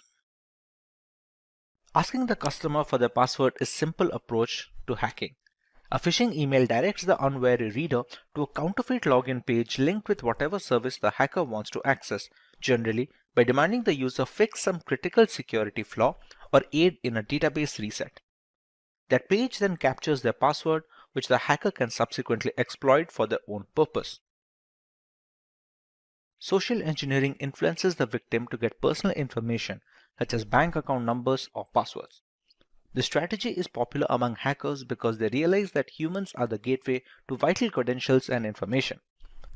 Through social engineering, they employ tried and true tactics to exploit and influence age-old human tendencies rather than devising novel means to breach secure and advanced technologies. It has been demonstrated that many firms either lack adequate security or are overly friendly and trustworthy when they should not be. They allow granting access to critical facilities based on a uniform or a sob story. A hacker searches a password dictionary for the correct password in the case of a dictionary attack. Password dictionaries cover many themes and a mixture of topics such as politics, movies, and music groups. Users' failure to create a strong password is why this approach efficiently cracks passwords till today. Simply said, this assault employs the same terms that many individuals use as passwords. A hacker can compare the password hash obtained to hashes of the password dictionaries to find the correct plain text password. Now that the passwords have been hashed, the hackers attempt to achieve authentication by breaking the password hash. They accomplish this by employing a rainbow table, which is a set of pre-computed hashes of portable password combinations. Hackers can use the rainbow table to crack the hash, resulting in guessing your password. As a result, it retrieves the password hash from the system and eliminates any need to break it. Furthermore, it does not necessitate the discovery of the password itself. The breach is accomplished if the hash matches. In a brute force assault, the attacker attempts multiple password combinations until the correct one is identified. The attacker uses software to automate this process and run exhaustive password combination in a substantially shorter length of time. With the growth of hardware and technology in recent years, such programs have been invigorated. It won't be quick if your password is more than a few characters lengthy, but it will eventually reveal your password. Brute force assaults can be sped up by throwing more processing resources at them. With so many different techniques coming together to crack passwords, none of them are useful without the right tools. There are a plethora of scripts and snippets of code that can retrieve passwords from either encrypted storage or from their hash digest. Let's go through some of these tools. Enable is a password recovery tool for Microsoft operating systems. It allows easy recovery of various kinds of passwords by sniffing the network, cracking encrypted passwords using dictionary, brute force, and cryptanalysis attacks. Recording VoIP conversations, decoding scrambled passwords, recovering wireless network keys, etc. are some of the other features of Enable. The latest version is faster and contains a lot of new features like ARP poison routing, which enables sniffing on switched LANs and man-in-the-middle attacks. The sniffer in this version can also analyze encrypted protocols such as SSH1 and HTTPS while containing filters to capture credentials from a wide range of authentication mechanisms. It also ships routing protocol authentication monitors and route extractors. Dictionary and brute force crackers are also present along with common hashing algorithms and several specific authentications, password hash calculators, and other features. John the Ripper is a password cracking application that was first released in 1996 for Unix-based computers. It was created to evaluate password strength, brute force encrypted hash passwords, and break passwords using dictionary attacks. It can use dictionary attacks, rainbow tables, and other attacks depending on the target type. Rainbow Crack is a password cracking application that uses time memory trade-off algorithm to crack password hashes with rainbow tables. Rainbow tables make password cracking more easier and faster than traditional brute force attacks. It is like a dictionary containing nearly every possible password and the pre-calculated hashes. Creating this kind of dictionary takes much more time than cracking a single hash, but after that, you can use the same dictionary over and over again. This procedure might take a long time. However, once the table is ready, it can break passwords far quicker than brute force methods. With so many tools ready to nab our passwords, there are a certain set of rules users can follow to protect their credentials from being compromised. Let's cover some of these guidelines. Longer passwords are required, making the brute force mechanism tougher to implement. Longer passwords and passphrases have been demonstrated to boost security significantly. However, it is still critical to avoid lengthier passwords that have previously been hacked or that feature often in cracking dictionaries. This password policy encourages users to establish passwords that do not contain personal information. As previously said, most users create passwords utilizing personal information such as hobbies, nicknames, pet or family member names, etc. If a hacker has access to personal information about a specific user, for example via social media, they will test password combinations based on that knowledge. Password regulations should compel users to distinguish between security and convenience. Users should be prohibited from using the same password for all services. Password sharing between users, including those who work in the same department or use the same equipment, should be avoided. A single breached password doesn't affect your other accounts with this policy. Some password regulations necessitate the creation of a passphrase rather than a password. While passphrases serve the same objective, their length makes them more difficult to break. In addition to letters, a good pass should include numbers and symbols. Passwords may be easier for users to remember than passphrases. However, the latter is much more breach resistant. Two-factor authentication, or 2FA, can help secure an online account or even a smartphone. 2FA does this by asking the user to provide two forms of information, a password or a personal identification PIN, and a code texted to the user's smartphone or a fingerprint before accessing whatever is secured. This helps discourage unauthorized entries to an account without the original owner's permission. At this point, you may wonder why you need a strong password in the first place. Even if most websites are safe, there is still a danger that someone will try to access or exploit your information. A strong password is among the most effective ways to protect your accounts and personal information from hackers. You should follow certain rules and guidelines while creating a strong password. Password managers are also recommended to help remember the created passwords for convenience of usage. With that being said, let's take a look at the topics we are covering today. We start by learning about the state of password cracking in today's world and why creating strong passwords is an absolute must for every account. Next, we will look at some guidelines and rules that help strengthen passwords and make password cracking a daunting task for hackers. Moving on, we understand why passphrases have grown in popularity and are being recommended for credential protection over traditional passwords. And finally, we take a look at how password managers help alleviate the problem of creating and remembering complex passwords along with other critical personal information. Let's start by learning about why strong passwords have become an absolute necessity. One of the most common ways that hackers break into computers is by guessing passwords. Simple and commonly used passwords enable intruders to easily gain access and control a computing device. Conversely, a password that is difficult to guess makes it prohibitively difficult for common hackers to break into a machine and will force them to look for another target. The more difficult the password, the lower the likelihood that one's computer will fall victim to an unwanted intrusion. Many individuals opt to tie their websites to something they can readily recall to generally easy, memorable combos. However, this does not make the password unique. In fact, it's the reverse.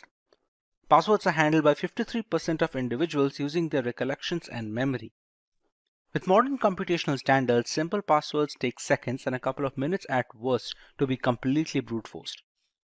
According to global surveys, more than 60% of people use the same passwords for their personal and job applications. While this may allow the user never to forget the password, it makes a single point of failure the only pin to drop. If one of the accounts gets breached, all subsequent accounts are as good as hacked. To further elaborate on how you can create strong passwords, let's go through some of the guidelines. Let's go through some do's and don'ts to understand how to create new passwords for our accounts. It is recommended to keep the password length at least 12 characters to ensure brute forcing to be difficult. A combination of upper and lowercase alphabets is an absolute necessity when creating strong passwords. It is also recommended to use numerics along with those alphabets to create a complicated password. Finally, special characters help in making a password much more brute force resistant than any number of alphabets or letters can make. Moving over to the don't section, it's absolutely not recommended to keep simple dictionary terms such as computer or even the word password as your credential, because those are very easy to be brute forced and are usually present in majority of the dictionary attack word list. Similarly, changing a single alphabet or a single character in a dictionary word does not make it brute force resistant, considering there are already algorithms present that can counter this tactic. Using the same character multiple times in a password also reduces the strength and makes it easier to crack for hackers. Apart from using single characters multiple times, following patterns that are present on the traditional English keyboard, such as KWERTY, or the line below the main alphabet such as the ZX, CV, B, and M, etc., make it easier to guess, since these are once again common combinations that are present in word list already. Finally, the most important part being not using personal information such as birthdays, addresses, and other important information in the passwords. More often than not, if a hacker is trying to break into your account, there has been some amount of research done, be it via social media or any other medium. If they have already this information present with them, breaking into your account becomes all the more easier. Now that you understand how to create strong password, look at how passphrases have become prevalent as a replacement for plain text passwords. A passphrase is a sentence-like string of words used for authentication that is longer than a traditional password, easy to remember, and difficult to crack. Typical passwords range on an average from 8 to 16 characters, while passphrases can reach up to 100 characters or more. Using a long passphrase instead of a short password to create a digital signature is one of the many ways that users can strengthen the security of their data, devices, and accounts. The longer a passphrase is, the more likely a user is to incorporate bits of entropy or factors that make it less predictable to potential attackers. As more websites, applications, and services increase their user security requirements, a passphrase is a fast and easy way to meet these criteria. Let's take a look at some of the advantages that passphrases have over common passwords. Passphrases are simpler to remember than just a random assortment of symbols and characters. It's easier to comprehend a line from your favorite song or a quotation than a short but difficult password. Passwords are reasonably easy for humans and robots to guess or crack. Online thieves have also advanced and created cutting-edge hacking tools to crack even the most complex passwords. Passphrases are nearly hard to crack since most efficient password cracking programs fail at approximately 10 characters. As a result, even the most sophisticated cracking tool will be unable to guess, brute force, or pre-compute these passwords. Complies with password setting rules with ease are passphrases. The usage of punctuation and upper and lowercase passwords satisfy the password complexity criteria. Most operating systems and apps support passphrases. Phrases of up to 127 characters are permitted on all major operating systems, including Windows, Linux, and Mac. As a result, for optimal protection, you can use lengthier passphrases. But when creating a strong password, the major problem people come across is remembering these passwords or the passphrases. This is where you can find a use for a password manager. When you establish accounts or change passwords, password managers generate new strong passwords and they keep all of them in one place, protected by a single strong master password. If you maintain your master password, the manager will retain everything else, including your username and passphrases, and fill them in for you whenever you sign on to a website or app on your computer or phone. There is no good memory needed for this. This implies that everyone may use the most recent suggestions for strong passwords, such as extended phrases, symbols, grammar, and capitalization. Password managers enable consumers to write a single master password and automatically fill each website with their own unique set of credentials. And not just passwords. Credit card information may be stored securely with several password managers. Some others make multi-factor authentication or use a second test, such as answering a question once the correct password is input, which is a simple and effective solution to verify legitimate login inputs. Among the global players in password managers, services like Bitwarden, KeePass, and Dashlane have been running for years now and are very worthy recommendations if you want to get started with password management. Now that we understand what is hacking, let's take a look at some points to know whether our system is already hacked or not. The first point regarding how to check whether a system is hacked or not can be cases where the system security is switched off by unknown means and it is not visible to the user. This is one of the most primary checkpoints to know if our system is hacked or not. Next point to check whether a system is hacked or not would be frequent antivirus software failures, which are due to the interference from hacking attempts performed by a professional hacker or a cybercriminal. Then we also face problems regarding systems reaction speed, which is affected due to the execution of unknown applications in the background of the system, which also affects the hardware resources in the device. Next, we also face problems regarding passwords, which are no longer working or are changed without the user's intervention, which might indicate that there was some unknown hacking activity that took place in our account. Let's take a look at some more points regarding the topic. There are often cases when the system's cursor moves on its own and perform tasks, indicating that the system is being used by someone else using an illegal hacking method. There are also cases when we often see files and folders being created in the storage disk on the system, which is unknown to us. To better understand the points regarding how to identify whether our system is hacked or not, let's take a look. Then let's start with the first point. If we want to check whether a system is hacked or not, the first point would be to choose the settings option and using privacy and security and moving on to the Windows security. This option that is available on our system allows us to see various protection applications that are available on the system. If we see any problem regarding any one of them, for example, apps and browser control, in my system it says there's a problem with it, which might be due to hacking attempts that was done on my system. Now let's take a look at the other option, how we can check whether a system is hacked or not. That would be checking the antivirus software that is installed in our system. If you face problems regarding that, this might be the issue. According to my antivirus software, it says my computer is at risk. This might be due to the interference from a cybercriminal or a hacker while using different illegal softwares during its hacking attempt. Then there are also cases where we see there are unknown programs being executed in the background of our system, which we can take a look using the Task Manager software.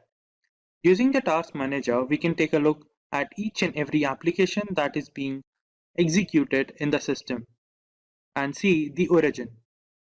If we find any unknown program or application, we can assume that it might be due to a hacking attempt. Moving on, if we want to check further whether our system is hacked or not, we can check for files or folders that are being created unknown to us. For example, this unknown folder, which contains some security details that are unknown to me. This might be also due to a hacking attempt by a hacker or a cybercriminal. Then there are also cases when the system's cursor moves on its own and performs tasks that are not initiated by us and performs copying of different folders or data from one file to other. This is due to a hacking attempt that was done on a system, and the hacker has taken control of a system. Then there are also cases regarding login issues or password problem. For example, if I want to access into my account and there's a problem with the password, it might be due to the attempt of hacking into my account by a professional hacker.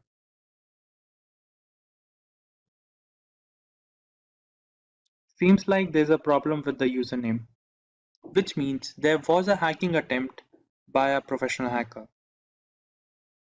We can further check hacking attempts by accessing our web browser and checking whether there's some extra add-ons or unknown add-ons that wasn't installed by us. This might also indicate a hacking attempt on the system. Now that we are clear about how to check whether a system is hacked or not, let's take a look at some of the countermeasure against hacking. Let's begin. The first point regarding how to avoid hacking is do regular manual security checks and keep the system security updated. Using certified antivirus softwares is a basic countermeasure against hacking attempts. And if possible, visit only secure websites for surfing on the internet or use VPN or other internet security applications to mask your system's network to avoid any hacking attempts for the device. Then we have avoid clicking on random web pop-ups and ads to avoid hackers from getting into a system and accessing a device data. And lastly, use strong passwords or complex passwords for your login details. Applying these countermeasures, we can avoid hacking to a certain extent. The concept of instant messaging crossed into the mainstream in the 1990s, allowing friends, acquaintances, colleagues, and like-minded thinkers from all over the world to connect in real time. Since then, instant messaging has revolutionized how we communicate, and today over 1 billion people are signed up for at least one messaging app. The present instant messaging experience is seamless, and it intuitively integrates features like video, photos, voice, e-commerce, and gaming with plain old messaging. Among these apps, WhatsApp has comfortably found its place among the most popular messaging platforms. Like everyone associated with the internet, a matter of security is never far away.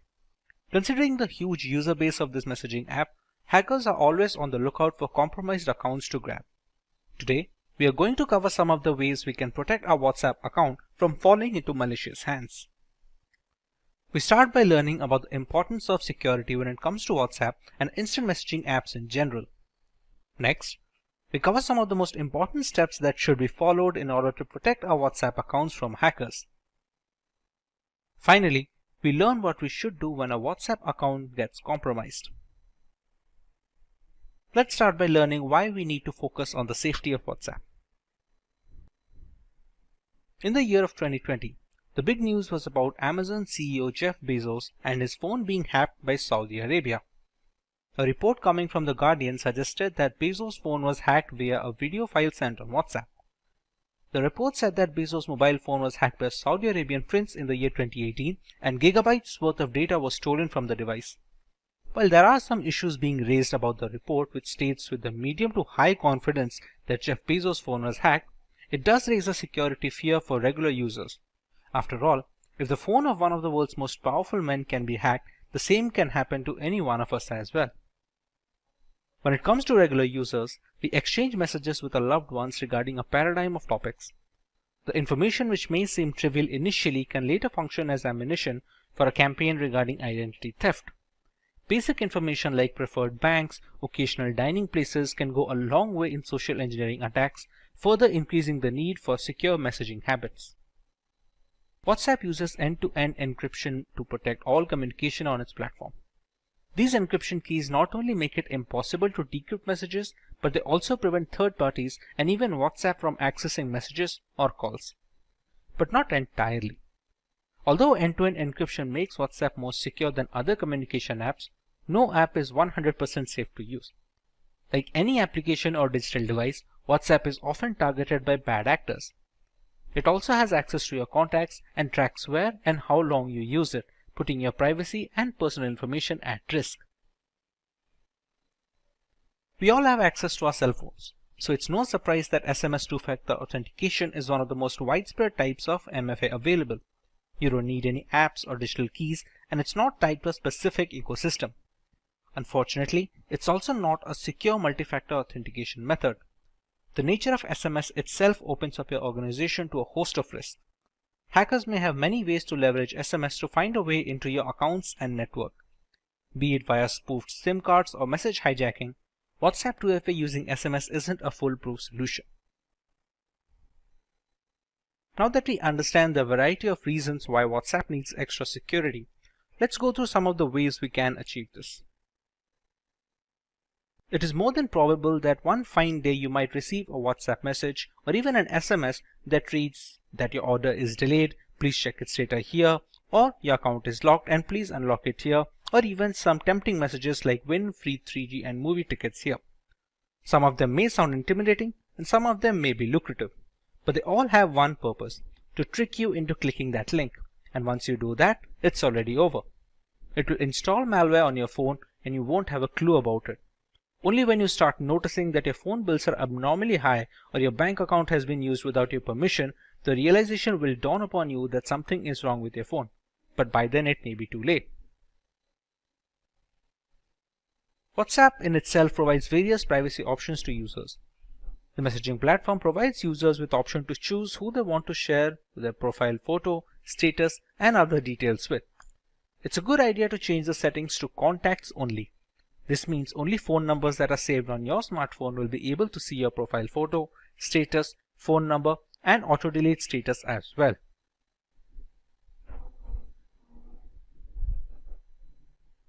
Make sure you enable the option to lock the screen every time WhatsApp is closed. This will ensure no one else but you can open your WhatsApp account. Just head to the settings menu, privacy, and select the screen lock option. You will then need to register your fingerprint. After the process is completed, you will have to scan your fingerprint every time you open the WhatsApp app. This adds an extra layer of security. The two-step verification works as an extra layer of security and helps WhatsApp users to protect their OTPs and documents shared through WhatsApp. It is very easy to set up a PIN to activate a two-step verification. Users have to enter it periodically once it is activated. WhatsApp will sometimes keep asking users to enter this 6-digit passcode. Users cannot disable this without disabling the two-step verification feature altogether. In case users do not provide WhatsApp with an email ID and want to disable two-step verification, then the number will be permitted to re-verify on WhatsApp without the passcode after 7 days. However, the users will lose all pending messages upon re-verifying. We often have the tendency to log into WhatsApp web at the office and then leave the account open on the desktop. This habit can actually create problems for you. Someone else sitting on the same PC can access all your chats without you even realizing it. It's a good practice to log out from WhatsApp web before leaving the office. It just takes a few seconds to log in again by just scanning the code and you're done. All WhatsApp users should ensure that the chats are end-to-end encrypted. To verify that a chat is end-to-end encrypted, open the chat, tap on the name of the contact to open the contact info screen, and then tap encryption to view the QR code and a 60-digit number. WhatsApp end-to-end encryption ensures that only you and your contact can read the messages that are being exchanged and nobody in between, not even WhatsApp. With the necessary guidelines out of the way, let us go through the recommended course of action should our WhatsApp accounts be compromised. The first and most important thing that you need to do is report the issue to the WhatsApp support team for assistance. Make sure that you reach out to the support team through its help desk and report the hacking attempt. WhatsApp Help Center will take the shortest time to resolve your issue via email or within the app itself. This will help you to take prompt legal action against the hackers. If you can't access your email, call the support team. In some cases, the support will deactivate your WhatsApp account and request you to reactivate it within 30 days if you don't want it to be deleted completely. When someone compromises your WhatsApp account, they can now send messages to your contacts stating that the company sent your verification code and gain access to the account. That's why one of the first things you'll want to do is send a message to your friends and family letting them know that you've lost access to your account. This action prevents further exploitation of your account and others. Another reason you'll want to let your contacts know you have no access to your WhatsApp account is that they may phish for personal information. From your banking number to your email address, hackers will cleverly attempt to gain as much access to your personal information as possible. WhatsApp Web is an extension of WhatsApp Messenger over the web that facilitates easy synchronization of our smartphone and personal computer. This is the biggest security threat that hackers can easily exploit to get into your personal data over WhatsApp. Therefore, it is highly recommended that you use this WhatsApp feature carefully. Once you notice that your WhatsApp Messenger has been hacked, go to your WhatsApp web and tap or click on the Logout from all computers option. This will deactivate all the web extensions of your account. Under the unfortunate circumstances where the account recovery doesn't seem likely, you can always ask WhatsApp support to delete your account permanently. While far from the ideal solution, it can act as a fail-safe option if you want to protect your personal data at any cost possible. You can always open a new account later with the security issues mitigated. And before we begin, if you are someone who is interested in building a career in cybersecurity or to become an ethical hacker by graduating from the best universities, or a professional who elicits to switch career with cybersecurity or ethical hacker by learning from the experts, then try giving a shot to Simplilearn's postgraduate program in cybersecurity with modules from MIT Schwarzman College of Computing. The course link is mentioned in the description box below that will navigate you to the course page, where you can find a complete overview of the program being offered. It's no secret that the majority of our internet usage is at the risk of being hacked, be it via unsafe messaging applications or misconfigured operating systems. To counteract this void of digital security, penetration testing has become the norm when it comes to vulnerability assessment. Kali Linux is an operating system that has become a well-known weapon in this fight against hackers. A Linux distribution that is made specifically for penetration testers, Kali Linux has layers of features that we will be covering in today's lesson. Let's take a look at the topics to be covered in this video. We start by learning about Kali Linux and a basic explanation of its purpose. We take a look at the history of Kali Linux from the story of its origin to its current day exploits. Next, we learn a few distinct features of Kali that make it an attractive choice for penetration testers worldwide. Finally, we take a look at the multiple ways we can install Kali Linux to start our journey in the world of penetration testing. Let's start by learning about Kali Linux in general. Kali Linux, which is formerly known as Backtrack Linux, is an open source Linux distribution aimed at advanced penetration testing and security auditing. It contains several hundred tools that are targeted towards various information security tasks such as penetration testing, security research, computer forensics, and reverse engineering.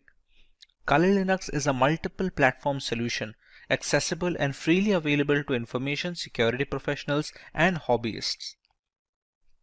Among all the Linux distributions, Kali Linux takes its roots from the Debian operating system. Debian has been a highly dependable and stable distribution for many years, providing a similarly strong foundation to the Kali desktop. While the operating system is capable of practically modifying every single part of our installation, the networking components of Kali become disabled by default. This is done to prevent any external factors from affecting the installation procedure, which may pose a risk in critical environments. Apart from boosting security, it allows a deeper element of control to the most enthusiastic of users. We did not get Kali Linux since the first day. How did it come into existence? Let's take a look at some of its history.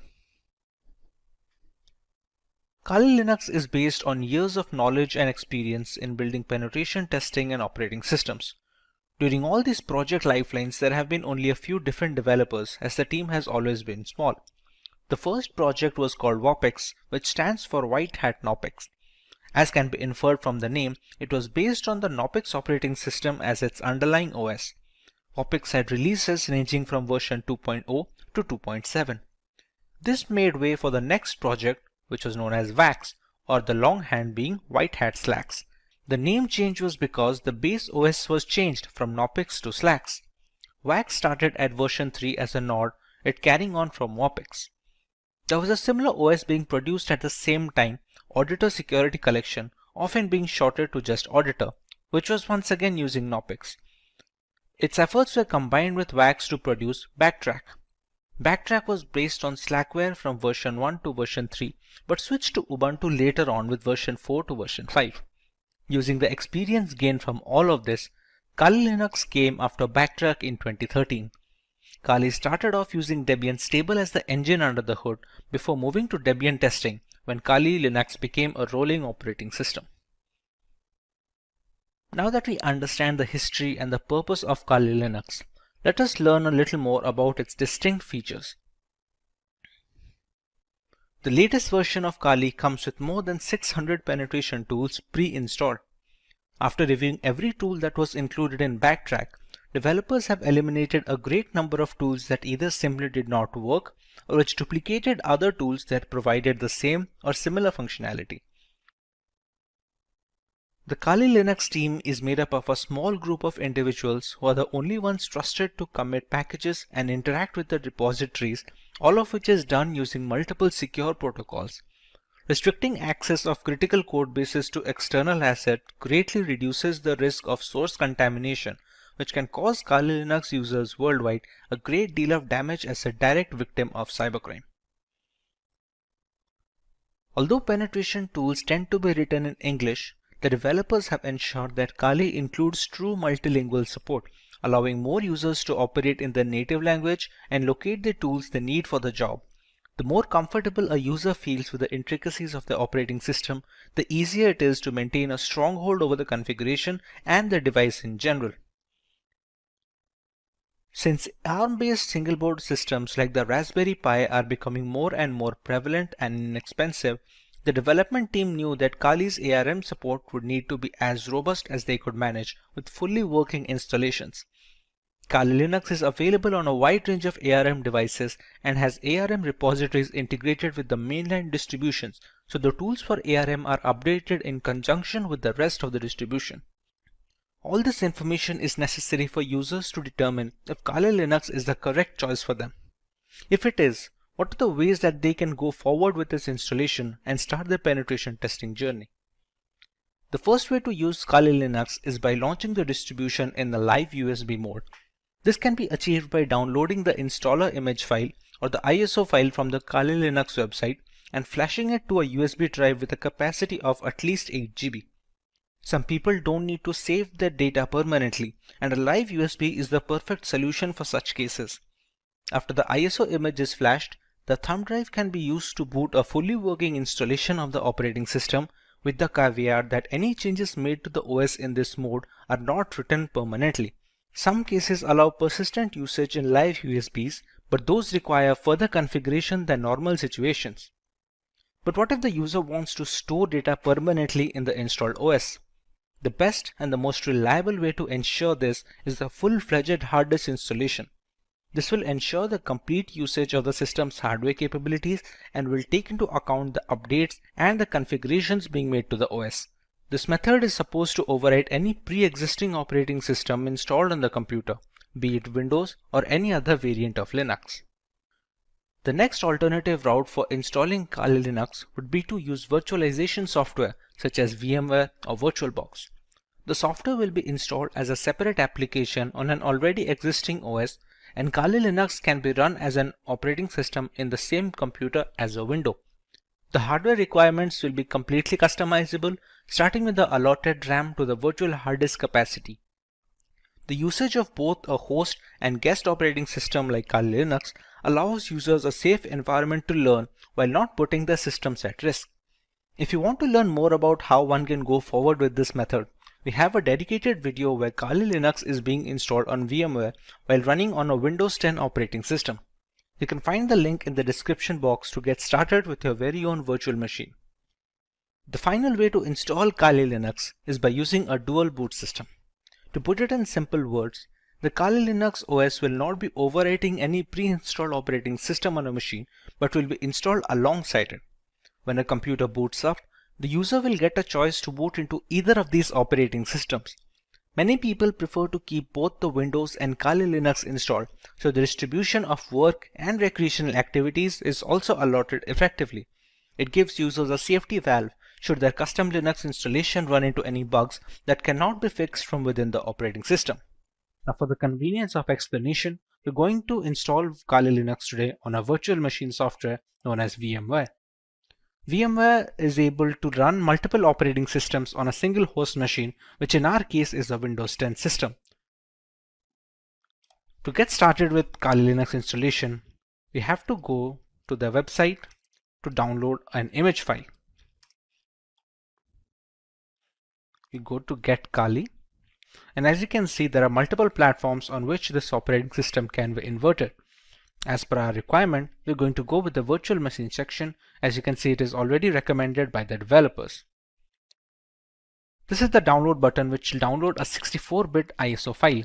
We can download 32-bit, but that is more necessary for hard metal machines, or if you're going to use it for older devices which do not support 64-bit operating systems yet.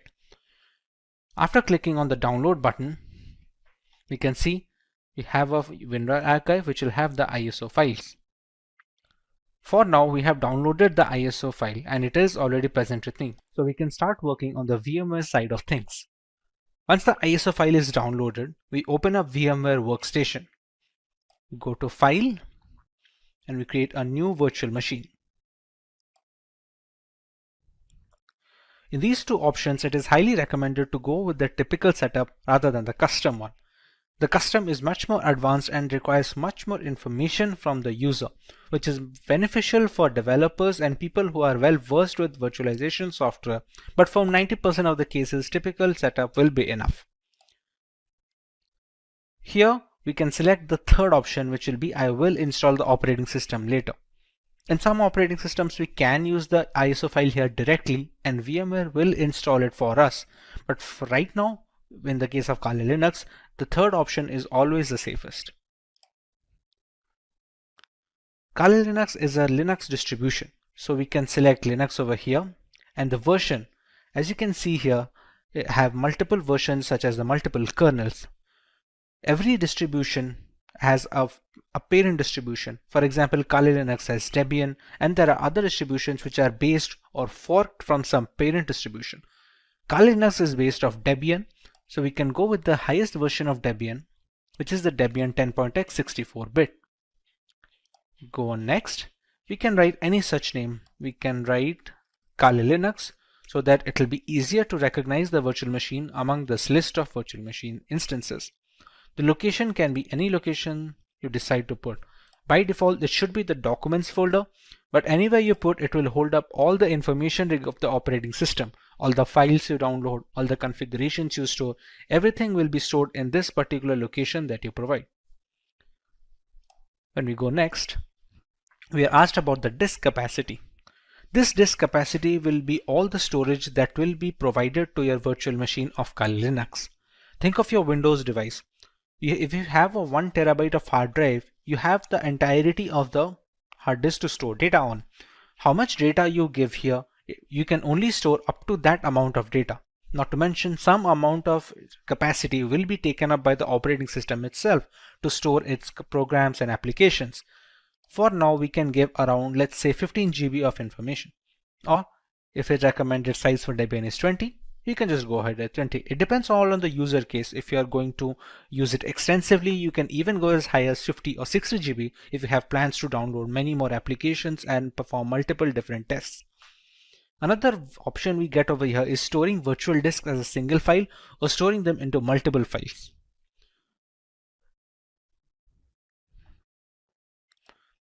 As we already know, this virtual machine runs entirely on VMware. Sometimes when transferring these virtual machine instances, let's say from a personal computer to a work computer, we're going to need to copy up the entire folder that we had mentioned before over here. Instead, all virtual machines have a portability feature. Now this portability feature is possible for all scenarios, except it is much easier if they split the virtual disk into multiple files. Now even if this makes porting virtual machines easier from either system to system or software to software, let's say if you want to switch from VMware to VirtualBox or vice versa, the performance takes a small hit. It's not huge, but it's recommended to go with storing the virtual disk as a single file if you have no purposes of ever moving the virtual machine. Even if you do, it's not a complete stop that it cannot be ported. It's just easier when using multiple files. But in order to get the best performance out of the virtual machine, we can store it as a single file over here. This is a summary of all the changes that we made and all the configurations that have been settled until now. Now at this point of time, we have not provided the .iso file yet, which is the installation file for the Kali Linux that we downloaded from this website. As of right now, we have only configured the settings of the virtual machine. So we can press on Finish. And we have Kali Linux in the list. Now, to make the changes further, we press on Edit Virtual Machine Settings. The memory is supposed to give the RAM of the virtual machine. The devices with RAM of 8 GB or below that, giving high amount of RAM will cause performance issues on the host system. If the memory has some amount of free storage left, let's say on idle storage, my Windows machine takes about 2 GB. So I have 6 GB of memory to provide. Although if you provide all of the 6 GB, it will be much more difficult for the host system to run everything properly. So for this instance, we can keep it as 2 GB of memory for the virtual machine instance. Similarly, we can use the number of processors and we can customize it according to our liking. Let's say if we want to use one processor, but we want to use 2 different cores, we can select them as well. Hard disk is pre-set up as the SCSI hard disk and it does not need to be changed for the installation of this operating system at all. CD-ID DVD. This is where the installation file comes. You can think of the ISO file that we downloaded as a pen drive or a USB thumb drive which is necessary to install an operating system. To provide this, we're going to select Use ISO image file. We're going to click on Browse. Go to Downloads and select the ISO file over here. Select Open and you can see it is already loaded up. Next, in the network adapter, it is recommended to use NAT. This helps the virtual machine to draw the internet from the host machine settings. If your host machine is connected to the internet, then the virtual machine is connected as well. There are some other options such as host only or custom segments or LAN segments, but those are not necessary for installation. Rest of them are pretty standard, which do not need any extra configuration and can be left as it is. Press OK, and now we can power on this virtual machine.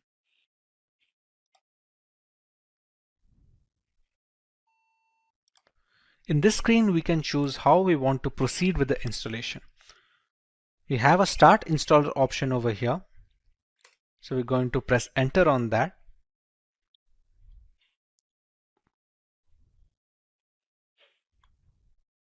We're going to wait for the things to load from the ISO file.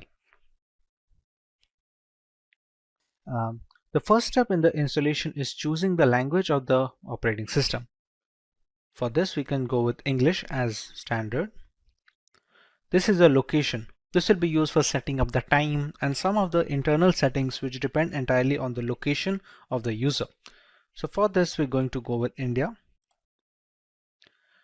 Configuring the keyboard, it's always recommended to go with the American English first. Many people make a mistake of going with the Indian keyboard if it is possible, and it provides a lot of issues later on. So it's always preferred to go with the American English, and if later we see some necessity of another keyboard dialect that is required, we can install it later. But for now, we should always stick with American English as a basic. At this point, it's going to load the installation components from the .iso file.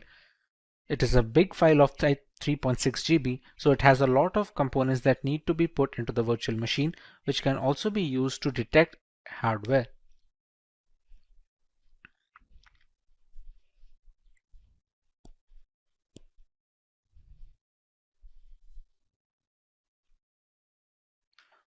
Once the hardware and the network configuration is done by the ISO file, we want to write a host name for the system. This host name can be anything which is used to recognize this device on a local network or a LAN cable. Let's say if we use the name Kali. Domain name, we can skip it for now. It's not necessary as such for the installation. This is the full name for the user. Let's say we can provide the name as Simplilearn as a full name. Next, we're going to set up a username. This username is going to be necessary to identify the user from its root accounts and the subsequent below accounts.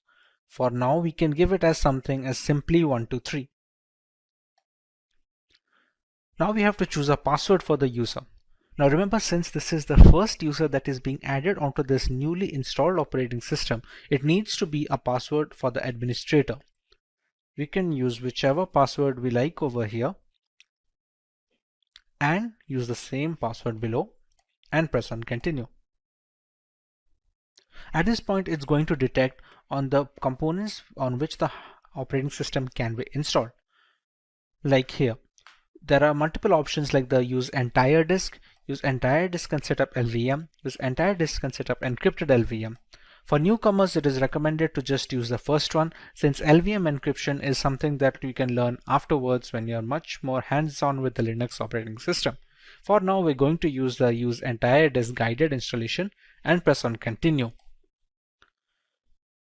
When we set up the virtual machine on VMware, we had set up a disk capacity. There we gave a purpose 20 GB. That is the hard disk which is being discovered here. Even though it is a virtual disk, on VMware it acts as a normal hard disk on which an operating system can be installed. So we select this one and press on continue. Here there is a multiple partition system. All the operating systems that are installed have different components. One is used for the keeping of the applications, one for the files, other for the RAM management and other things. For newcomers, it is always recommended to keep it in one partition, and we're going to select that and press on continue. This is just an overview of the partition it's going to make. As you can see, it has a primary partition of 20.4 GB and a logical partition of 1 GB used for swap memory. Now these kind of naming can be confusing for people who are not well versed with Linux operating systems or in general virtualization, but for now you can go ahead and press on continue, as this will be fine. We can press on finish partitioning and write changes to disk and continue. It's just a confirmation page. As you can see, it's wrote that SCSI3 is our virtual hard disk of 20 GB disk capacity. We write the changes to the disk, we press yes and click on continue. At this point, the installation has started. Now this installation will take a while depending on the amount of RAM provided, the processors provided, and how quickly the performance of the system is being hampered by the host machine. On quicker systems, this will be rather quick, while on the smaller ones, this will take a while. Since this is going to take some time to install as it is being run on a virtual machine with only 2 GB of RAM, we're going to speed up this part of the video so we don't have to waste any more time just watching the progress bar.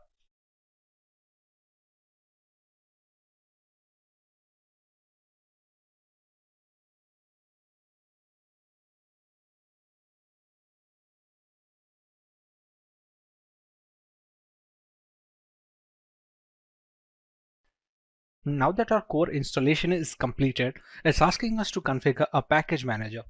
The work of a package manager on Linux operating systems is similar to the Google Play Store on Android mobile devices and on the App Store for the Apple devices. It's an interface to install external applications which are not installed by default. Let's say for Google Chrome or any other browser which can be used to browse the internet. At this point of time, it's asked us to select a network mirror. We're going to select as yes and move forward with this. Next, it's going to ask us for an HTTP proxy, which we can leave it as blank and press it as continue forward. At this point of time, it's looking for updates to the Kali Linux installation.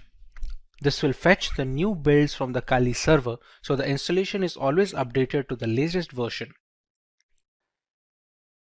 Now that the package manager is configured, we have the grub bootloader. The grub is used for selecting the operating system while booting up. Its core functionality is to allow the operating system to be loaded correctly without any faults. So at this point of time, if it asks install the grub bootloader to your primary drive, we can select it as yes and press continue. Remember, the installation was conducted on dev SDA. So we're going to select installation of the grub loader on the same hard disk that we have configured. We press this one and press continue. So now the grub bootloader is being installed. The grub is highly essential because it shows the motherboard where to start the operating system from. Even if the operating system is installed correctly and all the files are in correct order, the absence of a bootloader will not be able to launch the OS properly. As you can see, the installation is finally complete. So now we can press on continue and it's going to finalize the changes.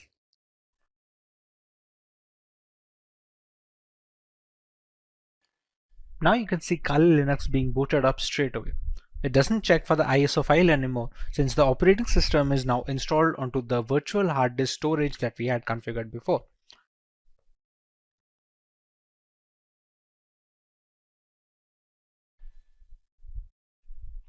Here we're going to enter our username and password that we had set up before.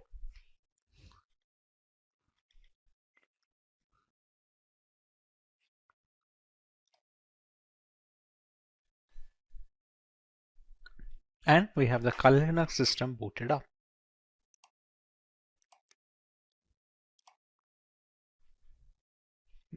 And this is your homepage. We can see the installed applications over here, which are being used for penetration testing by multiple security analysts worldwide.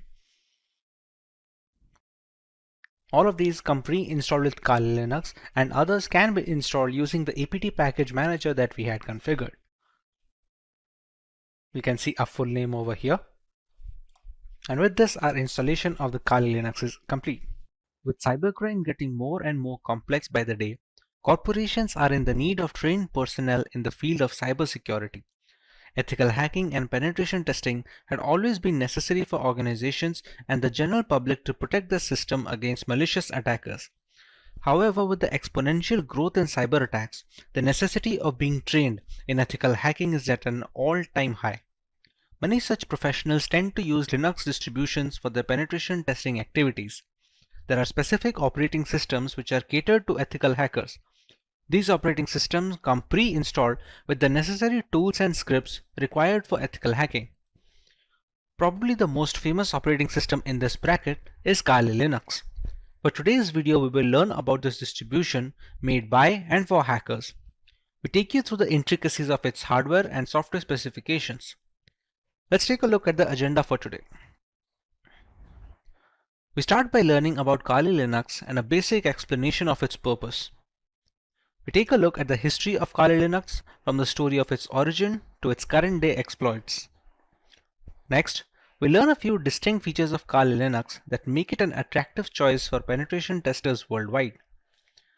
Moving on, we take a look at the multiple ways we can install Kali Linux to start our journey in the world of penetration testing.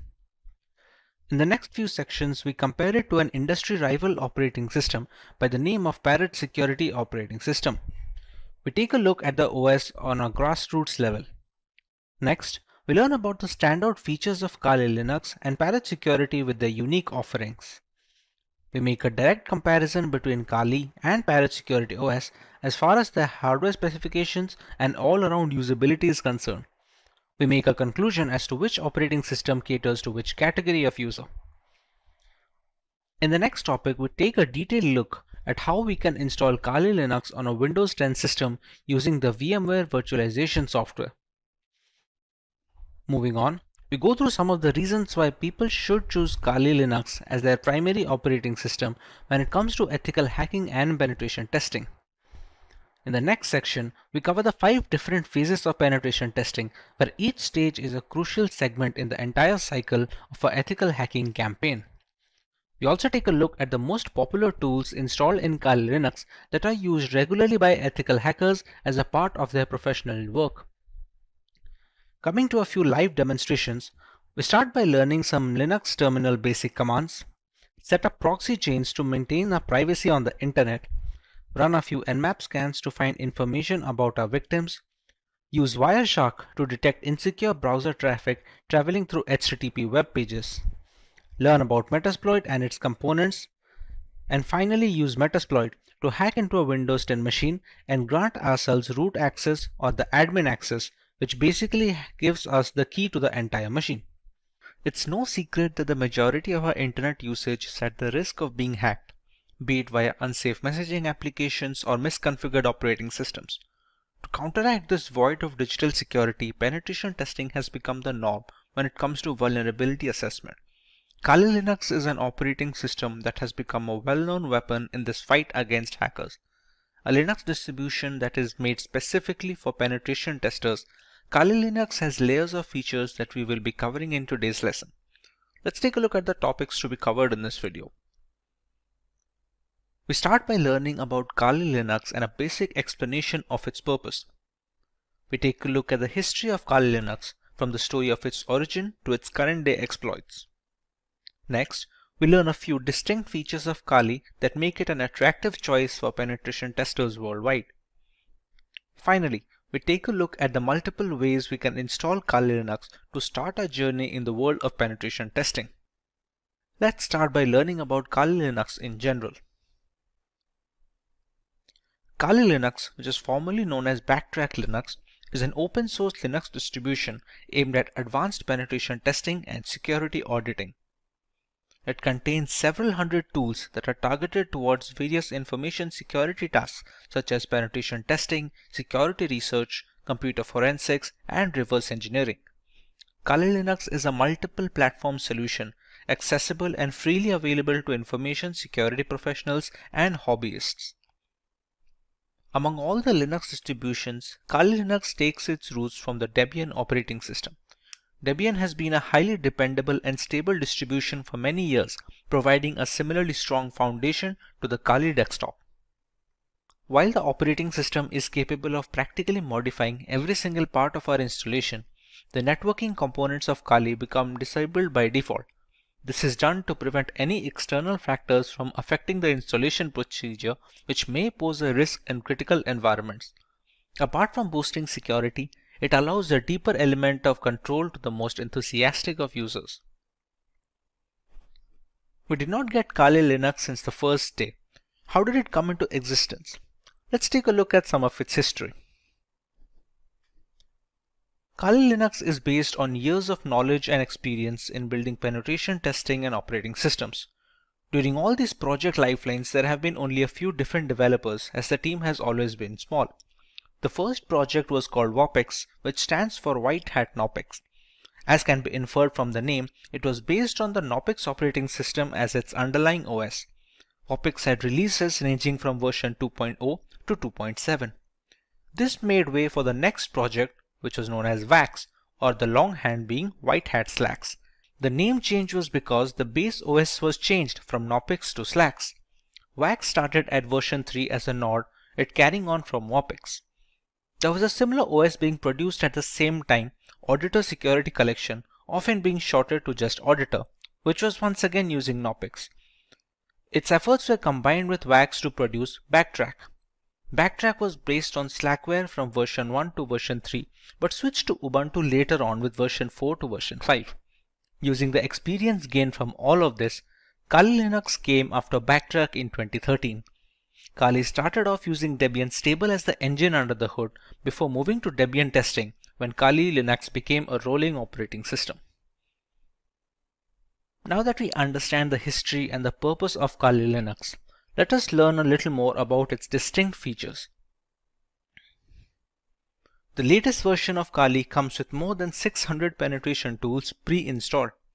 After reviewing every tool that was included in Backtrack, developers have eliminated a great number of tools that either simply did not work or which duplicated other tools that provided the same or similar functionality.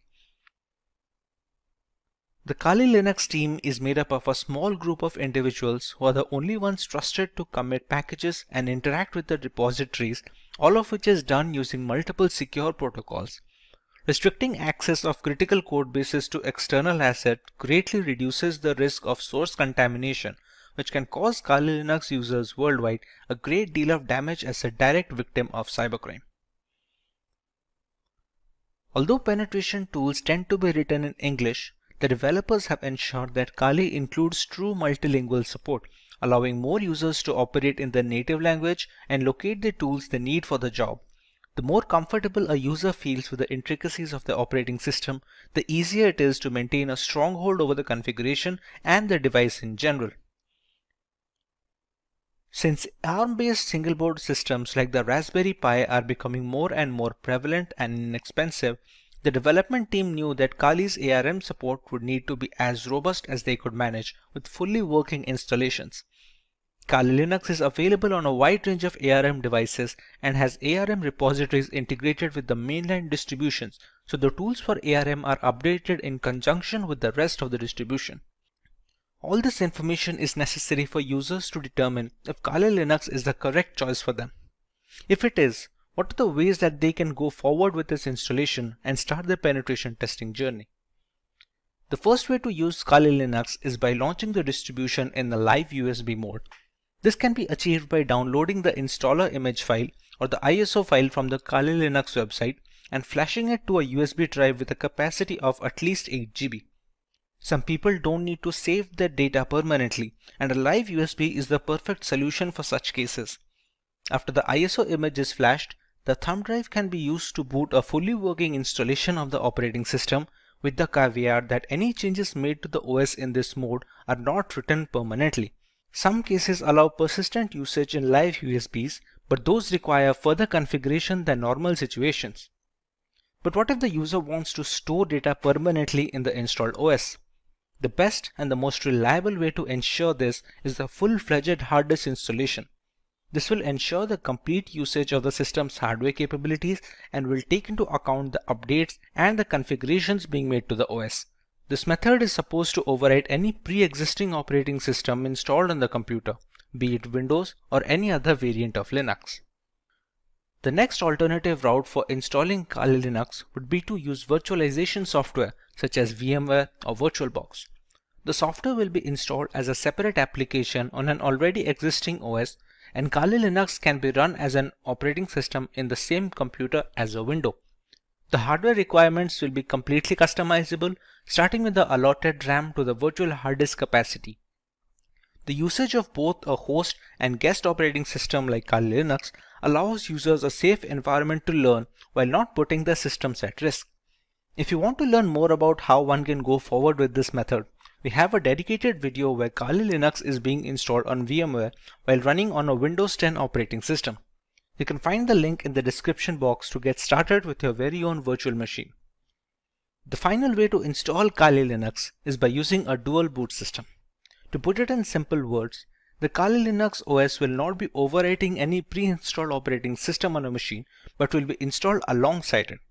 When a computer boots up, The user will get a choice to boot into either of these operating systems. Many people prefer to keep both the Windows and Kali Linux installed, so the distribution of work and recreational activities is also allotted effectively.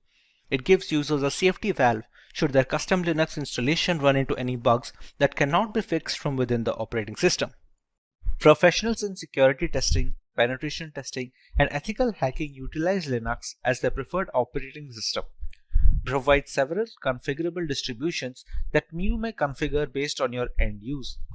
Kali Linux and Parrot OS are two popular penetration testing distributions.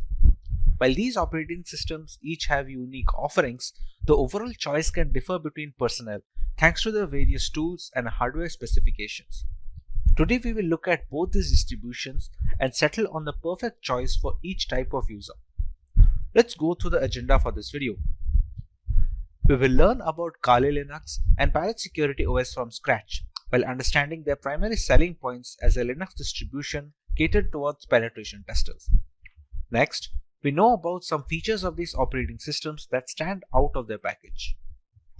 Finally, we directly compare Kali Linux and Parrot Security OS, thereby making a clear-cut conclusion on which OS is perfect on a per-requirement basis. So let's start by learning about Kali Linux from a ground level. Kali Linux, which is formerly known as Backtrack Linux, is an open source Linux distribution aimed at advanced penetration testing and security auditing. It contains several hundred tools targeted towards various information security tasks such as penetration testing, security research, computer forensics, and reverse engineering. Kali Linux is a multi-platform solution, accessible and freely available to information security professionals and hobbyists. Among all the Linux distributions, Kali Linux takes its roots from the Debian operating system. Debian has been a highly dependable and a stable distribution for many years, providing a similarly strong foundation to the Kali Linux desktop. While the operating system can practically modify every single part of our installation, the networking components of Kali Linux come disabled by default. This is done to prevent any external factors from affecting the installation procedure, which may pose a risk in critical environments. Apart from boosting security, it allows a more profound element of security control to the most enthusiastic of users. Now, let's take a look at Parrot Security operating system. Parrot Security OS is a Debian-based Linux distribution with an emphasis on security, privacy, and development. It is built on the Debian's testing branch and uses a custom hardened Linux kernel. Parrot Security contains several hundred tools targeted towards tasks such as penetration testing, computer forensics, reverse engineering, and security research. It is seen as a generally lightweight distribution that can work under rigorous hardware and software specifications. It features a distinct forensics mode that does not mount any of the system's hard disks or partitions and has no influence on the host system, making it much more stealthy than its regular occurrence. This mode is used on the host system to execute forensic procedures. A rolling release is a paradigm in which software upgrades are rolled out constantly rather than in batches of versions in software development. This ensures that the software is constantly up to date. A rolling release distribution such as Parrot Security OS follows the same concept. It provides the most recent Linux kernel and software versions as soon as they become available. With the basic introduction to the operating systems out of the way, let us take a look at the unique features of both Kali Linux and Parrot Security OS.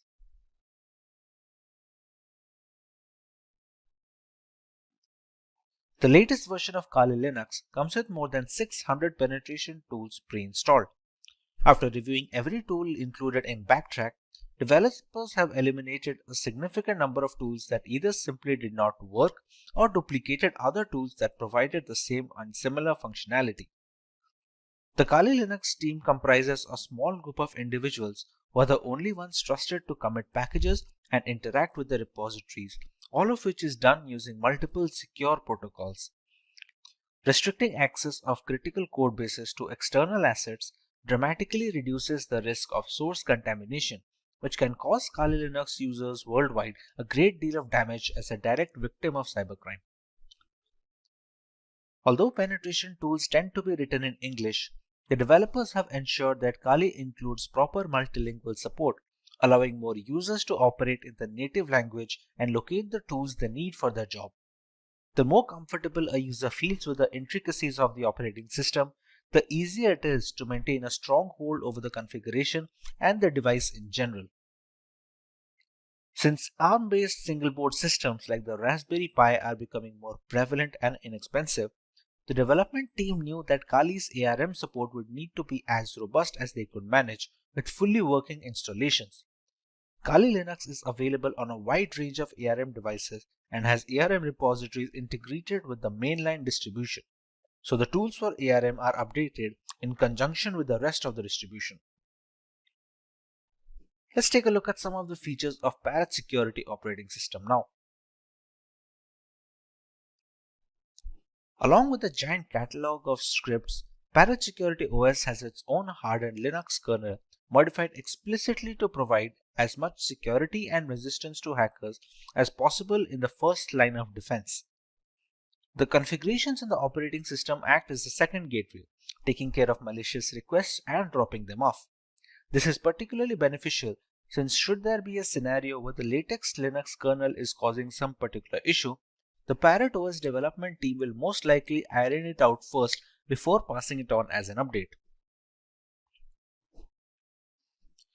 If the custom hardened kernel wasn't reason enough, Parrot Security developers managed to install more hacking tools and scripts to ensure a smooth transition for the Kali Linux users.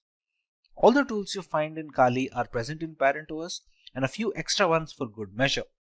And this has been achieved while keeping roughly the same operating system size between both of them. However, it's not all productivity points for Parrot OS. They provide a choice between two different desktop environments, Mate, which comes pre-installed by default, and KDE. For those unfamiliar with Linux terminology, you can think of desktop environments as the main UI for a distribution.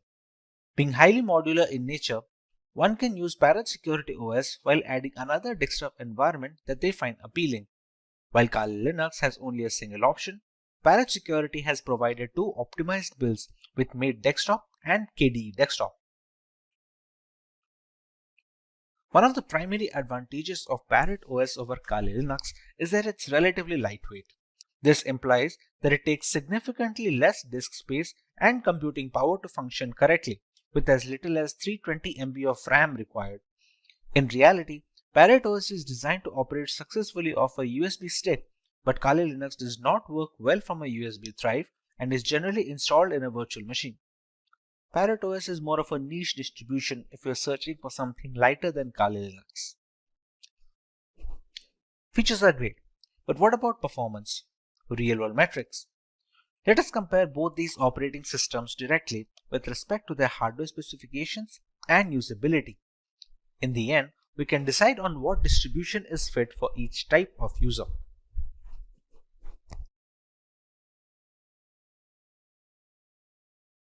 For our first point of comparison, let's take a look at the RAM required. For optimum performance of the operating system, which is highly essential when trying to crack hashes or something of similar nature, RAM usage is a very important facet. While Kali Linux demands at least 1 GB of RAM, Parrot Security can operate optimally with a minimum of 320 MB of RAM.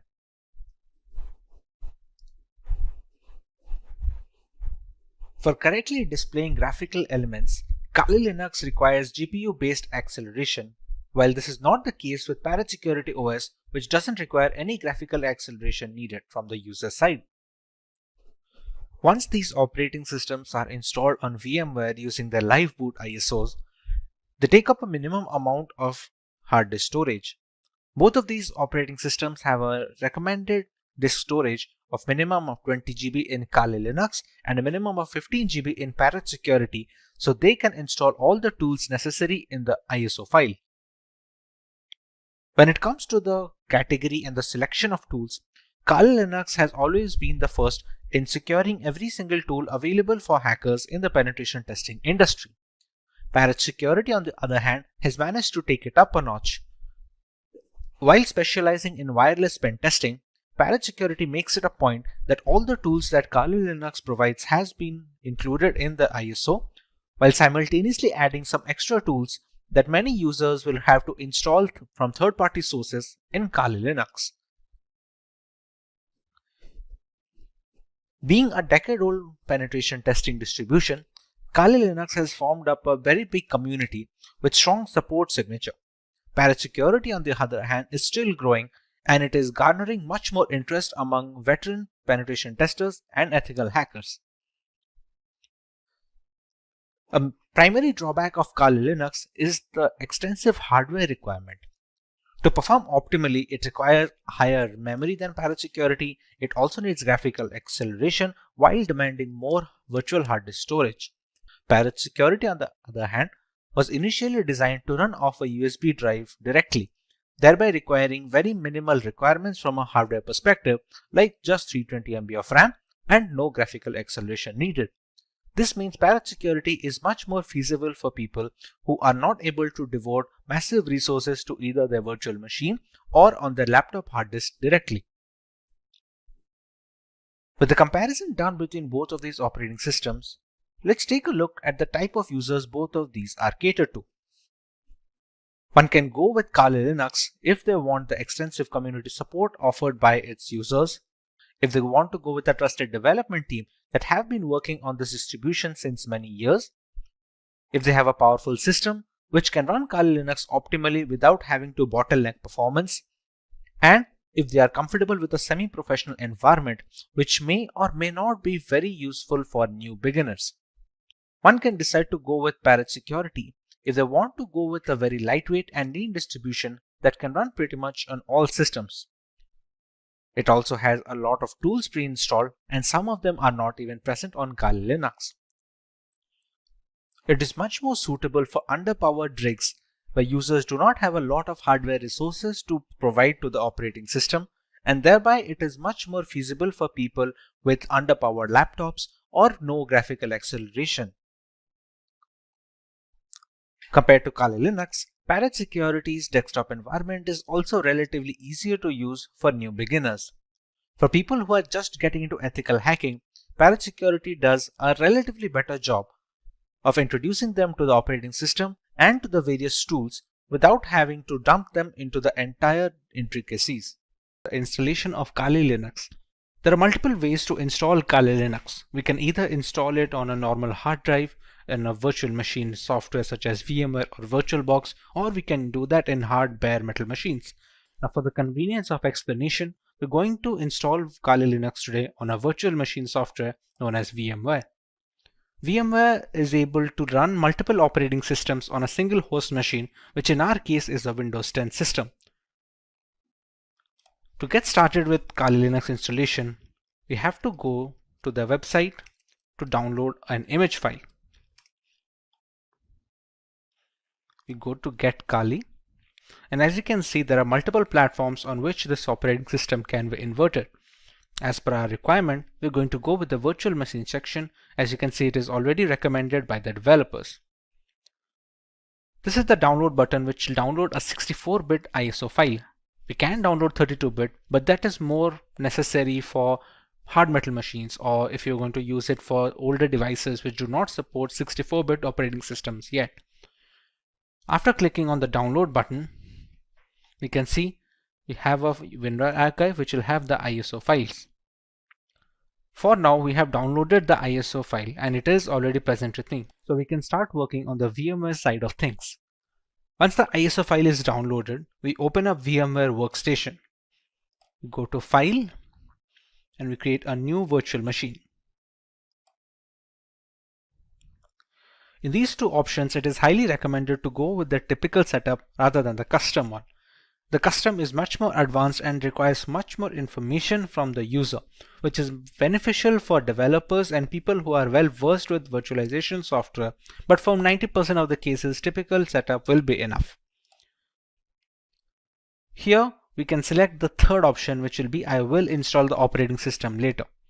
In some operating systems, we can use the ISO file here directly and VMware will install it for us. But for right now, in the case of Kali Linux, the third option is always the safest. Kali Linux is a Linux distribution. So we can select Linux over here, and the version, as you can see here, it have multiple versions such as the multiple kernels. Every distribution has a parent distribution. For example, Kali Linux has Debian, and there are other distributions which are based or forked from some parent distribution. Kali Linux is based off Debian, so we can go with the highest version of Debian, which is the Debian 10.x 64-bit. Go on next. We can write any such name. We can write Kali Linux so that it will be easier to recognize the virtual machine among this list of virtual machine instances. The location can be any location you decide to put. By default, it should be the documents folder, but anywhere you put, it will hold up all the information of the operating system, all the files you download, all the configurations you store, everything will be stored in this particular location that you provide. When we go next, we are asked about the disk capacity.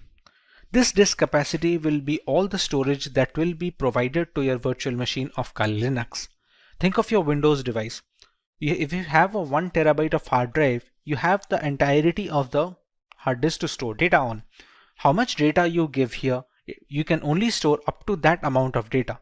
Not to mention, some amount of capacity will be taken up by the operating system itself to store its programs and applications. For now, we can give around, let's say, 15 GB of information. Or if its recommended size for Debian is 20, we can just go ahead at 20. It depends all on the user case. If you are going to use it extensively, you can even go as high as 50 or 60 GB if you have plans to download many more applications and perform multiple different tests. Another option we get over here is storing virtual disks as a single file or storing them into multiple files.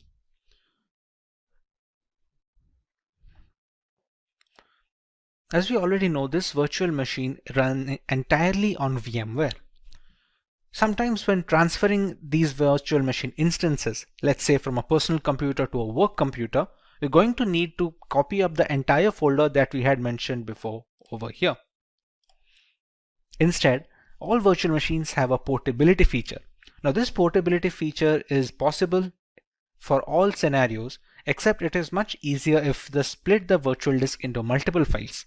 Now even if this makes porting virtual machines easier from either system to system or software to software, let's say if you want to switch from VMware to VirtualBox or vice versa, the performance takes a small hit.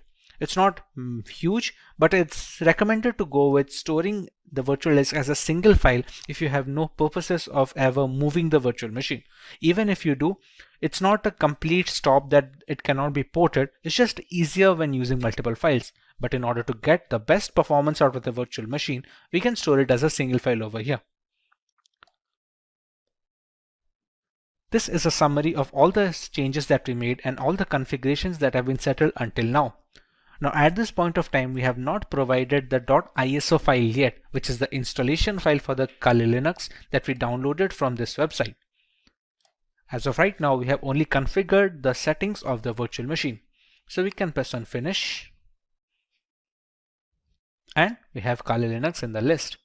Now, to make the changes further, we press on Edit Virtual Machine Settings. The memory is supposed to give the RAM of the virtual machine. The devices with RAM of 8 GB or below that, giving high amount of RAM will cause performance issues on the host system. If the memory has some amount of free storage left, let's say on idle storage, my Windows machine takes about 2 GB. So I have 6 GB of memory to provide. Although if you provide all of the 6 GB, it will be much more difficult for the host system to run everything properly. So for this instance, we can keep it as 2 GB of memory for the virtual machine instance. Similarly, we can use the number of processors and we can customize it according to our liking. Let's say if we want to use one processor, but we want to use 2 different cores, we can select them as well. Hard disk is pre-set up as the SCSI hard disk and it does not need to be changed for the installation of this operating system at all. CD-ID DVD. This is where the installation file comes. You can think of the ISO file that we downloaded as a pen drive. or a USB thumb drive which is necessary to install an operating system.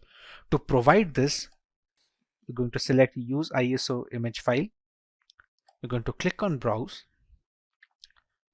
Go to Downloads and select the ISO file over here. Select Open, and we can see it is already loaded up. Next, in the network adapter, it is recommended to use NAT. This helps the virtual machine to draw the internet from the host machine settings. If your host machine is connected to the internet, then the virtual machine is connected as well. There are some other options such as host only or custom segments or LAN segments, but those are not necessary for installation. Rest of them are pretty standard, which do not need any extra configuration and can be left as it is. Press OK, and now we can power on this virtual machine.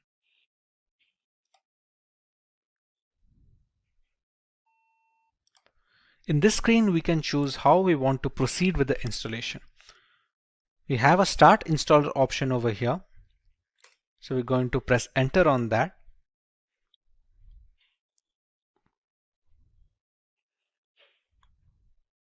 We're going to wait for the things to load from the ISO file. The first step in the installation is choosing the language of the operating system. For this, we can go with English as standard. This is a location. This will be used for setting up the time and some of the internal settings which depend entirely on the location of the user. So for this, we're going to go with India. Configuring the keyboard, it's always recommended to go with the American English first. Many people make a mistake of going with the Indian keyboard if it is possible, and it provides a lot of issues later on. So it's always preferred to go with the American English, and if later we see some necessity of another keyboard dialect that is required, we can install it later. But for now, we should always stick with American English as a basic. At this point, it's going to load the installation components from the .iso file. It is a big file of 3.6 GB, so it has a lot of components that need to be put into the virtual machine, which can also be used to detect hardware.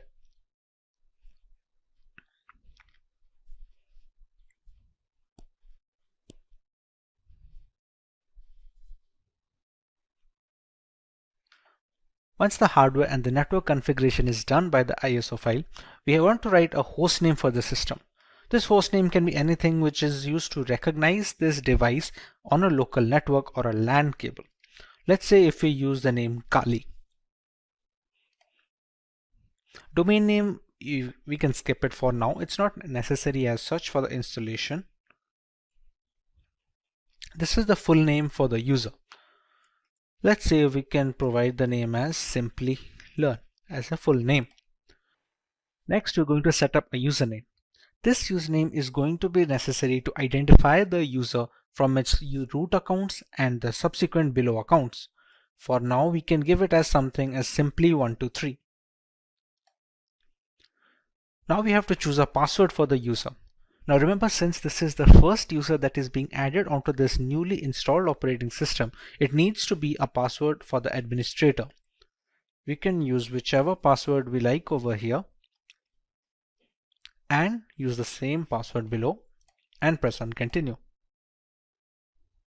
At this point, it's going to detect on the components on which the operating system can be installed. Like here, there are multiple options like the use entire disk and set up LVM, use entire disk and set up encrypted LVM. For newcomers, it is recommended to just use the first one, since LVM encryption is something that you can learn afterwards when you're much more hands-on with the Linux operating system.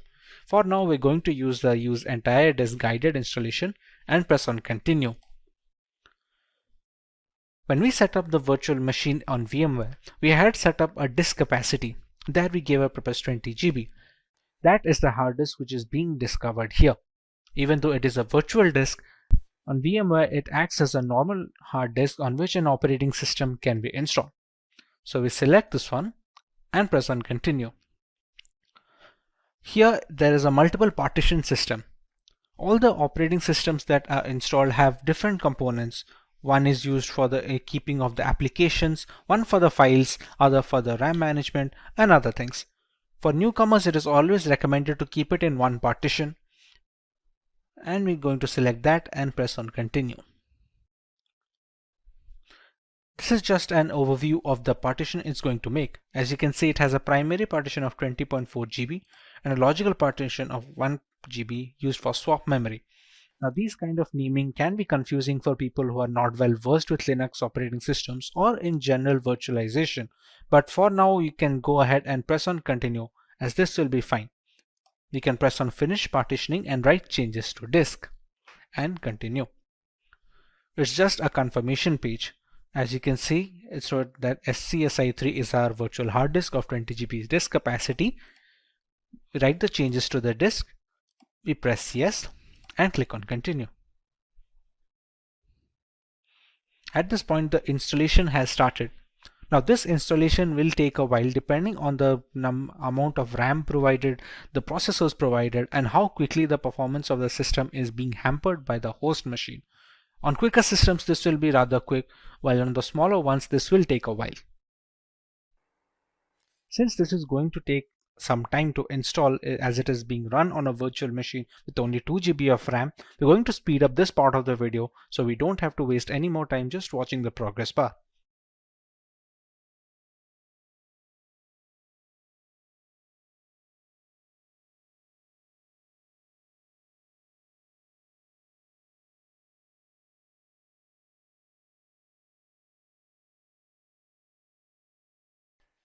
Now that our core installation is completed, it's asking us to configure a package manager. The work of a package manager on Linux operating systems is similar to the Google Play Store on Android mobile devices and on the App Store for the Apple devices. It's an interface to install external applications which are not installed by default.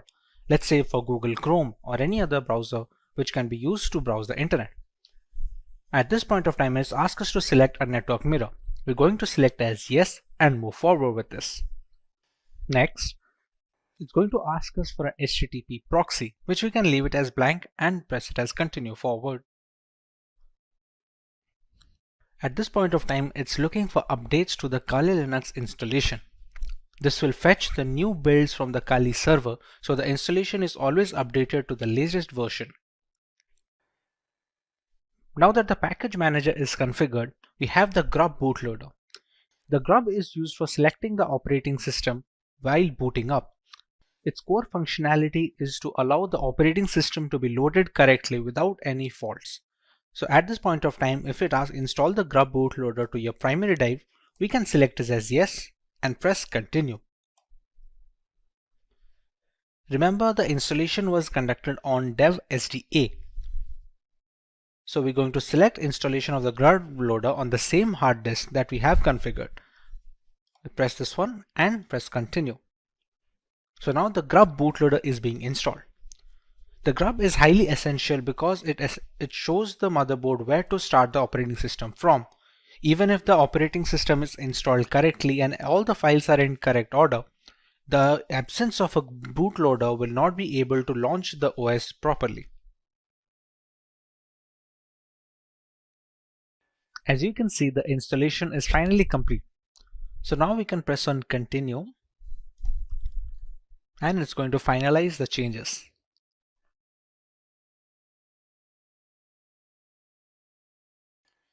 Now you can see Kali Linux being booted up straight away. It doesn't check for the ISO file anymore since the operating system is now installed onto the virtual hard disk storage that we had configured before.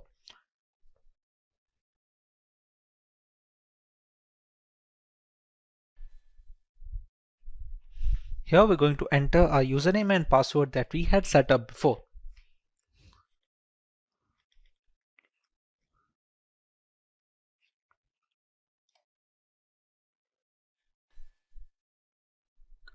And we have the Kali Linux system booted up.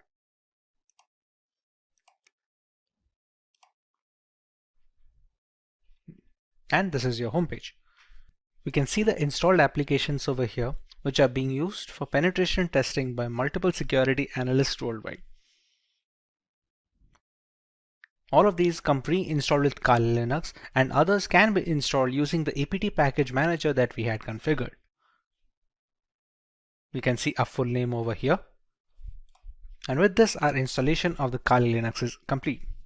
It's no secret that the vast bulk of our internet usage is vulnerable to hacking, whether it's through hazardous messaging apps or faulty operating systems. Penetration testing has become the norm for vulnerability assessment in order to fill this vacuum in digital security. Kali Linux is a well-known operating system in this fight against hackers. Kali Linux, a distribution designed specifically for penetration testers, has layers of features that we will go over in today's lesson and take a look at some of the tools and features that the operating system has to offer. Let's take a look at the video's topics and features that the operating system has to offer. Let's take a look at the video's topics. We start by learning the requirements of an operating system like Kali Linux. We learn more about the core features of the OS and its intricacies. Moving on, we take a look at the 5 distinct stages of penetration testing that dictate the flow of vulnerability assessment in general. Next, we learn about some important tools that can be found on Kali Linux which are geared specifically for ethical hacking purposes. And finally, we have an extensive demonstration where we work on some basic terminal commands, proxy tools, and a couple of highly regarded software from the crux of the operating system. Choose from over 300 in-demand skills and get access to 1,000 plus hours of video content for free. Visit SkillUp by Simplilearn. Click on the link in the description to know more. Let's start by learning why one should learn Kali Linux in the first place. In today's world, an organization's most valuable asset is its information or data. This is true for all kinds of businesses, be it public or private. On a daily basis, they all deal with enormous amounts of sensitive information. As a consequence, terrorist groups, hacking teams, and cyber thieves often attack them. To ensure this safety and protection, businesses use a variety of security measures and regularly update their index. Organizations must be proactive in this age of digitalization by regularly assessing and updating their security. Every day, hackers discover new methods to breach firewalls. Ethical hackers or white hat hackers provide a fresh perspective on security. They conduct penetration tests to validate security measures. Generally, they will penetrate your networks and give you relevant information about your security posture. Once an organization has this knowledge, it may upgrade its security procedures accordingly. The latest version of Kali Linux comes with more than 600 penetration tools pre-installed. After reviewing every tool that was included in Backtrack, developers have eliminated a great number of tools that either simply did not work or which duplicated other tools that provided the same or similar functionality.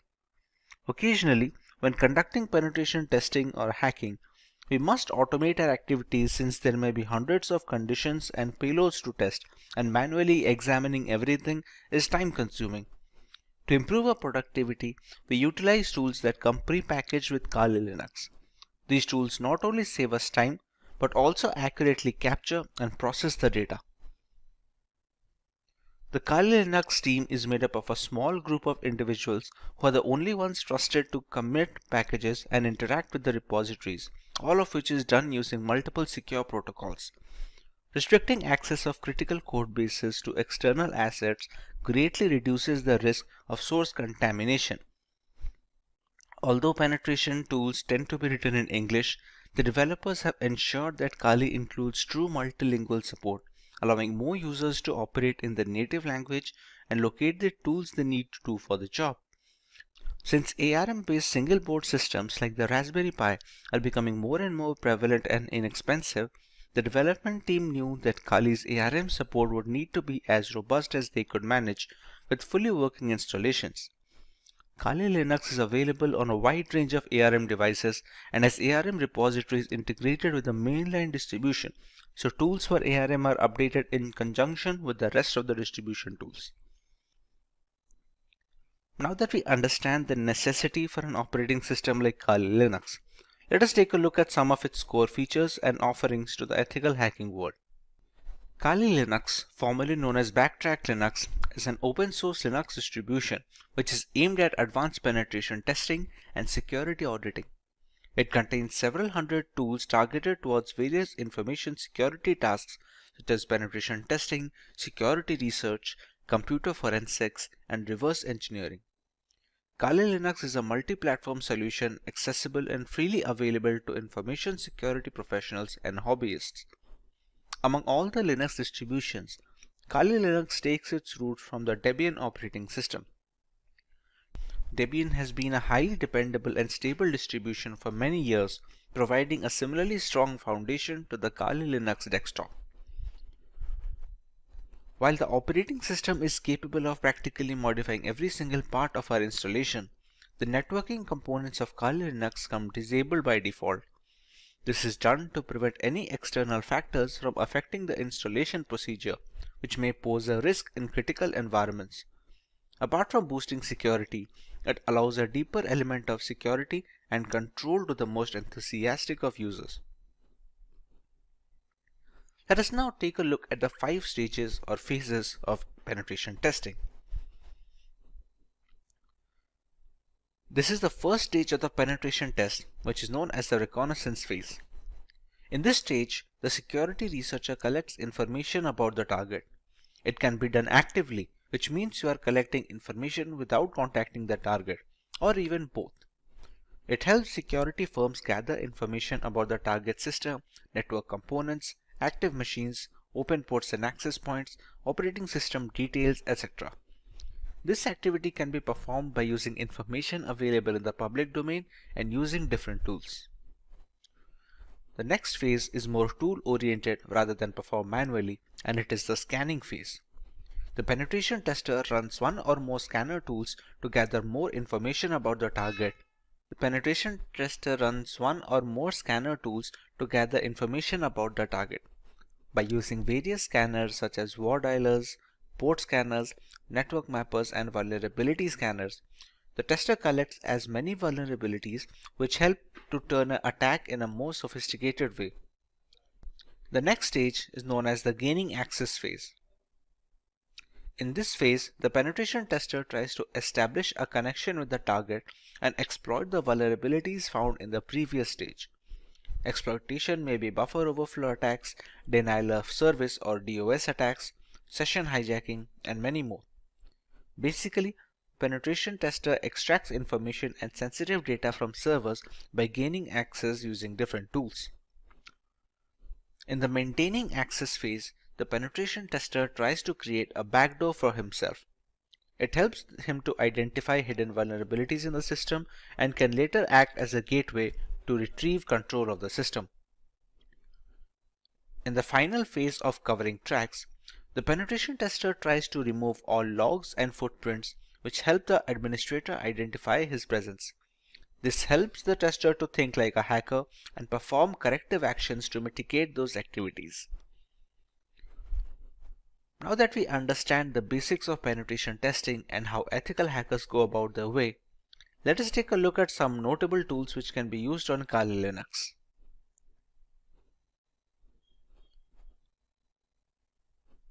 At the top of the chain lies Nmap. Nmap is a free and open source utility port scanner which can be used for network discovery and security auditing. Many systems and network administrators also find it useful for tasks such as network inventory, managing service upgrade schedules, and monitoring host or service uptime.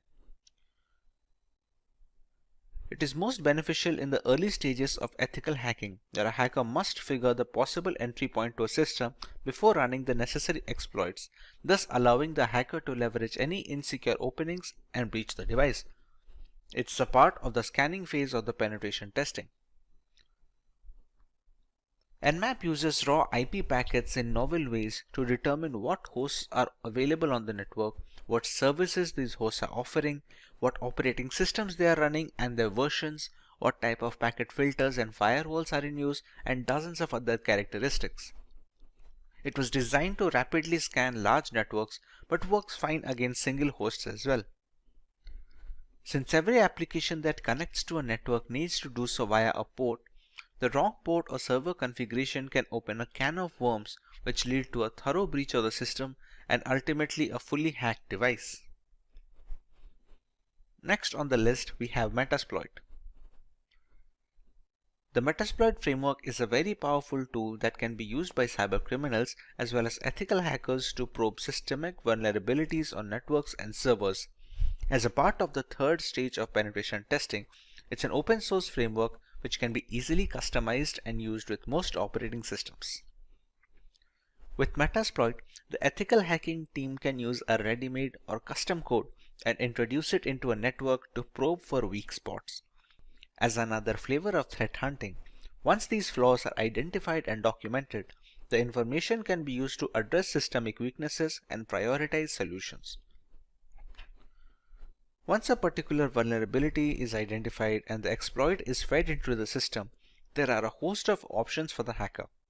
Depending on the vulnerability, hackers can even run root commands from the terminal, allowing complete control over the activities of the compromised system as well as all personal data stored on the device.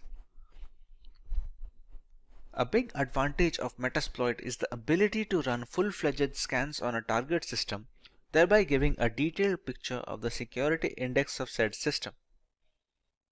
This also provides the necessary exploits that can be used to bypass the firewalls and the antivirus software. Having a single solution to gather almost all the necessary points of attack is very useful for ethical hackers and penetration testers, as denoted by the high rank in this list. At number 3, we have Wireshark. Wireshark is the world's foremost and widely used networking protocol analyzer.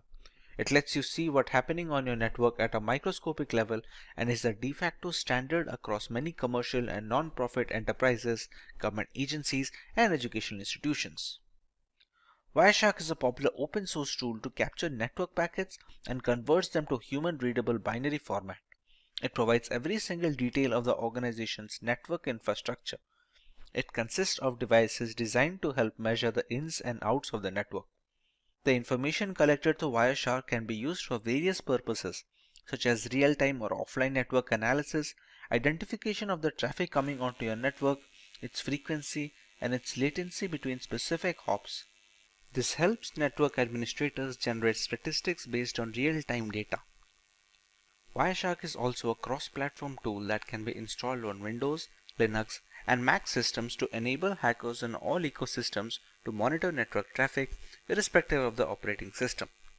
The development team is determined to maintain this level of freedom for their users in the foreseeable future. The next tool on our list is AirGarden, which is a part of the third phase of penetration testing.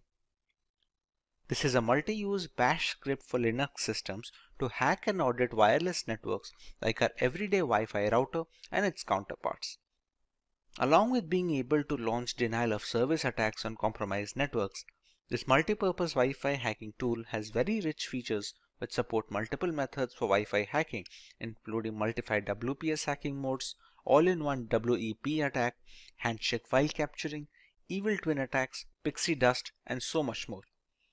It usually needs an external network adapter that supports monitor mode, which is necessary to be able to capture wireless traffic traversing the air channels. Thanks to its open source nature, AirGarden can be used with multiple community plugins and add-ons, thereby increasing its effectiveness against a wide variety of routers, both in the 2.4 GHz band and 5 GHz band. The next tool is John the Ripper. John the Ripper is an open source password security auditing and password recovery tool available for many operating systems. John the Ripper Jumbo supports hundreds of hash and cipher types, including for user passwords of operating systems, web apps, groupware, database servers, network traffic captures, encrypted private keys, file systems, and document files. Some of the key features of the tool include offering multiple modes to speed up password cracking, automatically detecting the hashing algorithm used by the passwords, and the ease of running and configuring the tool, making it a password cracking script of choice for novices and professionals alike. It can use dictionary attacks along with regular brute forcing to speed up the process of cracking the correct password without wasting additional resources. The word list being used in this dictionary attacks can be used from the user's end, allowing for a completely customizable process. Now that we have covered the basics of Kali Linux, let us take a look at the agenda for our demo today. We start out with a few terminal commands that are a basic part of a Linux operating system. We configure our own proxy chains to maintain anonymity while running penetration testing attacks on our victims. Next, we run a few Nmap scans on a local Windows 10 machine to find out the type of information that can be gathered in such a scenario. Moving on, we use Wireshark to monitor internet traffic and understand the importance of encryption and security when browsing the World Wide Web. Next, we learn about Metasploit and its various applications in the line of vulnerability assessment of a device. And finally, we use Metasploit to take root access of a fully updated Windows 10 computer system. Let's begin with some terminal basics on Kali Linux. When most people hear the term Linux, they envision a complex operating system used only by programmers. However, the experience is not as frightening as it appears. Linux is an umbrella term for a collection of free and open source Unix operating systems. There are many variants like Ubuntu, Fedora, Debian. These are distributions, will be a more precise term. When using a Linux operating system, you will most likely utilize a shell, which is a command line interface that provides access to the operating system services. The majority of Linux distributions ship with a graphical user interface, also known as GUI, as their primary shell. This is done to facilitate user interaction in the first place. Having said that, a command line interface is suggested due to its increased power and effectiveness. By entering the commands into the CLI, tasks that require a multi-step GUI procedure may be completed in a matter of seconds. You can start the terminal by clicking on the prompt icon here on top. Once the terminal is opened, we can put up our commands. The first command that we are going to look into is pwd. pwd stands for present working directory. As of right now, what you are seeing is the terminal window by default.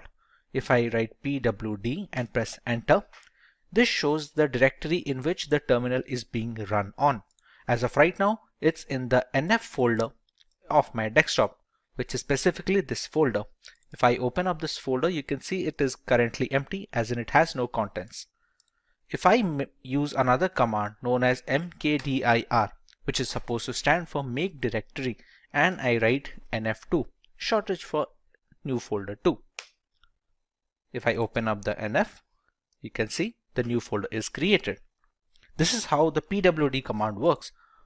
Another important command to change directories, it's called the cd command.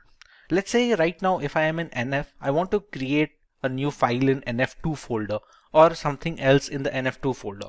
I have to shift to cd nf2.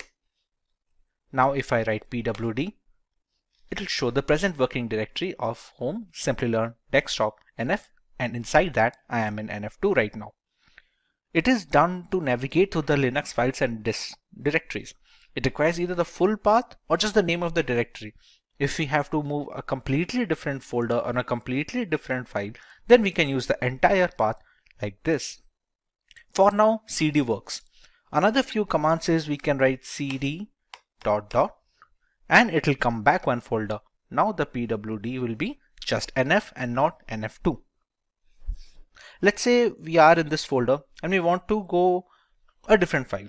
Let's say if we just go for cd home, Simplilearn. That's it. Right now, these are the folders in our current present working directory. We have the desktop, the documents, downloads, etc. From here, we can again go to the desktop using the same cd command, cross-check the changing of directories, and check the files again. And yes, there we go, nf. How do we know this? What are the commands that are used to show the files and folders? That folder is known as the ls command. ls can be used to view the contents of a directory. By default, this command will display the contents of your current working directory. If we add some other parameters, we can find the contents of other directories as well. There are some hidden files as well in Linux which cannot be showed just with ls. For example, if we just go to cd etc, which is a configuration folder for Linux. If we write ls now, these are the files that can be seen. If we want to see the hidden files, we'll have to add one more parameter here like ls -a, and as you can see, the number of files have increased this time around. There are other things as well that we can see with Linux. ls -al will show the hidden files along with some of the parameters and some of the permissions that has been provided for each file. As you can see, many of these files have root access. Some of them can write, some of them can read. It differs file to file, and the ls -al command is used to check each of these files' permission and change them accordingly if needed. The next command that we can look for is the cat command or concatenate. It is one of the most frequently used commands, and it is used to list the contents of a file on the output. For example, let's say if I have a file at the desktop. In this nf2 folder, I will create a document, create an empty file, e file. I'll open up the document and I'll write it as hello Kali. I will save this up. Now, to change the directories from etc to nf2, we have already discussed how to use the cd command using just the folder name. Now, if we want to go to the entire directory, we can write cd home. As you can see, it is already prompting us to complete the name of the directory. At this point, we just have to press tab and it completes it for ourselves. Next, we already know we have to enter the desktop, nf and nf2. And this brings us to the current working directory. Here, if we press ls, we can find a file over here. Now, as discussed for the concatenate, it is used to show the contents of a file. So right now, if we press cat, which stands for concatenate, e-file. As you can see, we have written hello Kali in the text file, and we can see the output right now. We can also use it to create new files. For example, if we write cat, any file name such as e-file2. Here we can write anything. Hello Kali again.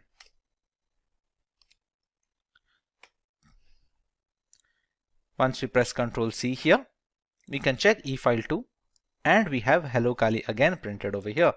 We can see the same using the concatenate command as well. If I press ls, you can see we have two files here, and I can go with cat e-file2 and I have hello Kali again. This is how the concatenate command works. Apart from this, it can be used to copy. There is a different command called cp, which is used to copy the files from one place to another. Mind you, this is not moving. This is only going to copy the command.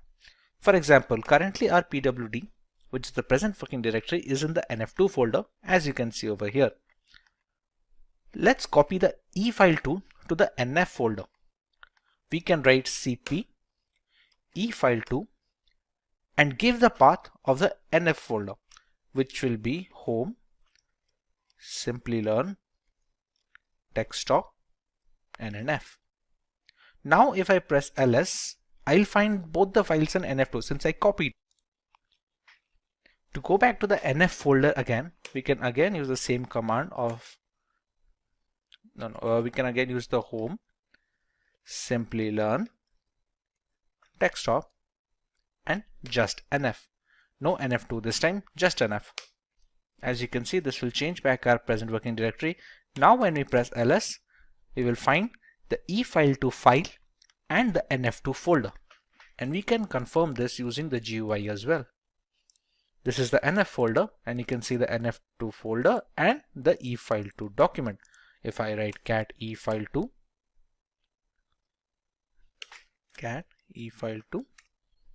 we can see the contents of the file. Now this can be done using moving as well. For example, if I go to cd nf2, which is the inside folder, it has both the document files like e-file and e-file2. Let's say I want to move the e-file completely from nf2 to nf1. Instead of writing cp, the command I'm going to use is mv e-file and again give the path of the folder into which I have to copy, which will be again home, Simplilearn, desktop, and NF. As you can see, the contents of the NF2 have appeared here, and E file has been moved from NF2 to NF. This is the NF2, and we don't find E file here anymore. If we press cd dot and we go back to NF ls right now, and we can find both the files, E file that we moved and E file 2 that we copied from the NF2 folder. So this is how copying and moving will work using the terminal. Now this is just a simple one-line statement that might take a couple of clicks when using GUI. This is why the command line interface is considered to be much more streamlined for Linux operating systems. Another very important command for Linux operating system is the sudo command. Sudo is short for super user do. The command enables you to perform tasks that require administrative or root permissions. You can think of it as how we run programs as administrator on Windows systems. It is not advisable to use this command for daily use because it might be easy for an error to occur, and the permissions of root are very intricate. So new beginners are advised to use the sudo command only when absolutely necessary. For example, sudo su. With this command, I am giving this terminal a root permission. This su stands for this user. At this point, it's going to ask for my admin password. Once I enter my password, and I now have root access. Note how the password that I entered did not show up here. This is a security measure to prevent people from snooping on your root password, which is the end game of all this operating system. As you also can see, the symbol changed. If the dollar symbol is showing, it shows as a standard user. When you switch to root, you can easily see a hash symbol.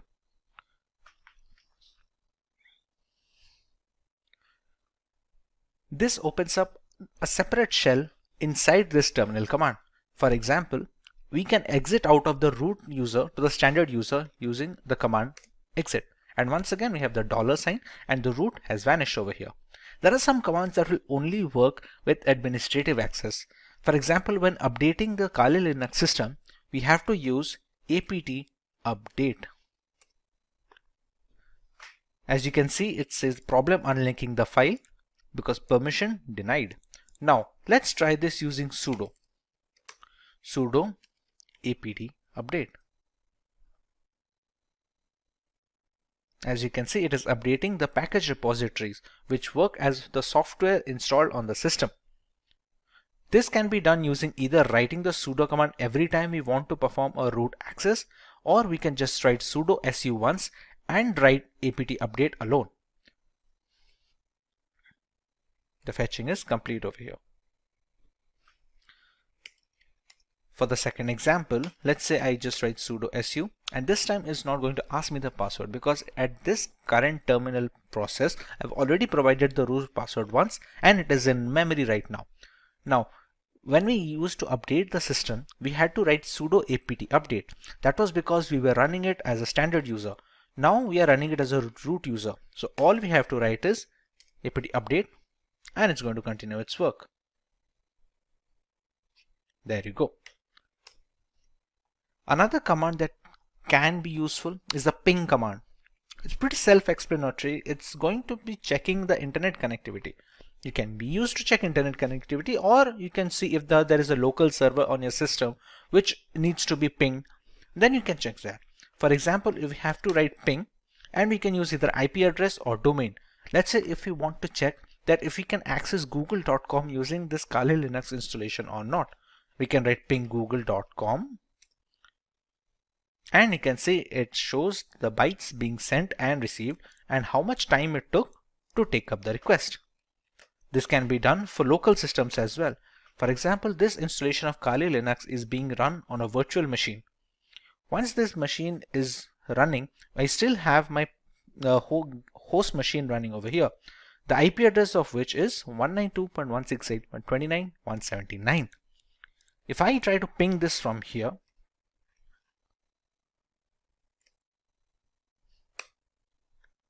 as you can see, the time to complete the request is drastically low compared to a website on the internet, considering this is on the local network. This is how the ping command is worked, and it can show you what kind of packages are transmitted, how many are received, if there was any kind of packet loss between the connection window, and other details. A very important command when working with the terminal for a long duration is the history command. Pretty self-explanatory. There are so many commands that are being run, sometimes people forget what was the change they did or what was the directory name they put.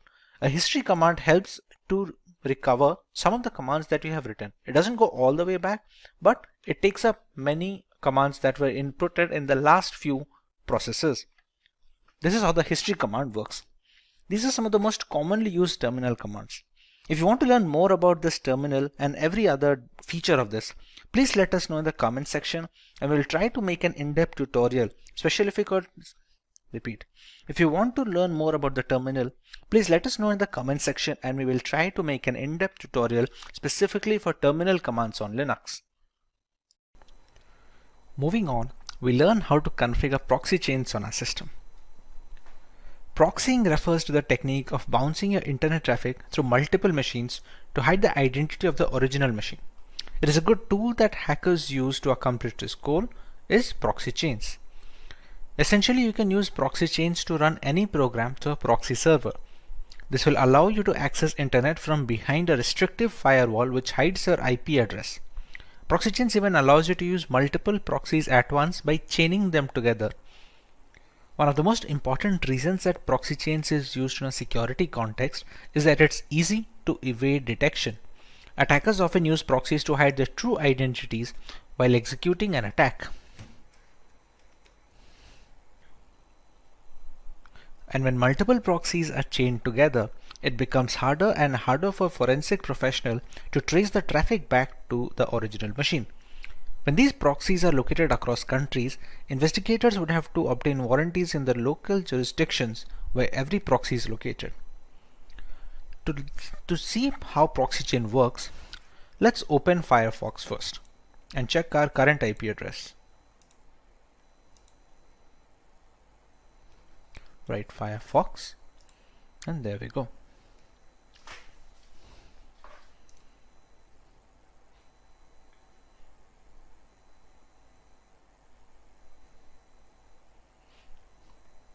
As we can see, Firefox is now open. Let's check our current IP address right now. If we go to an address called myip.com,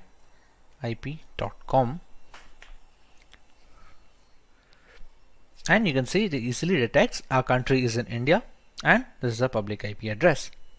Now, if we move to the terminal again, here we can now write proxy chains -h. What this -h does is it finds a help. It stands for the help file. This is for help file. What we found out using this is proxy chains has a config file here, etc proxychains4.conf. This is the config file found. Using this config file, we can customize how our proxy chain should work. If we want to open that, we have to use it in a text editor. On Windows, we have Notepad and other things like that, Microsoft Word to edit documents. On Linux, we have a tool called Nano. To access the Nano, we use the command nano and give the path of the file that we want to check. As of right now, the proxy chains config file is located over here. So we're going to follow the path there. chains4.conf. And here we go. We see the config file. There are three basic types of proxy chaining here. We have a strict chain where all the proxy in the list will be used and they will be chained in order. We have a random chain where each connection made through proxy chains will be done by a random combo of proxies in the proxy list. And you have a dynamic chain. It's the same as strict chain, but dead proxies are excluded from the chain. And here we can set up whichever type we want. To enable or disable a particular type, we use the hash symbol here. As you can see right now, all the lines have a hashtag symbol at the front, except this one, a dynamic chain. This is the current one being used. Let's say if I want to use a strict chain method. So I can add a hash value here and remove the hash here. At one point of time, any one of these 3-4 types should be enabled. Let's go for the dynamic chain. We can disable this strict chain by putting the hashtag in front and removing the dynamic chain. As you can see below, we have few commands to how to handle the nano text editor. This symbol is known as the control button on your keyboard. Now if we want to write out, which is synonymous to saving the file, supposed to go with Control O. So if I press Control O on my keyboard, it says file name to write, and we have to press enter here since we want to overwrite the proxy chains 4.conf file. We don't want to create a new file over here. So just press enter and we get a permission denied. This permission denied we're getting is because we have opened this using a standard user. etc is a system folder. To be able to make some changes, we have to use it using a sudo command. To exit this nano, we have to use the Control X command. We use Control X. We're going to clear, and this time we're going to use the sudo command. Sudo nano etc proxy chains 4.conf, and we have the same file open up again.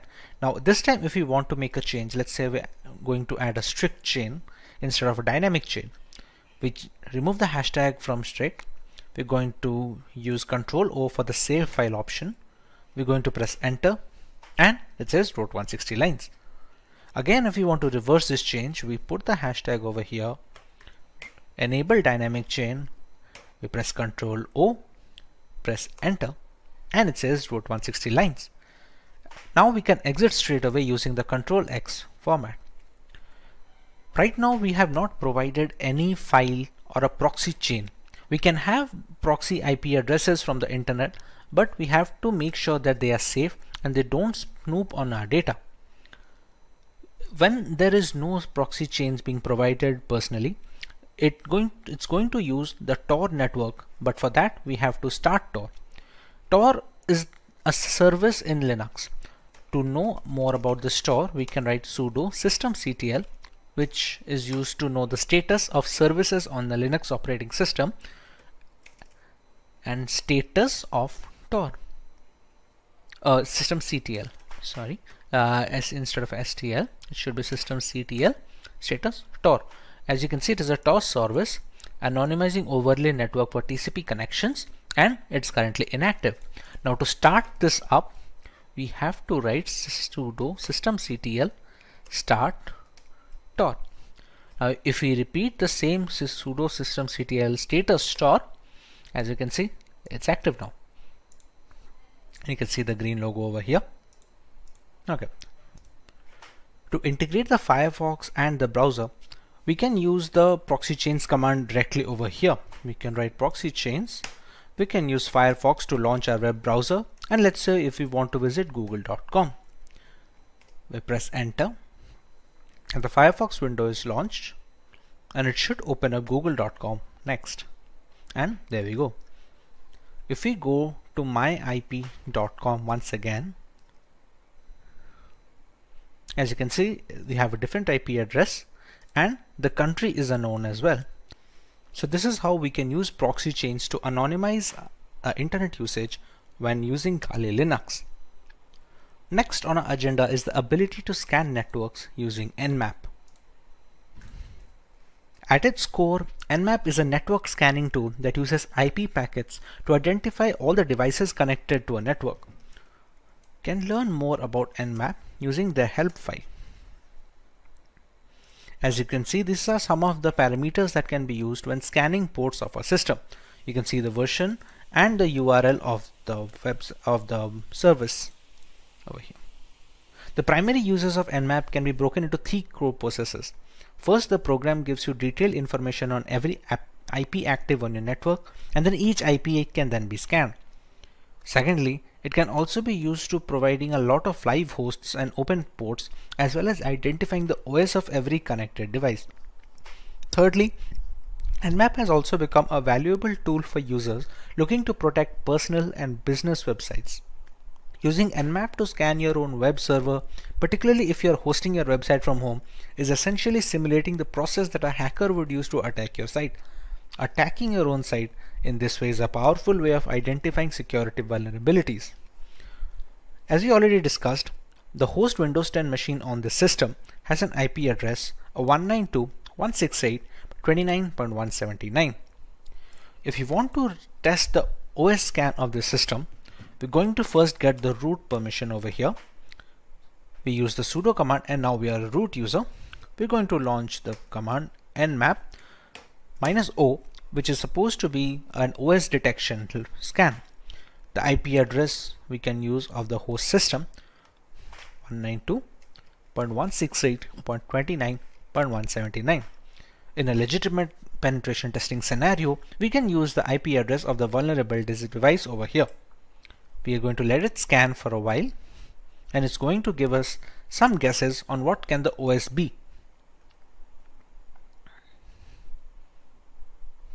As you can see, the scan is done, and it has shown some of the ports that are open.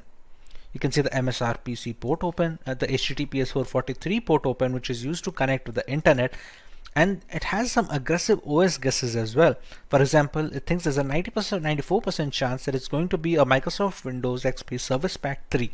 That's partly because a lot of the Windows XP update packages are still prevalent on Windows. Now that the OS detection is confirmed, there are multiple more details that we can gather from Nmap. Let's go with the nmap -a command, which is supposed to capture as much data as possible. There is also a speed setting. You can call it a speed setting or a control setting of the -t. -t ranges from T0 to T1 to T2 all the way up to T5. This basically determines how aggressively the victim is being scanned. If you scan slowly, it will take more time to provide the results, but it will also give a less chance for the intrusion detection system on the vulnerable machine firewall to detect that someone is trying to penetrate the network. For now, if we want to go with somewhat of a high speed, we can go with the T4 and provide the same IP address of the local machine I am trying to attack. It's going to take a little bit of time since it's trying to capture a lot of information.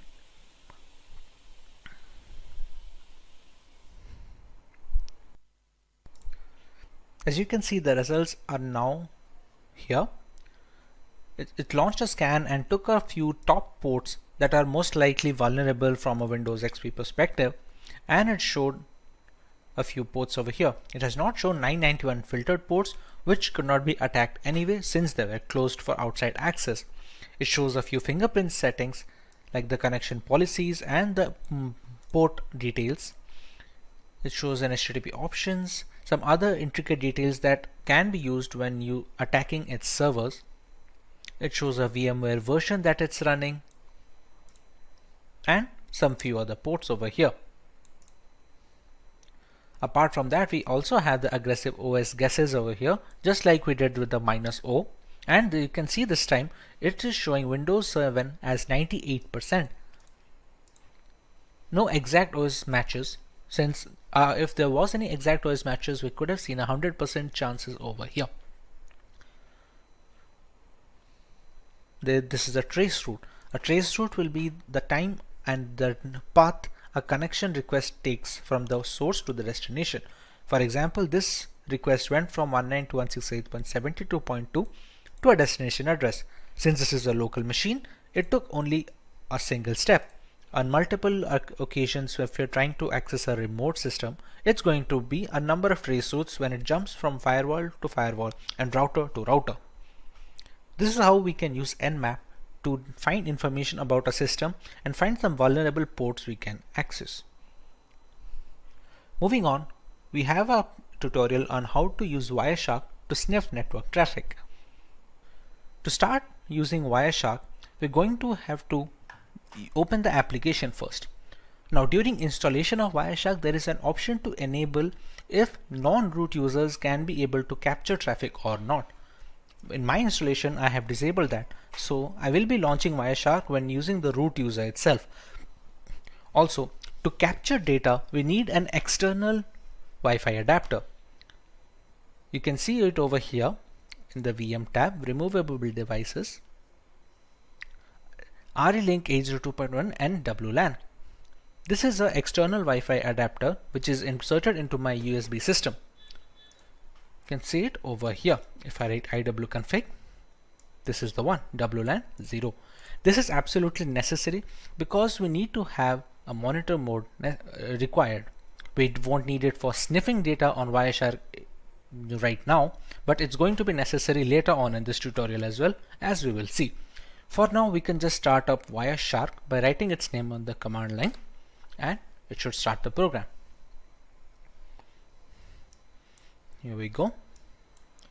Here it's going to check which of the adapters we want to use. For example, right now the ETH0, which is supposed to stand for Ethernet 0 port, you can see data is being transmitted up and down. We're going to select ETH0.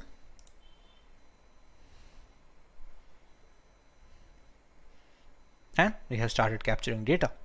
You can see the data request from the source to destination, from the time and which protocol it is following, everything we can see, and we can see the IPv4 flags here as well, as you can see over here. To capture internet traffic, we can try running Firefox.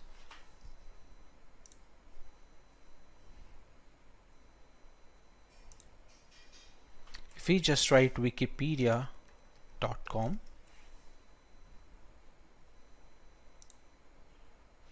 and you can see the number of requests increasing.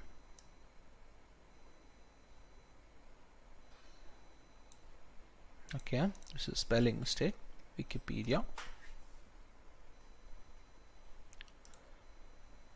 Here you can see the application data of all these requests going up, and they're connected to a destination server of 102.166.224. Now even if we check the transmission control protocol flags over here and so many more things, we cannot find anything beneficial. As you can see, the information over here is gibberish, which is supposed to be, since it's supposed to be encrypted. Now this is possible due to this being an HTTPS website, hence you can see the log symbol over here, and connection is supposed to be secure. Now what about HTTP ports? We have seen many people recommend to not visit HTTP ports. Repeat. We have seen many people recommend to not visit HTTP websites, and even if we have to visit, to not provide any critical information. For example, let's go to a random HTTP page over here. As you can see, this is saying connection is not secure, and this is an HTTP page and not HTTPS. Now let's check for some of the information that is passing through this. This is a login form. Let's say I have a legitimate account over here. If I write my account name, and my password is supposed to be password 1234, I press login, and the password does not match because I do not have an account over here. But let's say I did and I was logged in as expected. We can go to Wireshark. We can use filters over here. Now all the requests that I am sending, it's a TCP request, so I can write a filter containing TCP contains whatever string if it is being passed. Let's say for the end username I write my account name. So I can just write my account name over here and press enter to find a request over here. Now as you can see, there are many flags over here. If we go to the HTML form URL encoded and open up some of its flags, as you can see, I can see my account name and Simplilearn password over here. This is the same details that I input on the website. Let's say I did have a legitimate account on this website. I would have logged in with no problems, but anyone who would be using Wireshark to sniff on the data can easily get my credentials from here. This is why it's recommended to not provide any information on HTTP pages. The security is not up to the mark, and always look for the lock symbol when visiting any website or making any internet transactions or providing any information. This is how we can use Wireshark to detect transmission and sniff packet data that is being transferred through the network adapter. Next, we have to learn about what is Metasploit. The Metasploit project is a computer security project that provides information about security vulnerabilities and aids in penetration testing and IDS development. We can open up the terminal here. We're going to allow root access. And to open up Metasploit, the keyword is MSF console. It's going to take a little bit of time to start it up. Now the Metasploit console has been loaded. From here, we can decide what type of attack we want to launch and what kind of exploits we can launch against vulnerable targets. For example, like we had already discussed, I'm running this virtual machine on a Windows 10 host machine. So if I open the command prompt from my Windows 10 over here, if I need to check the IP address once, I go with ipconfig. Here you can see the IP address of this local machine. Moving on, if we have to attack that machine, let's say we want to see what kind of exploits are going to work over there. Now we already know that Windows has some common vulnerabilities. One of those vulnerabilities is the HTA server vulnerability. HTA is supposed to be a HTML application, but when passed the right payload, it can be used to open a backdoor into a system. To start off with the Metasploit and accessing such applications, we're going to use the command use exploit, and the name of the reverse HTA server is this Windows MISC for miscellaneous HTA server. As you can see, it already found this one. Alright, now there are some options that we need to set for this exploit to go through. For example, you can see some of the options over here. There is a payload. The payload is supposed to be the malicious file that we are going to send on the HTML application, which allows us to give the backdoor. For example, right now the payload, which is the malicious file, is a Windows Meterpreter reverse TCP. Completely understandable. Now let's set the L host. L host and R host and SRV host should be the one where we are going to launch the attack from. For example, if we launched another tab of this console and we just press ifconfig, the IP address is 192.168.72.130. So we're going to set the L host as 192.168.72.130, and we're going to do the same thing with SRV host.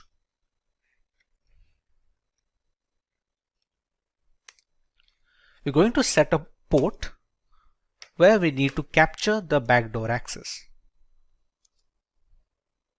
Next, the payload has already been set. This payload will launch a backdoor and give us Meterpreter access to the system.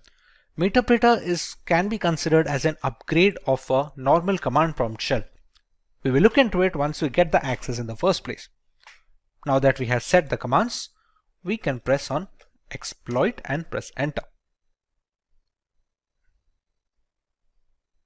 Now you can see we have a URL over here. We're going to copy this URL .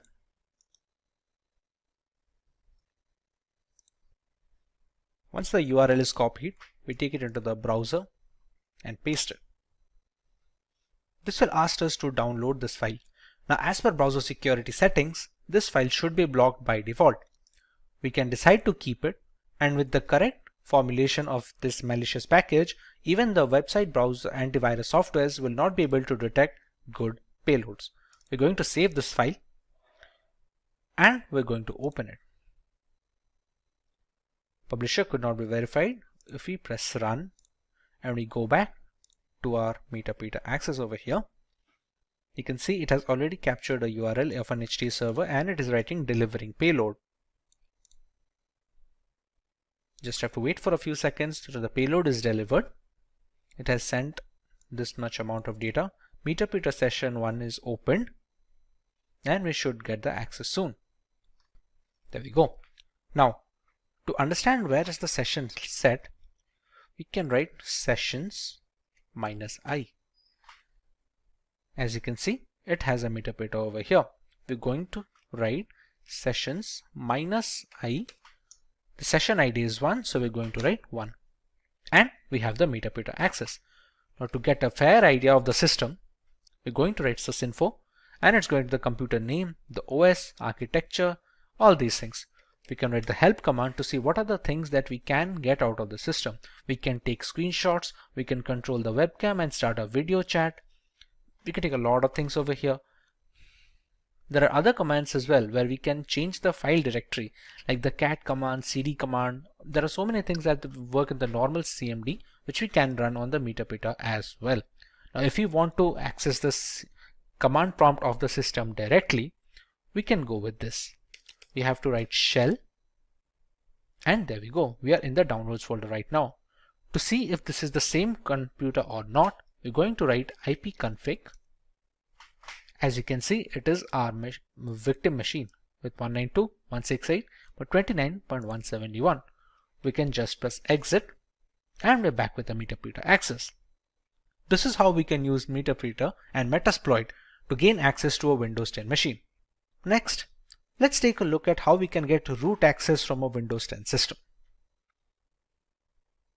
We just learned how we can get a MetaPeter access from a system. We can background this MetaPeter session by writing background and pressing enter. We can still see the sessions -i. It's still present over here. Now, these kind of access are not administrative access. These are the kind of backdoors that can be created for standard users. But to get a complete access of a system, including the program files, the Windows documents, we need to have root access or administrative access. To do that, we're going to use another exploit. Reminder that the MetaPeter session of the standard access is already present and we're not messing with it right now. We're going to set up another session, albeit with the same machine. That exploit name is use exploit Windows local bypass UAC event viewer. And there we go. Now, if we check the options that we can put in the system, we have to choose an exploit target. We need to put a session as well. Let's say we're going to use the session 1. This is the session that has the MetaPeter access with the standard user. It doesn't have the system user. We're going to write set session 1 and we're going to run exploit. Run a few commands and it opened a second MetaPeter session. As you can see, it is the session 2. If I write sysinfo, you can still see I'm not the system user right now. I'm still just a normal user. How can we check that? If you go to shell, I can still see user Shinabi downloads, all these things. If I press exit, go back to the MetaPeter. There is a command on MetaPeter, get system. It attempts to elevate your privilege to that of the local system, which basically means you get promoted into root access. So if we write get system, and due to pipe impersonation, we now have the system root access. As you can see, now it has become x64 and we are the admin users. Now if I go to shell, I can easily go back, Windows, and I can easily access these things.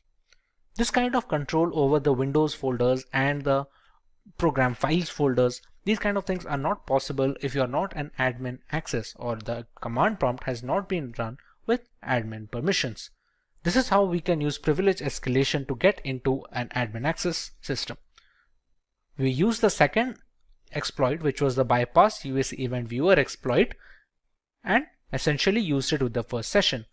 As you can read here, Windows Escalation USA Protection Bypass. It was first disclosed on 2016, but it still works on some systems. Once you dive into the world of cybersecurity, it becomes clear that there are many certifications to choose from. Some of these are relatively easy to obtain, while others are known to be extremely challenging. The difficulty of these exams basically depends on few things, like how much you know, how much time you put into studying, and the hands-on experience you have in the field. Some people breeze through the toughest certification without breaking the sweat, while others might struggle with them. But here's the thing, it's really hard to rank how difficult a certification is because testing organizations don't always share the pass rates for their exams. Despite this, there is plenty of talk in the industry about which certification is the hardest one. So based on the discussions and insight from cybersecurity experts, we have put together a list of 8 most challenging cybersecurity certification. So guys, without further ado, let's get started. So guys, the first certification in our list is, in a decreasing order that we have, is AWS Certified Security Specialty. Our list basically begins with the AWS Certified Security. This specialty certification is a must-have for cloud security professionals. This certification focuses on especially security in the Amazon Web Services cloud environment. In this certification, you will learn about AWS security concepts like the shared responsibility model, data protection, and secure internet protocols. You will also cover topics like identity and access management, incident response, and infrastructure security. The exam itself lasts for 170 minutes and consists of 65 multiple choice and multi-response questions. While there are no official prerequisites for this certification, it's recommended that you have at least 5 years of experience in designing and implementing IT security solutions and 2 years of hands-on experience with AWS. Most candidates who attempt these exams usually have the other AWS certification under their belt, such as the AWS Certified Solutions Architect. AWS Associate also works, and also the AWS Certified Solution Architect Professional. These certifications basically provide a strong foundation in the AWS concepts, making the AWS Certified Security Specialty kind of easier to tackle. But still, it's a tough exam, and passing it will make you a valuable asset to any organization that uses AWS. Now, let us move to the next one. The next one we have is CompTIA Advanced Security Professional Practitioner Certification, or CASP+. So guys, this is one which is aimed at cybersecurity professionals who work at more advanced level. The CASP Plus focuses on enterprise security, risk management, and security operations. The exam itself consists of maximum of 90 questions, and you have 165 minutes to complete it. It covers basically 4 main areas: security architecture, security operations, security engineering, and cryptography. Also, it covers governance, risk, and compliance.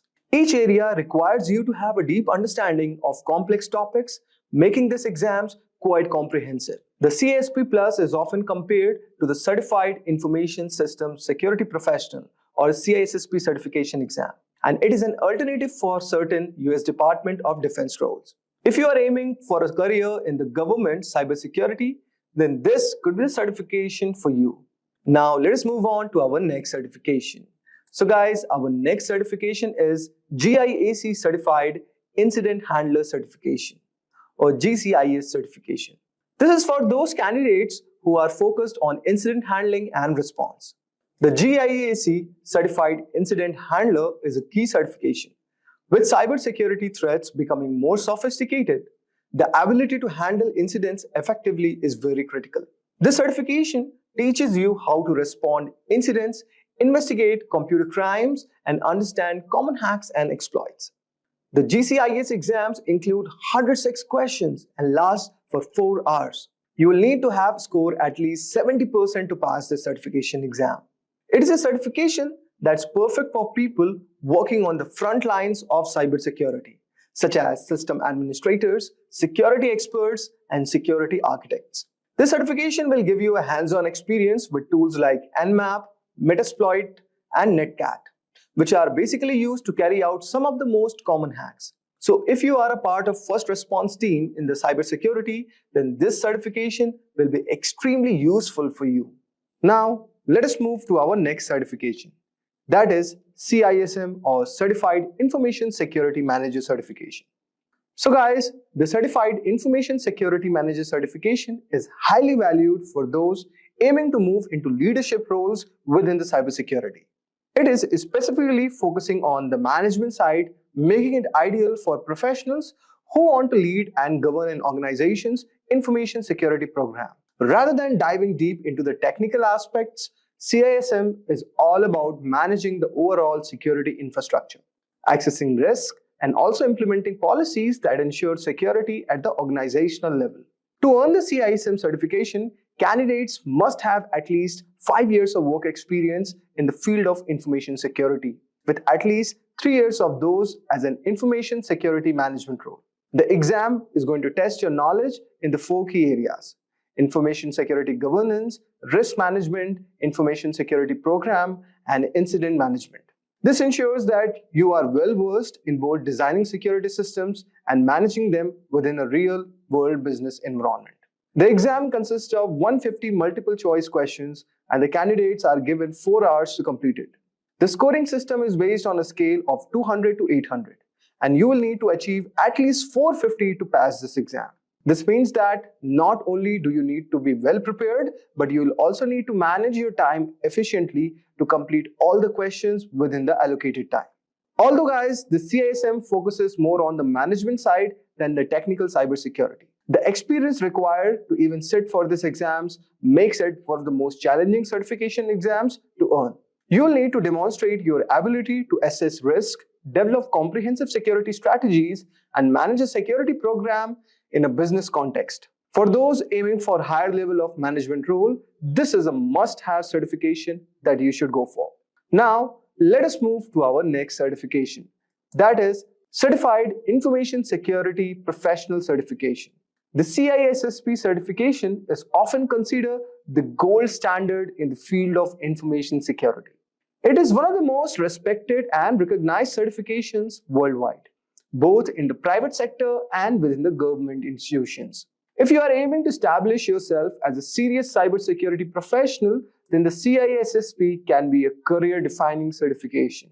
The CISSP is designed for experienced professionals who create and manage security policies and procedures. It's not an entry-level certification, but it also requires a high degree of expertise and experience. To even qualify for the exam, you need to have at least 5 years of relevant work experience in the field of information security. If you have a 4-year degree in a related field, you can reduce the work experience requirement to 4 years. But this still leaves a substantial barrier to entry. The exam itself is not easy feat. Okay, so it uses basically computerized adaptive testing format and can range from 100 to 150 questions, which you must complete in 3 hours. The questions are drawn from 8 different domains, covering a wide range of topics from security and risk management to security operations. To pass this exam, you need to score at least 700 out of 1000 points. So guys, passing the exam is just the first step. After earning your CISSP, you need to maintain it by completing 120 hours of continuing professional education in CPE every 3 years and paying an annual fee of $135. This commitment to ongoing education ensures that the CISSP holders stay current in a rapidly evolving field. The difficulty of this certification lies not only in the challenging exam itself, but also in the preparation. Many candidates spend up a year studying for this exam, and those who don't meet the experience requirements can still take the exam. But they will be classified as an ISC2 associate until they gain the requisite experience. Once you have earned the CISSP, you will be well positioned for advanced role in cybersecurity. So whether you are aiming to be a security manager, auditor, or consultant. Now let us move to our next security certification. So our next certification is CCIE Security, or Cisco Certified Inter-Network Expert Security Certification. This is known for its incredibly challenging process. It's widely recognized as one of the most prestigious certifications in the field for the network security professionals, and the number of individuals who hold this certification globally is quite small, around 4,000 as of now. The certification commands respect because of the depth of the knowledge required and the difficulty of the exam. The CCIE Security Certification requires candidate to pass 2 exams. First, a written qualification exam implementing operating Cisco Security Core Technologies or SCOR 35701. And the second is an 8-hour lab exam. The lab portion of the exam is where many candidates struggle, and it's designed to test your ability to secure real-world networks in a hands-on environment. You will need to configure and troubleshoot a series of complex networks using Cisco Core Security Technologies. The lab exam is grueling, lasting an entire workday and testing not only your technical knowledge but also your ability to work under pressure. It's designed to simulate the real-life scenarios where quick thinking and problem solving are very essential.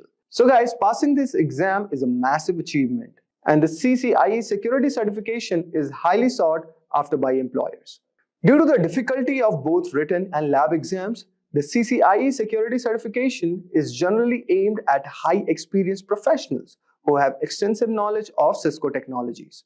So guys, for those who are looking to specialize in network security and are prepared for rigorous challenge, the CCIE Security Certification career can be a very defining achievement for your next role. Now, let us move to our next certification, which is Offensive Security Certified Professional Certification or OSCP. For those interested in penetration testing, Offensive Security Certified Professional Certification is one of the most respected and challenging certifications available. The OSCP is unique because it focuses on practical, hands-on skill rather than just theory. During the exam, candidates must hack into a series of virtual machines to demonstrate their ability to exploit vulnerabilities and securing systems. The exam itself lasts 23 hours and 45 minutes with an additional 15 minutes of proctoring. Candidates are given access to a virtual environment where they must identify vulnerabilities, exploit them, and then provide detailed reports on how they did it. To pass this, you need to score at least 70 points out of 100. So guys, before taking this exam, candidate must complete the Penetration Testing Kali Linux or PEN 200 course, which teaches them the necessary skills for the OSCP exam. This course is intensive, covering topics such as buffer overflows, web application attacks, and privilege escalations. It is designed to prepare candidates for real-world penetration testing scenarios, which makes the OSCP one of the most hands-on certifications available. So guys, let us move to our next certification, which is GIAC Security Expert Certification. At the top of our list is the GIAC Security Expert Certification, which is often described as most difficult certification to earn in cybersecurity. As early of the 2024, fewer than 300 professionals worldwide held the GCSE certification, which speaks to the difficulty and the prestige. The GSE certification requires candidates to pass a challenging multiple choice exam, submit a research paper, and complete 2-day hands-on lab exam. Welcome to our video on top cybersecurity interview questions. Are you having a hard time landing that coveted interview, or even worse, bombing interviews left and right? It might be time to start prepping for those tough interview questions. Preparing for interview questions is an important part of the job search process and can greatly increase your chances of getting the job you want. The cybersecurity field is constantly evolving, which means that you need to have a strong understanding of the latest technologies and techniques in the industry. This makes cybersecurity interviews challenging, as interviewers may ask many complex questions about various cyber threats, security controls, and vulnerabilities. By spending time preparing for these questions, you will have the knowledge and skills required to tackle them with ease. And if these are the types of videos you would like to watch, then hit the subscribe button, like, and press the bell icon to never miss any update from Simplilearn. So without any further ado, let's get started with the top most important cybersecurity interview questions. So we'll start with the first question. That is, what is CRF? Or you can say the interviewer asks, can you explain what CSRF in the context of cybersecurity? And we can answer that certainly. CSRF stands for cross-site request forgery. It is a type victim is authenticated. The attack takes advantage of the trust a website has in the authenticated user's browser. Now, we'll see how it works. So, security vulnerability that occurs when an attacker tricks a victim into performing an unwanted action on a website or web application, in which the attacker creates a malicious website or injects malicious code into a legitimate website that the victim visits. And when the victim visits the attacker's website or the compromised legitimate website, the malicious code can execute without the victim's knowledge. The malicious code sends a request to the targeted website or application on behalf of the victim. This request may include sensitive actions like changing the victim's password, making financial transactions, or modifying personal information. Since the request originates from the victim's browser, the targeted website or application considers it legitimate and processes the request. The victim's account is compromised, and the attacker gains unauthorized access or performs unwanted actions. To protect against CSRF attacks, web developers can implement several countermeasures, including using anti-CSRF tokens. Using anti-CSRF tokens, web applications can generate and include unique tokens in each form or request. These tokens are verified by the server before processing the action, ensuring that the request originated from the same website. The next is same-site cookies attribute. Web developers can set the same-site attribute on cookies, which prevents them from being sent with cross-site requests, thus reducing the risk of CSRF attacks. Verifying the origin header. Servers can check the origin header to ensure the request originates from the same domain. The next is implementing strict access control. Web applications should enforce strict access controls and authorization mechanisms to ensure that only authorized actions can be performed. And the next measure can be by implementing these countermeasures, organizations can significantly reduce the risk of CSRF attacks and protect their users' sensitive information and accounts. And the next question is, that is the most important question, which interviewer asked, that is difference between XSS and CSRF. So XS, that is XSS, cross-site scripting, and CSRF, cross-site request forgery, are both common web application vulnerabilities, but they differ in their nature and the risk they pose. So XS is a vulnerability that occurs when an attacker injects malicious scripts into a trusted website, which is then executed by the user's browser. This can happen when the website does not properly validate or sanitize user input. The injected scripts can be used to steal sensitive information such as login credentials or session cookies, and can also be used to modify the content of the website or redirect users to malicious websites. CSRF, on the other hand, is a type of attack where an attacker tricks a user's browser into making unintended or unauthorized requests to a website. This attack relies on the fact that many websites use cookies or other mechanisms for session management, and these cookies are automatically sent with every request made to the website. By tricking a user into visiting a specially crafted website or clicking on a malicious link, the attacker can perform actions on behalf of the user without their knowledge or consent, potentially leading to unauthorized actions, data manipulation, or account compromise. In summary, XSS is concerned with injecting and executing malicious scripts within a website, while CSRF involves tricking users into performing unintended actions on a trusted website. Both vulnerabilities can have serious consequences, and it is important for web developers to understand and mitigate these risks through proper input validation, output encoding, and security mechanisms such as CSRF tokens and secure session management. Now moving to next question. Is XSS client-side attack or server-side attack? So XSS, that is cross-site scripting, attack can occur on the client side, which means it targets vulnerabilities in the user's web browser or the client application. This type of attack takes advantage of security weaknesses in the client-side code, allowing an attacker to inject malicious scripts into a trusted website or web application. Once the script is executed by the user's browser, it can lead to unauthorized actions, data theft, or other malicious activities. And it's important to note that while XSS attacks primarily target the client side, they can have significant consequences on the server side as well. The injected script may interact with the server or exploit vulnerabilities in the server-side code to perform actions on behalf of the attacker. Therefore, XSS attacks can have an impact on both the client and server components of a web application security. And the next question is, what is IOC? In cybersecurity, IOC stands for Indicators of Compromise. These are pieces of evidence or artifacts that suggest the presence of malicious activity or a security breach within a system or network. IOCs are used to identify, detect, and respond to potential security incidents. There are several types of IOCs that security professionals look for. The most common types include file-based IOCs. These include malicious files such as malware, executables, scripts, or documents that have been identified as part of a cyber attack. File-based IOCs can be identified through file hashes, file names, or specific file content. The next is network-based IOCs. These indicators relate to network traffic associated with malicious activities. They can include suspicious IP addresses, domain names, URLs, or patterns of network communications that indicate a potential security threat. The next we have is behavioral IOCs. These indicators are based on abnormal behavior exhibited by users, systems, or applications. For example, a sudden increase in failed login attempts, unusual file access patterns, or unauthorized system modifications can serve as behavioral IOCs. The next is registry or system configuration IOCs. These indicators involve changes or additions to the Windows registry, system configuration files, or other system settings. Attackers may alter these configurations to gain persistence on a compromised system. The next is threat intelligence IOCs.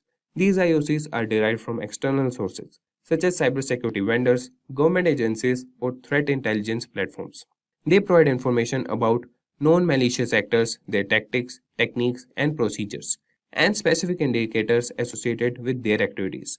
When organizations collect and analyze IOCs, they can proactively detect and respond to security incidents. By monitoring for these indicators, security teams can identify potential threats, investigate the scope of an attack, and take appropriate measures to mitigate the risk. It's worth noting that IOCs are not static and continuously evolve as attackers develop new techniques. Therefore, staying up to date with the latest threat intelligence and sharing information within the cybersecurity community is crucial for effective defense against cyber threats. And now moving to another question, that is fifth question. And it is that can you explain the difference between antivirus and EDR in cybersecurity?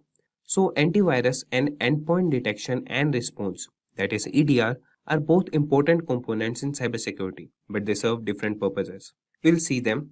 That is, first, antivirus, that is also known as anti-malware software.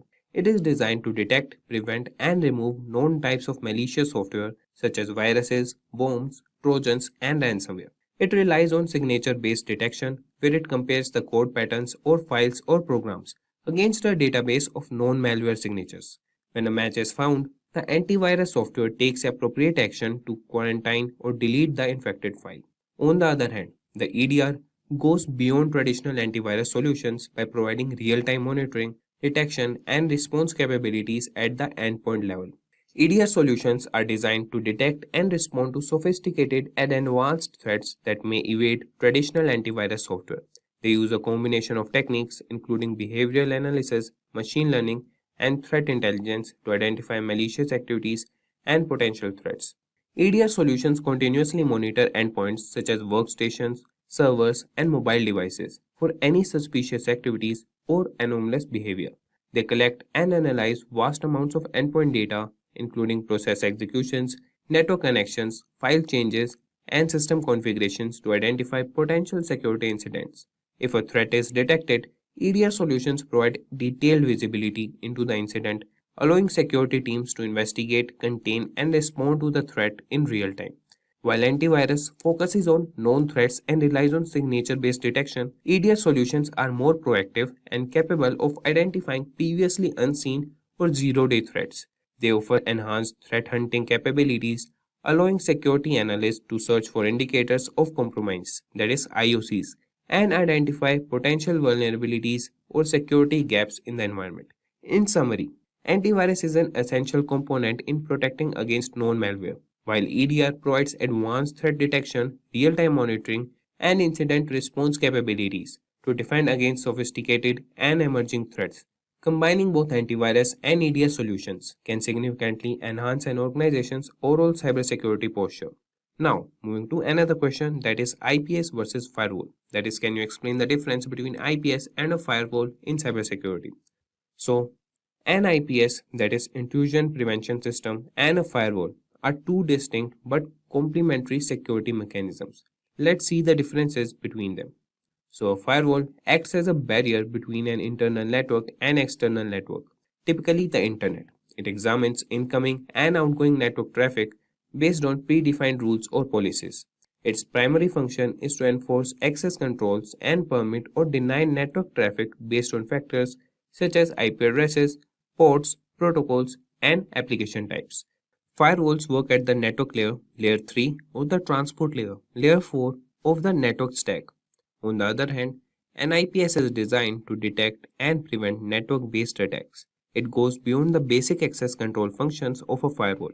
An IPS monitors network traffic in real time, searching for signs of known attack patterns or suspicious behavior. It can detect and block unauthorized access attempts, malware, network intrusions, and other malicious activities. IPS systems are typically placed in line with network traffic and can operate at the network layer, that is layer 3, transport layer, layer 4, or even the application layer, that is layer 7. To summarize, a firewall acts as a gatekeeper, controlling the flow of traffic into and out of a network based on predefined rules. It focuses on access control. On the other hand, an IPS is a more advanced security mechanism that actively inspects network traffic, identifies potential threats or attacks, and takes action to prevent them. It focuses on detecting and preventing intrusions. In practice, organizations often use both firewalls and IPS systems together to provide layered security. Firewalls protect against unauthorized access and filter out unwanted traffic, while IPS systems add an additional layer of protection by actively monitoring and blocking malicious activities. So this was all for firewall and IPS. Now moving to what is security misconfiguration. So security misconfiguration refers to the improper or insecure configuration of systems, software, applications, or network components that can lead to potential security vulnerabilities. It occurs when security settings, permissions, or configurations are not appropriately defined or implemented, leaving systems and data exposed to potential attacks or unauthorized access. Security misconfiguration can take various forms, such as using default or weak passwords, leaving unnecessary services or ports open, not applying necessary security patches or updates, misconfiguring access controls, or failing to implement secure communication protocols. These misconfigurations can provide attackers with entry points into a system, allowing them to exploit vulnerabilities, gain unauthorized access, or carry out malicious activities. Organizations often face security misconfigurations due to human error, lack of awareness, or inadequate security practices. It's crucial to regularly review and audit system configurations, apply secure defaults, disable unnecessary features, follow security best practices, and stay updated with the latest patches and updates. By addressing security misconfigurations, organizations can significantly reduce their attack surface and enhance the overall security posture of their systems and networks. So moving on to next question, that is what is WAF and its types. So WAF stands for Web Application Firewall. It is a security measure used to protect web applications from various types of cyber attacks. A WAF acts as a filter between the web application and the external network, monitoring and analyzing incoming and outgoing web traffic. There are primarily two types of WAFs commonly used in cybersecurity, that are network-based WAF. This type of WAF is implemented at the network parameter, typically as a dedicated hardware appliance or a virtual appliance. It intercepts web traffic before it reaches the web application server. And network-based WAFs examine packets at the network layer, inspecting IP addresses, ports, and protocols to detect and prevent malicious activities. They are effective in protecting multiple web applications hosted on the same network infrastructure. And the next is host-based WAF. This type of WAF is installed directly on the web application server or within the application itself. It operates at the application layer and has a deep understanding of the application structure and logic. Host-based WAFs monitor and analyze HTTP, HTTPS traffic, inspecting the content of requests and responses. They are often integrated as a module or a plugin within the web server or the application framework. Host-based WAFs provide granular control and can protect specific applications or modules within a server. Both network-based and host-based WAFs have their strength and can complement each other for enhanced security. Network-based WAFs are suitable for large-scale protection across multiple applications and servers, while host-based WAFs offer more precise control and visibility into application-specific vulnerabilities and attacks. It's important to note that while WAFs are valuable in safeguarding web applications, they should be used in conjunction with other security measures like regular application patching, secure coding practices, and vulnerability assessments to ensure comprehensive protection against evolving cyber threats. Now we'll see another question, That is, could you please explain the difference between blue teaming and red teaming? So blue teaming and red teaming are two distinct approaches used in cybersecurity to enhance the overall security posture of an organization. And blue teaming primarily focuses on defense and proactive measures. Blue teams are responsible for protecting the organization's assets, systems, and data from potential threats and attacks.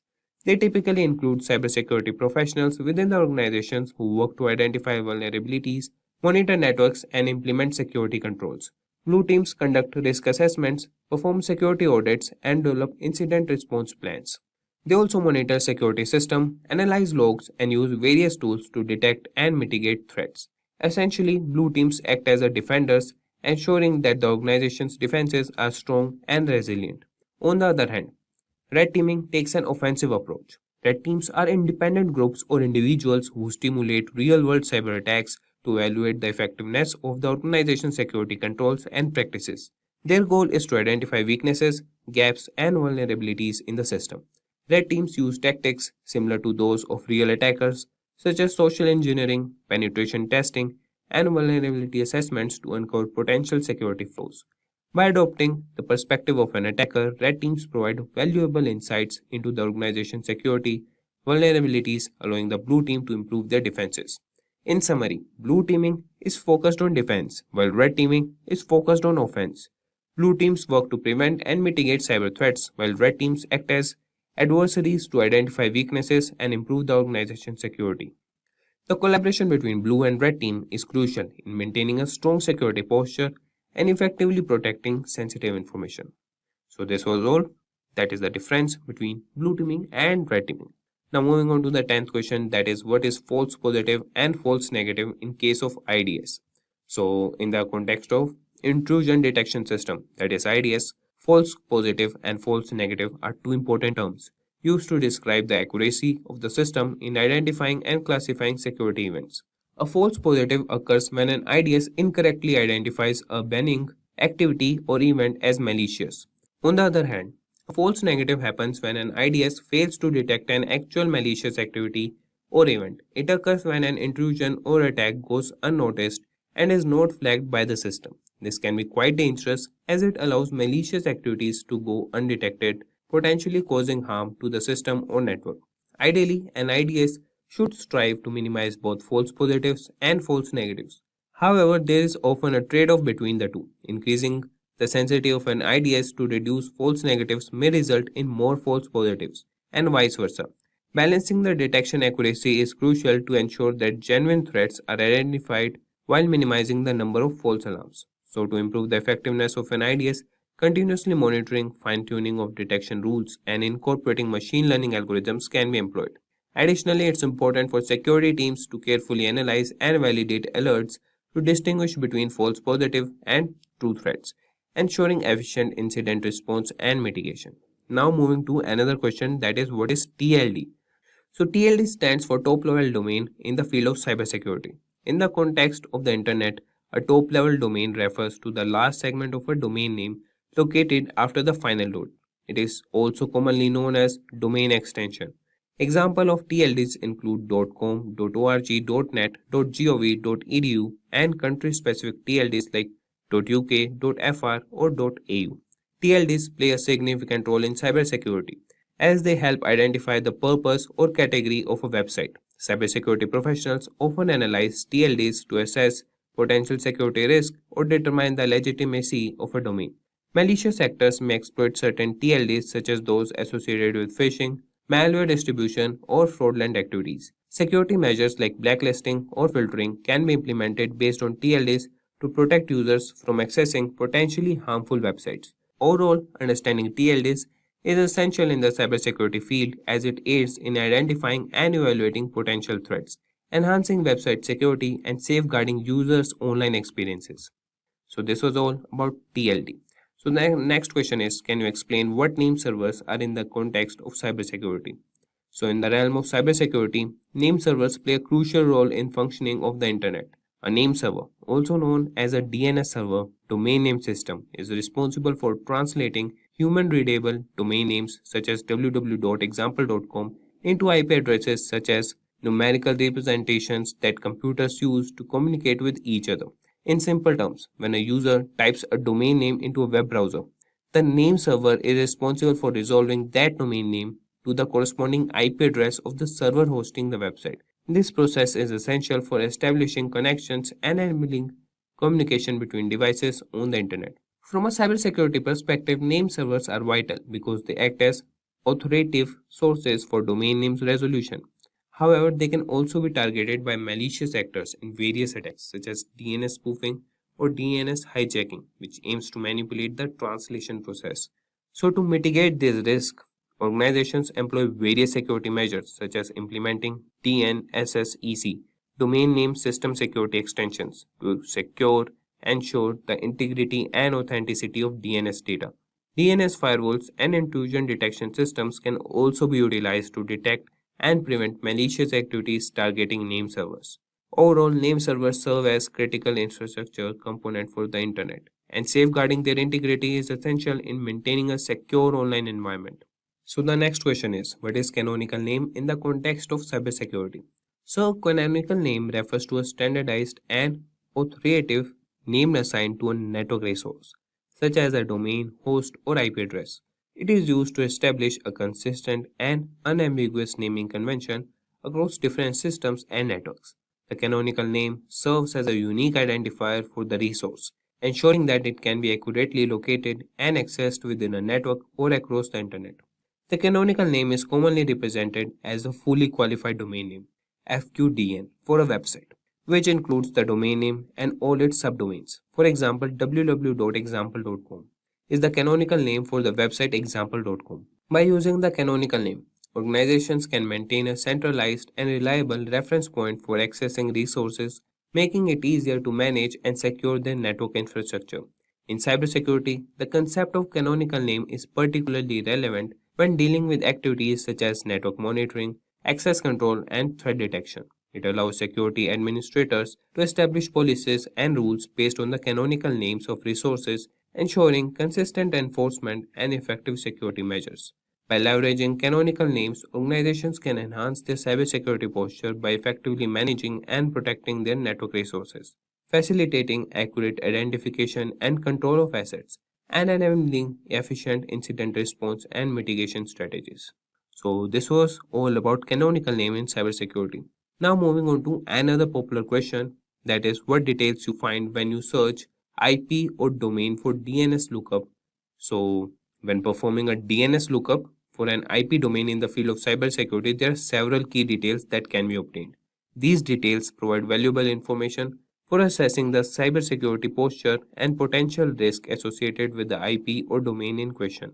Here are some important details that can be found. That is, IP or domain ownership. So, the DNS lookup reveals the registered owner of the IP address or domain. This information helps identify the entity responsible for the IP or domain and can be useful in determining its legitimacy. The next is IP or domain reputation. The DNS lookup may provide information about the reputation of the IP or domain.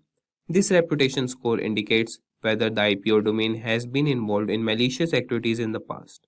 High reputation scores indicate a secure or lower risk level, while low scores may suggest a higher risk of involvement in cyber threats. The next we have is IP or domain geolocation. The geolocation information obtained from the DNS lookup reveals the physical location associated with the IP or domain. This can be useful in identifying potential jurisdictional issues and determining the origin of suspicious activities. The next we have is IP or domain history. The DNS lookup can uncover historical data related to the IP or domain. This includes information such as previous ownership, changes in IP addresses, or change in domain registration details. Examining the history can help identify any patterns or suspicious behavior or previous involvement in cyber incidents. The next is DNS records. The DNS lookup provides information about the DNS records associated with the IP or domain. This includes details such as the IP addresses associated with the domain, mail server information, subdomains, and other records like TXT records used for various purposes, such as SPF, Sender Policy Framework, or DMARC, Domain-Based Message Authentication, Reporting, and Conformance configurations. The next is IP or domain blacklisting. The DNS lookup can reveal whether the IP or domain is listed on any known blacklist. Blacklisting occurs when an IP or domain is identified as being associated with malicious activities, spamming, or other undesirable behavior. Such listing can indicate a higher risk level. So, by analyzing these details obtained from a DNS lookup, cybersecurity professionals can assess the potential security risk associated with an IP or domain and take appropriate measures to protect the systems and networks. And now moving to next question, that is, what is DHCP? That is, can you explain what DHCP is and its role in cybersecurity? So DHCP stands for Dynamic Host Configuration Protocol. It is a network protocol commonly used in computer networks to automatically assign IP addresses and network configuration settings to devices within a network. DHCP plays a crucial role in cybersecurity as it helps in managing and securing network resources effectively. One of the primary functions of DHCP is to introduce or provide IP addresses dynamically to devices when they join the network. By assigning IP addresses dynamically, DHCP prevents the need for manual configuration, making it easier to manage a large number of devices in a network. This automated process helps ensure that devices are correctly connected and can communicate with other devices and network services. In the context of cybersecurity, DHCP helps in enhancing network security by enabling features such as IP addresses management and network access control. Here's how, that is IP address management. DHCP allows network administrators to centrally manage IP addresses. By controlling IP address assignments, administrators can prevent unauthorized devices from connecting to the network. This helps in mitigating the risk of unauthorized access and potential security breaches. The second is network access control. DHCP can be used to enforce network access control policies. For example, an organization can configure DHCP to assign different IP addresses that ranges or provide specific network settings based on user roles or device types. This allows for granular control over network access, ensuring that only authorized devices can connect to specific network segments or services. Additionally, DHCP servers can be configured to provide additional information to connected devices such as DNS server addresses, default gateway settings, and other configuration options. By centrally managing these settings, DHCP reduces the likelihood of misconfigurations that could introduce security vulnerabilities. Moving to next question, that is, what is CVE? Which authority generate CVE? And we'll answer, CVE stands for Common Vulnerabilities and Exposures. It is a system used in the field of cybersecurity to identify and track known vulnerabilities in software and hardware. The purpose of CVE is to provide a standardized way of referencing and discussing security vulnerabilities across different organizations, vendors, and researchers. The authority responsible for generating CVEs is the MITRE Corporation. That is, MITRE is a non-profit organization that operates the CVE program under contract with the National Cybersecurity FFRDC, that is, Federally Funded Research and Development Center. They maintain the official CVE list, assign unique identifiers to vulnerabilities, and facilitate the sharing of vulnerability information among cybersecurity professionals and organizations. By assigning a CVE identifier to a specifically vulnerability, MITRE enables cybersecurity researchers, vendors, and organizations to refer to vulnerabilities consistently, allowing for effective communication and collaboration in addressing and mitigating the identified security issues. So, this was the explanation. So we can also think of providing an example of a CVE identifier. So let's take an example of CVE 2021-34567. In this case, CVE 2021 represents the year the vulnerability was assigned or discovered, and 34567 is a unique numerical identifier. By referring to this CVE identifier, security professionals can easily search for information related to the specific vulnerability and access details such as its description, severity, affected software versions, and recommended remediation steps. Now moving to another question, that is, what is a loopback address? So a loopback address refers to a specific network address that allows a device to send and receive data to itself. It is commonly represented by the IP address, that is 127.0.0.1 in IPv4 or ::1 in IPv6. The loopback address is often used for testing and troubleshooting purposes, as it enables a device to simulate network communication without actually sending data or a physical network. When a device communicates with the loopback addresses, the data packets are routed internally within the device's network stack, bypassing the physical network interface. This allows the device to test its own network services or applications without relying on external network connectivity. By sending data to the loopback address, a device can verify the functionality and integrity of its networking protocol, software, or security configurations. From a cybersecurity perspective, the loopback address can be valuable during the development and testing of security measures, such as firewalls, intrusion detection system, or antivirus software. It allows security professionals to assess the effectiveness of these measures by emulating attacks or monitoring the device's response or stimulate malicious activities, all within the controlled environment of the loopback interface. Additionally, the loopback address is sometimes used by software developers to create a local development environment. By running services on the loopback address, developers can test and debug their applications without exposing them to potential external threats or interfering with other network resources. In summary, the loopback addresses provide some means for a device to communicate with itself internally, offering a convenient and secure method for testing, troubleshooting, and software development in the field of cybersecurity. And moving to next question, that is 18th question. Here we will explain the concepts of threats and processes. So in the context of cybersecurity, threats and processes are important concepts that relate to the execution and management of software and how they can impact the security of a system. So a process can be understood as an instance of a computer program that is being executed.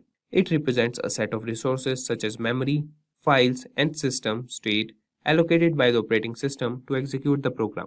Each process runs independently with its own memory space and resources and can perform various tasks. Processes can communicate with each other through their inter-process communication mechanism provided by the operating system. On the other hand, a thread is a unit of execution within a process. A process can have multiple threads, and each thread represents an independent flow of control within the process. Threads within a process share the same memory space, allowing for efficient communication and data sharing. By utilizing threads, a program can execute multiple tasks concurrently, improving performance and responsiveness. From a cybersecurity perspective, understanding threats and processes is crucial. Malicious actors can exploit vulnerabilities in processes or threats to compromise security system. For example, a vulnerability in a process might allow an attacker to execute arbitrary code, gain unauthorized access to sensitive data, or manipulate system resources. Similarly, if a thread is compromised, it could be used to execute malicious code, bypass security mechanisms, or launch attacks on other threads or processes. To enhance cybersecurity, it is important to secure processes and threads by implementing various protective measures. This includes regularly updating software to patch known vulnerabilities, employing secure coding practices to prevent common programming errors, implementing access controls and permissions to limit process privileges, and utilizing robust monitoring and intrusion detection system to detect and respond to potential threats. In summary, processes and threats are fundamental concepts in cybersecurity, as they determine how software is executed and how resources are allocated. Understanding their implications and securing them effectively is essential in maintaining a secure computing environment. So moving to next question, that is 19th question, and it is what is Kerberos. So Kerberos is a widely used network authentication protocol that plays a crucial role in ensuring secure communication in computer network. It was developed by Massachusetts Institute of Technology, that is MIT, and has become a fundamental component of many security infrastructures. At its core, Kerberos provides a framework for mutual authentication between a client and a server, allowing them to establish trust and securely communicate over an untrusted network. It relies on a centralized authentication server known as the Key Distribution Center, which acts as a trusted third party. When a client requests access to a network's resource, the Kerberos protocol enables the client to authenticate itself to the KDC using its credentials, typically a username and password. The KDC then verifies the client's identity and issues a time-limited ticket, also known as ticket granting ticket, which serves as proof of authentication. Once the client possesses a valid TGT, it can present it to the desired server to request a service ticket for a specific resource. The server in turn contacts the KDC to verify the TGT's authenticity and grants the client access to the requested resource if the validation succeeds. One of the significant advantages of Kerberos is that it uses symmetric key cryptography, which ensures confidentiality and integrity of the communication between the client and the server. The KDC shares a secret key with each client, and this key is used to encrypt the communication tickets, making it difficult for adversaries to forge and tamper with them. Moreover, Kerberos incorporates the concept of single sign-on, allowing users to authenticate once and obtain multiple tickets for different services without needing to re-enter their credentials. This enhances usability and reduces the burden of remembering and managing numerous passwords. Overall, Kerberos is a robust authentication protocol that addresses many security challenges in network environments. Its widespread adoption in various systems and its proven track record make it a valuable asset in safeguarding sensitive information and preventing unauthorized access. Now, moving to the next question, that is, can you explain the significance of 018 and 012 in Kerberos authentication? So, in Kerberos authentication, the value 0x18 and 0x12 represent specific message types within the Kerberos protocol. The Kerberos protocol is a widely used authentication protocol designed to provide secure authentication for network services. In Kerberos, each message exchanged between the client and the key distribution center has a special message or a specific message type associated with it. These message types are represented by hexadecimal values. So 0x18 corresponds to the message type KRB_AS_REQ, which stands for Kerberos Authentication Service Request. This message is sent by the client to request a ticket granting ticket from the KDC. The TGT is then used to request service tickets for specific services. 0x12 represents the message type, that is KRBTGSREQ, which stands for Kerberos Ticket Granting Service Request. This message is sent by the client to the KDC to request a service ticket for a particular service. The client includes the TGT obtained from the KRB_AS_REQ message and specifies the desired service. These message types are essential in the Kerberos authentication process as they allow the client and the KDC to exchange the necessary information for authentication and authorization. The Kerberos protocol uses the message types to ensure secure communication and prevent unauthorized access to network services. Overall, the values 0x18 and 0x12 in Kerberos authentication represent specific message types within the Kerberos protocol, enabling the secure exchange of authentication and authorization information between the client and the KDC. And the next question we have is define unicasting, multicasting, and broadcasting. So unicast, multicast, and broadcast are the three methods by which we transmit data over a network. So unicast, it sends the information from a single user to a single receiver. We use this for point-to-point communications. And multicast, here data is sent from one or more sources to multiple destinations. Then we have broadcast, that is known as one-to-all, that is the communication is between a single user and several receivers. And the next question is explain SSL encryption. Secure Sockets Layer SSL is the standard followed in the security knowledge industry to develop encrypted connections between the browser as well as the web server. This standard ensures that data privacy is maintained and that online transactions are protected from external attacks. The following steps have to be followed to establish an SSL connection. The browser will connect to the web server, which is secured by SSL. The browser will send a copy of the SSL certificate. The browser verifies if the SSL certificate is trustworthy. If trustworthy, the browser will send a message to the server requesting to establish an encrypted connection. The web server acknowledges and starts to build an SSL encrypted connection. The encrypted SSL communication begins between the browser and the web server. And now we have the 23rd question, that is, what steps will you take to secure a server? So the Secure Socket Layer SSL is a protocol where data encrypting and decrypting will protect it from being intercepted by authorized users. The simple ways to secure the server are as follows. Ensure that the password for root and administrative users is secured. New users can be included in the system now. They will manage the system as per the policies established. Remote access is removed from default administrator accounts. The following steps have to be followed to configure firewall rules for remote access. Now we have the 24th question, that is, what is data protection in transit versus data protection at rest. So when data is protected in transit, the data goes only from the server to the client. The effectiveness of data protection, repeat, the effectiveness of data protection is critical for ensuring that there is no loss of data. Data protection at rest, it is when the database is on the hard drive. The data at rest is sometimes less vulnerable than the data in transit. So this was all about it. And the next question is, what is the difference between VPN and VLAN? So VPN, the group workstations are within the same locations and in the same broadcast. The main logically segregated networks and have no physical connection. Whereas VLAN, this is related to remote access to the company network. The connection of 2 points within a secured and encrypted tunnel. There is no encryption technique involved and it slices the logical network into different sections to manage and secure different aspects. And this was all for this tutorial or the interview questions. Hope you guys found it informative and helpful. Let's take a minute to hear from our learners who have experienced massive success in their careers. Hey there learners, welcome to Simplilearn. Today, we will see the starting journey in cybersecurity that is super exciting but can be a bit daunting. So to help you out, we are going to talk about some common mistakes that beginners often make and how you can avoid them. If you're just getting started or looking to improve your skills, this guide will set you on the right path. So let's dive in and make sure your cybersecurity career gets off to a strong start. So let's get started. And we'll see the worst beginner cybersecurity mistakes everyone makes. And we'll start with the number 1 point, that is ignoring basics. So many beginners rush into advanced topics without mastering the basics, which can lead to confusion and frustration later on. It's essential to build a strong foundation before diving into complex subjects. If we talk about number 1 is understanding networking. Networking is the backbone of cybersecurity. Learn how data travels across networks, different types of networks like LAN and WAN, and basic networking protocols.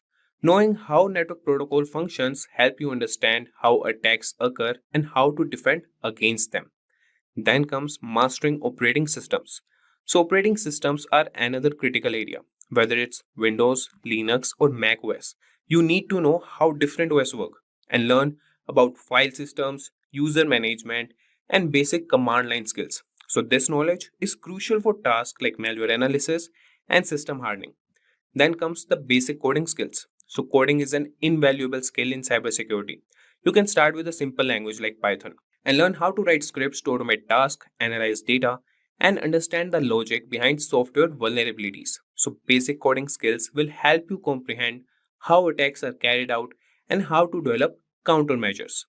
So taking the time to master these basics will make advanced topics much easier to understand and will set a solid foundation for your career in cybersecurity. So remember, it's a journey and starting with the basics will ensure you build strong, lasting knowledge. Now we'll come to number 2 point, that is skipping hands-on practice. So this is also one of the cybersecurity mistakes that beginners make. Cybersecurity isn't just about theory. Practical experience is crucial, and many beginners focus too much on reading and studying without applying what they have learned. This creates a gap between knowledge and real-world skills. So the number 1 point here is setting up a home lab. So create a home lab with an old computer or virtual machine to practice what you learn. Install different operating systems, set up networks, and simulate attacks in a controlled environment. Then comes real-world scenarios. So use your home lab to practice real-world scenarios like configuring firewalls and detecting intrusions. Platforms like Hack the Box and Try Hack Me offer cybersecurity challenges that mimic real-life networks and systems. Then comes building confidence. So hands-on practice builds confidence. So solving real problems and seeing the results of your actions make you more comfortable with cybersecurity tools and techniques.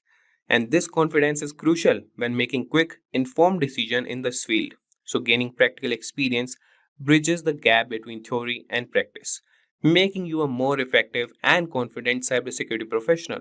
So now we'll see the third mistake that cybersecurity beginners make. That is lack of documentation. So documenting your work is a crucial yet often overlooked aspect of cybersecurity. Many beginners focus solely on learning new skills and solving problems without keeping track of their progress.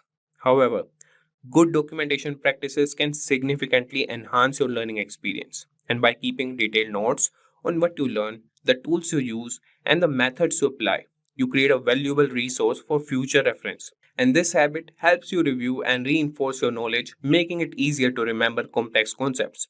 Additionally, well documented work allows you to share your insights and solutions with others, whether through blogs, presentations, or team collaborations. It also helps in troubleshooting, as you can quickly revisit your steps to identify where something might have gone wrong. So, in the professional world, documentation is essential for maintaining clear and efficient communication within a team. And by starting this practice early, you will develop a habit that will benefit you throughout your career. And now we'll move to the fourth cybersecurity mistake for beginners, that is waiting too long to start applying for jobs. So, a common mistake many beginners make is waiting until they feel perfectly qualified before applying for cybersecurity jobs. This approach can be counterproductive. The truth is, you might never feel completely ready, and waiting too long can cause you to miss out on an valuable opportunity. So, start applying for jobs early in your learning journey. The process of applying and interviewing is a learning experience in itself. It helps you understand what employers are looking for, and it can highlight areas where you need to improve. So, early job applications also provide you with real world feedback and networking opportunities.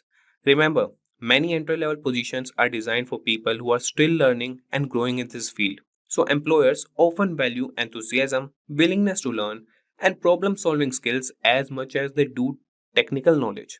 So, by starting early, you can gain experience and build confidence, even if you are not yet perfectly qualified.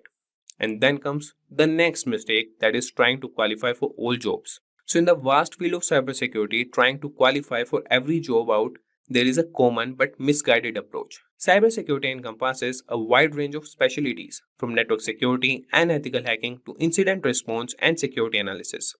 Instead of spreading yourself thin trying to learn everything, focus on a key few areas and become proficient in them. Specializing in special fields make you more valuable to potential employers. It's better to be an expert in one or two areas than to have superficial knowledge in many. So by focusing on specific skills, you can develop a better understanding and expertise that sets you apart from others. So this focused approach also makes it easier to stay updated with the latest trends and advancements in your chosen areas. Remember, depth of knowledge often outweighs breadth when it comes to career advancement and job satisfaction. So, this was all about trying to qualify for all jobs. Now, we'll see the biggest mistake, that is IT foundation fallacy. So, many aspiring cybersecurity professionals believe they need a deep IT background to start their career. This is same as the number one point, but this is a misconception. While having a solid foundation in IT can be beneficial, it's not a prerequisite for success in cybersecurity. What you need are the specific skills and practical experience. Focus on learning about networks, operating system, and security tools. Engage in hands-on practice through labs and simulations to build real-world skills. Cybersecurity is a field where practical knowledge and the ability to apply concepts matter more than theoretical IT knowledge. And many successful cybersecurity professionals come from diverse backgrounds, including those with minimal IT experience. So they succeed by continuing learning and adapting to new challenges. So don't let the lack of deep IT foundation hold you back.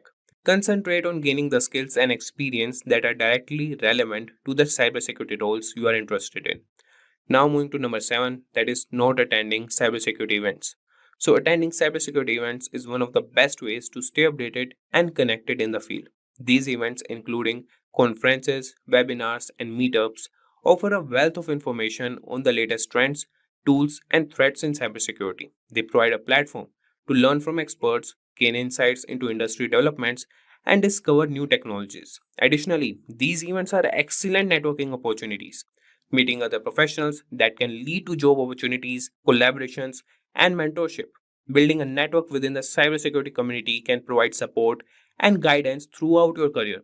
And many events also offer hands on workshops and training sessions that can enhance your practical skills. So, by actively participating in these events, you can demonstrate your commitment to continuous learning and professional development. Make it a habit to attend cybersecurity events regularly to stay engaged and informed. So, this was all about number 7 point, that is not attending cybersecurity events. Now, moving to number 8, that is obsessing over which specialization to choose. So, when starting a career in cybersecurity, many beginners obsess over which specialization to choose. This can be overwhelming and counterproductive. Instead of stressing about making the perfect choice, allow yourself the freedom to explore different areas of cybersecurity.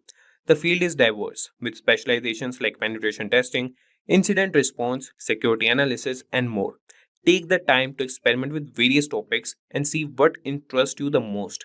This exploration phase is valuable for gaining a broad understanding of this field. So, over time, you will naturally gravitate toward areas that align with your strengths and interests. So remember, your specialization can evolve as you gain more experience and insights. Early in your career, focus on building a solid foundation and gaining exposure to different aspects of cybersecurity. This approach allows you to make an informed decision about your specialization when the time comes, ensuring you choose a path that truly excites and motivates you. So that's a wrap on our full course. If you have any doubts or questions, you can ask them in the comment section below. Our team of experts will reply you as soon as possible. Thank you and keep learning with Simplilearn. Staying ahead in your career requires continuous learning and upskilling. Whether you're a student aiming to learn today's top skills or a working professional looking to advance your career, we've got you covered. Explore our impressive catalog of certification programs in cutting-edge domains, including data science, cloud computing, cybersecurity, AI, machine learning, or digital marketing. Designed in collaboration with leading universities and top corporations, and delivered by industry experts, choose any of our programs and set yourself on the path to career success. Click the link in the description to know more.